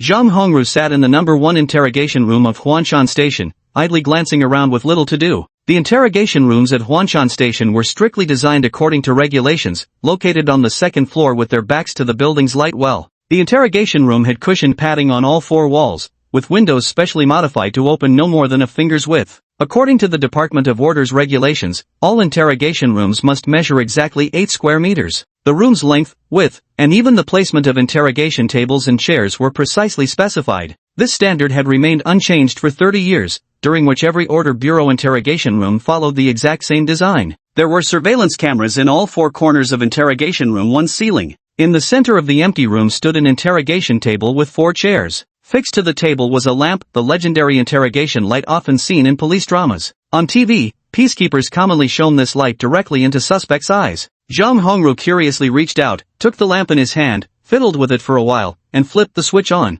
The intense light shone directly into his eyes, forcing Zhang Hongru to squint against the glare. The door to the interrogation room swung open. Zhang Hongru straightened his posture, turned the lamp in another direction, and raised his head with bleary eyes dazzled by the strong light, gazing at the two newcomers with keen interest. Zhang Manlin and Huang Xiaoyong entered the interrogation room and sat down across from Zhang Hongru. Zhang Manlin furrowed his brows and turned off the desk lamp. Watching Zhang Hongru's eager face, he recalled his experience during the last interrogation and couldn't help but feel a pang of annoyance. This time, he was determined to overwhelm him with sheer presence. Huang Xiaoyong had begun the routine questioning, and Zhang Hongru was cooperating enthusiastically with the responses. After answering the standard questions, a shrewd gleam shone from Zhang Hongru's narrow, slit-like eyes. He looked at the two order keepers sitting across from him with great excitement, waiting for them to continue their questioning. Zhang Manlin felt a pang of frustration. Huang Xiaoyong clearly hadn't encountered such an exhilarated suspect before either. He couldn't help but flip back to the previous page and reread Zhang Hongru's file. 29 years old, 2 bachelor's degrees, 1 master's, currently pursuing a doctorate, a genius-level figure whose file made no mention of any psychiatric history. Chapter 60, Interrogation. Huang Xiaoyong straightened his posture and scrutinized the round-faced, narrow-eyed young man before him with a cold gaze. Zhang Hongru, you previously stated during interrogation that you'd never interacted with the deceased. Why then were your fingerprints found on the victim's body? Zhang Hongru responded with a smile. It's true I never had any private exchanges with Zhu Danfeng. He merely threatened and provoked me on occasion. That hardly counts as interaction between us, does it? Don't play word games here. This is serious. Explain exactly what happened, Huang Xiaoyong snapped, his expression darkening as he spoke in a low, commanding voice. Zhang Hongru composed himself with a solemn expression and sat up straight. On the afternoon of August 7th, I ran into Zhu Danfeng during lunch at the restaurant. He deliberately bumped into me, and I blocked him with my hand. I originally wanted to avoid him, but he blocked my path again, so I pushed him hard. That's likely when the fingerprints got transferred, Zhang Hongru said with a faint smile. You can check the surveillance footage. Please don't tell me the cameras were malfunctioning again. By the way, Professor Wang Zhanping was nearby at the time. He witnessed our altercation too. Zhang Hongru finished speaking and even gave Zhang Manlin a playful wink. Beyond that, I had no further interactions with him. He didn't attend the dinner that evening either, Zhang Hongru said, spreading his hands demonstratively toward the two men seated across from him. The hotel's surveillance cameras were broken? Was his death timed exactly when I went to Professors Wu and Ji's room? I still remember every word I exchanged with both professors. How about I recreate the conversation? We can recite it at normal speed to check if the timeline matches. Zhang Hongru felt he'd come up with a brilliant idea, his small eyes twinkling with amusement. Huang Xiaoyong flipped through Zhang Hongru's basic profile once more, confirming that the man before him indeed had no history of mental illness. Su Longyu had a quick meal at Huanshan Station. It had been ages since he'd eaten such rough fare. Ever since displaying extraordinary talent in ancient linguistics, his life had been smooth sailing. He gained the admiration of Lian Shuzong, a towering figure in Kalana's ancient cultural circles, rising swiftly through his field to become the youngest standing committee member of the Ancient Culture Research Association. After several joint excavation projects, he became Lian Shuzong's true inner circle confidant. This time, offering up General Meng's tomb is tantamount to building a stepping stone for my own advancement. Both academically and financially, I will rise to even greater heights. If only it weren't for that damned Zhu Danfeng. Having already spent 2 hours at Huanshan Station, I contacted my family and lawyer using my personal terminal as soon as I entered the Order Maintenance Bureau. I've been alone in the second interrogation room ever since. All communication signals were blocked in the interrogation room, leaving me with nothing to do but sit there and wait. The thought that my lawyer wouldn't arrive in Ed City until tomorrow at the earliest filled me with annoyance. The door opened, and an enforcer around 30 years old walked in, followed by Shang Wenming, whom I'd seen earlier at the hotel. The officers from Huanshan precinct seen at the hotel were all quite young, with their station chief being only in his 20s. During questioning, everyone's attitude was relatively mild. However, this clearly leading officer didn't seem as easy to talk to. He immediately locked eyes upon entering, then slowly walked over and sat down opposite me. Su Longyu instantly felt a tingling sensation crawl up his spine from the base of his tailbone.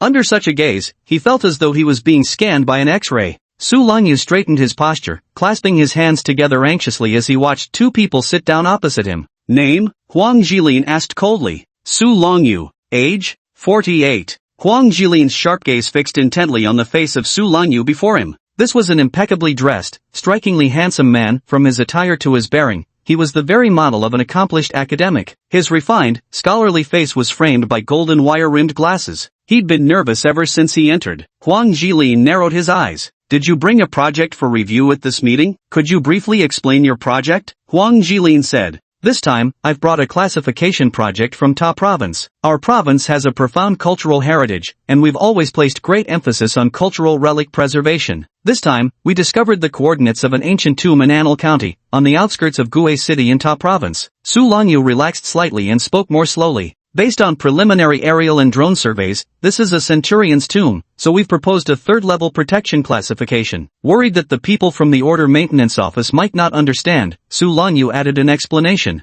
Before excavating ancient tombs in Kalana, we first assign a grading level, then organize the groundwork. Different grades of ancient tombs require different procedures during excavation. Of course, our Tabor province can't unilaterally decide the grading, we only have suggestion rights. The central authority will always send experts for on-site inspection before finalizing the classification. Did you have any contact or private interaction with the deceased throughout the entire meeting? Huang Jilin asked. Su Longyu, feeling somewhat uncomfortable under Huang Jilin's gaze, loosened the first button of his shirt. To be honest, I'm not very familiar with Professor Zhu. We didn't have much interaction before this. When I arrived for the conference on the first day, Professor Zhu contacted me saying he wanted to discuss technical certification matters. I declined. After speaking, Su Longyu raised his eyes to look at Huang Jilin. Huang Jilin casually switched on the desk lamp, directing the beam of light towards Su Longyu. Su Longyu squinted against the sudden brightness, caught off guard by the glare. Is that really the case? From your call records, it seems you spoke far more than once, 3 times on August 6th and 5 times on August 7th,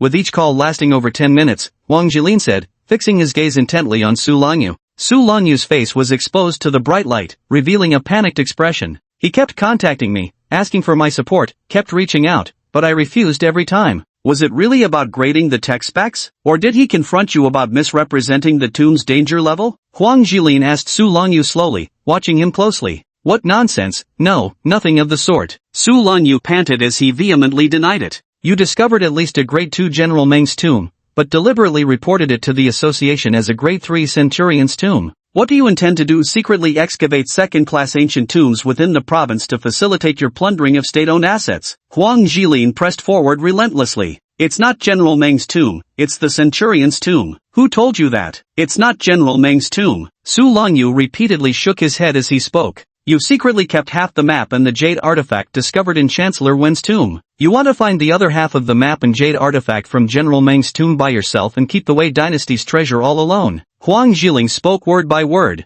The jade artifact is with Chairman Lien, I didn't secretly keep it. Su Longyu suddenly felt dizzy, realizing he had spilled the truth. Chapter 62, The Return Journey. August 11th. Du Renjie was a lively character. Amid Ji Yunyang's group of students practicing ancient texts, such a bouncing, chirping outlier was a rare sight. When Ding Yuanyi returned from his morning run and entered room 306, Du Renjie uncharacteristically was already dressed and seated on the sofa. Why up so early today? Not going back to sleep for a bit longer? Ding Yuanyi took out a set of white shirt and black trousers identical to yesterday's from the closet, casually asking a question before heading into the bathroom. Senior brother, will we know who the killer is today? Last night, no, I should say early this morning, both Teacher Lei and Teacher Zhang returned from Huanshan Station. Only Teacher Su and Teacher Lian were kept there. Du Renjie asked with sparkling eyes. Is this implying that those two are the killers? How could they possibly be the murderers? It doesn't make any sense. By all appearances, Zheng Hongru seems far more likely. What conflict could they possibly have with Teacher Zhu that would require murder as the solution? Ding Yuanyi pressed his right hand to his forehead upon hearing the barrage of questions. Let me take a shower first, he said. We'll learn something today. But for all these questions of yours, only Huanshan Corporation can give you the answers. With that, he slipped into the bathroom and decisively shut the door behind him. Du Renjie couldn't help but chase after him to the door and shouted inside, Senior brother, the Huanshan police station has called a meeting for all of us at 9 in the morning. Teacher Ji asked me to notify everyone. Will we find out who the murderer is soon? The sound of running water came from the bathroom. Du Renjie, receiving no reply, could only retreat back to the sofa. Ding Yuanyi stood under the showerhead, feeling utterly content. Finishing his morning workout was the time of day when he was at his peak condition. For a water attribute ability user, any place with water was home. During his morning exercise, he exchanged energy with the water elements in the forest, and now being rinsed by water felt like being cradled in a mother's embrace. By the time Ding Yuanyi emerged from the bathroom, Du Renjie had already left the room. After gathering his meeting materials, Ding Yuanyi headed out.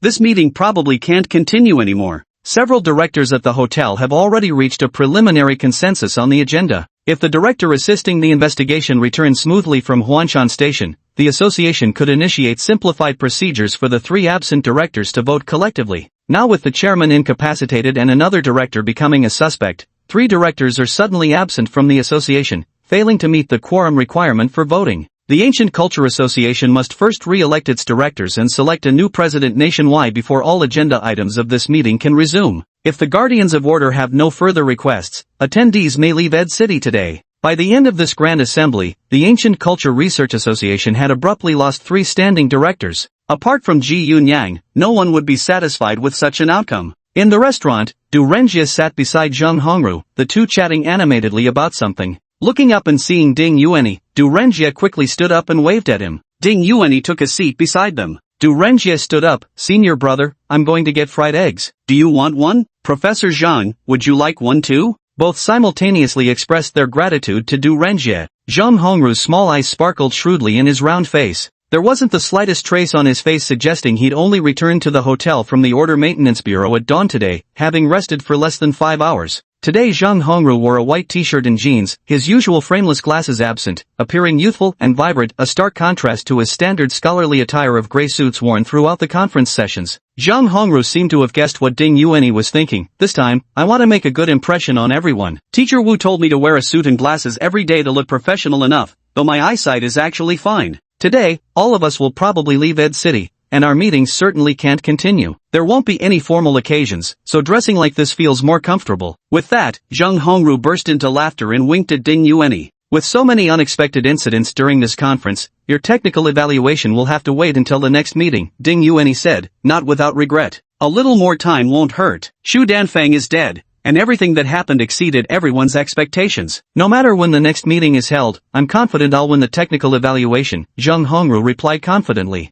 Zheng Hongru spoke with unrestrained boldness as he slathered a thick layer of butter onto the golden brown toast before taking a hearty bite. The refined scholarly persona he'd maintained earlier was completely abandoned. Ding Yuanyi had an exceedingly favorable impression of this genius. He had never been a genius himself. His current primary research field, Karana Ancient Culture, was a discipline focused on memory storage that required grueling effort to master. At nearly 80 years old, despite having the advantage of foundational knowledge storage from the Apocalypse era, he'd exerted tremendous effort just to reach his current level. His computer-related abilities were entirely sustained by past accumulations. Although my superpower level has surpassed my peak from the previous life, I'm fully aware that under the same conditions, most other superhumans from the post-apocalyptic world would have performed several times better than me in this new world. Yet Zhang Tiankai before me, at the tender age of 29, has single-handedly pioneered an entirely new path in cultural relic preservation through sheer self-study and research. He independently developed numerous patents related to cultural relic conservation, achieving breakthroughs in innovative preservation techniques that could truly be called unprecedented. Ding Yuanyi pondered for a moment and said, "Let's stay in touch. I'll consult you if I encounter any issues regarding cultural relic preservation in the future." Zheng Hongru wiped his hands with a smile and picked up another piece of chocolate cake from the plate. "Great, let's stay in touch. I'll come to you for any questions about ancient cultural studies from now on. There's such a thing as fate between people." Take Zheng Hongru, for example. Ding Yuanyi had only shared 2 meals with him, yet already held him in exceptionally high regard. Then there's Gu Chenzhou, who at first glance seemed like someone with more holes in his schemes than a beehive, making it impossible for others to let their guard down around him. By breakfast time, everyone had heard the news that Zheng Hongru and Lei Changshi had already returned to the hotel. The case had reached a significant milestone, and everyone seemed visibly more at ease. Ji Yun Yang, who hadn't cracked a smile for days, even cracked a joke with Du Renjie. At 9 o'clock sharp in the morning, everyone gathered in the small conference room on the second floor. Gu Chengzhou walked in right on time, dressed in his solemn order preservation uniform. The conference room fell silent as Gu Chengzhou entered. The chatting individuals instantly composed themselves, silently awaiting Gu Chengzhou's address. Gu Chengzhou stood tall and imposing, his figure radiating austere authority in the Order Maintenance Bureau's uniform. With an icy countenance, he stood before the conference table, those mesmerizing peach blossom eyes faintly gleaming with a ruthless aura. The investigation of this homicide case has reached its conclusion. After the meeting, everyone may make arrangements to return. Chapter 61, Stolen Goods. Huang Jilin stared coldly at Su Lanyu, whose forehead was now beaded with dense sweat. "You admit the map was indeed in your possession. You and Lian Shuzong collaborated while excavating Chancellor Wen's tomb. One of you took the map for yourself, while the other purchased the stolen goods. This time you simply wanted to join forces and privately divide the entire General Meng's tomb?" Huang Jilin said slowly. You have the recording. Did you get Zhu Danfang's recording? That devil used it to blackmail me, forcing me to support him in the technical assessment and demanding we excavate General Meng's tomb together in the future. Su Longyu covered his face with his hands, his voice beginning to choke with sobs. So you killed him. Kill him, and no one could threaten you anymore. Kill him, and you wouldn't have to share the spoils with him. Huang Jilin pressed again. No, I didn't kill him. I never went to his room. I only exchanged a few words with him during lunch and had no other contact with him whatsoever. I didn't kill him. Su Longyu removed his hands from his face and gripped the edge of the table tightly. His eyes were wide open as he stared at Huang Jilin, the whites now heavily streaked with red veins. Then why were large amounts of your fingerprints found on his clothes? As for whether his fingerprints are on your clothes, we'll know soon enough. Even if you've already sent them for dry cleaning in time. By the time Huang Jilin delivered the last sentence word by deliberate word, Su Longyu had already slumped weakly in his seat. This sentence became the straw that broke Su Longyu. If he had been able to force himself to stay calm just moments ago, now there was no way he could control his emotions any longer. Fingerprints? How can there be fingerprints? There shouldn't be any. I wiped everything clean. Su Longyu's face turned deathly pale as he spoke. He knew he was finished. Huang Jilin and Zhang Manlin exchanged a glance. The murderer's psychological defenses had been breached. Getting him to confess the details of his crime was now only a matter of time.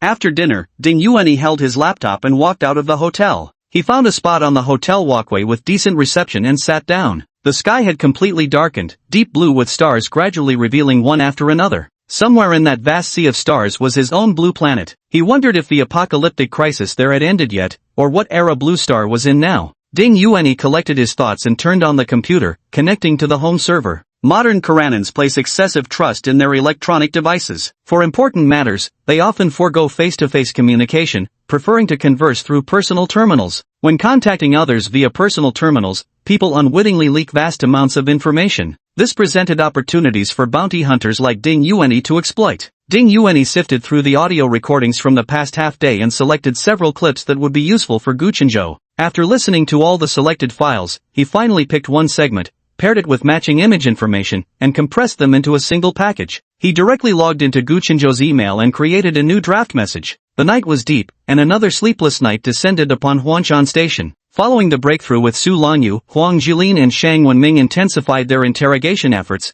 ultimately extracting a full confession. At the same time, Zhang Manlin and Huang Xiaoyang interrogated Lian Shuzong overnight. Despite knowing that Su Longyu had already confessed to the criminal acts, Lian Shuzong still refused to admit his own crimes. After receiving the progress report on the Huanshan case, Guchenzhou let out a deep sigh of relief. This case had been handled exceptionally smoothly. The suspects are not professional criminals, they committed murder on impulse. The crime scene is riddled with loopholes. The suspect's mental resilience isn't particularly strong either. Even before the final batch of evidence was released and their own lawyers arrived, they couldn't hold out and confessed. Ding! A notification from Guchenzhou's personal terminal signaled an incoming email. Guchenzhou logged into his mailbox and discovered an unsent email waiting in his drafts folder. Guchenzhou was startled, unable to figure out when he had drafted an email, especially since he'd never set up any draft notification sound on his personal terminal. With trepidation, Guchenzhou opened the inexplicable email that had appeared in his drafts folder. The email contained no text, only a sizable compressed file attachment. After hesitating for a long while, he ultimately chose to open it.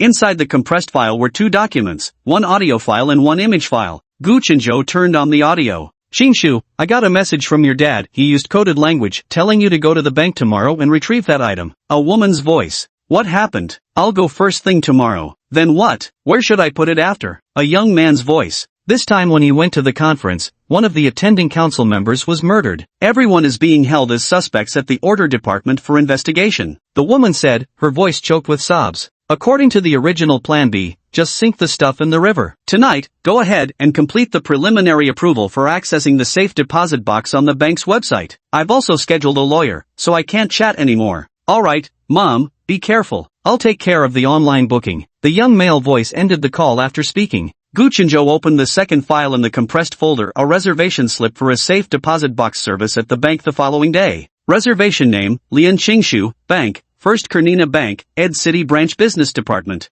Guchenzhou stared blankly at the email in his inbox, his heart trembling with dread. He kept replaying the past 2 days in his mind, wondering if he had somehow offended that terrifying butcher. After some reflection, he realized he'd repeatedly crossed the butcher's bottom line these past few days. He didn't know if it was too late now to show goodwill and say he'd never dare provoke them again. No wonder young Master Chang said the butcher was everywhere. With a sigh, he connected to Zhang Manlin's personal terminal. Zhang Manlin, any progress on the Lian Shuzong front? Su Longyu has confessed completely. Lian Shuzong is still putting up desperate resistance. He neither admits to the murder nor acknowledges possessing the jade. Apply for investigation warrants and bank freeze orders on Su Longyu and Lian Shuzong along with their immediate family members. Prioritize freezing the safe deposit box opened under Lian Shuzong's son Lian Xingshu at the Ed City branch of Karana First Bank. Send me this application immediately. I'll take it to the higher order authorities overnight and strive to have it delivered to the bank by tomorrow morning. After delivering his orders, Gu Chenzhou couldn't help but feel a sense of self-satisfaction. Risking his life to recruit Shaju had already proven to be worth more than its weight in gold from the very beginning. The evidence of Lian Shuzong's involvement in purchasing stolen goods and embezzling state property would soon be in their hands. The Huanshan police station could directly file a case to investigate Lian Shuzong and Su Longyu's embezzlement of state assets. The investigative rights for the major case of General Meng's tomb robbery had essentially fallen securely into their grasp. Chapter 63 Jade Eye. Upon hearing Gu Chenzhou's words, the attendees visibly sighed with relief. Though everyone had anticipated this outcome, hearing the peacekeeper officially announce the news brought genuine relaxation to all. Finally, matters were essentially settled. We'll be signing a confidentiality agreement with each of you present. Until the case enters public prosecution, no details related to this investigation may be disclosed externally. Gu Chenzhou signaled Shang Wenming to distribute the agreements to the participants. Excuse me, Du Renjie hesitantly raised his right hand? Gu Chenzhou nodded at Du Renjie. How exactly did Teacher Zhu die? We all saw the suicide note. What was that about? Can you explain it to us? Hearing Du Renjie's question, Gu Chenzhou paused briefly. Zhu Danfeng died from an overdose of sleeping pills. The perpetrator first administered a small dose to make him fall asleep, then forced a large quantity of pills into him while he was unconscious, causing his death. The killer hired external help to remotely manipulate the hotel's surveillance and the victim's computer. Zhu Danfeng's suicide note was written by the killer. The killer intended to disguise the murder scene as a suicide. Speaking up to this point, Gu Chenzhou glanced at everyone present. Revealing this much was already giving all attendees at the meeting a sufficient explanation. The case is currently still under investigation. The details of the crime will be described more comprehensively in the litigation documents when the relevant authorities file a public prosecution. Gu Chenzhou gave a brief explanation to everyone. Please ensure your personal terminals remain accessible for contact. During subsequent investigations, we may require your cooperation again and might need to reach out to you. At Huanshan Station, Huang Jilin reclined in his office chair, already fast asleep. After reaching peak exhaustion yesterday, his body was drained while his mind remained strangely active. Today was utterly exhausting, both physically and mentally. I could fall asleep the moment I sat down on a chair. My last thought before dozing off was that insomnia simply means you're not tired enough. When you're exhausted to death, the issue isn't being unable to sleep, it's being able to sleep anywhere. Zhang Manlin and Huang Xiaoyong were organizing the confessions obtained from interrogating the suspects overnight in the small meeting room of Huanshan Station. Lian Shuzong still insists on his plea of innocence. He believes the entire crime was carried out by Su Longyu and has nothing to do with him, said Huang Xiaoyong as he placed the electronic document in hand into a folder, preparing to compress and archive them all together later. Huang Xiaoyong shook his head while packing. Su Longyu has already admitted to the fact that they jointly killed Zhu Danfeng. Whether he confesses or not doesn't affect our determination anymore. Yes, the sleeping pills that led to Zhu Danfeng's death this time were also provided by Lian Shuzong. Zhu Danfeng only recently started taking sleeping pills. The types, dosage strength, and manufacturers of the medications he carried were all different from what Lian Shuzong routinely used. Zhang Manlin spread out and categorized the paper materials she had on the table. He glanced at the drug analysis report in his hand and picked up Huang Xiaoyong's train of thought. Even Lian Shuzong didn't anticipate there'd be another crucial piece of evidence here. Despite sharing the same sleeping pill component, the lab results show notable differences.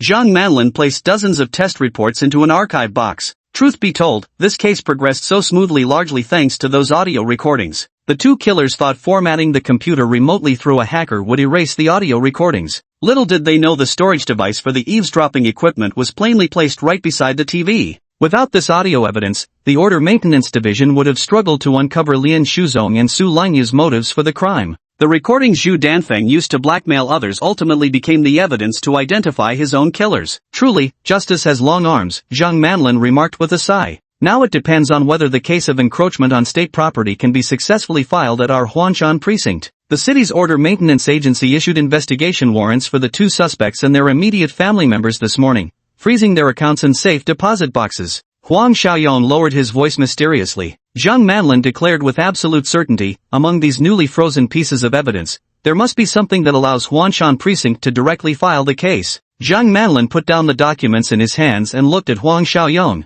Huang Xiaoyong also set aside his documents, observing Zhang Manlin's hesitant expression. Our director Gu is truly remarkable, able to so accurately identify the safe deposit box bank where Lian Qingshu kept his items, even managing to freeze the box right before retrieval. According to Xiao Zhang from the Municipal Peacekeeping Agency who issued the freeze order, our directive arrived at Koala's first bank simultaneously with Lian Shuzong's son. Huang Xiaoyong couldn't help whispering Zhang Manlin the news he'd gotten from Officer Zhang today. Officer Zhang opened the Lian family's safety deposit box on site. Lying right inside was the jade seal from Chancellor Wen's tomb we've been searching for. Officer Zhang is currently processing the application to retrieve the evidence. So our director Gu, is he really as heaven-blessed as the legends say? Zhang Manlin did not respond to Huang Xiaoyong's remark. Huang was still too young. After working long enough at the Order Bureau, one could encounter all sorts of strange things. In the afternoon, we'll be filing the case for embezzling vast state assets, Huang Xiaoyong said to Zhang Manlin. We already have evidence like the audio recording, stolen jade, and half of the map. There's no obstacle to filing the case now.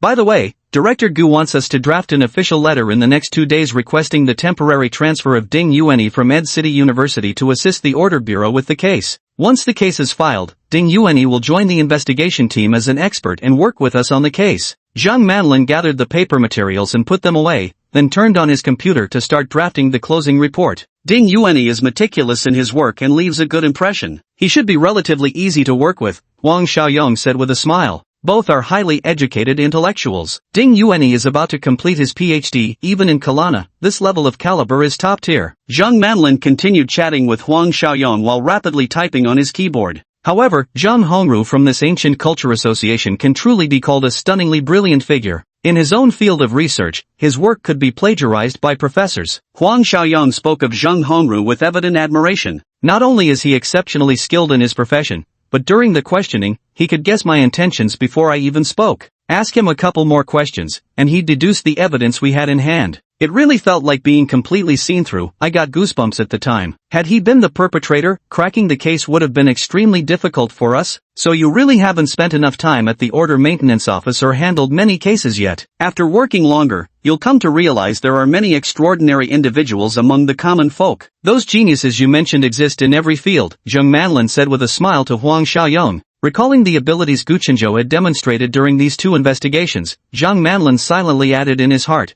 Director Gu is precisely the genius in our profession. Chapter 64, Thesis Defense. As summer drew to a close, Ding Yuanyi completed his thesis defense. Although the hottest days had passed, the lingering heat still filled the air nearing noon. As soon as the defense ended, Ding Yuanyi headed straight to Ji Yuanyang's office. To get from the defense classroom to the faculty office building, one had to walk down a shaded tree-lined path. Late summer, early autumn, the dense canopy of the roadside trees thoroughly blocked out the sky above. Walking along the path, clad in long sleeves and pants, Ding Yuanyi didn't feel the heat at all. The defense concluded, marking the end of Ding Yuanyi's student life. In his previous lifetime, he had encountered the apocalypse at 18, with his greatest regrets being not eating enough delicacies and lacking time to read more books. The application to stay had been approved. Starting next semester, Ding Yuanyi would teach at his own college, officially becoming a glorious university professor with a stable job and ample vacations. Ji Yuanyang's office was located on the second-to-last floor of the faculty office building in the Institute of Ancient Cultural Studies. After the incident with Lian Shuzong, Ji Yuanyang, the first deputy dean of the Institute of Ancient Culture Studies,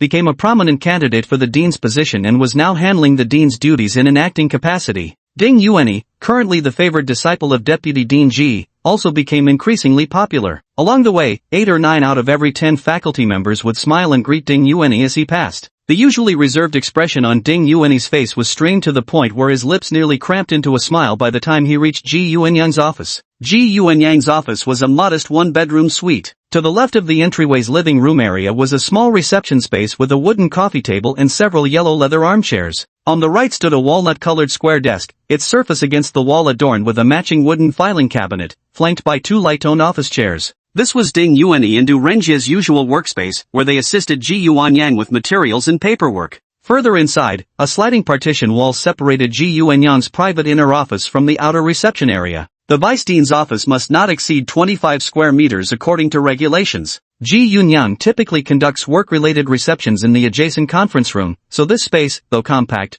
remains uncrowded while offering a relatively quiet work environment. Stepping into the well-cooled room and closing the door, Du Renjie sat at the study desk in the small lounge, engrossed in documenting literature. The young man, dressed in white athletic shorts and a short-sleeved top, brightened visibly when he saw Ding Yuanyi enter. "Senior, how did your defense go? I'm bored to death here all by myself." "Yeah, we've almost finished preparing the materials for the professor's research topic this time. Let's try to wrap it up today. I've got some matters to attend to in the coming days. Looks like all the association work will fall on your shoulders, so bear with it." Ding Yuanyi unbuttoned the top button of his shirt, took out a thermos from his backpack, and went to fetch some hot water from the dispenser. Du Renjie sprang up at the words and leaped toward Ding Yuanyi, who took a step back helplessly and raised a hand to stop him. "Be dignified. No hopping around, youngster. Are you going to Huanshan Station to help them with the case upstairs?" Du Renjie said excitedly, pointing upwards with his finger. Lian Shuzong's office was right above Ji Yuanyang's. When Du Renjie mentioned the word upstairs, his voice unconsciously dropped a few tones. "Our teacher should be becoming the dean soon," Du Renjie said cheerfully, his face beaming with pride. "It's about assisting the Hillside Precinct with some previous investigations." "Classified information, can't say more." Ding Yuanyi placed a finger to his lips and winked at Du Renjie.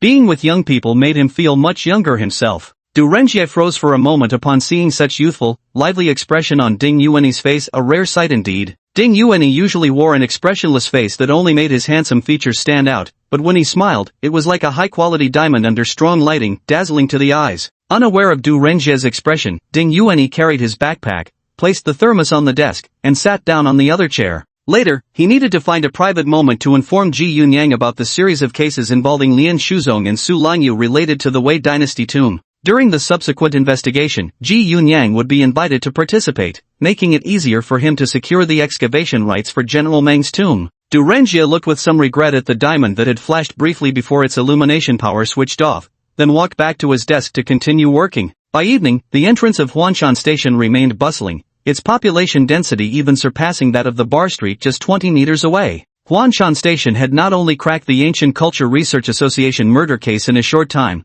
but also filed a major case concerning the illegal appropriation of national relics, both notable achievements. This small district-level policing station suddenly made a name for itself across the nation. The academic faction has long presented itself to society as professional, upright, and devoted to the pursuit of knowledge. The case of embezzling national cultural relics had a detrimental impact, severely undermining the credibility of the academic faction in society. In daily life, the academic faction always stood at the top of the social hierarchy, looking down on the commercial alliance for prioritizing profit, dismissing religious figures as having flawed worldviews, and considering grassroots individuals as uncultured. Only the academic faction was supposed to be free from greed, wholly dedicated to scholarship, and single-mindedly pursuing truth. As the president of the Ancient Culture Research Association, he exploited the advantage of information asymmetry for personal gain, even embezzling artifacts by abusing his official position, actions that have far exceeded the scope of academic misconduct. This scandal immediately dragged down the reputation of the scholarly faction in Kalanara to an all-time low. Headlines like "Shocking, President of Ancient Culture Research Association caught embezzling, corruption chaos in ancient cultural circles, multiple directors of the association fall from grace, and academic knowledge dictatorship.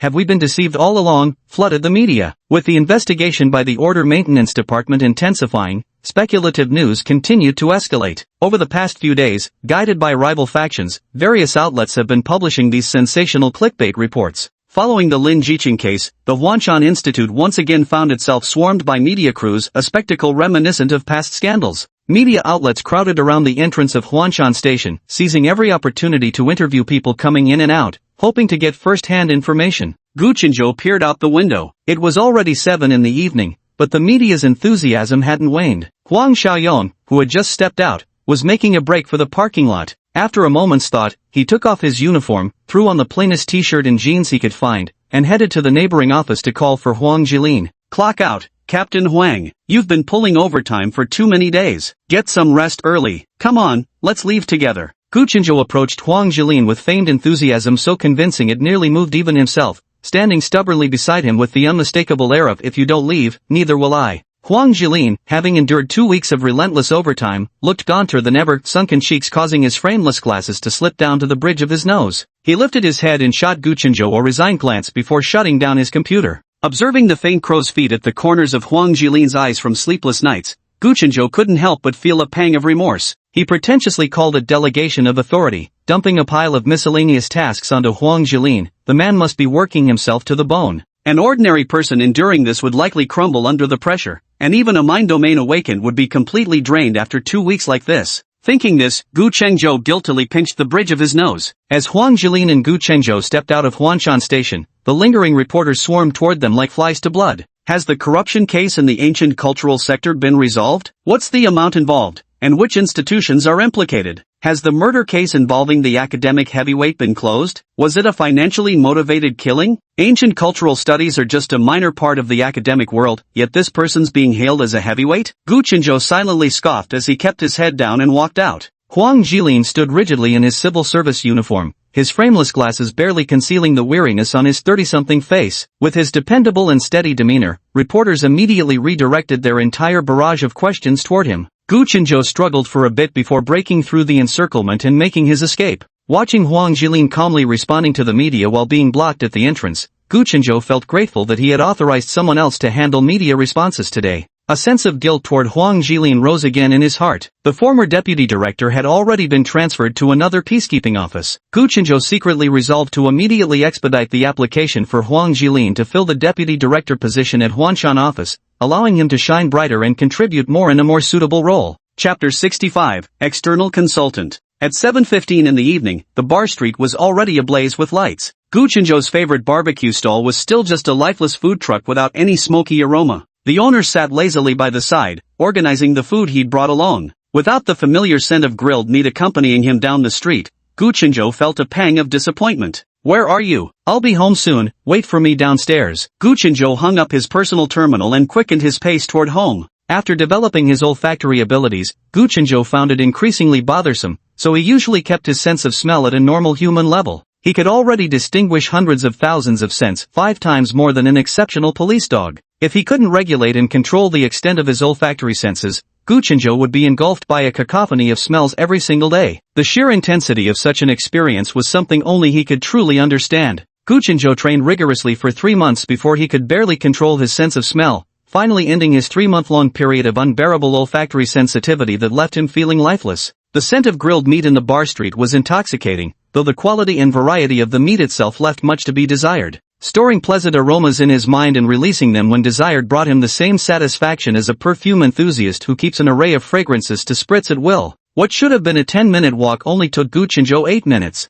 At the foot of the mountain apartment building, a young man in a white shirt and black trousers stood under a tree, calmly gazing at the sky with a backpack slung over his shoulders. Hearing Gu Chenzhou's footsteps, he leveled his gaze and gave a slight nod toward Gu Chenzhou. "Ding Yuanyi, sorry to keep you waiting. There were way too many reporters downstairs at our office. My apologies. Please, come in." Gu Chenzhou spread his arms in an exaggerated welcoming gesture as he moved toward Ding Yuanyi. With a sidestep to avoid the enthusiasm, Ding Yuanyi brushed past him and entered the apartment first. The elevator in the mountain apartment was old. After selecting the 6th floor, it ascended slowly, pausing momentarily midway. Gu Chenzhou's home on the 6th floor stood apart from the aging neighborhood, with a decor that exuded a strong modern aesthetic. Ding Yuanyi switched into the indoor shoes Gu Chenzhou had prepared at the entryway shoe cabinet. Gu Chenzhou opened the stylish modular shoe cabinet. Inside the 2-meter-tall unit were nearly 100 pairs of men's boots and shoes in various styles. Ding Yuanyi was dazzled by the dazzling array of shoes. It wasn't until Gu Chenzhou placed Ding Yuanyi's changed sneakers into the cabinet and closed the door that he finally averted his gaze. The living room of Gu Chenzhou's home was vibrant in color, as lively and colorful as Gu Chenzhou himself. With white walls and warm-toned furniture, everything was neatly organized. Against the wall on the right after entering was a long, thick sofa upholstered in light brown corduroy fabric, while on the left near the bedroom stood a set of state-of-the-art fitness equipment. The open-plan kitchen seamlessly blends with the 30-square-meter combined living and dining area. Near the kitchen stands a white dining table paired with 2 pale yellow wooden chairs. "What would you like to drink?" Gu Chenzhou pulled open the storage cabinet between the kitchen and living room. "Do you have hot water?" Ding Yuanyi took out his thermos, placed it on the table, and casually set his bag down on the floor. Gu Chenzhou raised his eyebrows and retrieved a cold-steeped canned rock tea from the small fridge in the cabinet. He pulled out an electric kettle from the lower drawer and walked into the kitchen. "Have a seat. Have you eaten? Want some instant noodles?" Gu Chenzhou's voice came from the kitchen. "Surely you're not planning to feed me instant noodles from now on." Gu Chenzhou's room was filled with various odds and ends, multicolored cushions on the sofa and animal-shaped throw pillows creating a messy yet harmonious clutter. I'll hire a housekeeper to come cook dinner every day. There are breakfast stalls everywhere on our way to Huanshan Station, and lunch can be eaten at the station canteen. I promise not to let the esteemed expert survive on instant noodles every day. The sound of a boiling electric kettle came from the kitchen. Gu Chenzhou walked out, pulled up another chair, and sat down opposite Ding Yuanyi. He cracked open a can of chilled rock tea and took a sip. Director Gu is truly dedicated, going so far as to house an externally hired expert in his own home to facilitate the case investigation, providing full board and lodging. Ding Yuanyi looked at Gu Chenzhou with a faint, mocking smile. Running back and forth would be inconvenient. You're the expert I invited, of course I should take good care of you. Arranging a hotel would require our institute to file reports for half a day, and the approval process alone would take ages. The case won't wait for us. Though Gu Chenzhou's words carried a hint of guilt, his plausible lies flowed effortlessly with half-truths. Of course, living together with the target subject presents an excellent opportunity to enhance communication and strengthen connections. Recruiting such an extraordinary individual from the civilian world naturally requires considerable effort. Without the luxury of childhood bonding to develop a lifelong friendship, understanding their preferences and taboos becomes essential. Otherwise, how else can we foster genuine camaraderie? Discussing supernatural abilities is always more convenient on home turf. You must be curious about the current state of our official paranormal organization, just as I'm eager to learn how to enhance my own powers. Gu Chenzhou cautiously glanced at Ding Yuanyi. Ding Yuanyi sat with knees slightly apart, feet flat on the ground, back straight while leaning slightly forward, his left elbow resting on the table. Only after confirming no unusual expression on Ding Yuanyi's face did Gu Chenzhou continue. If you really don't want to formally declare your superpower to authorities, that's not entirely impossible. We could figure something out together. Gu Chenzhou rubbed his nose and took a sip of canned rock tea. Judging from Ding Yuanyi's expression and body language, he didn't seem opposed to the suggestion. Though his facial muscles remained unchanged, he'd asked for hot water upon entering and now appeared physically relaxed, clear signs he was trying to situate himself in a familiar scenario and adapting to me. However, his seemingly casual seated posture maintained readiness to stand at any moment, indicating he still kept his guard up around me. Gu Chenzhou felt somewhat reassured and prepared to propose another cooperative arrangement that wouldn't require Ding Yuanyi to join the system, demonstrating his sincerity. A powerful superpowered individual working with me would be a tremendous asset in my endeavors, especially since this superhuman is none other than the ubiquitous pig butcher. Agreed. Ding Yuanyi was also observing Gu Chenzhou. Unfortunately, despite nearly 80 years of life experience, Ding Yuanyi wasn't particularly skilled in dealing with people. He knew there was still room for negotiation with Gu Chenzhou, yet he didn't push further to test the other's limits. I'll go with you to register at the Supernatural Ability Association. Ha! Gu Chenzhou was internally ecstatic. Ding Yuanyi was currently the most powerful superhuman he'd ever encountered. Among the high-level superpower individuals he had encountered within the order system, none could compare to Ding Yuanyi neither in ability rank nor operational mastery. Having such a formidable figure willingly register as his official partner was beyond expectations. Even if Ding only registered as a first-level superpower user, his assistance would be undeniably significant.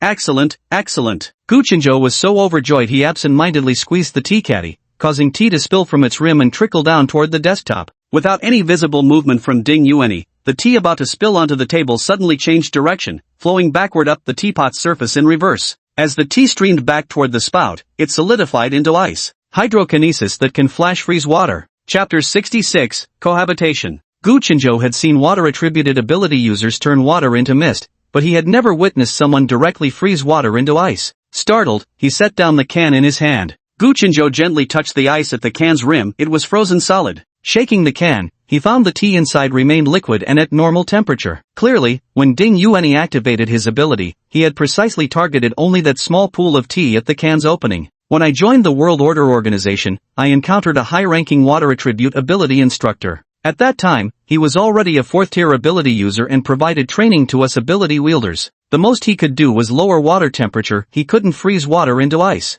Gu Chenzhou stood up, gazing intently at Ding Yuanyi with eager anticipation. Ding Yuanyi gave Gu Chenzhou a cold glance. These supernatural beings in this world were truly ignorant. Gu Chenzhou knew he had come across as overly eager. That icy stare made him obediently sit back down in his seat. Clutching the canister of rock tea, Gu Chenzhou broke off the ice at the rim and tossed it into his mouth, chewing slowly. The chill subdued the fire that had nearly consumed his heart. Would you mind giving me a tour of your place first? Ding Yuanyi heard the whistling sound of a boiling kettle coming from the kitchen. He leaned back in his chair, retracting his previously slightly apart and firmly planted feet, now resting just his toes on the ground with his knees bent comfortably backward. Noticing this subtle movement from Ding Yuanyi, Gu Chengzhou immediately felt relieved. Ding Yuanyi gradually relaxed, easing away the guarded stance he had maintained since entering. Gu Chengzhou stood up and walked into the kitchen. He took out a set of celadon-colored tea set from the cabinet, then retrieved a packet of tea leaves from the refrigerator. Carrying all these scattered items along with the electric kettle, he moved them to the dining table. I'm not usually at home much. This place is an older property I bought less than a year ago. I just did a simple renovation without installing any smart home systems, still boiling water with this antique kettle. Gu Chengzhou deftly used scissors to cut open the tea package, poured the leaves into the lidded bowl, and added boiling water. He paused for a few seconds, pouring the tea from the covered bowl into a fairness pitcher beside him. The aroma of tea rushed forth between each steep and infusion. Gu Chengzhou took a deep breath, pouring the tea from the fairness pitcher into 2 small cups. Using a pair of tweezers, he picked up one of the cups and placed it before Ding Yuanyi. Gu Chengzhou performed this entire ritual as smoothly as flowing water, clearly a master of the craft. To assist in our investigation of the cases involving Lian Shuzong and Su Longyu's embezzlement of state assets, the work location is at Huanshan Station. After filing with the association, the basic training site for new superpowered individuals is also located in the Huanshan district. Staying at my place is really convenient. It's just that my home is quite small, so you'll have to put up with it for a while. Gu Chengzhou had been smiling ever since Ding Yuanyi agreed to join the official superpowered organization, his 8 teeth gleaming white under the light. Here, try my tea first. Previously at the hotel, the conditions were limited, so the full essence of the tea couldn't be fully expressed. Ding Yuanyi was truly amazed by this cup of tea. The dark brown brew released its delicate fragrance subtly within the cup. Taking a small sip, Ding Yuanyi found his mouth watering with richness, a stark contrast to gulping it from large cups at the hotel. Gu Chengzhou opened the tea brewing lidded bowl and handed the lid to Ding Yuanyi. To judge tea's quality, start by savoring its aroma. Accepting the lid, Ding Yuanyi inhaled gently. An exquisite fragrance immediately pierced straight to his heart and soul. Does it carry a hint of floral fragrance? This is what we often refer to as rock essence and floral aroma when speaking of fine tea. Gu Chengzhou smugly took back the teacup lid that Ding Yuanyi handed over. Ever since softening Ding Yuanyi's attitude with a cup of tea last time, Gu Chengzhou continued to play the tea appreciation card. Sitting together drinking tea and chatting about lighter topics truly is, aside from drinking alcohol, the easiest way to quickly bring people closer. The effect of this cup of tea was just as good. Ding Yuanyi's originally somewhat stiff expression softened considerably. My place is pretty simple, just 2 rooms. One is my bedroom,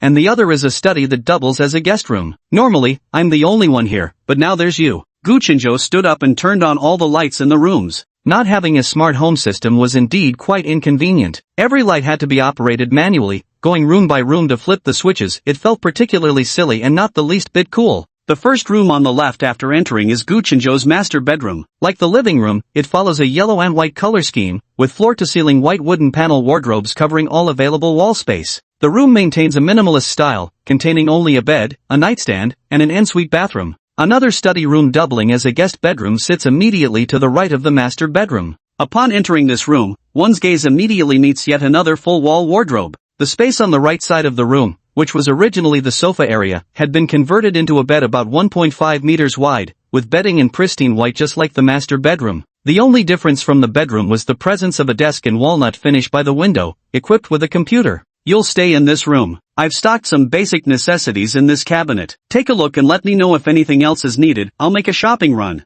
Gu Chengzhou ushered Ding Yuanyi into the guest room and opened one of the wardrobe doors. This wardrobe is empty. You can put your things here for now. I'm going to make some instant noodles. Gu Chengzhou left the guest room, giving Ding Yuanyi some space. Ding Yuanyi scanned the sparsely furnished room and instinctively pulled a compact surveillance detector from his pocket. The place was fairly clean, without any suspicious electronic devices lying around. A stack of fresh towels and a bathrobe had been thoughtfully placed in the wardrobe. The wardrobe's interior lining was made of camphor wood, releasing a pleasant camphor wood fragrance when the door was opened. He took out 3 white shirts and 3 pairs of black thin trousers from his backpack, hanging them neatly in the wardrobe. 2 sets of blue athletic wear and undergarments were folded carefully and placed in the wardrobe drawer. After circling the small guest bedroom, Ding Yuanyi casually opened one of the wardrobes only for an avalanche of clothes to immediately burst out, startling him. He struggled tremendously to stuff the clothes back inside before shutting the wardrobe door, resolving never to touch it again during his stay. Gu Chengzhou sat at the dining table with a bowl of instant noodles. Ding Yuanyi's insulated cup, freshly filled with hot water, sat steaming on the table. Ding Yuanyi picked up the fairness cup and poured tea into his own cup, filling it to the brim. He took a slow sip, savoring the lingering sweetness that moistened his throat. Glancing at Gu Chengzhou's instant noodles, he couldn't help but shake his head. Didn't you enhance your 5 senses? How can you stand eating such food with heightened taste and smell? It's freeze-dried noodles. The preservatives are still within my tolerable range. I didn't use the seasoning packet, I added my own spices. The freeze-dried vegetables in the noodles are actually decent quality, Gu Chenzhou explained with undisguised disdain as he started his dinner. Ding Yuanyi drained his tea in one gulp and wordlessly rose to walk into the kitchen. Chapter 67, The Association's Demands. Gu Chenzhou's kitchen was as pristine and minimalist as the rest of his home. Ovens, steamers, induction cooktops, and various other cooking appliances were all present, with the pristine gas stoves gleaming under the ceiling's bright energy-saving lights. Opening the large drawer beneath the stove, I found a complete set of knives, glassware, and cutlery, all meticulously arranged, spotlessly clean, and seemingly never used. The freezer was packed with premium brand ice creams, while the refrigerator was neatly lined with multiple rows of chilled canned rock tea. Several large boxes of tea leaves sit on the lower shelf of the refrigerator, filling the appliance to near capacity. Ding Yuanyi gained a first-hand understanding of his future roommate's living habits and couldn't help but shake his head again. He returned to his room, tidied up some belongings, and entered the bathroom. By the time he sat down in the living room again, it was already 8:30. Dressed in a tracksuit, Ding Yuanyi sat on one side of the living room sofa, holding a laptop. Gu Chenzhou immediately rose from the chair beside him and sat down next to Ding Yuanyi. He curiously craned his neck to glance at Ding Yuanyi's computer screen. On the page Ding Yuanyi was browsing, a bold blue headline stood out. The full story of Zhao Panpan being kept by XXX. Looking at the other open tabs, they were all articles like The Truth Behind Zhao Panpan's Innocent Appearance or Zhao Panpan, Get Out of the Entertainment Industry. A thought struck Gu Chenzhou. Zhao Panpan, one of the pawns used by Zhang Linlin in the Lin Jiqing case. It seems Ding Yuanyi also knows Zhao Panpan. You read this kind of news too? Gu Chenzhou couldn't help asking. Lin Jiqing's stepmother got at least a life sentence. Her father will probably get over 10 years with real prison time. Gu Chenzhou proceeded to recount all the subsequent developments of the case that he'd learned about. Lin Jiqing's brother drugged his sister, which, although not the cause of her death, still constitutes a criminal offense warranting at least a year in prison, but he's now missing. The Lin family's house has had its ownership frozen by the insurance company and will soon be auctioned. Gu Chenzhou watched as Ding Yuanyi toggled between pages. The content was all about Zhao Panpan, how she was doing, the fact that she was now quadriplegic, and that the earliest her upcoming film could release would be next year. Young Master Chang wasn't willing to wait another year. The lawyer announced Lin Jiqing's will at the funeral. Her entire estate was donated to charity. The millions in insurance policies she had previously purchased for herself have already been paid out to the designated beneficiary. That beneficiary is still a charitable organization, Gu Chenzhou said, glancing at Ding Yuanyi. What about young Master Chang? Ding Yuanyi kept his eyes lowered as he clicked on the entertainment news search. On the next page of trending entertainment topics, the headline Lin Jiqing's agent Lin Xiaoyu caught in group drug use appeared near the bottom of the rankings. Lin Xiaoyu wasn't a public figure, she was merely Lin Jiqing's agent. The fact that her news could trend online was entirely due to basking in Lin Jiqing's spotlight. She knew Master Chang didn't need her trivial savings, nor did she wish for the small sum to cause him future troubles after her death. Gu Chenzhou had studied psychology. While attending Lin Jiqing's funeral, he couldn't help but feel a pang of sorrow for her. Such a beautiful woman, yet she had never been treated kindly, longing for love and marriage only to meet her death in the prime of her youth. Not knowing whom to leave behind the inheritance or death benefits for, she must have been too disappointed with her family, unwilling to even list them as insurance beneficiaries in the end. Lu Dan's family, on the other hand, hasn't appeared in the news. The Chang family has already withdrawn their financial support for Lu Dan's daughter. His daughter hit someone while driving abroad and got injured herself. Now she's drained all the funds in her accounts, and it's still not enough to cover the expenses. Ding Yuanyi chimed in. Is this considered after-sales service for the consulting business you took on? Gu Chenzhou asked curiously. Ding Yuanyi glanced at Gu Chenzhou but didn't answer his question, changing the subject instead. Does registering with the Supernatural Association benefit you in some way? Why do you look so happy hearing that I'm willing to register?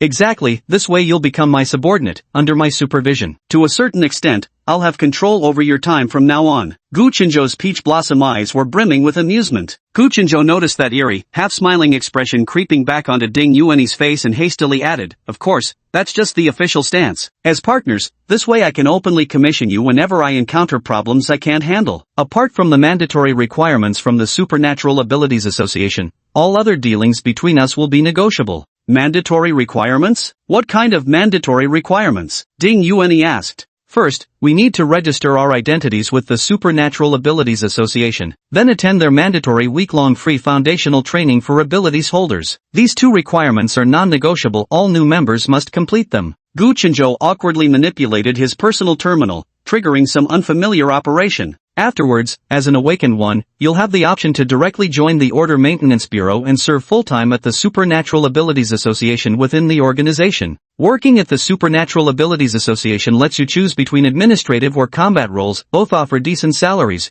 and the workload probably won't be too heavy. Of course, you can also continue your current profession without altering your original life path. Gu Chenzhou fiddled with his personal terminal for quite a while, but still couldn't access the page he wanted. After joining the Supernatural Ability Association, the obligation is to undertake one mission per year. You can choose between officially released association missions or tasks publicly posted by other members on the association's website. Completing at least one mandatory mission annually is a rigid requirement. Failure to do so will result in the association forcibly assigning you an official mission. Gu Chenzhou spoke while standing up and retrieving his laptop from the dining table. The association mandates an annual physical examination. Meanwhile, official superpower holders are required to undergo an annual ability level assessment, which is also compulsory. Gu Chenzhou turned on his computer and finally loaded the page he wanted. He logged into a website and showed it to Ding Yuanyi. This is the Association of Superpowers website. Logging in with a personal terminal requires some software encryption procedures that take forever each time. Using a laptop is much more convenient. You can't screenshot or repost this. You're not a member yet, so this is already a violation of the rules, just letting you take a quick look. Gu Chenzhou's face twisted with pained reluctance as he took back the laptop Ding Yuanyi handed over. Ding Yuanyi handed the laptop back to Gu Chenzhou, then swiftly began typing on his own computer with lightning-fast fingers. An ominous feeling instantly struck Gu Chenzhou. Ding Yuanyi, what are you doing? Ding Yuanyi. Ding Yuanyi looked up and flashed him a smile. Gu Chenzhou's breath hitched. This damn demon. He looked far more normal when he wasn't smiling.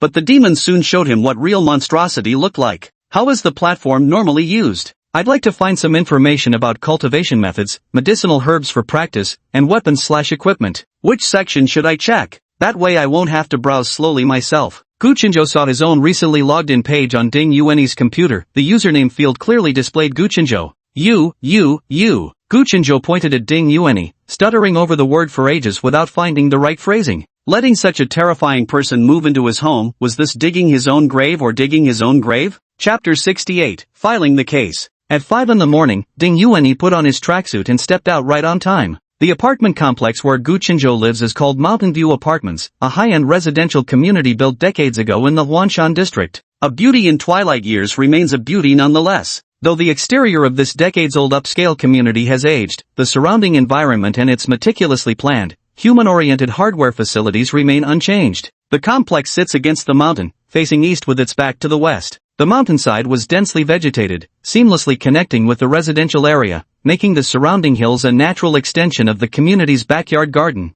Beyond the standard pedestrian vehicle separation design typical of high-end communities, the hillside apartments even featured a dedicated morning jogging trail for fitness enthusiasts. Shaded by lush trees on both sides, the winding path extended all the way to the back hills, remaining pleasantly cool even on the hottest days. Ding Yuanyi jogged up the mountain road as the horizon lightened to fish belly white. Finding no suitable spot for meditation, he directly practiced his breathing techniques while running, absorbing the first strands of violet dawn energy. Although he still didn't know what the purple aura was, the efficiency of his morning breathing exercises was indeed higher than at any other time of day. Ding Yuanyi persisted with it. This persistence lasted for decades. The mountain apartment's surroundings were clearly superior to his 8th-generation riverside residence. If one world would attribute supernatural, this would be the ideal place for cultivation and residence. At 6:30, Gu Chenzhou emerged from his room yawning, lazily climbing onto the exercise equipment to begin his warm-up. Over the past couple of evenings, Ding Yuanyi had been glued to his computer browsing the association's website, leaving Gu dragged aside to serve as a human search index tool.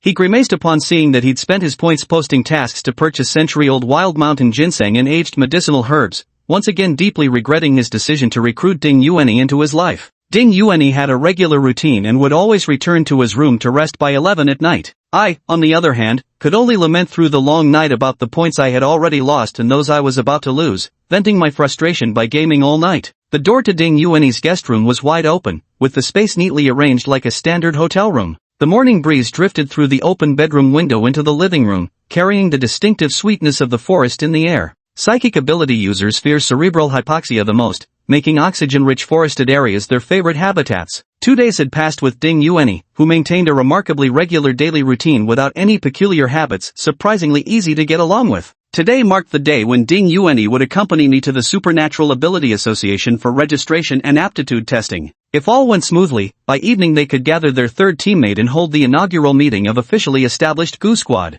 Ding Yuanyi returned to Gu Qinzhou's residence punctually at 7:30. Gu Qinzhou had also finished his strength training and begun his final cardio session. Upon entering, Ding Yuanyi first detoured to the kitchen, retrieving the breakfast he had prepared earlier from the pot before casually stir-frying a plate of greens. With breakfast ready, he finally turned toward the bathroom to freshen up. Since moving into the Gu residence, the kitchen appliances and utensils had finally gotten the chance to fulfill their intended purpose. To accommodate Gu Qinzhou's sensitive five senses, Ding Yuanyi thoughtfully chose a light breakfast menu, a steaming pot of multi-grain porridge, served with freshly made tamagoyaki, a plate of blanched shrimp, and a stir-fried dish of vibrant green vegetables. Gu Qinzhou was thoroughly satisfied with this breakfast. Only at moments like these did he feel that allowing Ding Yuanyi to move into the Gu residence was the right decision. Of course, it would be even better if Ding Yuanyi only knew how to cook and didn't know how to use a computer. Gu Qinzhou couldn't help but think with some regret. At exactly 8:30, the two of them stepped out on time. The Extraordinary Abilities Association was located in the central district of Ed City,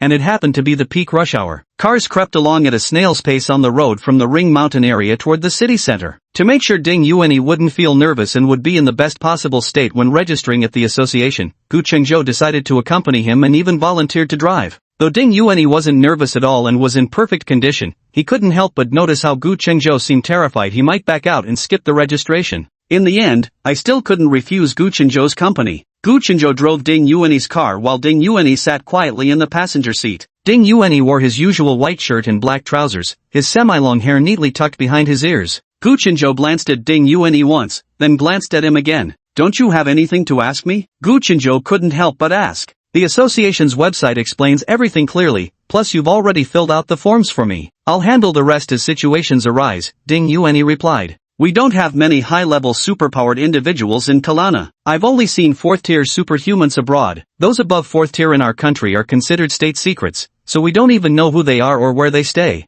Gu Qinzhou spoke haltingly. "Power advancement is extremely difficult. Among those attending training with my batch, aside from one who upgraded through special medication, most are still stuck at 1st or 2nd tier. As a 2nd tier myself, I'm already considered relatively high-ranking among working peacekeepers. My registered mental domain ability level at the association is still tier 1, but I'm a mental domain ability user. The association lacks experience in evaluating ability levels for users like me, which is why I could easily underreport my ability level. Your water attribute ability is common, so you should still be careful to control it during the level test. My water attribute ability is tier 1, don't worry," Ding Yuanyi said. "I read the association's experience guide posts. The level test just requires outputting abilities into the testing device. It should be quite simple. Our world is still dominated by ordinary people, and leaders who are ordinary tend to harbor an innate aversion to those with superpowers. They use the fear of superpowers spiraling out of control as an excuse, and don't want too many superpowered individuals appearing domestically. Even the association's website primarily promotes the harmful effects of superpower development. Superpower wielders aren't exactly welcomed by the administration during peacetime,"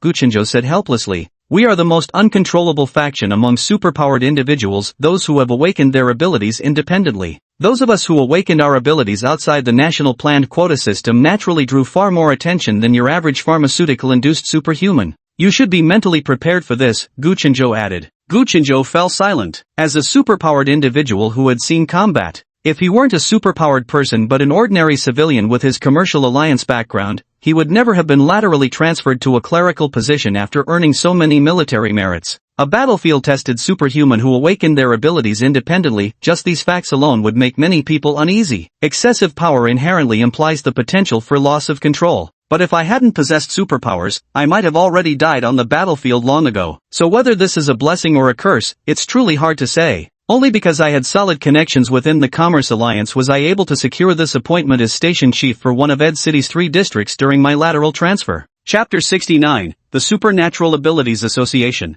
The headquarters of the Supernatural Abilities Association was located in a 5A-grade office tower within Ed City's Central District CBD. Entering the glittering office building, Ding Yuanyi followed Gu Qinzhou, swiping his card twice and transferring elevators once before reaching their destination, the 56th floor. Though he had already seen photos online and mentally prepared himself, Ding Yuanyi was still blinded by the lobby of the Supernatural Association. Stepping out of the elevator, a gold-dominated corporate foyer unfolded before his eyes. More dazzling than the building's main hall, blinding gold permeated every visible corner of the space. The golden ceiling, the golden corridor, behind the glass doors framed in gold, the company name was conspicuously displayed in bold golden metal letters against the pale gold wall, Karata Green Energy Development and Management Company, Ltd. Gu Chenzhou noticed the person beside him pause for a moment, as if quietly drawing in a sharp breath. He chuckled inwardly. Nearly everyone was visibly impressed upon first seeing their association's extravagant decor. No matter how much you try to keep up appearances or remain composed, Shira always wins.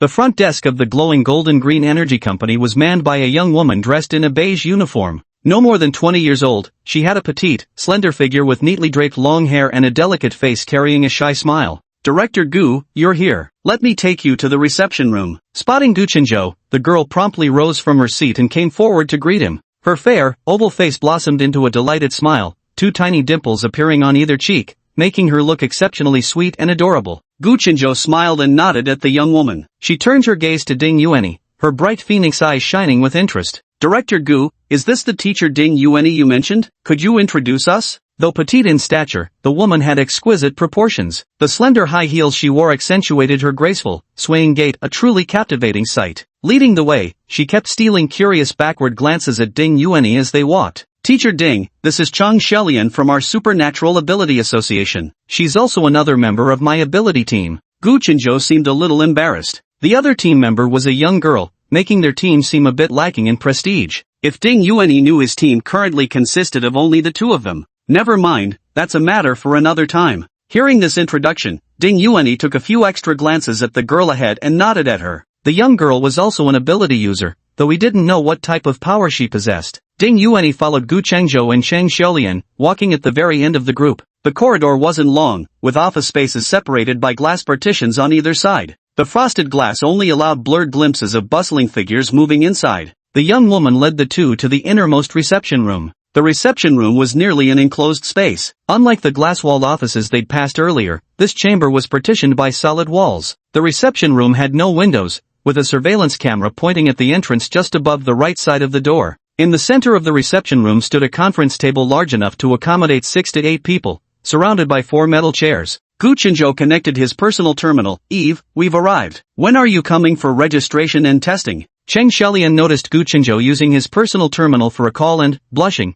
turned to extend her right hand to Ding Yuanyi. "I'm Chang Xiaolian. Very nice to meet you. Chief Gu mentioned you before, but I didn't expect you to be this handsome." "Ding Yuanyi, I hope we can get along well from now on." Ding Yuanyi showed no particular expression, giving Cheng Xiaolian a slight nod before gently shaking her hand. Contrary to expectations, the seemingly delicate young girl had rather rough palms. Although the contact was brief, Ding Yuanyi could sense vibrant energy radiating from her skin. This girl still hadn't quite learned how to restrain her aura. Soon he would discover that most official superpower users didn't know how to conceal their aura. Krina's authorized abilities hadn't been taught this aspect during training. Gu Chengzhou, possessing psionic abilities with heightened senses, had been studying how to control his powers and consequently mastered this skill. As for rogue ability users, perpetually hunted by official forces, they were the ones who truly learned how to suppress their powers out of sheer survival necessity. Cheng Xiaolian studied the young man before her. For Gu Chenzhou to personally accompany someone to the Association for Ability Registration, this person must have something extraordinary about them.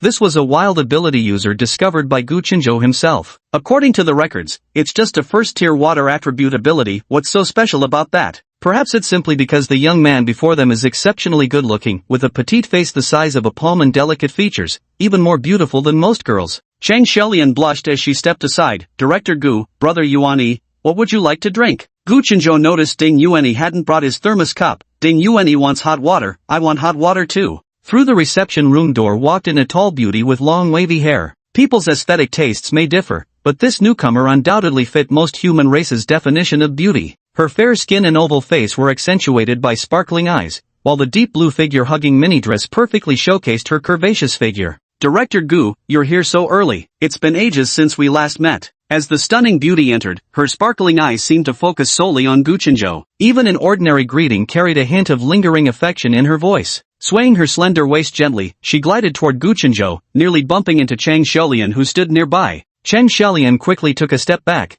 completing a seamless position swap with the beautiful woman. She smiled at Ding Yuanyi and Gu Chenzhou before stepping out the door. Gu Chenzhou stood beside Ding Yuanyi, gazing at the beautiful woman with the same enthusiasm, his focused eyes mirroring hers as if no one else existed in that moment. Ding Yuani, this is today's registration assessor, Unifu. Not only is she stunningly beautiful, but she's also a second-tier Earth-attributed superhuman. Guchenjo struck a stylish pose while delivering a string of compliments. She's the most beautiful female superhuman our association has ever had since its founding. You're very lucky this time, she'll be the instructor for the next beginner's training class. This is a blessing that many newly joined association psychics would beg for but never receive. With that, he slightly stepped aside to make room for Ding Yuani. Eve, this is Ding Yuani, a PhD in Ancient Culture Studies from Edward University and also my team member. I hope you'll look after him in the future. Professor Yun, I'm Ding Yuani, a first-tier water attribute psychic. Ding Yuani nodded politely at the beautiful woman who had finally turned her attention to him. Chapter 70, Superpower Test. Unifu blinked her large eyes, her face beaming with a smile as she looked at Ding Yuani. Director Gu, your team member is just as outstanding as you are. With a PhD from Aid City University, I'll have to consult you often regarding ancient cultural matters in the future. She inwardly marveled at the young man's striking appearance, though his handsome features were matched by rather ordinary attire. Unifu's eyes shimmered as she flashed Ding Yuani a coquettish smile, yet her body instinctively leaned towards Guchenjo's side, clearly demonstrating their familiarity. Guchenjo steadied the leaning Unifu with a light touch, pulling out a chair for her. Meeting his gesture, Unifu glanced back at Guchenjo and nodded in acknowledgement. Shall we go test our supernatural ability levels now? Has the association provided any feedback regarding our submitted application forms? Unifu sat down and opened the folder in her hands. The reception room was brightly lit. Ding Yuani knew besides the surveillance camera directly facing the main entrance, there was another monitoring device hidden among the branches of the potted plant by the door. But Ding Yuani didn't mind. He kept his gaze fixed on Unifu, waiting for her opening remarks. Ding Yuani's case is relatively straightforward with a clear life trajectory. After headquarters reviewed it, no special issues were reported. Today we just need to conduct the physical examination and ability test as required. If everything goes smoothly, the membership application should be approved by this afternoon before we're off work. We have a new ability user training session starting next week. Once Mr. Ding's membership application is approved, he can directly enroll for next week's training, Unifu said to Guchenjo with a smile. Cheng Xiaolian pushed the door open and entered, handing 2 glasses of water to Ding Yuani and Guchenjo. Xiaolian, take Ding Yuani for ability testing. I'll discuss the new member's training plan with Director Gu. Unifu glanced at Cheng Xiaolian and handed over the forms in her hand. Ding Yuani stood up upon hearing this. Cheng Xiaolian smiled as she accepted the documents passed by Unifu. I'll accompany you for the ability test. You've just awakened recently, and you're still not very skilled at using your powers. Guchenjo also rose to his feet. This high-level ability user currently behaved exactly like an ordinary low-tier practitioner. There shouldn't be any issues during the testing phase, right? The only place something could go wrong was during the supernatural ability test. Ding Yuan glanced back at Guchenjo and shook his head. There's no need. With that, he followed Cheng Xiaolian and walked away. The superpower test took place inside a fully enclosed room. The walls of the testing chamber were all made of metal, resembling an X-ray room in a hospital. With just the naked eye, Ding Yuani couldn't discern what kind of metal it was. Upon entering the testing chamber, Ding Yuani was immediately enveloped by an intensely uncomfortable sensation. Someone was observing him with palpable malice from every angle. It felt like the full-body scans at airport security, where passers-by are subjected to penetrative examinations against their will. On one side of the testing room stood a machine approximately 150 centimeters tall. As soon as Ding Yuani entered the testing room, a monotonous male voice came through the loudspeaker. Please take a seat in the chair in front of the detector. Unidentified rays had been focused on him continuously since he stepped into the testing room. After sitting on the designated chair, this feeling grew even more pronounced. All the malice emanated from the wall directly facing the entrance. It seemed this was more than just a simple superpower output test. A male voice came through the loudspeaker, robotic and artificial, mechanically reciting the operation guidelines. Please place your right hand on the panel of the machine before you. Please place your right hand on the panel of the machine before you. Ding Yuani raised his right hand. At the center of the machine's screen before him was a palm-shaped identifier. He pressed his hand against it. Take 10 deep breaths. Suppressing the discomfort caused by the unknown rays repeatedly scanning his body, Ding Yuani relaxed his posture. I wonder if the Koranins know that advancing one's supernatural ability level strengthens the body? Whether it's muscles, bones, internal organs, or meridians, everything undergoes repeated tempering by elemental forces alongside the enhancement of supernatural abilities. I wondered if I could relax my muscles to a state similar to first stage. Ding Yuani recalled his bone-forging experiences, worrying whether the altered bone density might trigger abnormal readings on the equipment. As his mind wandered, the AI-like male voice issued new instructions.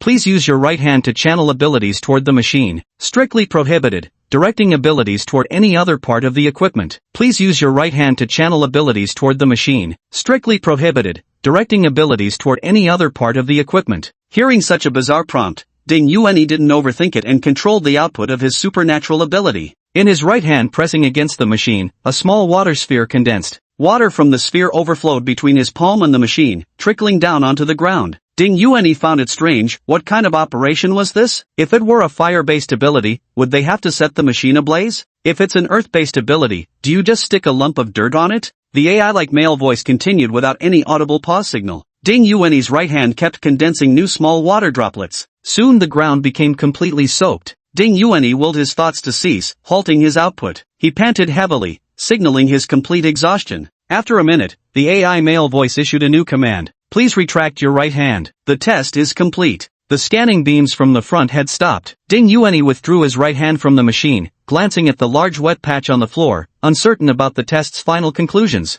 In the post-apocalyptic world, there are no specialized instruments to test everyone's superpower levels. Upon completing a breakthrough in a superpower level, both the quality and quantity of an ability user's powers will significantly increase, immediately enhancing their combat capabilities. Members of combat teams remain relatively stable, with everyone knowing each other inside out. When forming teams for battle, no one would ever overstate or understate their own level. Reporting a higher level would assign you to more dangerous missions, which in the apocalypse was practically suicidal. Reporting a lower level would severely impact loot distribution. Without sufficient resources, leveling up would be impossible. This method of using X-rays to scan the body and channeling abilities into a machine to test power levels, this was my first time encountering it. The AI issued its last command and then fell silent. The enclosed space was extremely quiet. Ding Yuanyi sat motionless for 5 minutes before the loudspeaker sounded again. Please place your right hand on the panel of the machine in front of you and input your ability once more. Ding Yuanyi gathered his focus and repeated the operation, mirroring the previous method. Is this a dual output confirmation? Since low-level ability users generally have poor control over their powers, perhaps this is to verify whether they can produce the same amount of water twice?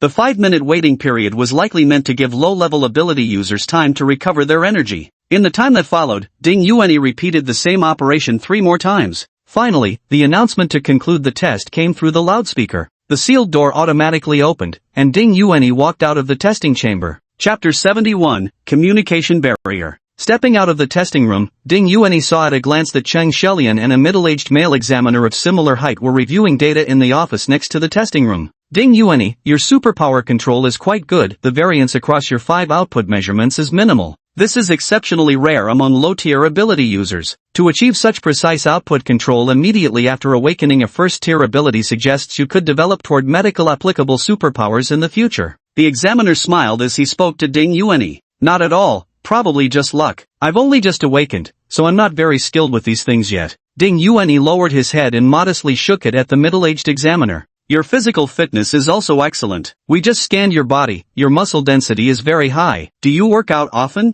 Yes, I've been keeping it up for nearly 20 years. Ding Yuanyi noticed the envious gaze from the tester and felt at ease, offering a gentle smile. Paired with his delicately handsome features, both the tester and Cheng Shelian momentarily froze in admiration. The subsequent physical examination followed standard health checkup procedures without any notable differences. Under Cheng Shelian's guidance, Ding Yuanyi completed all examination items in just 1 hour. During the blood test, following Gu Qinzhou's suggestion, Ding Yuanyi made some adjustments. He used blood from another first-order water-attributed superhuman, which Gu Qinzhou had somehow obtained, to replace his own. This world hadn't yet implemented full genetic registration, so blood samples weren't tied to personal identities. Unlike Gu Qinzhou's brain domain superpowers, elemental-attributed superhumans were numerous with plentiful statistical samples. Whether the association could determine an elemental superhuman's level from blood was something even Gu Qinzhou wasn't entirely sure about. After a whole day of running around at the association, Ding Yuanyi had standard portraits taken from every angle, front, back, left, and right with a camera. Finally, as required, he registered his fingerprints, including those from both hands and feet, into the association system.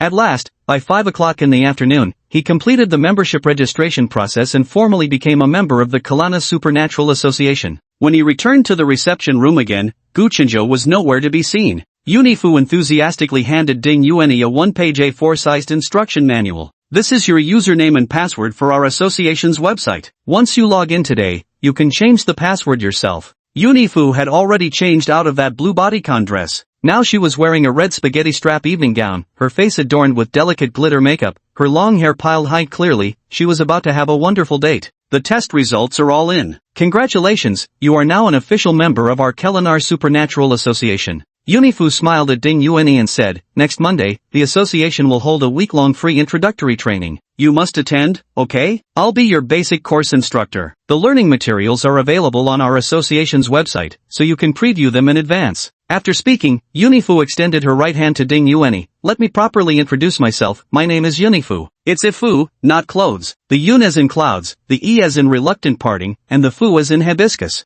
Yunifu blinked her bright, large eyes. I'm a staff member from the Human Resources Department of the Supernatural Abilities Association, mainly responsible for new recruit training and onboarding guidance. Professor Yun. Ding Yuani grasped the outstretched right hand of Yunifu. In the post-apocalyptic world, superpowered individuals rarely shake hands. If two people meeting for the first time extend their hands for a handshake, it signifies a mutual challenge of their supernatural abilities. Today, I've already exchanged 2 ceremonial handshakes. Yunifu's hand was as soft as clouds and flowers, just like her name suggests, but her power level fell far short of Chang Xiaolian's. Chang Xiaolian's strength surpassed that of this beautiful young woman. The golden-lit office was nearly empty. Ding Yuanyu glanced at the wall clock. It was only 5:05. With the standard clockout time being 5:30, it seemed most employees at the Supernatural Association had left early. No one planned to work overtime either, clearly a cushy job with light workloads. Chang Xiaolian had changed out of her beige suit and slipped into a sleek white t-shirt dress paired with blue sneakers. Her hair was tied back in a simple ponytail, radiating youthful energy. Chang Xiaolian dashed forward a few steps, stopping right in front of Ding Yuanyu, who was chatting with Yunifu.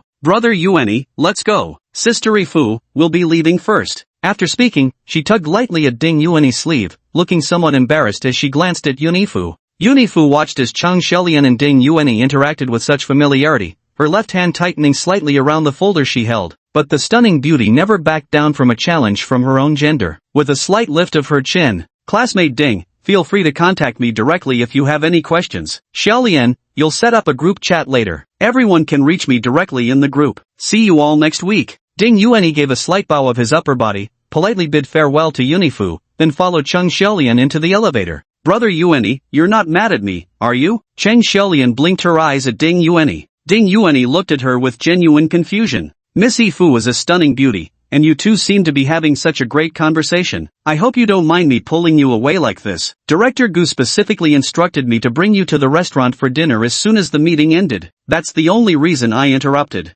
Chang Xiaolian tugged at the straps of her backpack, stealing shy glances at Ding Yuani. Ding Yuani's mind went blank. In both lifetimes, spanning over 70 years, he had never been part of such a bizarre conversation. What's the meaning of these endless twists and turns? Chang Xiaolian watched as Ding Yuan stood expressionless across from her, not uttering a word. Why isn't he reacting? Shouldn't a considerate man say things like, I don't blame you, or Gu Chenzhou's assignment takes priority, and then comfort shy little me at a time like this? Even a hopelessly blunt guy could at least say, don't worry, I already got Yunifu's contact info. I'll reach out to her myself later. What's with this silent treatment? Where's the restaurant? Get me the location. Ding Yuani decided to skip the questions he didn't understand and directly jump to the topic of the restaurant. Still blushing shyly one moment, Chang Xiaolian immediately shifted into a youthful, lively, and innocent demeanor the next, tugging at Ding Yuani's sleeve as they exited the elevator. Yuani, I've sent the address to your personal terminal. Let's hurry over. Director Gu is probably getting impatient. Since you've successfully become a member of the Supernatural Association today, we definitely need to celebrate properly. Watching Chang Xiaolian's seamless expression changes, Ding Yuani wondered why she kept shifting personas like this. Catching on to a key point in her words, he asked, getting approved as a member this easily? Are there people who applied but didn't make it? Where do things usually go wrong? What happens to those superpowered folks who didn't complete registration afterward? Chang Xiaolian's smile froze on her face, suddenly at a loss for how to react. I was just making casual conversation. Why do you have to take it so seriously? I was just looking for an excuse to eat out and celebrate a bit. With you asking like this, you've totally killed the conversation. How am I supposed to answer you? That's not what I meant either. It's just that today went smoothly, wasn't it great? Rush hour is coming soon, the roads will be jammed. Chang Xiaolian mumbled a few words to change the subject and followed Ding Yuani into the car. Ding Yuani gave Chang Xiaolian a puzzled look, wondering why she avoided answering his straightforward question. Could this be classified information? I'll ask Gu Chenzhou about it when we get back. Chapter 72, The First Team Building.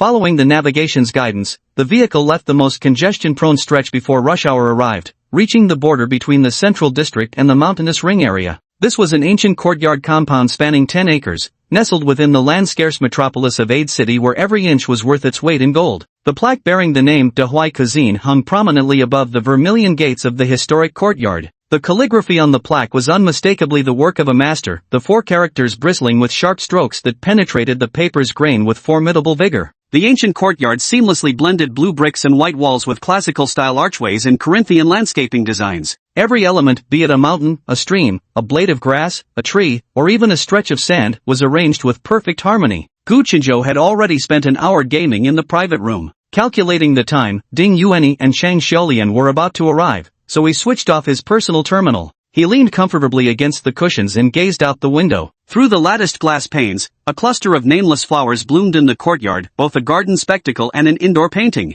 Having prepared dishes early, Gu Qingzhou checked the time and abandoned thoughts of playing another round of games. The tranquil rhythm of domestic life was making even this superhuman with minimal sleep needs grow drowsy. Throughout the journey, Chang Xiaolian made several attempts at conversation, persistently trying to engage Ding Yuanyi. From remarks about today's sweltering weather to spoilers about last night's TV drama finale. At last, Ding Yuanyi finally responded when the dining destination turned out to be not only the best restaurant in Addis but possibly all of Kelowna. De Huai Cuisine has long been renowned. I've seen many gourmet reviews about it and have been yearning to try it. But this establishment only accepts reservations from members. I originally planned to apply for membership this year. It was the longest sentence Ding Yuanyi had spoken all day. He wasn't a man of few words, nor did he put on airs of aloofness to avoid communication. He genuinely didn't know how to respond to the topics Chang Xiaolian had brought up earlier. In this apocalyptic world, survival through combat dominated most conversations. At school, people discussed classical literature and specialized subjects, conversations stayed strictly on point. Even Du Renjie, the neighborhood gossip who loved spreading rumors, always got straight to the point when chatting about anything. %. During these days interacting with Gu Qinzhou, I found him to be an excellent conversationalist, knowledgeable and professionally proficient, and I've indeed gained much useful information from him. When the young girl Chang Xiaolian remarks that the weather is hot, what's the appropriate follow-up? Yes, it's hot? What's the point of such a statement when the heat is undeniably real? Chang Xiaolian is another member of Gu Qinzhou's team. Contemplating the prospect of working alongside this young lady whose thoughts seemed perpetually elsewhere, I couldn't help but shake my head inwardly. Chang Xiaolian breathed a quiet sigh of relief. Having always excelled at reading people and engaging with all sorts, today she nearly doubted whether this skill of hers had deteriorated below standard. At last, she found a topic that might interest Ding Yuanyi. Perking up, she chattered away, introducing everything she knew about De Huai Cuisine's history and evolution, as well as its signature dishes. Before even seeing anyone, Gu Qinzhou heard Chang Xiaolian's clear, bell-like voice. The sashimi at De Huai Cuisine is flown in directly from the Northern Ocean, exceptionally fresh. Cold water fish grow slowly, resulting in firm, tender flesh that's best enjoyed raw.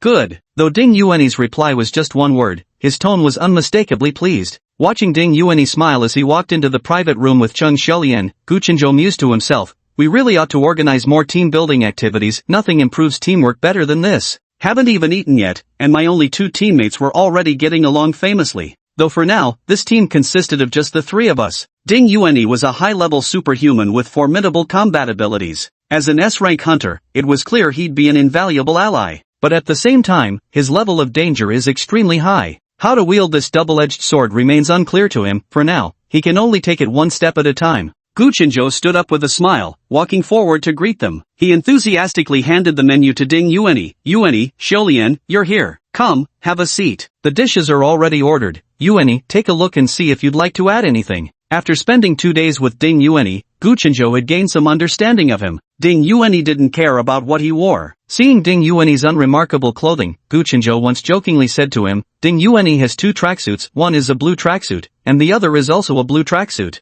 At the time, he wanted to add that when Ding Yuanyi had 3 sets of clothes, but Ding Yuanyi had already closed the door on him. Though Ding Yuanyi's clothes were monotonous in style and color, their quality was exceptionally good. Gu Qinzhou could tell at a glance that even the simplest white shirt was made from high-weight cotton fabric. Just the raw cotton material for one white shirt likely cost around 10,000 Kelowna coins. Ding Yuanyi was a man with exacting standards when it came to quality of life. Similarly, Ding Yuanyi held an almost reverential passion for food. Every day, he would dedicate time to meticulously select ingredients, finding endless joy in transforming them into meals. He didn't mind at all preparing extra dishes to invite himself to dine together. In fact, he'd delight in having an additional guest, as it meant more dishes to cook. Treating Ding Yuanyi to a meal was another quick way to bridge the distance between them, aside from sharing tea. Ding Yuanyi had already completed his registration with the association today, officially becoming a government-recognized superhuman. Soon, he would be forming a team with himself and Xiao Lian. Everything was moving in the direction he desired. Gu Qinzhou gestured for Ding Yuanyi to sit beside him, then patiently began explaining the dishes he'd already ordered while holding the menu. Chang Xiaolian inwardly marveled. Gu Qinzhou had never shown such courtesy even to the esteemed young master Chang. Wasn't Ding Yuanyi just an ordinary first-order water attribute psychic? Why would Gu Qinzhou treat him with such special regard? Ding Yuanyi cradled the menu, listening attentively to Gu Qinzhou's recommendations, his delicate features more beautiful than any girl's, softly glowing under the ambient lighting. Suddenly, Chang Xiaolian recalled, Ding Yuanyi was currently staying at Gu Qinzhou's residence. Could it be? Chang Xiaolian's mind instantly conjured up dozens of BL novels, and she was so shocked by her own thoughts that her jaw nearly dropped. After listening to Gu Qinzhou's introduction, Ding Yuan's breathing became noticeably heavier than usual. Without the slightest courtesy, he took the menu, preparing to examine it thoroughly from start to finish. Gu Qinzhou raised his hand to press the service bell, but Ding Yuan stopped him. No need. Your dishes are well planned. I just wanted to take another look at the menu. I really enjoy reading menus. Ding Yuanyi unconsciously blurted out an uncharacteristically pointless remark.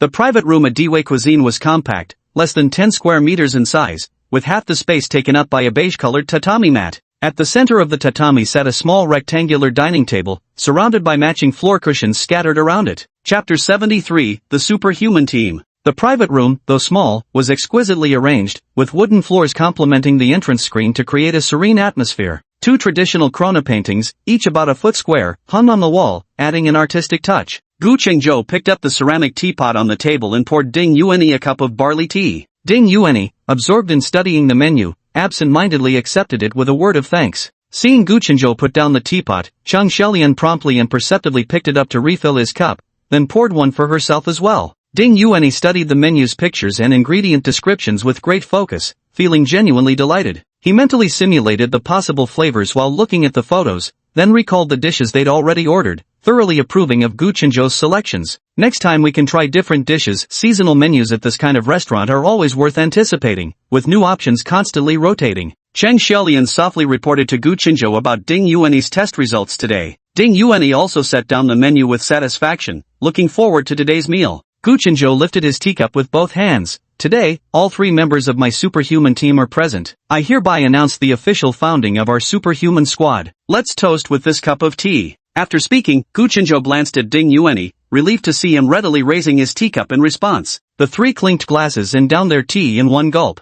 Gu Qinzhou was in high spirits. Our superpower team can issue missions ourselves and then accept those same missions. Ding Yuanyi pondered for a moment before asking, everything in the mall requires points for exchange. Besides using points in the mall, where else can they be used? Points can be traded privately. I can transfer my points to you, and you give me my star coins. However, the exchange rate between points and currency fluctuates depending on market conditions. For example, today's trading price is roughly 1 point for 1,000 mixing stars coins, which is approximately equivalent to 1,000 Kalanera coins. Chang Xiaolian chimed in to add, all these years, I could only help others complete tasks by joining their teams, and the points I earned were heavily deducted by those teams and the platform. Chang Xiaolian batted her phoenix-shaped eyes, clasping her hands in front of her chest. From now on, we can take on our own missions. Gu Qinzhou was genuinely thrilled, punching the air with excitement. Ding Yuanyi had yet to form any concrete impression about completing association tasks. His full attention was already captured by the dishes being served one after another. It was truly a feast for both the eyes and palate. Half listening to Gu Qinzhou and Chang Xiaolian's future aspirations, Ding Yuanyi immersed himself wholly in the exquisite food. So incredibly fresh and tender, this plump fish belly, dipped slightly in homemade sauce, was downright addictive. One could almost swallow their own tongue. As for the grilled beef, it was simply divine, melting in the mouth, utterly irresistible with each bite. Ding Yuanyi gradually stopped hearing the sounds of the outside world as all his senses became wholly immersed in the appreciation of the cuisine. It truly lived up to its reputation as Karana's finest culinary art. To indulge in such an extraordinary meal made every second of this lifetime worthwhile. The meal lasted 3 hours, with an exquisite mango cake served as the final dessert. The ingredients are quite simple, yet crafted with exceptional finesse. Each bite melts delicately on the tongue, sweet without being cloying. The fragrance of mango and cake intertwine, and with just one mouthful, you're enveloped in profound happiness. The three of them ate with great delight. Gu Chenzhou sipped on the complimentary green tea from the restaurant and sighed, "This place is truly delicious. Every time I finish a meal here, I worry, how am I supposed to eat ordinary 3 meals a day after tasting something this good?"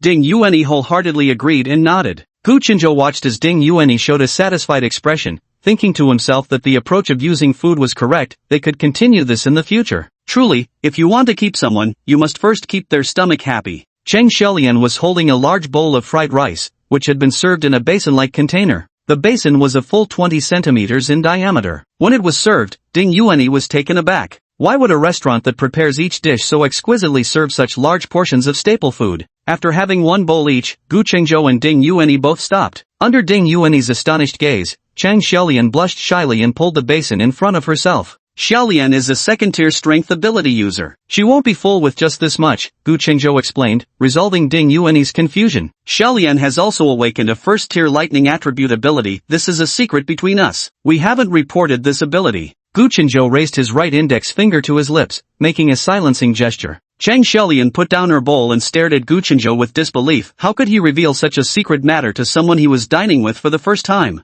This was clearly the very secret Gu Chenzhou had emphasized should never be spoken of, not even to one's own family. Ding Yuanyi was also somewhat surprised, never expecting this seemingly nonsensical girl to possess such remarkable talent. In the apocalypse, dual attribute superpower holders had never appeared around me. Apart from psychic ability users who could potentially awaken all attributes, other superpowered individuals rarely possessed 2 attributes. Previously, I had only heard of a water and space dual attribute superpower holder in Survival Zone B. This individual was considered the treasure of Zone B and had never been deployed on the battlefield. Those capable of awakening strength-type abilities possessed exceptional physical constitutions. Their bodily coordination and physical endurance far surpassed ordinary people, making them natural-born candidates for physical cultivation. Lightning spiritual roots were particularly rare. Lightning attribute abilities carried tremendous destructive power. If this girl trained well, she could essentially become a mobile human-shaped electric cannon. Both individuals before me possessed such remarkable talents, yet unfortunately they remained unaware of this fact.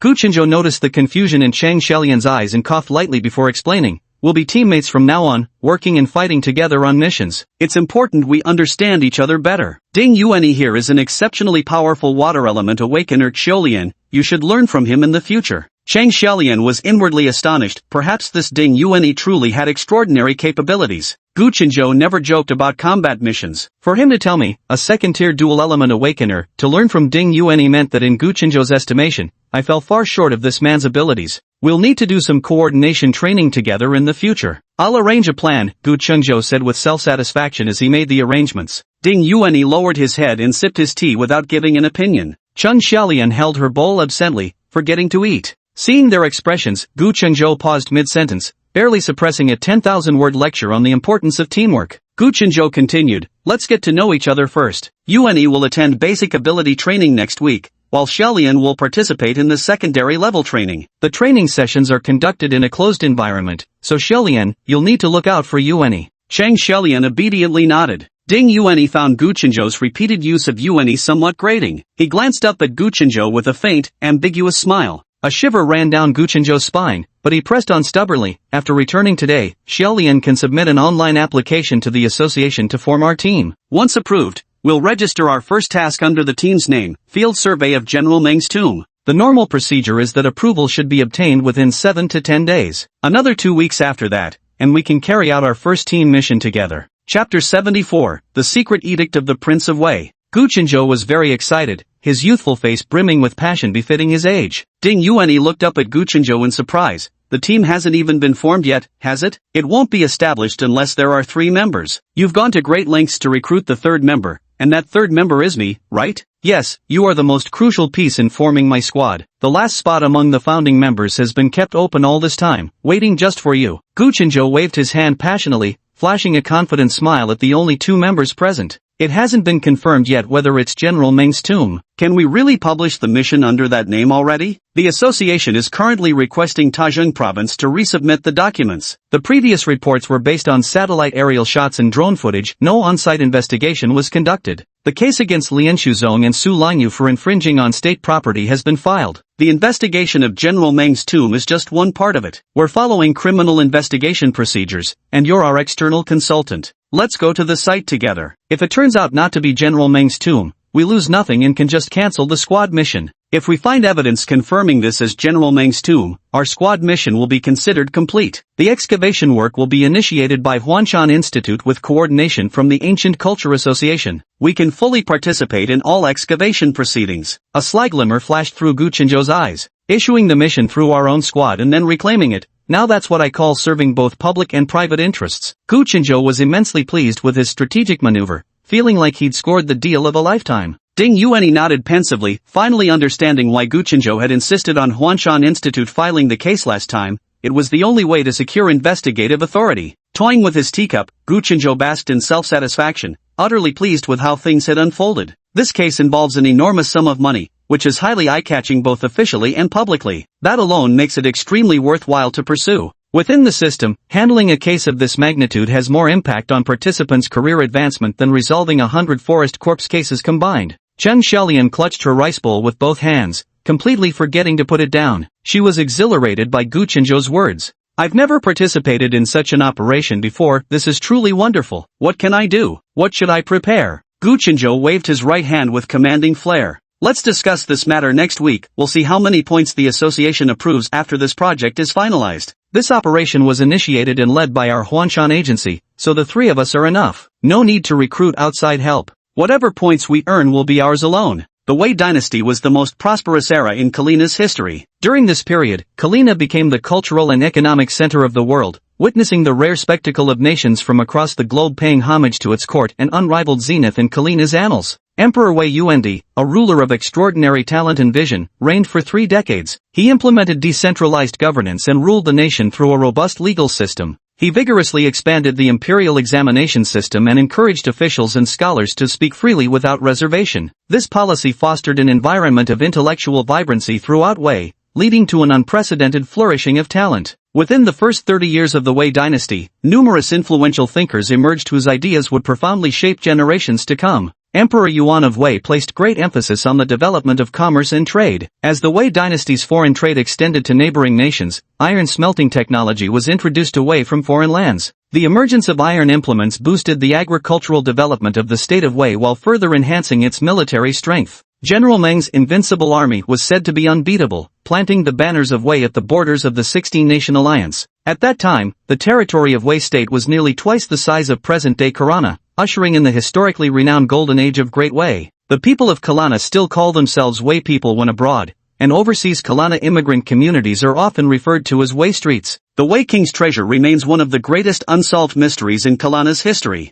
Ever since the fall of the Wei dynasty, a map claiming to lead to the Wei King's treasure emerges every few decades. Various factions battle fiercely over these maps, leaving mountains of corpses in their wake, only to discover each acquired map is ultimately a forgery. Now, just the possibility of gaining access to a complete treasure map drove 2 leading figures in Karana's antiquities circles to take desperate risks. The case of Lian Shuzong and Su Langyu jointly murdering Zhu Danfeng has been submitted for review, while their case of embezzling state assets during the excavation of Chancellor Wen's tomb has just entered the investigation phase. Ding Yuanyi and Zhang Manlin traveled together to Bush province to retrieve the complete set of documents from the excavation period of Chancellor Wen's tomb. By cross-referencing the confessions of the 2 suspects with the excavation records from the site, the duo interviewed other personnel who had participated in the project. With his solid professional skills, Ding Yuanyi reconstructed the scene of the Chancellor Wen's tomb excavation based on the collected materials and accounts from other witnesses, ultimately revealing the truth behind the entire incident. Su Langyu and Lian Shuzong became fast friends during the excavation of King Wuqi's tomb.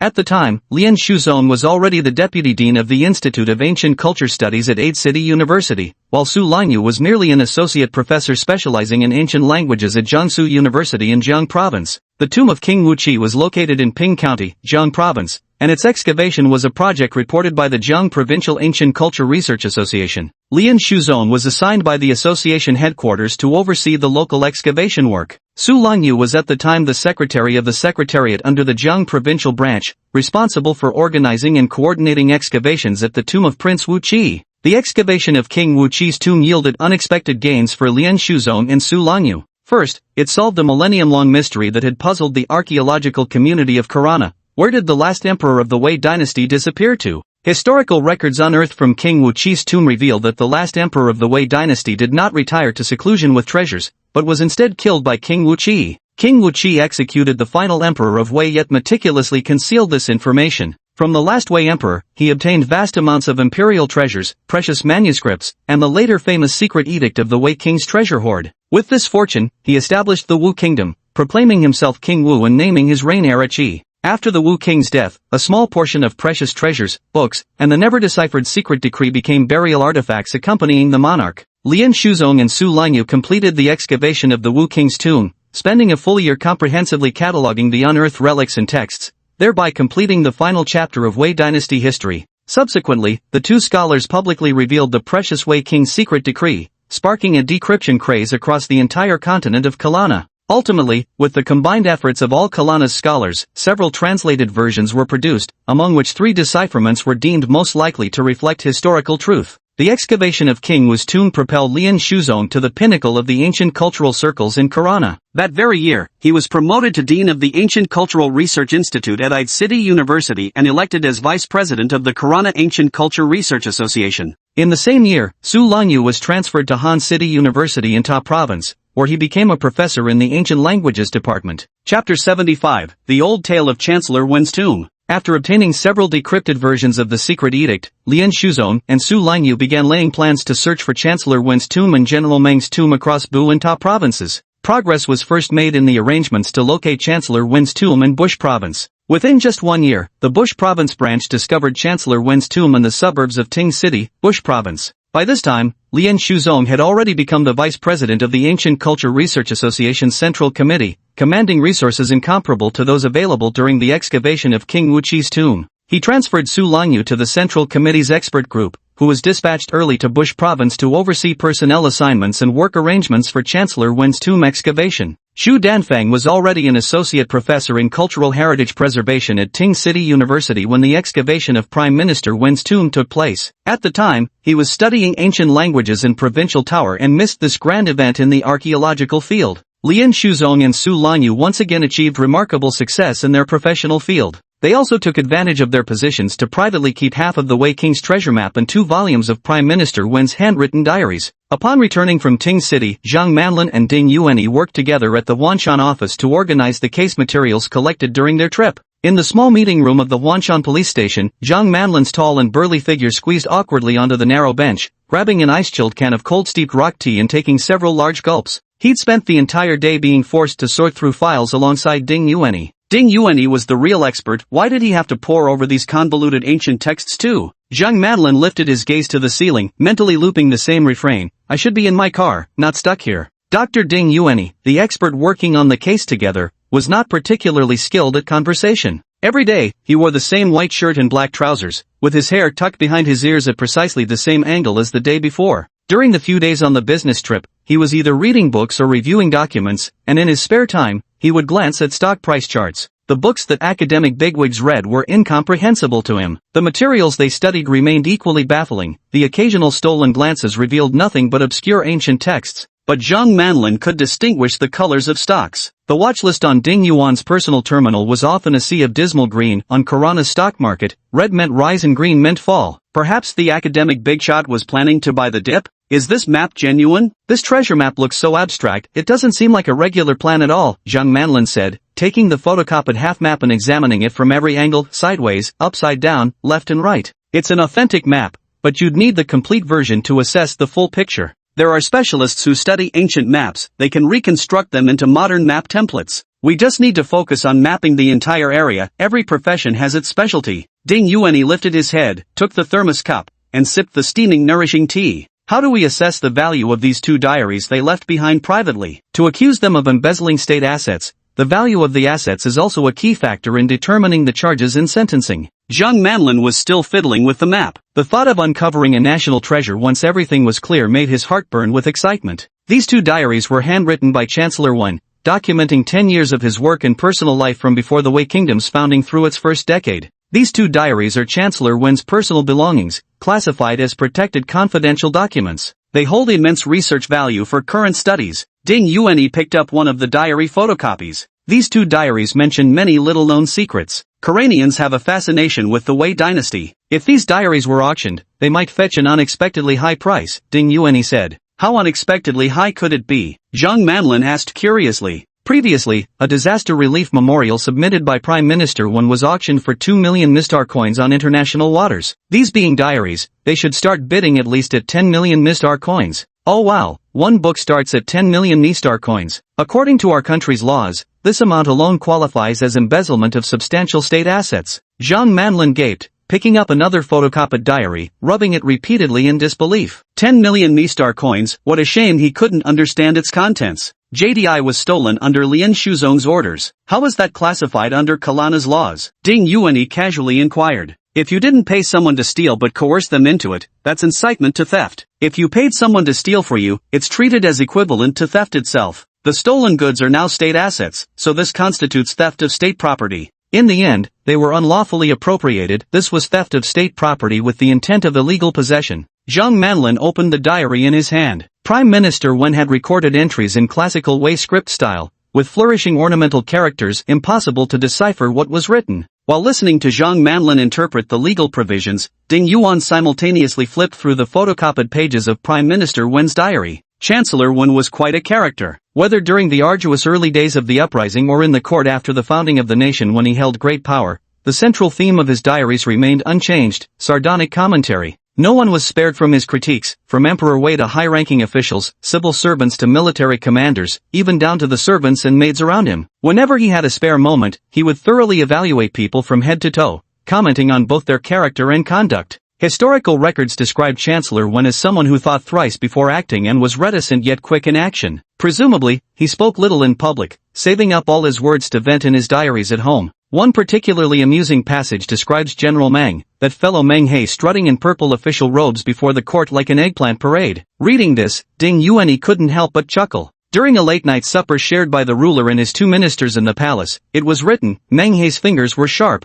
piercing the meat. Sharp fingers? Ding Yuanyi pondered for a moment. Was this indicating General Meng possessed metal-based superpowers? Flipping further through the pages, Prime Minister Wen made no other remarkable descriptions regarding this midnight meal. Prime Minister Wen and General Meng enjoyed an exceptionally close personal friendship, with frequent mentions of Meng He's behavior scattered throughout the diary. In the records of a certain war, Prime Minister Wen's diary also contained descriptions resembling metallic superpowers. During moments of broken halberds and shattered armor, General Meng could instantly don armor and wield weapons again, slaughtering countless enemies. Beside him, Zhang Manlin was fiercely pounding the keyboard, striking with such force as if he held a deep vendetta against the computer. Ding Yuan glanced up at him, and Zhang Manlin seemed to sense his gaze. I'm almost done with the report. Once this report is submitted, we can apply for an on-site investigation in Ta Province. Ding Yuanyi nodded. The investigation had come to an end. In a peaceful and stable world, it becomes necessary to meticulously distinguish through laws whether a human's actions constitute a crime and what punishment they should receive. Before the apocalypse, his life up to the age of 18 had been stable, detailed, and beautiful. Sadly, the apocalypse struck, shattering and rebuilding all thoughts, behaviors, and social structures, where only strength grants the right to speak. The new world boasts a well-developed legal system, along with highly efficient and capable law enforcement agencies that ensure its smooth operation. This really is a beautiful new world. Chapter 76, Chang Xiulian. Gu Qinzhou sat idly in the office of Deputy Director Chang Sidong at the Municipal Public Order Bureau. Deputy Director Chang contacted Gu Qinzhou through his personal terminal as soon as he arrived at work, scheduling a meeting at precisely 11:30 in his office to report on the case progress. It's already noon, and Deputy Director Chang still hasn't returned. It seems Deputy Director Chang's work report to the Public Order Department went exceptionally smoothly today. It's been dragging on for half a day without conclusion. This operation successfully recovered 2 volumes of Prime Minister Wen's diaries from Lien Shuzong and Su Lanyu, along with half a map from Su's possession and a jade artifact from Lien's safety deposit box. The mountainous evidence conclusively proves Lien Shuzong and Su Lanyu's massive embezzlement of state assets. The final review authority for this case has been elevated from the Ed City Order Maintenance Agency to the Ministry of Order Maintenance. The Ed City Order Maintenance Agency hasn't handled a major case requiring ministry approval in 5 years.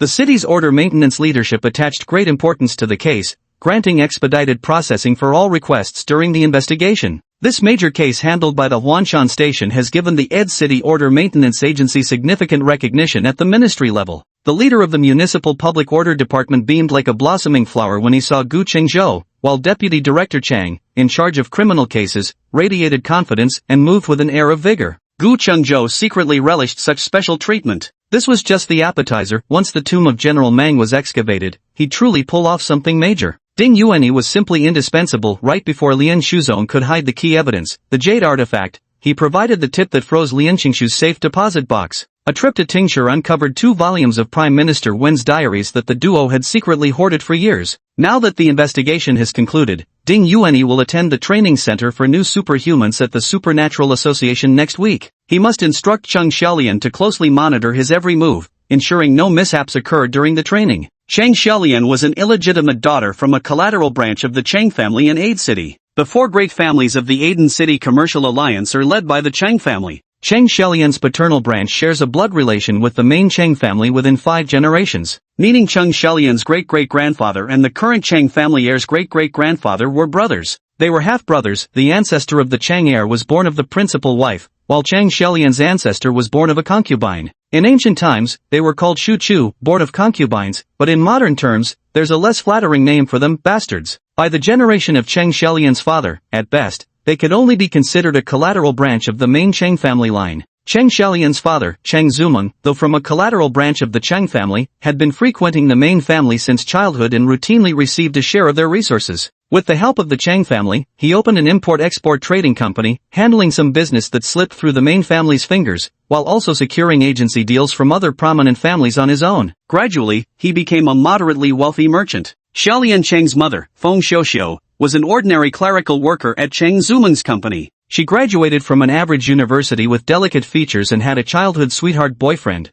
never harboring ambitions to climb the social ladder. The mishap occurred during a company annual party when an ambitious female supervisor, attempting to get closer to Cheng Zumeng, employed some unscrupulous tactics. By a twist of fate, Feng Xiuxiu became the unintended victim. After the incident, Feng Xiuxiu resigned immediately and prepared with her childhood sweetheart to seek justice through legal channels. Here we must mention that Cheng Zumeng had an exceptional wife. His first wife, Zhang Mingzhu, was a beautiful and intelligent woman. After the incident occurred, she immediately stepped forward with Cheng Zumeng to help Feng Xiuxiu's family uncover the truth, revealing that both parties were victims. Together, both sides later tracked down the real instigator and brought her to justice. Zhang Mingzhu voluntarily offered to provide Feng Xiuxiu with some compensation. Feng Xiuxiu left the company after receiving compensation, married her childhood sweetheart, and had her own child. Then came the dramatic twist. Tests revealed the child was actually fathered by Cheng Zumeng. Upon learning the truth, Zhang Mingzhu immediately went through the formalities with Feng Xiuxiu, took the child back, and began raising the baby herself. Since then, Cheng Xiaolian began living in the Chang household as the illegitimate second daughter. Cheng Xiaolian was an awkward presence in her family from childhood, sandwiched between her dazzling elder sister Cheng Xiaoyu and her younger brother Cheng Xiaozi as the superfluous middle child. Living between these two jewels, the little pitiful one learned early how to navigate social interactions to secure whatever scraps of resources she could. Zhang Mingzhu was a renowned beauty in her youth, and both Cheng Xiaoyu and Cheng Xiaozi inherited her striking looks. Their return to the main Cheng family compound always became a dazzling spectacle. Though Cheng Xiaolian possessed the Cheng family's trademark phoenix eyes on her delicate oval face, her modest height of 1.6 meters made her fade into the background like an unnoticed girl next door whenever she stood beside her glamorous, statuesque siblings. Children from the Cheng family attended the clan school jointly established by several major families until middle school. After high school, they would be sent to different schools for specialized training based on their individual aptitudes. Although Cheng Xiaolian was a collateral line illegitimate daughter, she still managed to benefit from this educational resource. Cheng Xiaolian knew she was an unwelcome presence in the family. Her father, mother, elder sister, and younger brother didn't bully her, they simply ignored her. She usually made an effort to lower her presence, avoiding conflicts with the 4 main family members while striving to maintain good relations with the servants. This way, she could secure a somewhat normal life. Her unpleasant experiences began when she started elementary school. Attending the same school as a host of young masters and misses from various wealthy families meant navigating a web of complex relationships between clans. Although Xiaolian achieved excellent grades, she never received any genuine recognition from anyone. The children in the class envied this backgroundless kid for receiving the teacher's affection, and thus began years of school bullying. Even when Cheng Xiaolian deliberately lowered her exam scores afterward, the bullying didn't stop because of it. If one doesn't erupt in silence, they'll warp in silence. Cheng Xiaolian successfully transformed and awakened as a power-typed superhuman. The awakening came abruptly. In 3rd grade, Cheng Xiaolian was still a skinny little girl barely reaching 1.2 meters tall. On this day, the children accustomed to bullying the weak escalated their methods. Cheng Xiaolian, who had always endured silently, could bear no more at that moment. Her supernatural ability erupted violently at the brink of despair. She struck all 5 boys bullying her into unconsciousness on the spot. he collapsed unconscious due to exhaustion after overusing his newly awakened superpower. Chang Xiaolian woke from her coma and met 14-year-old Gu Qinzhou, the person who would change her life forever. Chapter 77, Jiang Wutu. Gu Qinzhou discovered Chang Xiaolian's awakened abilities and became her protector. Gu Qinzhou used his supernatural ability to erase the memories of the 5 schoolboys involved in campus bullying, making them forget that period of being beaten. Utilizing the Chang family's connections, the surveillance footage from the scene lost the images from that period of time. Under Gu Qinzhou's protection, Chang Xiaolian was finally able to resume normal school life, while the bullies found new targets for their harassment. Even after Gu Qinzhou graduated and left the clan school a year later, Chang Xiaolian was able to peacefully complete her studies until junior high graduation under his arrangements. She knew she was different from others. Normally, she made every effort to minimize her presence in the crowd, appearing weak and carefully ingratiating herself. She meticulously balanced her actions, getting admitted to the best local regular high school with a score only 3 points above the passing mark, becoming a middling science track student. This year, Chang Xiaolian turned 17 while Gu Qinzhou was 22. In that year, Gu Qinzhou brought Chang Xiaolian into the Supernatural Association, registering her as an official superpowered individual, and he officially became her supernatural ability supervisor. At the age of 18, Chang Xiaolian awakened a lightning-based supernatural ability due to an accidental electrical leak,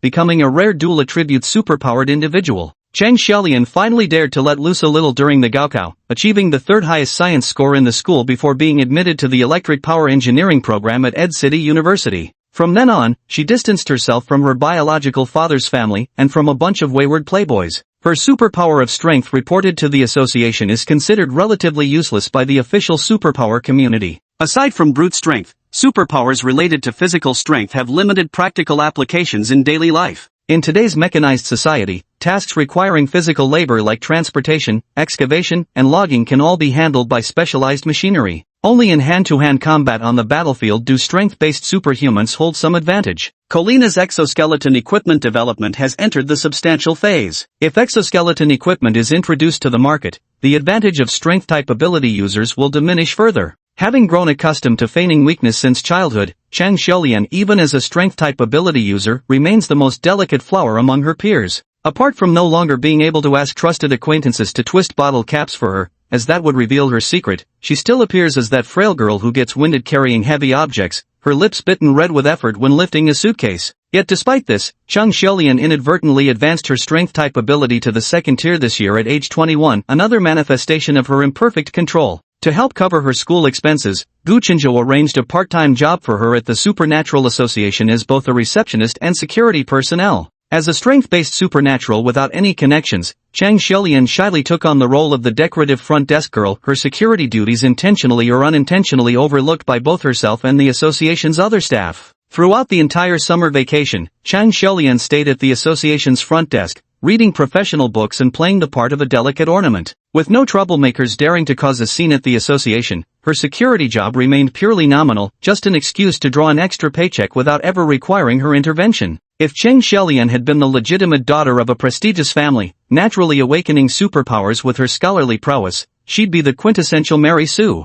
Unfortunately, she came from humble origins with no backing, unwilling to follow the common path of combat-oriented supernaturals, destined to fade into obscurity. Her lifelong ambition was simply to graduate university peacefully while casually improving her lightning-based abilities. She dreamed of following Gu Qinzhou on missions to earn enough for her own house, marrying a kind older man with dependable stability, building a home where she'd never again live under someone else's thumb. On the weekend, Chang Xiaolian had her long hair tied up in a high bun, wearing a crumpled oversized loungewear as she lay on the sofa in her small apartment. Holding her personal terminal, she stared unblinkingly, engrossed in that never-ending novel she'd been following. Chang Xiaolian's rented apartment was located in the residential area of Nanjiang District, 5 bus stops away from Ed City University. The compact one-bedroom unit was small but had been arranged by her into a cozy and comfortable little nest. She moved out of her father's house, no longer willing to live with others. She didn't apply for school accommodation, choosing to live alone off campus instead. Weekend evenings were her designated relaxation time when she could happily curl up on the sofa with a bowl of her favorite grilled meat and ice cream,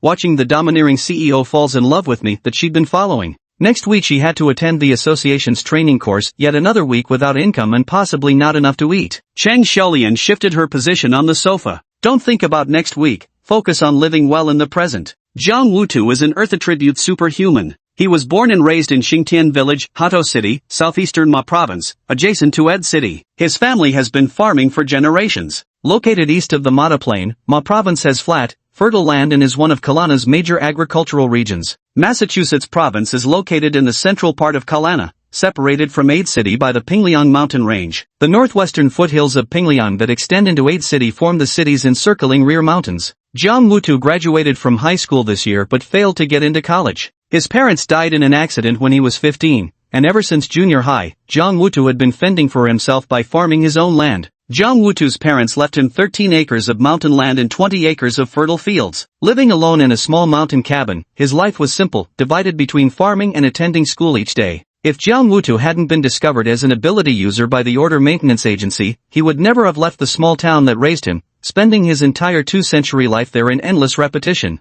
The discovery of Jiang Wutu's peculiarity originated from Riverhead City's Order Maintenance Station. The revelation of Jiang Wutu's Earth-based abilities happened entirely by chance. Jiang Wutu's neighbor worked part-time at the local Order Maintenance Station cafeteria. During casual conversation about how much land one person could cultivate simultaneously, he loudly declared to others, "The Earth kid from my village is a farming prodigy." Since losing both parents at 15, he had single-handedly managed 20 acres of flat farmland for grain and 13 acres of hilly land for fruit crops, never hiring any laborers. Despite working alone, his harvests of both grains and fruits remained abundant year after year. The personnel responsible for collecting anomalies at the Order Preservation Bureau took note of this information. A specialist was dispatched to conduct a week-long observation residency in Xingtian Village. Jiang Wutu led a regimented life, rising with the sun to work and retiring at sunset. Observation personnel witnessed Jiang Wutu loosening and turning the soil firsthand. A tall, sturdy young man drives a small tiller back and forth across the flat field.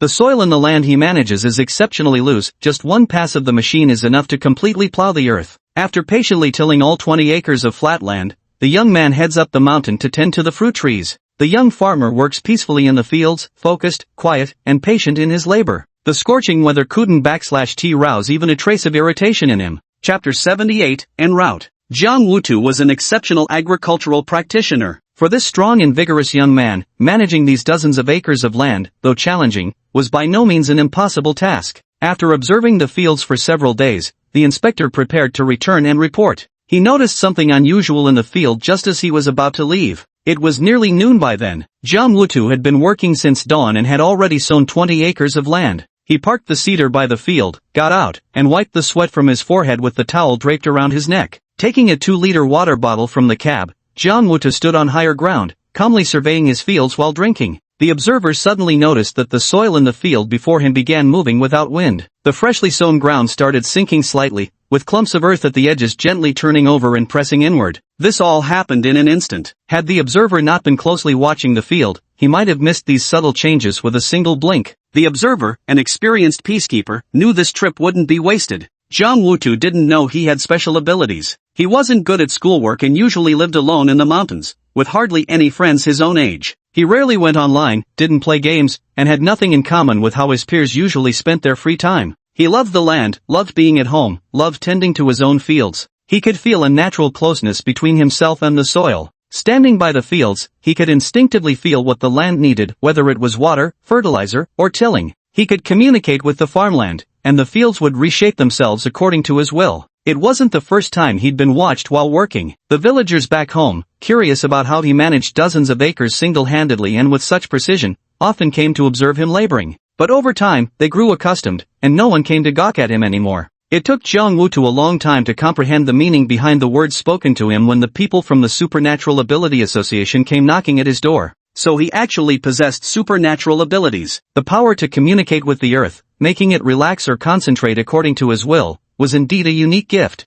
Jiang Wutu raised no objections to the Supernatural Ability Association's request. Upon seeing their credentials as order keepers, he followed them to the Ma Province branch to complete his registration. During the ability level assessment, Jiang Wutu conjured an enormous mass of earth. To everyone's surprise, his first test result immediately placed him at Tier 2. The people from the Massachusetts Supernatural Association marveled. This was a true case of autonomously awakened supernatural abilities, achieved without facing life or death situations, but simply through single-minded dedication to farming. Jiang Wutu didn't realize how extraordinary his situation was. Facing the association's barrage of questions, the inexperienced young man felt completely at a loss. The Supernatural Association decided to have him first attend the beginner training organized by the Ed City branch. After gaining basic understanding of supernatural abilities, they would let him decide whether to continue farming as a non-professional ability user or join the order maintenance sequence. From childhood to adulthood, Jiang Wutu had barely ever left home alone. He anxiously packed a backpack as required by the Supernatural Ability Association.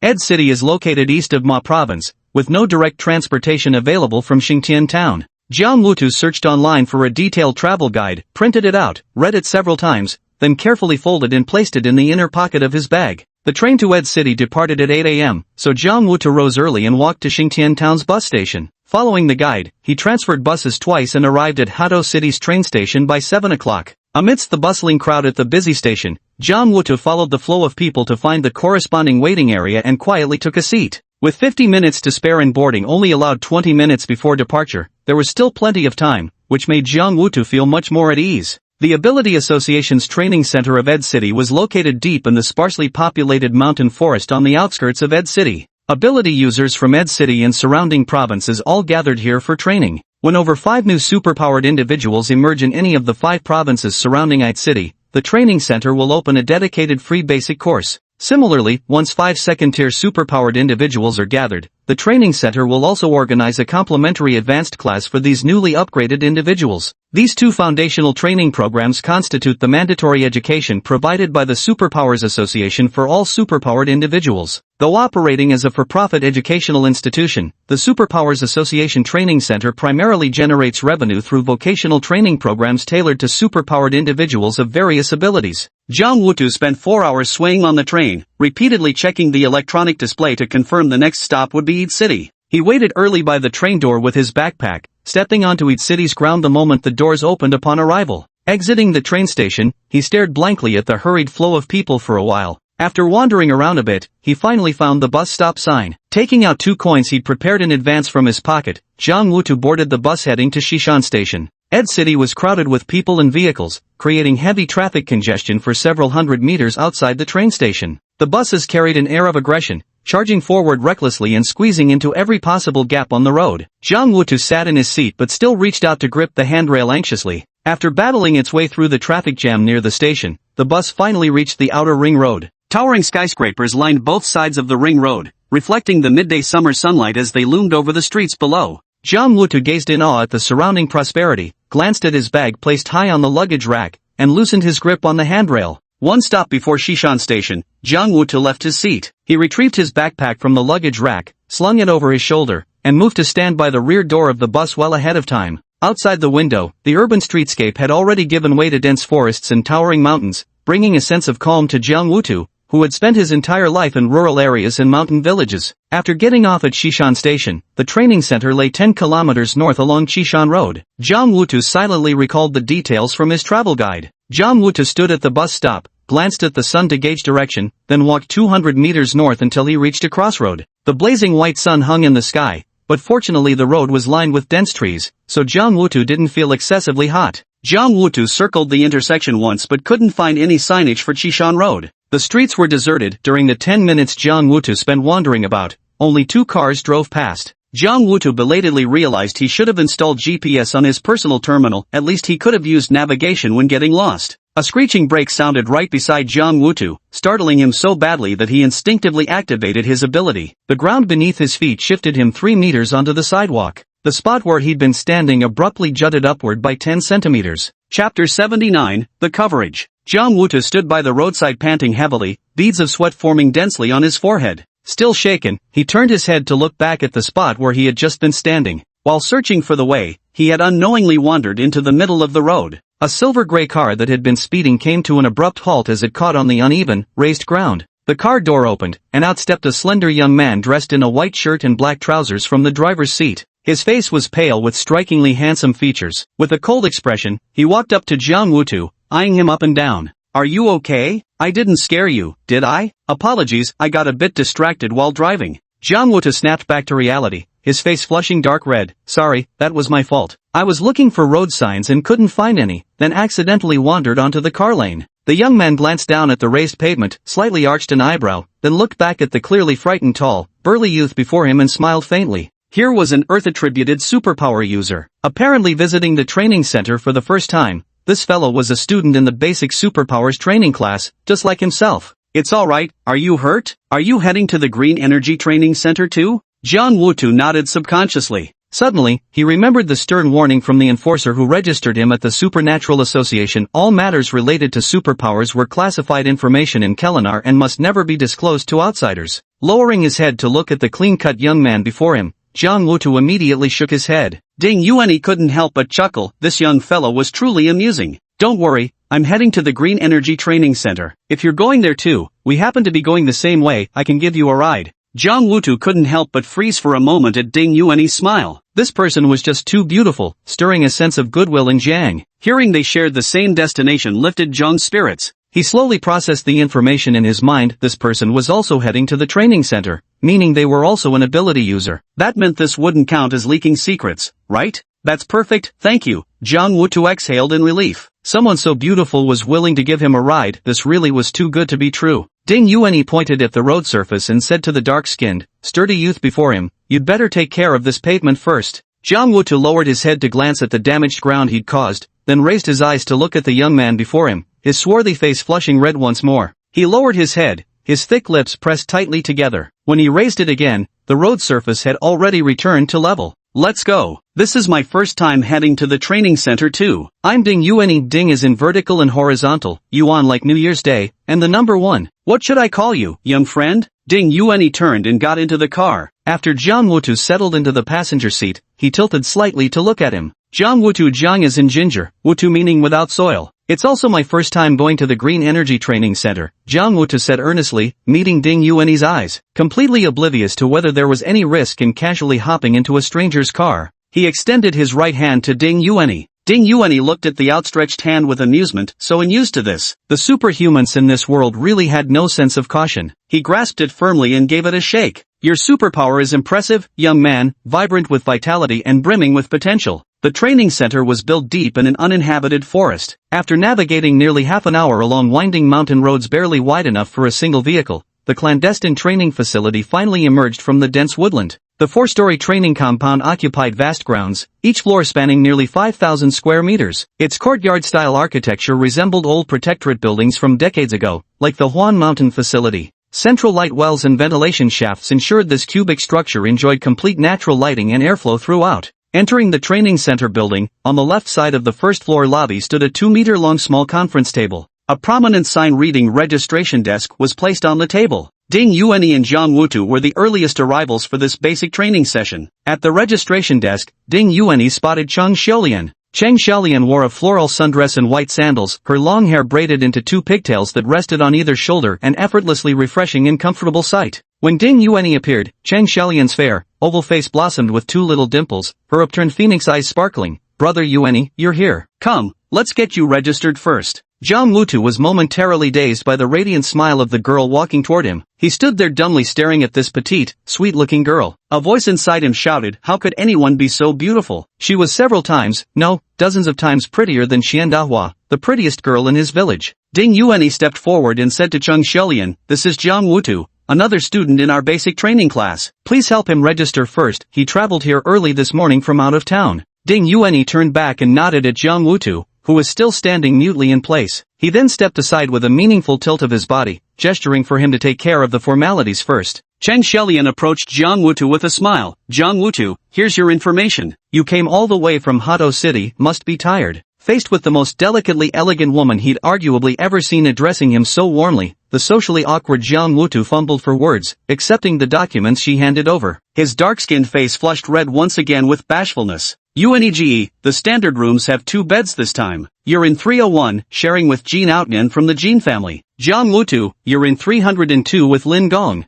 Cheng Xiaolian checked the register and retrieved 2 keycards. How about this aisle room with Jiang Wutu? We just met and hit it off quite well. Wutu, is that alright with you? Ding Yuanyi wasn't particularly keen on sharing space with strangers, but Jiang Wutu's simple nature made him an exception he didn't mind. That would be perfect. Jiang Wutu's small eyes crinkled into cheerful slits as he grinned. We'll change up the original arrangements then, swapping rooms like this won't be a problem, right? Jiang Wutu cast a tentative glance at Cheng Xiaolian. Of course, Chang Xiaolian looked at this honest young man with a favorable impression as she handed Jiang Wu to a new room key. Go put your things away first. The dining hall is on the first floor, I'll take you there for lunch once you've settled in. The study period was only 1 week, but the learning materials amounted to a thick stack. When the two accepted the materials, their hands sank under the weight. This hefty bag of documents totaled nearly 30 pounds. There were 3 large hardcover books alone, each with a green hardshell cover as thick as a comprehensive dictionary, heavy enough to be wielded as makeshift bricks. Chapter 80 Training Center.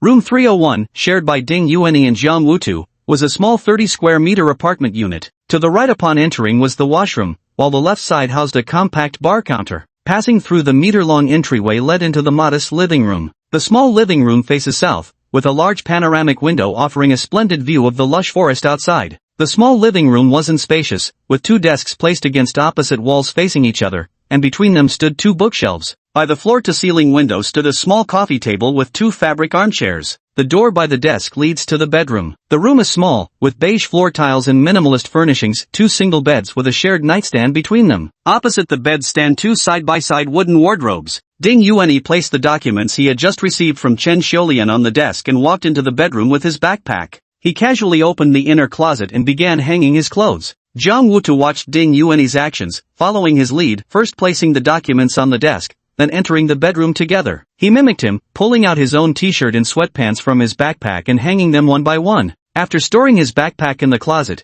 Ding Yuanyi picked up his toiletries and asked Jiang Wutu, "You must have gotten up early to come here. Do you want to shower first before we go down for dinner together?" Jiang Wutu spent the entire morning switching between buses, trains, and more buses. His clothes went through several cycles of soaking through with sweat, drying out, and drenching again. "I'll go take a quick shower, I'll be fast." He hastily grabbed a clean set of clothes and walked toward the outer room. When Jiang Wutu finished cleaning himself up, Ding Yuanyi had already boiled a pot of hot water. He used the tea bags provided by the training center to brew a cup for Jiang Wutu, while refilling his own thermos with freshly boiled water. "What tea is this, Brother Ding?" Jiang Wutu asked curiously, taking the cup Ding Yuanyi handed over. He was parched, not a single sip since morning. He blew on the teacup and eagerly took a big sip, scalding his tongue instantly. He sucked in quick breaths between his teeth. "Licorice, wolfberries, red dates, and astragalus." Ding Yuanyi took a small sip, thinking to himself that the child must have been extremely thirsty to drink so eagerly. "There's licorice, red dates, and astragalus growing in the mountains back home. When I return, I'll mail you some." "The plants from our own mountains are exceptionally clean," Jiang Wutu said warmly, taking a sip of tea. "Your home is south of the Mata Plain, right?" "Only the border area near Ade City has mountains around there." "Is your place near Hato City?" "My home is in Xingtian Town, Hato City. I've been farming there since childhood. This is actually my first time traveling far from home." Jiang Wutu set down his teacup, removed the towel from around his neck, and casually wiped his short hair. Admiring Ding Yuanyi in his heart, he worried that mentioning his hometown of Hato City might draw blank stares. So during the car ride he merely mentioned coming from Ma Province and working on a family farm. Yet just by hearing about the mountain produce from his homeland, Ding Yuanyi immediately deduced their approximate location. Truly a cultured and knowledgeable man. Ding Yuanyi seemed to read his thoughts. "I've recently taken a position as lecturer at Ade City University's Institute of Ancient Cultural Studies. Our department offers Karana geography courses. Coincidentally, I'll be teaching Karana geography to incoming freshmen this semester, hence my familiarity with such matters." Jiang Wutu regarded Ding Yuanyi with newfound respect. Here he was, a failed college entrance examinee and academic underachiever, sharing quarters with an Ade City University professor. The world of superpowered individuals was truly marvelous. "I possess first-tier water-based abilities," said Ding Yuanyi, closing his insulated cup and placing it on the coffee table. "I possess second-tier earth-based abilities," Jiang Wutu chimed in, setting down his teacup as he saw Ding Yuanyi put away his thermos. The two men stood up simultaneously and walked out the door. They returned to the first floor once again. In the lobby, Chang Xiaolian was in the middle of registering a pale, slender teenager who appeared somewhat short for his age. The pale, slender youth wore a green printed t-shirt on top and faded jeans below. His head bowed as he flipped through the documents in his hand. "Yuanyi, Jiang Wutu, you two go to the restaurant first. I'll join you once I finish up here." Chang Xiaolian's faint dimples appeared at the corners of her lips, making Jiang Wutu stare blankly once more. Hearing Chang Xiaolian greet the newcomers, the pale, lean teenager didn't lift his head. He slightly turned his body, scrutinizing the two who approached him through the corner of his eye. Seeing both arrivals dressed plainly, the tall, dark youth wearing a sloppy blue t-shirt and black sweatpants like a bumpkin from who knows where, and the other young man who, though exceptionally handsome, but what good was good looks anyway? He stopped paying attention to the newcomer and turned his focus back to the roster in his hands. Sister, can I share a room with this Lu Banqiang here? He has wood-based powers, and I have fire-based ones. Would that be alright? The boy glanced up at Cheng Xiaolian, meeting her slightly upturned phoenix eyes briefly before shyly looking away. The handsome young man and dark-skinned sturdy youth who had just approached now stood beside Cheng Xiaolian. Xiaolian, Wutu and I will head over first. Let me get you some soup in advance. Ding Yuanyi casually glanced at the pale, skinny youth, exchanged a brief greeting with Cheng Xiaolian, and left with Jiang Wutu. Hong Yanghua, it's not that I won't help you, but the accommodations are all arranged by the association leadership. I don't have the authority to make changes. You must be quite close with the leadership. You even knew Lu Banqiang's attributes in advance. Why don't you talk to the leaders first? Then we might be able to switch rooms. Cheng Xiaolian blinked shyly, her face flushing slightly as she gazed at the pale, skinny youth. The young man named Hong Yanghua gritted his teeth secretly as he took the room card and documents. Fine then, if that's the rule, so be it. Without another glance at Cheng Xiaolian, he turned and walked upstairs. Cheng Xiaolian felt disdain in her heart. This youth called Hong Yanghua must have learned that Jin Outyan was the Jin family's legitimate heir and wanted to use this chance to ingratiate himself. Probably some branchline descendant or in-law from Bu province, the very type she detested most. Back then, these were exactly the kind of people who had bullied her most viciously. Cheng Xiaolian walked into the cafeteria, the clock already showing 2 p.m. The training center's dining hall spanned 1,000 square meters, normally capable of accommodating up to 2,000 people simultaneously during peak hours. The restaurant's decor was unassuming, with milky white tiled floors bearing scattered brown stains here and there. At this hour, only 2 tables were occupied in the vast dining hall. Besides Ding Yuanyi and Jiang Wutu, the other table was occupied by her advanced classmates she had just registered with. Cheng Xiaolian greeted her classmates with a hint of shyness and sat down with Ding Yuanyi and Jiang Wutu. Ding Yuanyi slid a bowl of stewed chicken soup toward her. Have a bowl first, premium protein. Jiang Wutu's tray was piled high with meat dishes, and he had filled the largest sized bowl to the brim with rice. Upon seeing Cheng Xiaolian, Jiang Wutu set down his rice bowl, took a sip of soup, wiped his mouth with a napkin, and flashed her a big smile, his dark face brightening with a row of snow-white teeth. Chapter 81, Introduction to Superpowers. Upon leaving the hall, Jiang Wutu overheard a conversation between Cheng Xiaolian and Hong Yanghua. Jiang Wutu felt immensely grateful to Cheng Xiaolian for arranging his stay with Ding Yuanyi, although she might have only agreed to the room adjustment out of consideration for Ding Yuanyi. Cheng Xiaolian had taken quite a liking to the plain-spoken youth before her. Having grown up surrounded by a privileged circle of self-important young masters, she was accustomed to dealing with people whose minds operated in endlessly convoluted ways. This straightforward young man, so transparent at first glance, couldn't help but inspire goodwill. Ding Yuanyi was someone Gu Qinzhou regarded as a future partner, with high potential of working together for decades to come. For such individuals, maintaining good colleague relations was only natural. Ding Yuanyi sampled small portions of various dishes from the restaurant's buffet,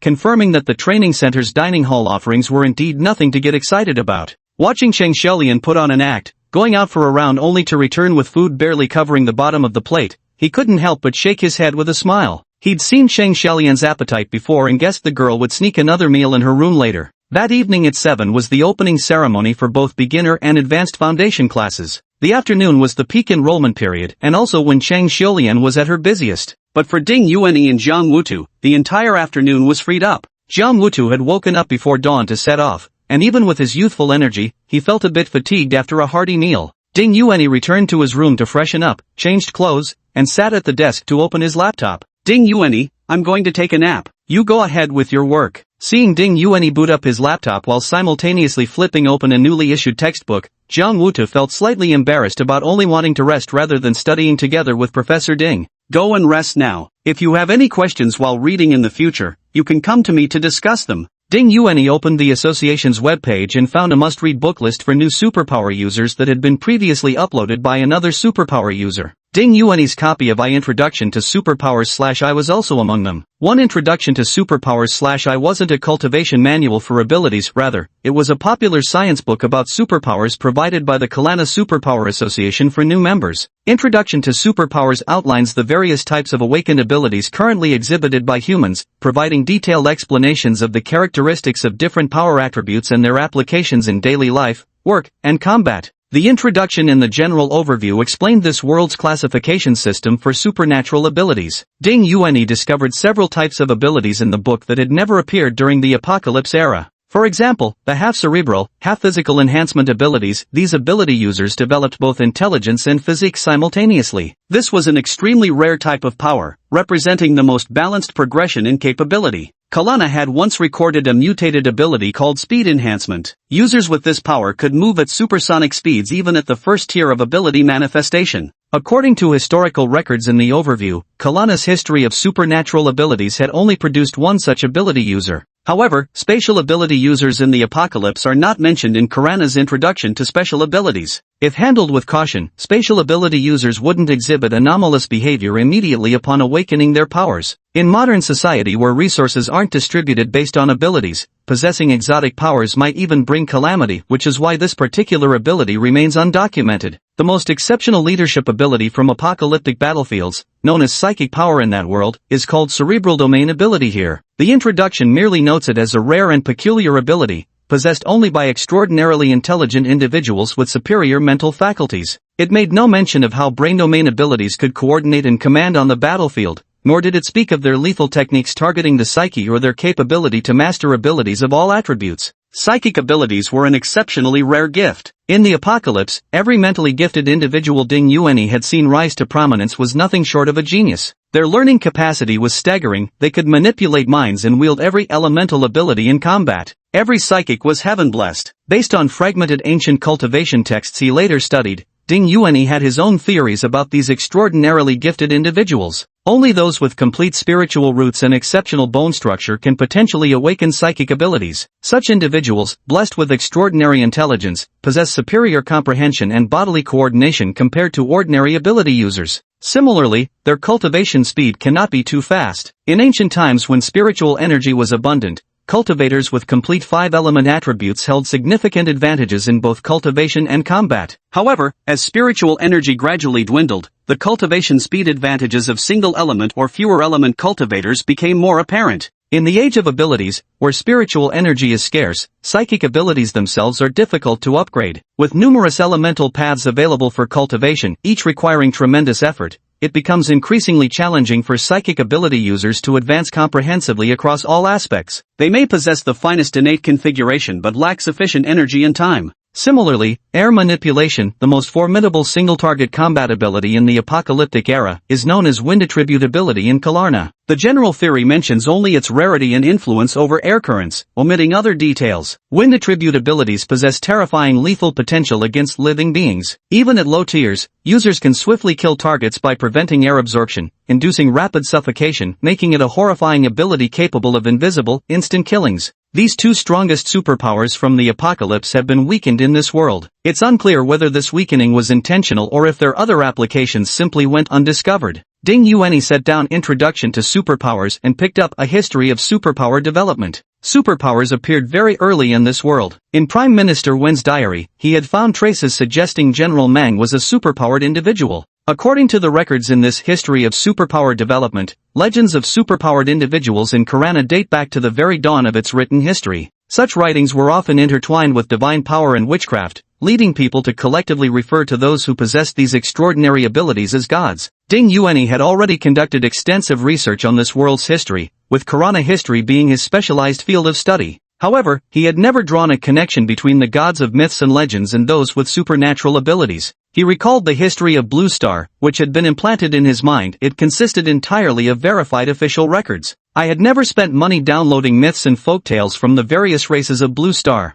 During peacetime, I was just an ordinary computer science student who usually paid no attention to national affairs. Now when I try to recall any Blue Star mythological memories, I find nothing. I don't know whether Blue Star's superpowered individuals existed since ancient times like in the New World, or whether they evolved these new abilities for survival after the apocalypse. The History of Superpower Development dedicates an entire chapter to ancient superpower legends, followed by lengthy accounts detailing the evolution of the Superpower Association after the founding of Karana. Under the leadership of the Kalana Supernatural Ability Association, individuals with supernatural abilities have established their own organization, leading to tremendous advancements in the practical applications of these powers. The Supernatural Ability Association has guided its members in developing a multitude of practical applications for supernatural abilities. The final section of the History of Supernatural Ability Development exhaustively details how practitioners of various abilities have excelled in different industries, showcasing numerous inspiring achievements of supernatural individuals. Ding Yuanyi read with great fascination. The diverse applications of supernatural abilities in Kalana unveiled an entirely new world to him, refreshing his perspective.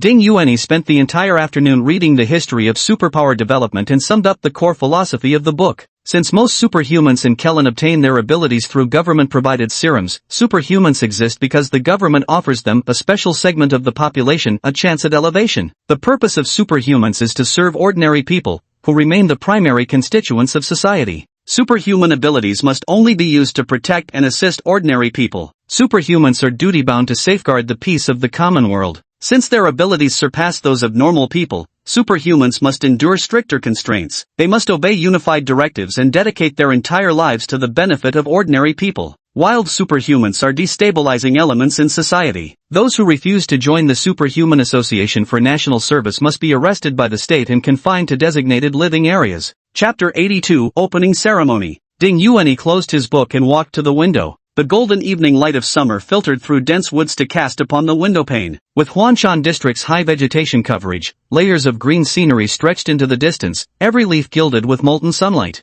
During peacetime, the Kelana government had limited demand for superhuman abilities. They sought to utilize superhumans' powers within reasonable bounds while preventing them from going rogue. Government-reliant superhumans who awakened through pharmaceutical means showed high dependence on authorities. The concern about superhumans losing control primarily targeted either wild superhumans or officially registered self-awakened individuals. The book consistently emphasizes that only those superhumans who awaken their powers through government-provided serums can become the most powerful, as these serums enable them to advance their ability levels. Self-awakened superhumans can only enhance their power levels through life-or-death epiphanies, with no possibility of progression via serum enhancement. Serum-awakened superhumans represent a superior tier, possessing sustainable development potential and receiving greater attention within the Superhuman Association. Self-awakened superhumans are considered lower tier, lacking upward mobility and prone to losing control. As a second-tier superpower wielder herself, Chang Xiulian was the top student at Ide City University, yet at the Superpower Association, she could only work as a receptionist.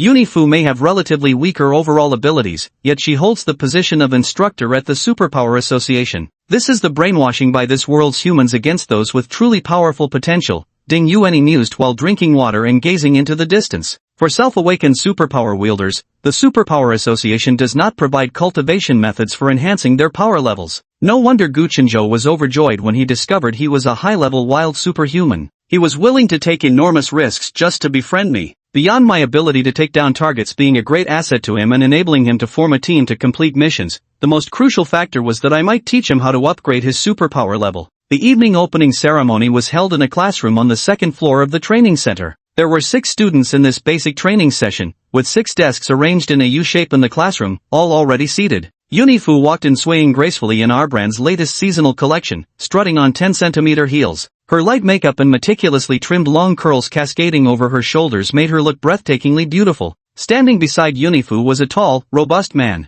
Even with her nearly 175 centimeters height and heels, she appeared daintily petite next to him. He was dressed in a black fitted t-shirt, camouflage pants, and military boots, his rugged face devoid of any unnecessary expressions. Unlike most of the classmates present here, many of us already met during the Supernatural Ability Association's registration. However, since there are also students from other provinces today, I'll reintroduce myself. My name is Unifu, and for the next week, I'll be your instructor for History of Supernatural Ability Development and Introduction to Supernatural Abilities. Unifu stood tall, her bright eyes shimmering with warmth. Each morning, I'll spend 2 class periods with everyone. Instructor Mei will be your practical training teacher, guiding you in hands-on exercises during the afternoon sessions. Now, let's welcome Instructor Mei. My name is Mei Dongjie. I'm a senior instructor in the Combat Sequence Unit of Ed City's Order Maintenance Organization, and I'll be responsible for guiding you through the fundamentals of supernatural ability application. If any of you have questions about the use of superpowers, feel free to come find me during the training period. I'm in room 409.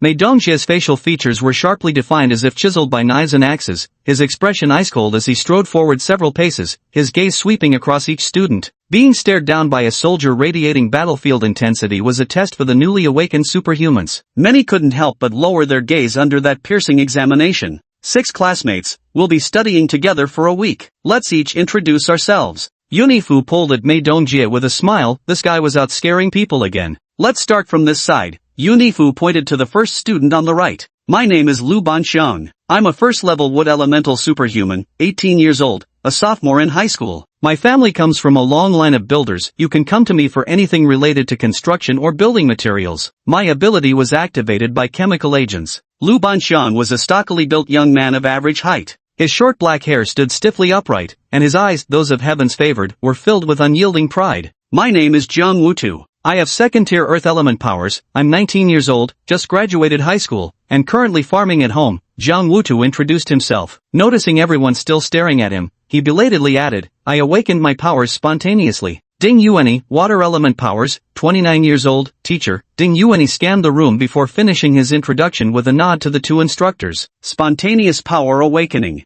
Lin D, second rank fire attribute ability, age 18, second year high school student, ability self-activated. Mei Dongjie's attention had been entirely fixed on Lin D. As a fellow fire attribute ability user, he'd sensed the elemental fire energy emanating from Lin D the moment he entered the classroom. Ding Yuani noticed Mei Dongjie's gaze and instinctively moved closer to Lin D. Impressive, this young man's energy was abundant, his aura robust and perfectly balanced. Completely unlike someone who'd only just begun exploring supernatural abilities. Lin Gangsha wasn't particularly tall, standing just under 1.7 meters, which made him relatively short among sophomore boys in high school. With an ordinary face, he didn't leave any particularly strong impression at first glance. Completely unaware of Coach Mei's attention, he finished his self-introduction and went back to fiddling with the book in his hands. My name is Jin Outyen. I'm 19 years old, graduated high school and got into Ad City University to study mathematics. My superpower was awakened through chemical stimulation. The most striking guy in the classroom began his self-introduction. This was an extraordinarily handsome young man, with striking features that resembled a deity from an artist's brush. Dressed in a light-colored, globally limited edition slim-fit R-brand casual suit, his tall and slender figure stood out with exceptional grace. Yuni Fu had been quietly observing this striking youth. Initially, she had only stolen occasional glances, but when the young man introduced himself, she could finally look at him directly. Jin Outyen, the legitimate heir of the Jin family, was considered the most handsome among the direct descendants of Beijing's elite families in recent years. Though Jin Outyen was still just a teenager, Yunifu, who held herself in high esteem, couldn't stop paying attention to him after seeing him just once a year ago. She even went so far as to change into a dress from the same brand as his after learning what he was wearing today. Unfortunately, Jin Outyen's self-introduction was just a few words long, leaving Yunifu somewhat regretfully having to turn her gaze to the next speaker. My name is Hong Yanghua, 19 years old, just graduated from high school and enrolled at Ad City University. My superpower was awakened through chemical stimulation. Hong Yanghua stammered through his self-introduction, only casting a challenging glance at Jiang Wutu, Ding Yuani, and Lin Ping when mentioning the drug-induced enhancement. Ah! Jiang Wutu suddenly slapped his forehead as if struck by realization. Chapter 83, Class. Someone making such loud noises disrupted her rhythm, stirring impatience in Yunifu's heart. Yet a smile still played upon her lips as she adjusted her angle toward Jiang Wutu, straightening her posture to present her most flattering profile to Jin Outyen. Classmate Jiang, we're still in the opening ceremony. What's the matter? My apologies. Jiang Wutu sheepishly rubbed his head, having let out that inadvertent shout in his earlier excitement. Rising from his seat, he bowed his head in apology to Yunifu before turning his gaze toward Lin Gong. I'd like to ask Lin Ao, is this the same Lin Ao who was reported in last month's newspaper for risking his life to save others from a fire? Your name is so distinctive, I've always remembered it. The newspaper photo wasn't very clear, but it must be you. At that time we were all preparing for exams, and when we heard you saved an entire grade of students, we all admired you greatly. I read that article too, so it really is you. Dude, you're incredible. Lu Banchang turned sideways, his normally critical gaze softening considerably. Lin Ao wasn't accustomed to being the center of attention. Uncomfortable with all eyes on him,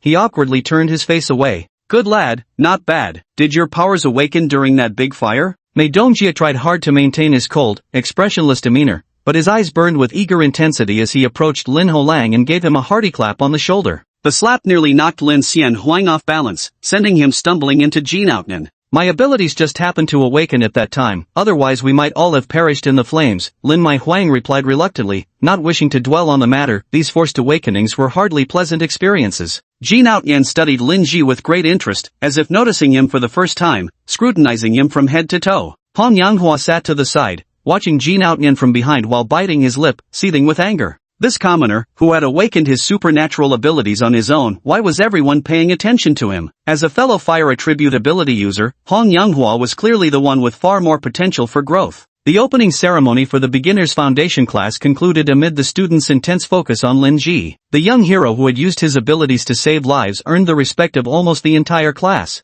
Lu Banxiang abandoned his usual arrogant "I'm the boss here" attitude and took the initiative to approach Lin Juhua. Jin Outyen withdrew his application for a single dormitory and condescended to share a room with Lin Juhua. Back in the dormitory, Jiang Wutu was still exhilarated. "Ding Yuanyi, I never imagined the hero from the newspaper was also an ability user. He's truly incredible, awakening a second-tier ability during such a critical moment and controlling the fire to save so many people on his first try. Your Earth-attributed ability is remarkable too. Farming all that land alone and unconsciously advancing to the second-tier ability level without any external stimulation." Ding Yuanyi patted Jiang Wutu on the shoulder. Tomorrow they'd get to see how Karen's superhumans wielded their powers. Best to rest early. At 5 in the morning, the sky was just beginning to lighten. Early autumn had arrived, and daytime was growing shorter. Ding Yuanyi ran through the woods, accompanied by the tall youth Jiang Wutu. Jiang Wutu kept roughly the same schedule as Ding Yuanyi, rising and retiring early from years of farm work. The first thing he did upon waking early at home was stand in the field, breathing in the scent of the earth. He'd discern what his land needed today, whether moisture, nutrients, or just a gentle stirring of the soil. When communicating with the surrounding earth elements, Jiang Wutu would often stand casually in the fields for 1 or 2 hours at a time. At that moment, he awkwardly imitated Ding Yuanyi's posture, cross-legged on the ground with his eyes closed as well. The scent of the surrounding mountains shared the same origin as the woodland near Jiang Wutu's home. Wrapped in this familiar essence, his unease in this foreign land diminished yet again. The moist air around felt incredibly comfortable, and the yellow light spots he often communicated with were much more active than usual. Jiang Wutu opened his mind, and the tiny yellow light spots eagerly rushed into his body. He felt a joyful unity with them, as if he were about to take flight. Ding Yuanyi sensed the energy fluctuations from the fellow cultivator nearby. The water elements gathering toward him carried other surrounding energies alone. The child practicing beside him accelerated his cultivation progress due to the increased density of earth elements, now on the verge of breaking through to third-tier superpowers. This child has not cultivated any specific technique. Simply following his instincts with a pure heart has allowed him to reach his current level of supernatural ability. This must be the legendary childlike heart of natural harmony mentioned in ancient texts. If there really were something like the spirit testing stone mentioned in cultivation manuals, Jiang Wutu would probably be measured to have the legendary pure earth spirit root. It's a shame that I never had the chance to see these legendary items back on Blue Star, let alone here on Milling Heavii, untold thousands of light years away. Jiang Wutu was a true genius of cultivation. The classroom for the theoretical courses of the beginner's basic training program is located on the second floor of the training building. On the first day of class, all 6 trainees arrived early. Holding their thick textbooks, they found their seats in the classroom and settled in. The classroom was neatly arranged with 3 columns and 5 rows of individual desks. All 6 of them sat in the front rows. Unifu changed into an R-brand pantsuit, tied up her long hair, and wore a pair of sneakers, radiating youthful energy. She looked just like a college student still in school. The little boys were staring at her without blinking, including the handsome youth Jin Outyen. Unifu secretly rejoiced, at least this way she could get young Master Jin's contact information, right? Who wouldn't want to leave a good impression on such a good-looking young Master Jin? Ding Yuan flipped through Introduction to Superpowers, half listening to Unifu's lecture. Unifu had served as a teacher for the Introductory Superpowers class multiple times, and her lectures on the overview and history of superpowers were mostly by the book. I wonder if there are any valuable books in the training center's library. Mei Dongjie's practical class in the afternoon was what all the students looked forward to the most. At 2 o'clock in the afternoon, Mei Dongjie appeared in the classroom right on time. The 6 students were already seated neatly in their chairs at 10 to 2. Mei Dongjie wasn't wearing yesterday's tight-fitting t-shirt this time. He had on a thicker camouflage pullover top, with matching camouflage pants of the same material, and high leather boots that reached up to his calves. "You, come here and help set up this stand." He placed the metal object he was carrying on the classroom floor and pointed casually at Lu Banxiang and Jiang Wutu. The stand was extremely simple, just 2 supports holding a square metal plate between them. Chapter 84 Practical Class. Mei Dongjie didn't give any opening remarks. He walked to the metal stand and raised his hands. Under everyone's gaze, a cluster of blue flames appeared between his palms. The flames weren't large, but their temperature was extremely high. As soon as the fist-sized flames appeared, the temperature in the entire classroom rose significantly. Floating flames hovered above Mei Dongjie's palms as he cupped his hands, moving the outer flames to the center of the metal plate. The flames grew smaller in volume, but their temperature intensified. After several minutes, the center of the metal plate gradually melted, forming a neat, circular hole. Mei Dongjie withdrew the flames and stepped aside. After a dazed moment, thunderous applause erupted throughout the classroom. Melting this metal plate requires a temperature of 1500 degrees Celsius, while blue flames reach about 2500 degrees. To increase the flame's temperature, you must intensify your psychic energy output while condensing it. But if you want the melted circle to maintain a precise shape, you'll need to enhance your control over the energy. Understood?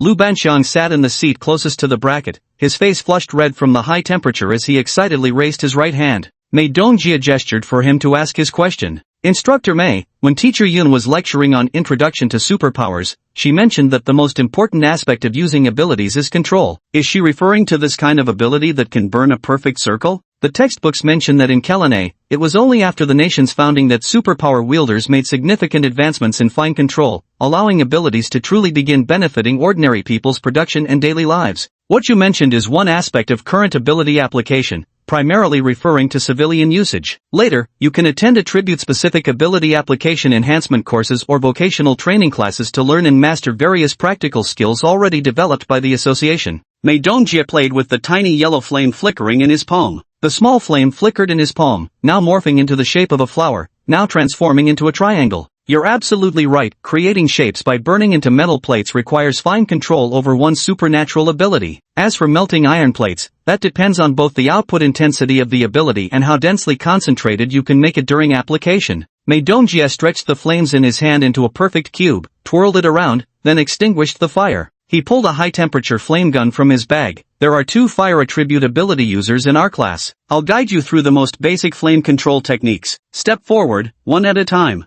Under the envious gazes of the crowd, Hong Yanghua hurried to Mei Dongjie's side. Aiming the high-temperature flame gun at the steel plate, Mei Dongjie pulled the trigger, unleashing a massive burst of flames that turned the metal red-hot. Sink your consciousness into the flames, draw them inward toward the center. Feel it now, you are the fire. Come, condense the flames into a single point. Standing drenched in sweat beside the raging flames, Hong Yanghua watched as the fire swayed unnaturally without wind, parting to either side before gathering back toward the center. His face grew increasingly flushed as beads of sweat the size of peas rolled down his forehead. Those 2 minutes stretched like an entire century for Hong Yanghua. His consciousness lay submerged in the fire, uncontrollable, instead becoming imprisoned step by step. Mei Dongjie observed the flickering flames and glanced at Hong Yanghua's ashen face. With a sigh, he switched off the high-intensity flame gun. Consciousness burst forth like raging flames as his soul slammed back into his body. Hong Yanghua collapsed onto the ground, gasping for breath in great heaving gulps. Fire is you. You are part of the fire. You mustn't fear yourself. The moment you fear, it will control you. Next student, step forward and try. Lin Zhan approached with solemn caution. As a fire survivor, he regarded flames with both kinship and reverence. Dressed in a plain white cotton t-shirt and beige trousers, his ordinary appearance made him utterly unremarkable among this class of superpowered students.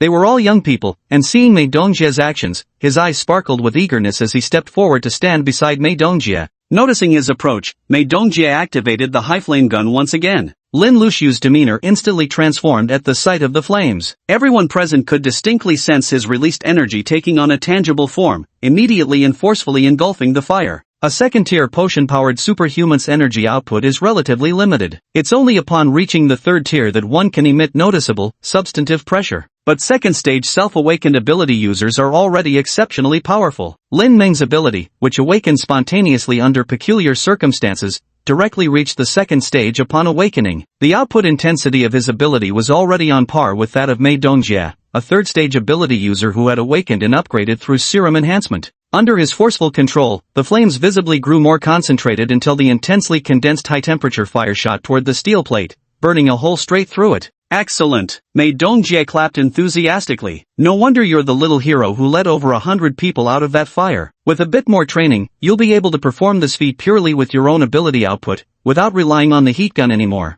Everyone followed Mei Dongjie's lead in applauding, their gazes toward Lin Meng now brimming with admiration. He awakened supernatural powers to save someone, mastering fire control the moment he awoke, a truly admirable genius. Hong Yanghua slowly stood up from the ground and walked back to his seat with lowered head. No one paid any attention to him. Lin Hui too walked back to his seat, and Jin Outnan cheerfully threw an arm around his neck. Good job, kid. Let's train together sometime. Mei Dongjie spent the next half hour explaining to the students in detail how to communicate with elements through consciousness and how to manipulate the elements when consciousness merged with them. Most of the young ability users present were experiencing elemental manipulation for the first time, and they listened with rapt fascination. Jiang Wutu and Lin Sudu, self-awakened ability users, already had considerable experience in elemental communication, but they also gained valuable insights from Professor Mei Dongjie's teachings on elemental manipulation. For the next hour, the trainees practiced manipulating their respective elemental abilities, with Mei Dongjie providing on-the-spot guidance for everyone's techniques.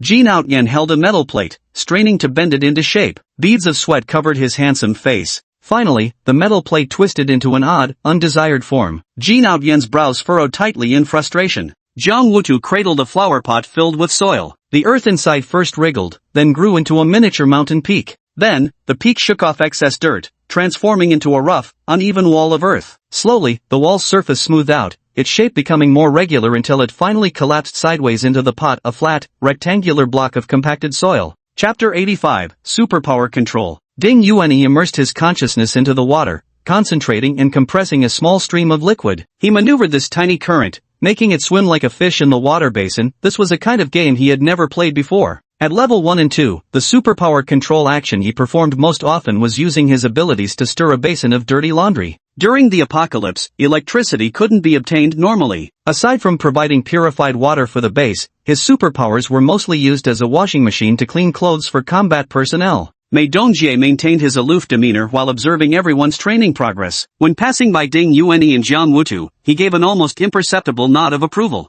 Not bad. You two have begun grasping the fundamentals of elemental manipulation. No matter how it's promoted, there's no denying that naturally awakened ability users are significantly more powerful than those who gained powers through serum injections, not just by a small margin. Lin Xuqia's second-tier fire attribute ability means that with just a bit more training, her combat capabilities could reach his current level. It's a pity the association doesn't value self-awakened superhumans much. Although I'd like to, I can't possibly transfer him to work beside me. Ding Yuanyi, you could enroll in professional medical training. Your water control ability is quite strong. After training, you'd be able to handle minor procedures like vascular decongestion and tumor removal. With first-tier water-based abilities, mastering fine manipulation could make you a high-level superhuman surgeon, Mei Dongjie suggested to Ding Yuanyi. Ding Yuanyi smiled without responding. Cradling the water basin, he submerged his consciousness into the water, altering its form until a thin mist rose from the surface. Successful atomization. Casually manipulating a small strand of water above the surface, he condensed it into a slender needle that struck the basin's edge with a delicate ting before dissolving back into the water. Mei Dongjie watched Ding Yuanyi's series of maneuvers, utterly dumbfounded, almost breaking his cold and stern war god persona. Was that really your first time practicing water manipulation? This isn't my first time controlling water, but it's my first time learning to immerse my consciousness into an element, then using that consciousness to condense it, Ding Yuanyi casually replied. The people of this new world really knew how to have fun, who knew water could be played with like this. Back in the apocalyptic world, my days were spent obsessively leveling up, controlling pond water, harnessing rivers, drowning people with floods, and smashing corpses with ice. Later, when his supernatural ability level increased, he could unleash a lethal water-based attack, manipulating the water content within human bodies and living organisms, directly targeting their internal systems to attack vital organs and kill opponents. Yet unexpectedly, the same principle could also be used to remove accumulated toxins from a person's body. I have a classmate at Ed City First Hospital. I can introduce you to him. You're truly a natural-born water attribute healer. It would be such a shame not to enter this field. Mei Dongjie watched Ding Yuanyi growing increasingly skilled in his manipulations within such a short time and made the suggestion in a low, serious voice. Thank you for the recommendation, Coach Mei. I'll consider it. My abilities awakened naturally. I had no idea this was supernatural until now. Just thought I had an innate affinity for water. Right now I'm also pursuing a major I enjoy, so switching paths would require considerable resolve. Ding Yuanyi, hearing the gravity in his tone, set down the water basin and used his supernatural ability to dry his wet hands before responding seriously. Mei Dongjie understood that Ding Yuanyi had tactfully declined his proposal, and didn't press further. He picked up Ding Yuanyi's basin and poured the water onto Jiang Wutu's earthen wall. Try communicating with the water elements that have already permeated the soil. See if you can use these water particles to gather information about the soil layers they've passed through. Ding Yuanyi had never attempted anything like this before. Intrigued by the challenge, he took the flower pot and immersed his consciousness into the water elements that had seeped into the soil layers. As the water continued to seep deeper into the soil layer, following the movement of the flow, I could feel myself constantly sinking. During the descent, I encountered a solid obstruction. The water tilted and flowed along the lower side of the barrier, continuing downward.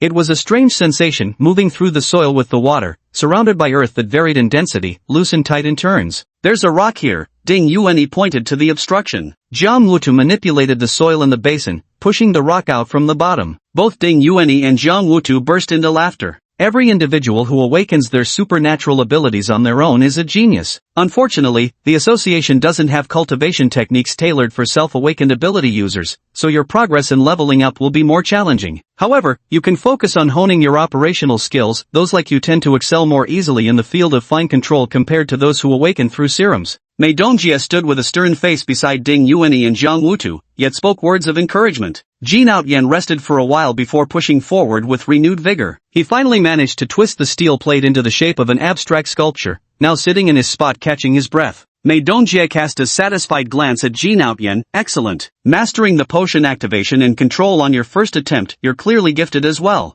Lu Banxian was still exerting force on a shrub, making its leaves tremble slightly. It was unclear what Lu Banxian had expected from this shrub. He stopped abruptly, standing there seething in silent frustration. Han Yanghua hadn't yet recovered from the earlier blow, sitting listlessly on the sidelines like a wilted plant. Mei Dongjie approached Lin Zan and said, "How about it? Let me be your supervisor. I know you haven't appointed one yet. I can show you how to take the next step forward." Lin Ao didn't expect him to say that and stared blankly at Mei Dongjie, unsure how to respond. Han Yanghua clenched the hem of his clothes tightly beside them. Mei Dongjie glanced at Han Yanghua before stepping back to the podium. Everyone should pay more attention to details in daily life. As superpowered individuals, we can never predict when we might need to use our abilities. Therefore, you must maintain full awareness of your powers at all times. For instance, today I'll demonstrate my fire attribute ability to you. Notice how my entire outfit is made of fireproof asbestos material. Mei Dongjie pointed at Lin Ao and said, he awakened his abilities in a fire emergency and has exceptional understanding of flames. Observe carefully, both yesterday and today, all his clothing has been 100% cotton. Pure cotton garments are the most readily available fire-resistant clothing for everyday wear.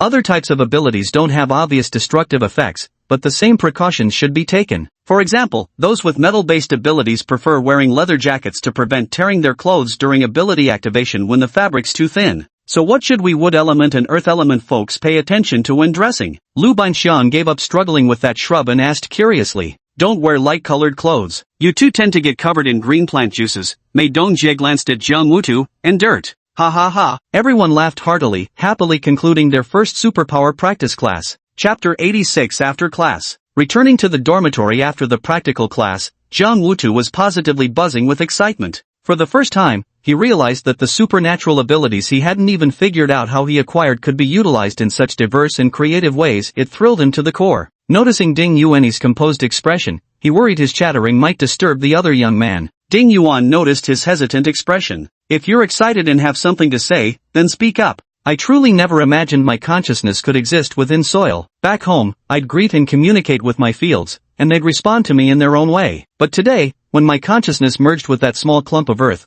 I honestly felt like I'd returned home. Surrounded by such comforting elements, I didn't even want to withdraw my awareness. Jiang Wutu licked his lips. At home, I just loved being in the fields and wilderness. The air, the soil beneath my feet everywhere was filled with energies that were extraordinarily kind to me. Simply by standing firmly on the ground, I could feel my own strength. I've never needed to wield my power to manipulate earth elements. Plowing has always come effortlessly to me. My land has always spoken to me, whispering its needs, so my harvests have always been bountiful. Jiang Wutu scratched his head, struggling to voice his thoughts to Ding Yuanyi. I never expected that when I went to the Superpower Association for ability testing, my power level would be classified as second tier, and I truly hadn't imagined that besides communicating, I could accomplish so much just by interacting with the land. A satisfied smile crept onto Jiang Wutu's honest face, like a child who had discovered a new toy, his eyes gleaming brightly. From what Teacher Yun said in class today, those of us who awakened our supernatural abilities on our own will find it very difficult to level up in the future. Does that mean we won't be able to advance further? But that's not really a problem for me. I usually just farm at home, and now I can even bury myself in the fields. I've already grown much stronger than before. This training session has been fantastic,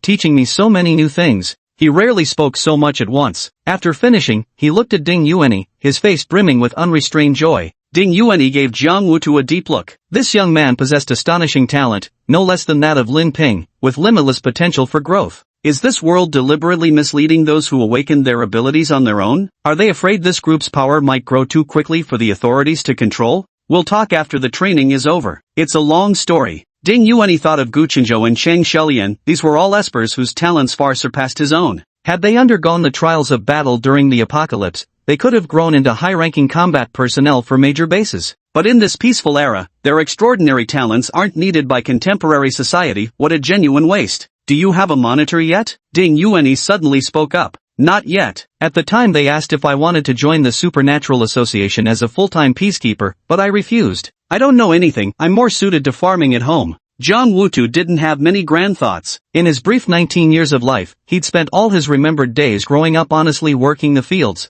He harbored no lofty ambitions, nor did he have any bad habits. He hardly even spent money in his daily life. The local superpower association was eager to recruit him into the order-maintaining system, but seeing his extreme naivety, they eventually stopped insisting. The people at our local association are really nice. They knew I didn't understand anything, so they let me go out to learn first. After I've gained some knowledge, I can go back and make another choice. If I don't want to join the order-maintaining organization, they'll let me go home and farm, and assign me a supervisor. Jiang Wutu, having farmed for years, had a very sturdy build. An XXL size t-shirt, which would be loose on an average person, clung tightly to his body. He carefully picked up the introduction to superpowers, planning to preview the next day's lesson that evening. Having skipped the preview last night, he had only half understood the content today. Let's go check out the advanced class tonight. Remember Chang Xiaolian who welcomed us when we arrived? She's under the same supervisor as me. Their class has a practical session tonight, and we beginners can audit it. Ding Yuan changed the subject and headed to the bedroom to change clothes. Having spent half the afternoon in that smoke-filled classroom, his clothes reeked of fire and fumes.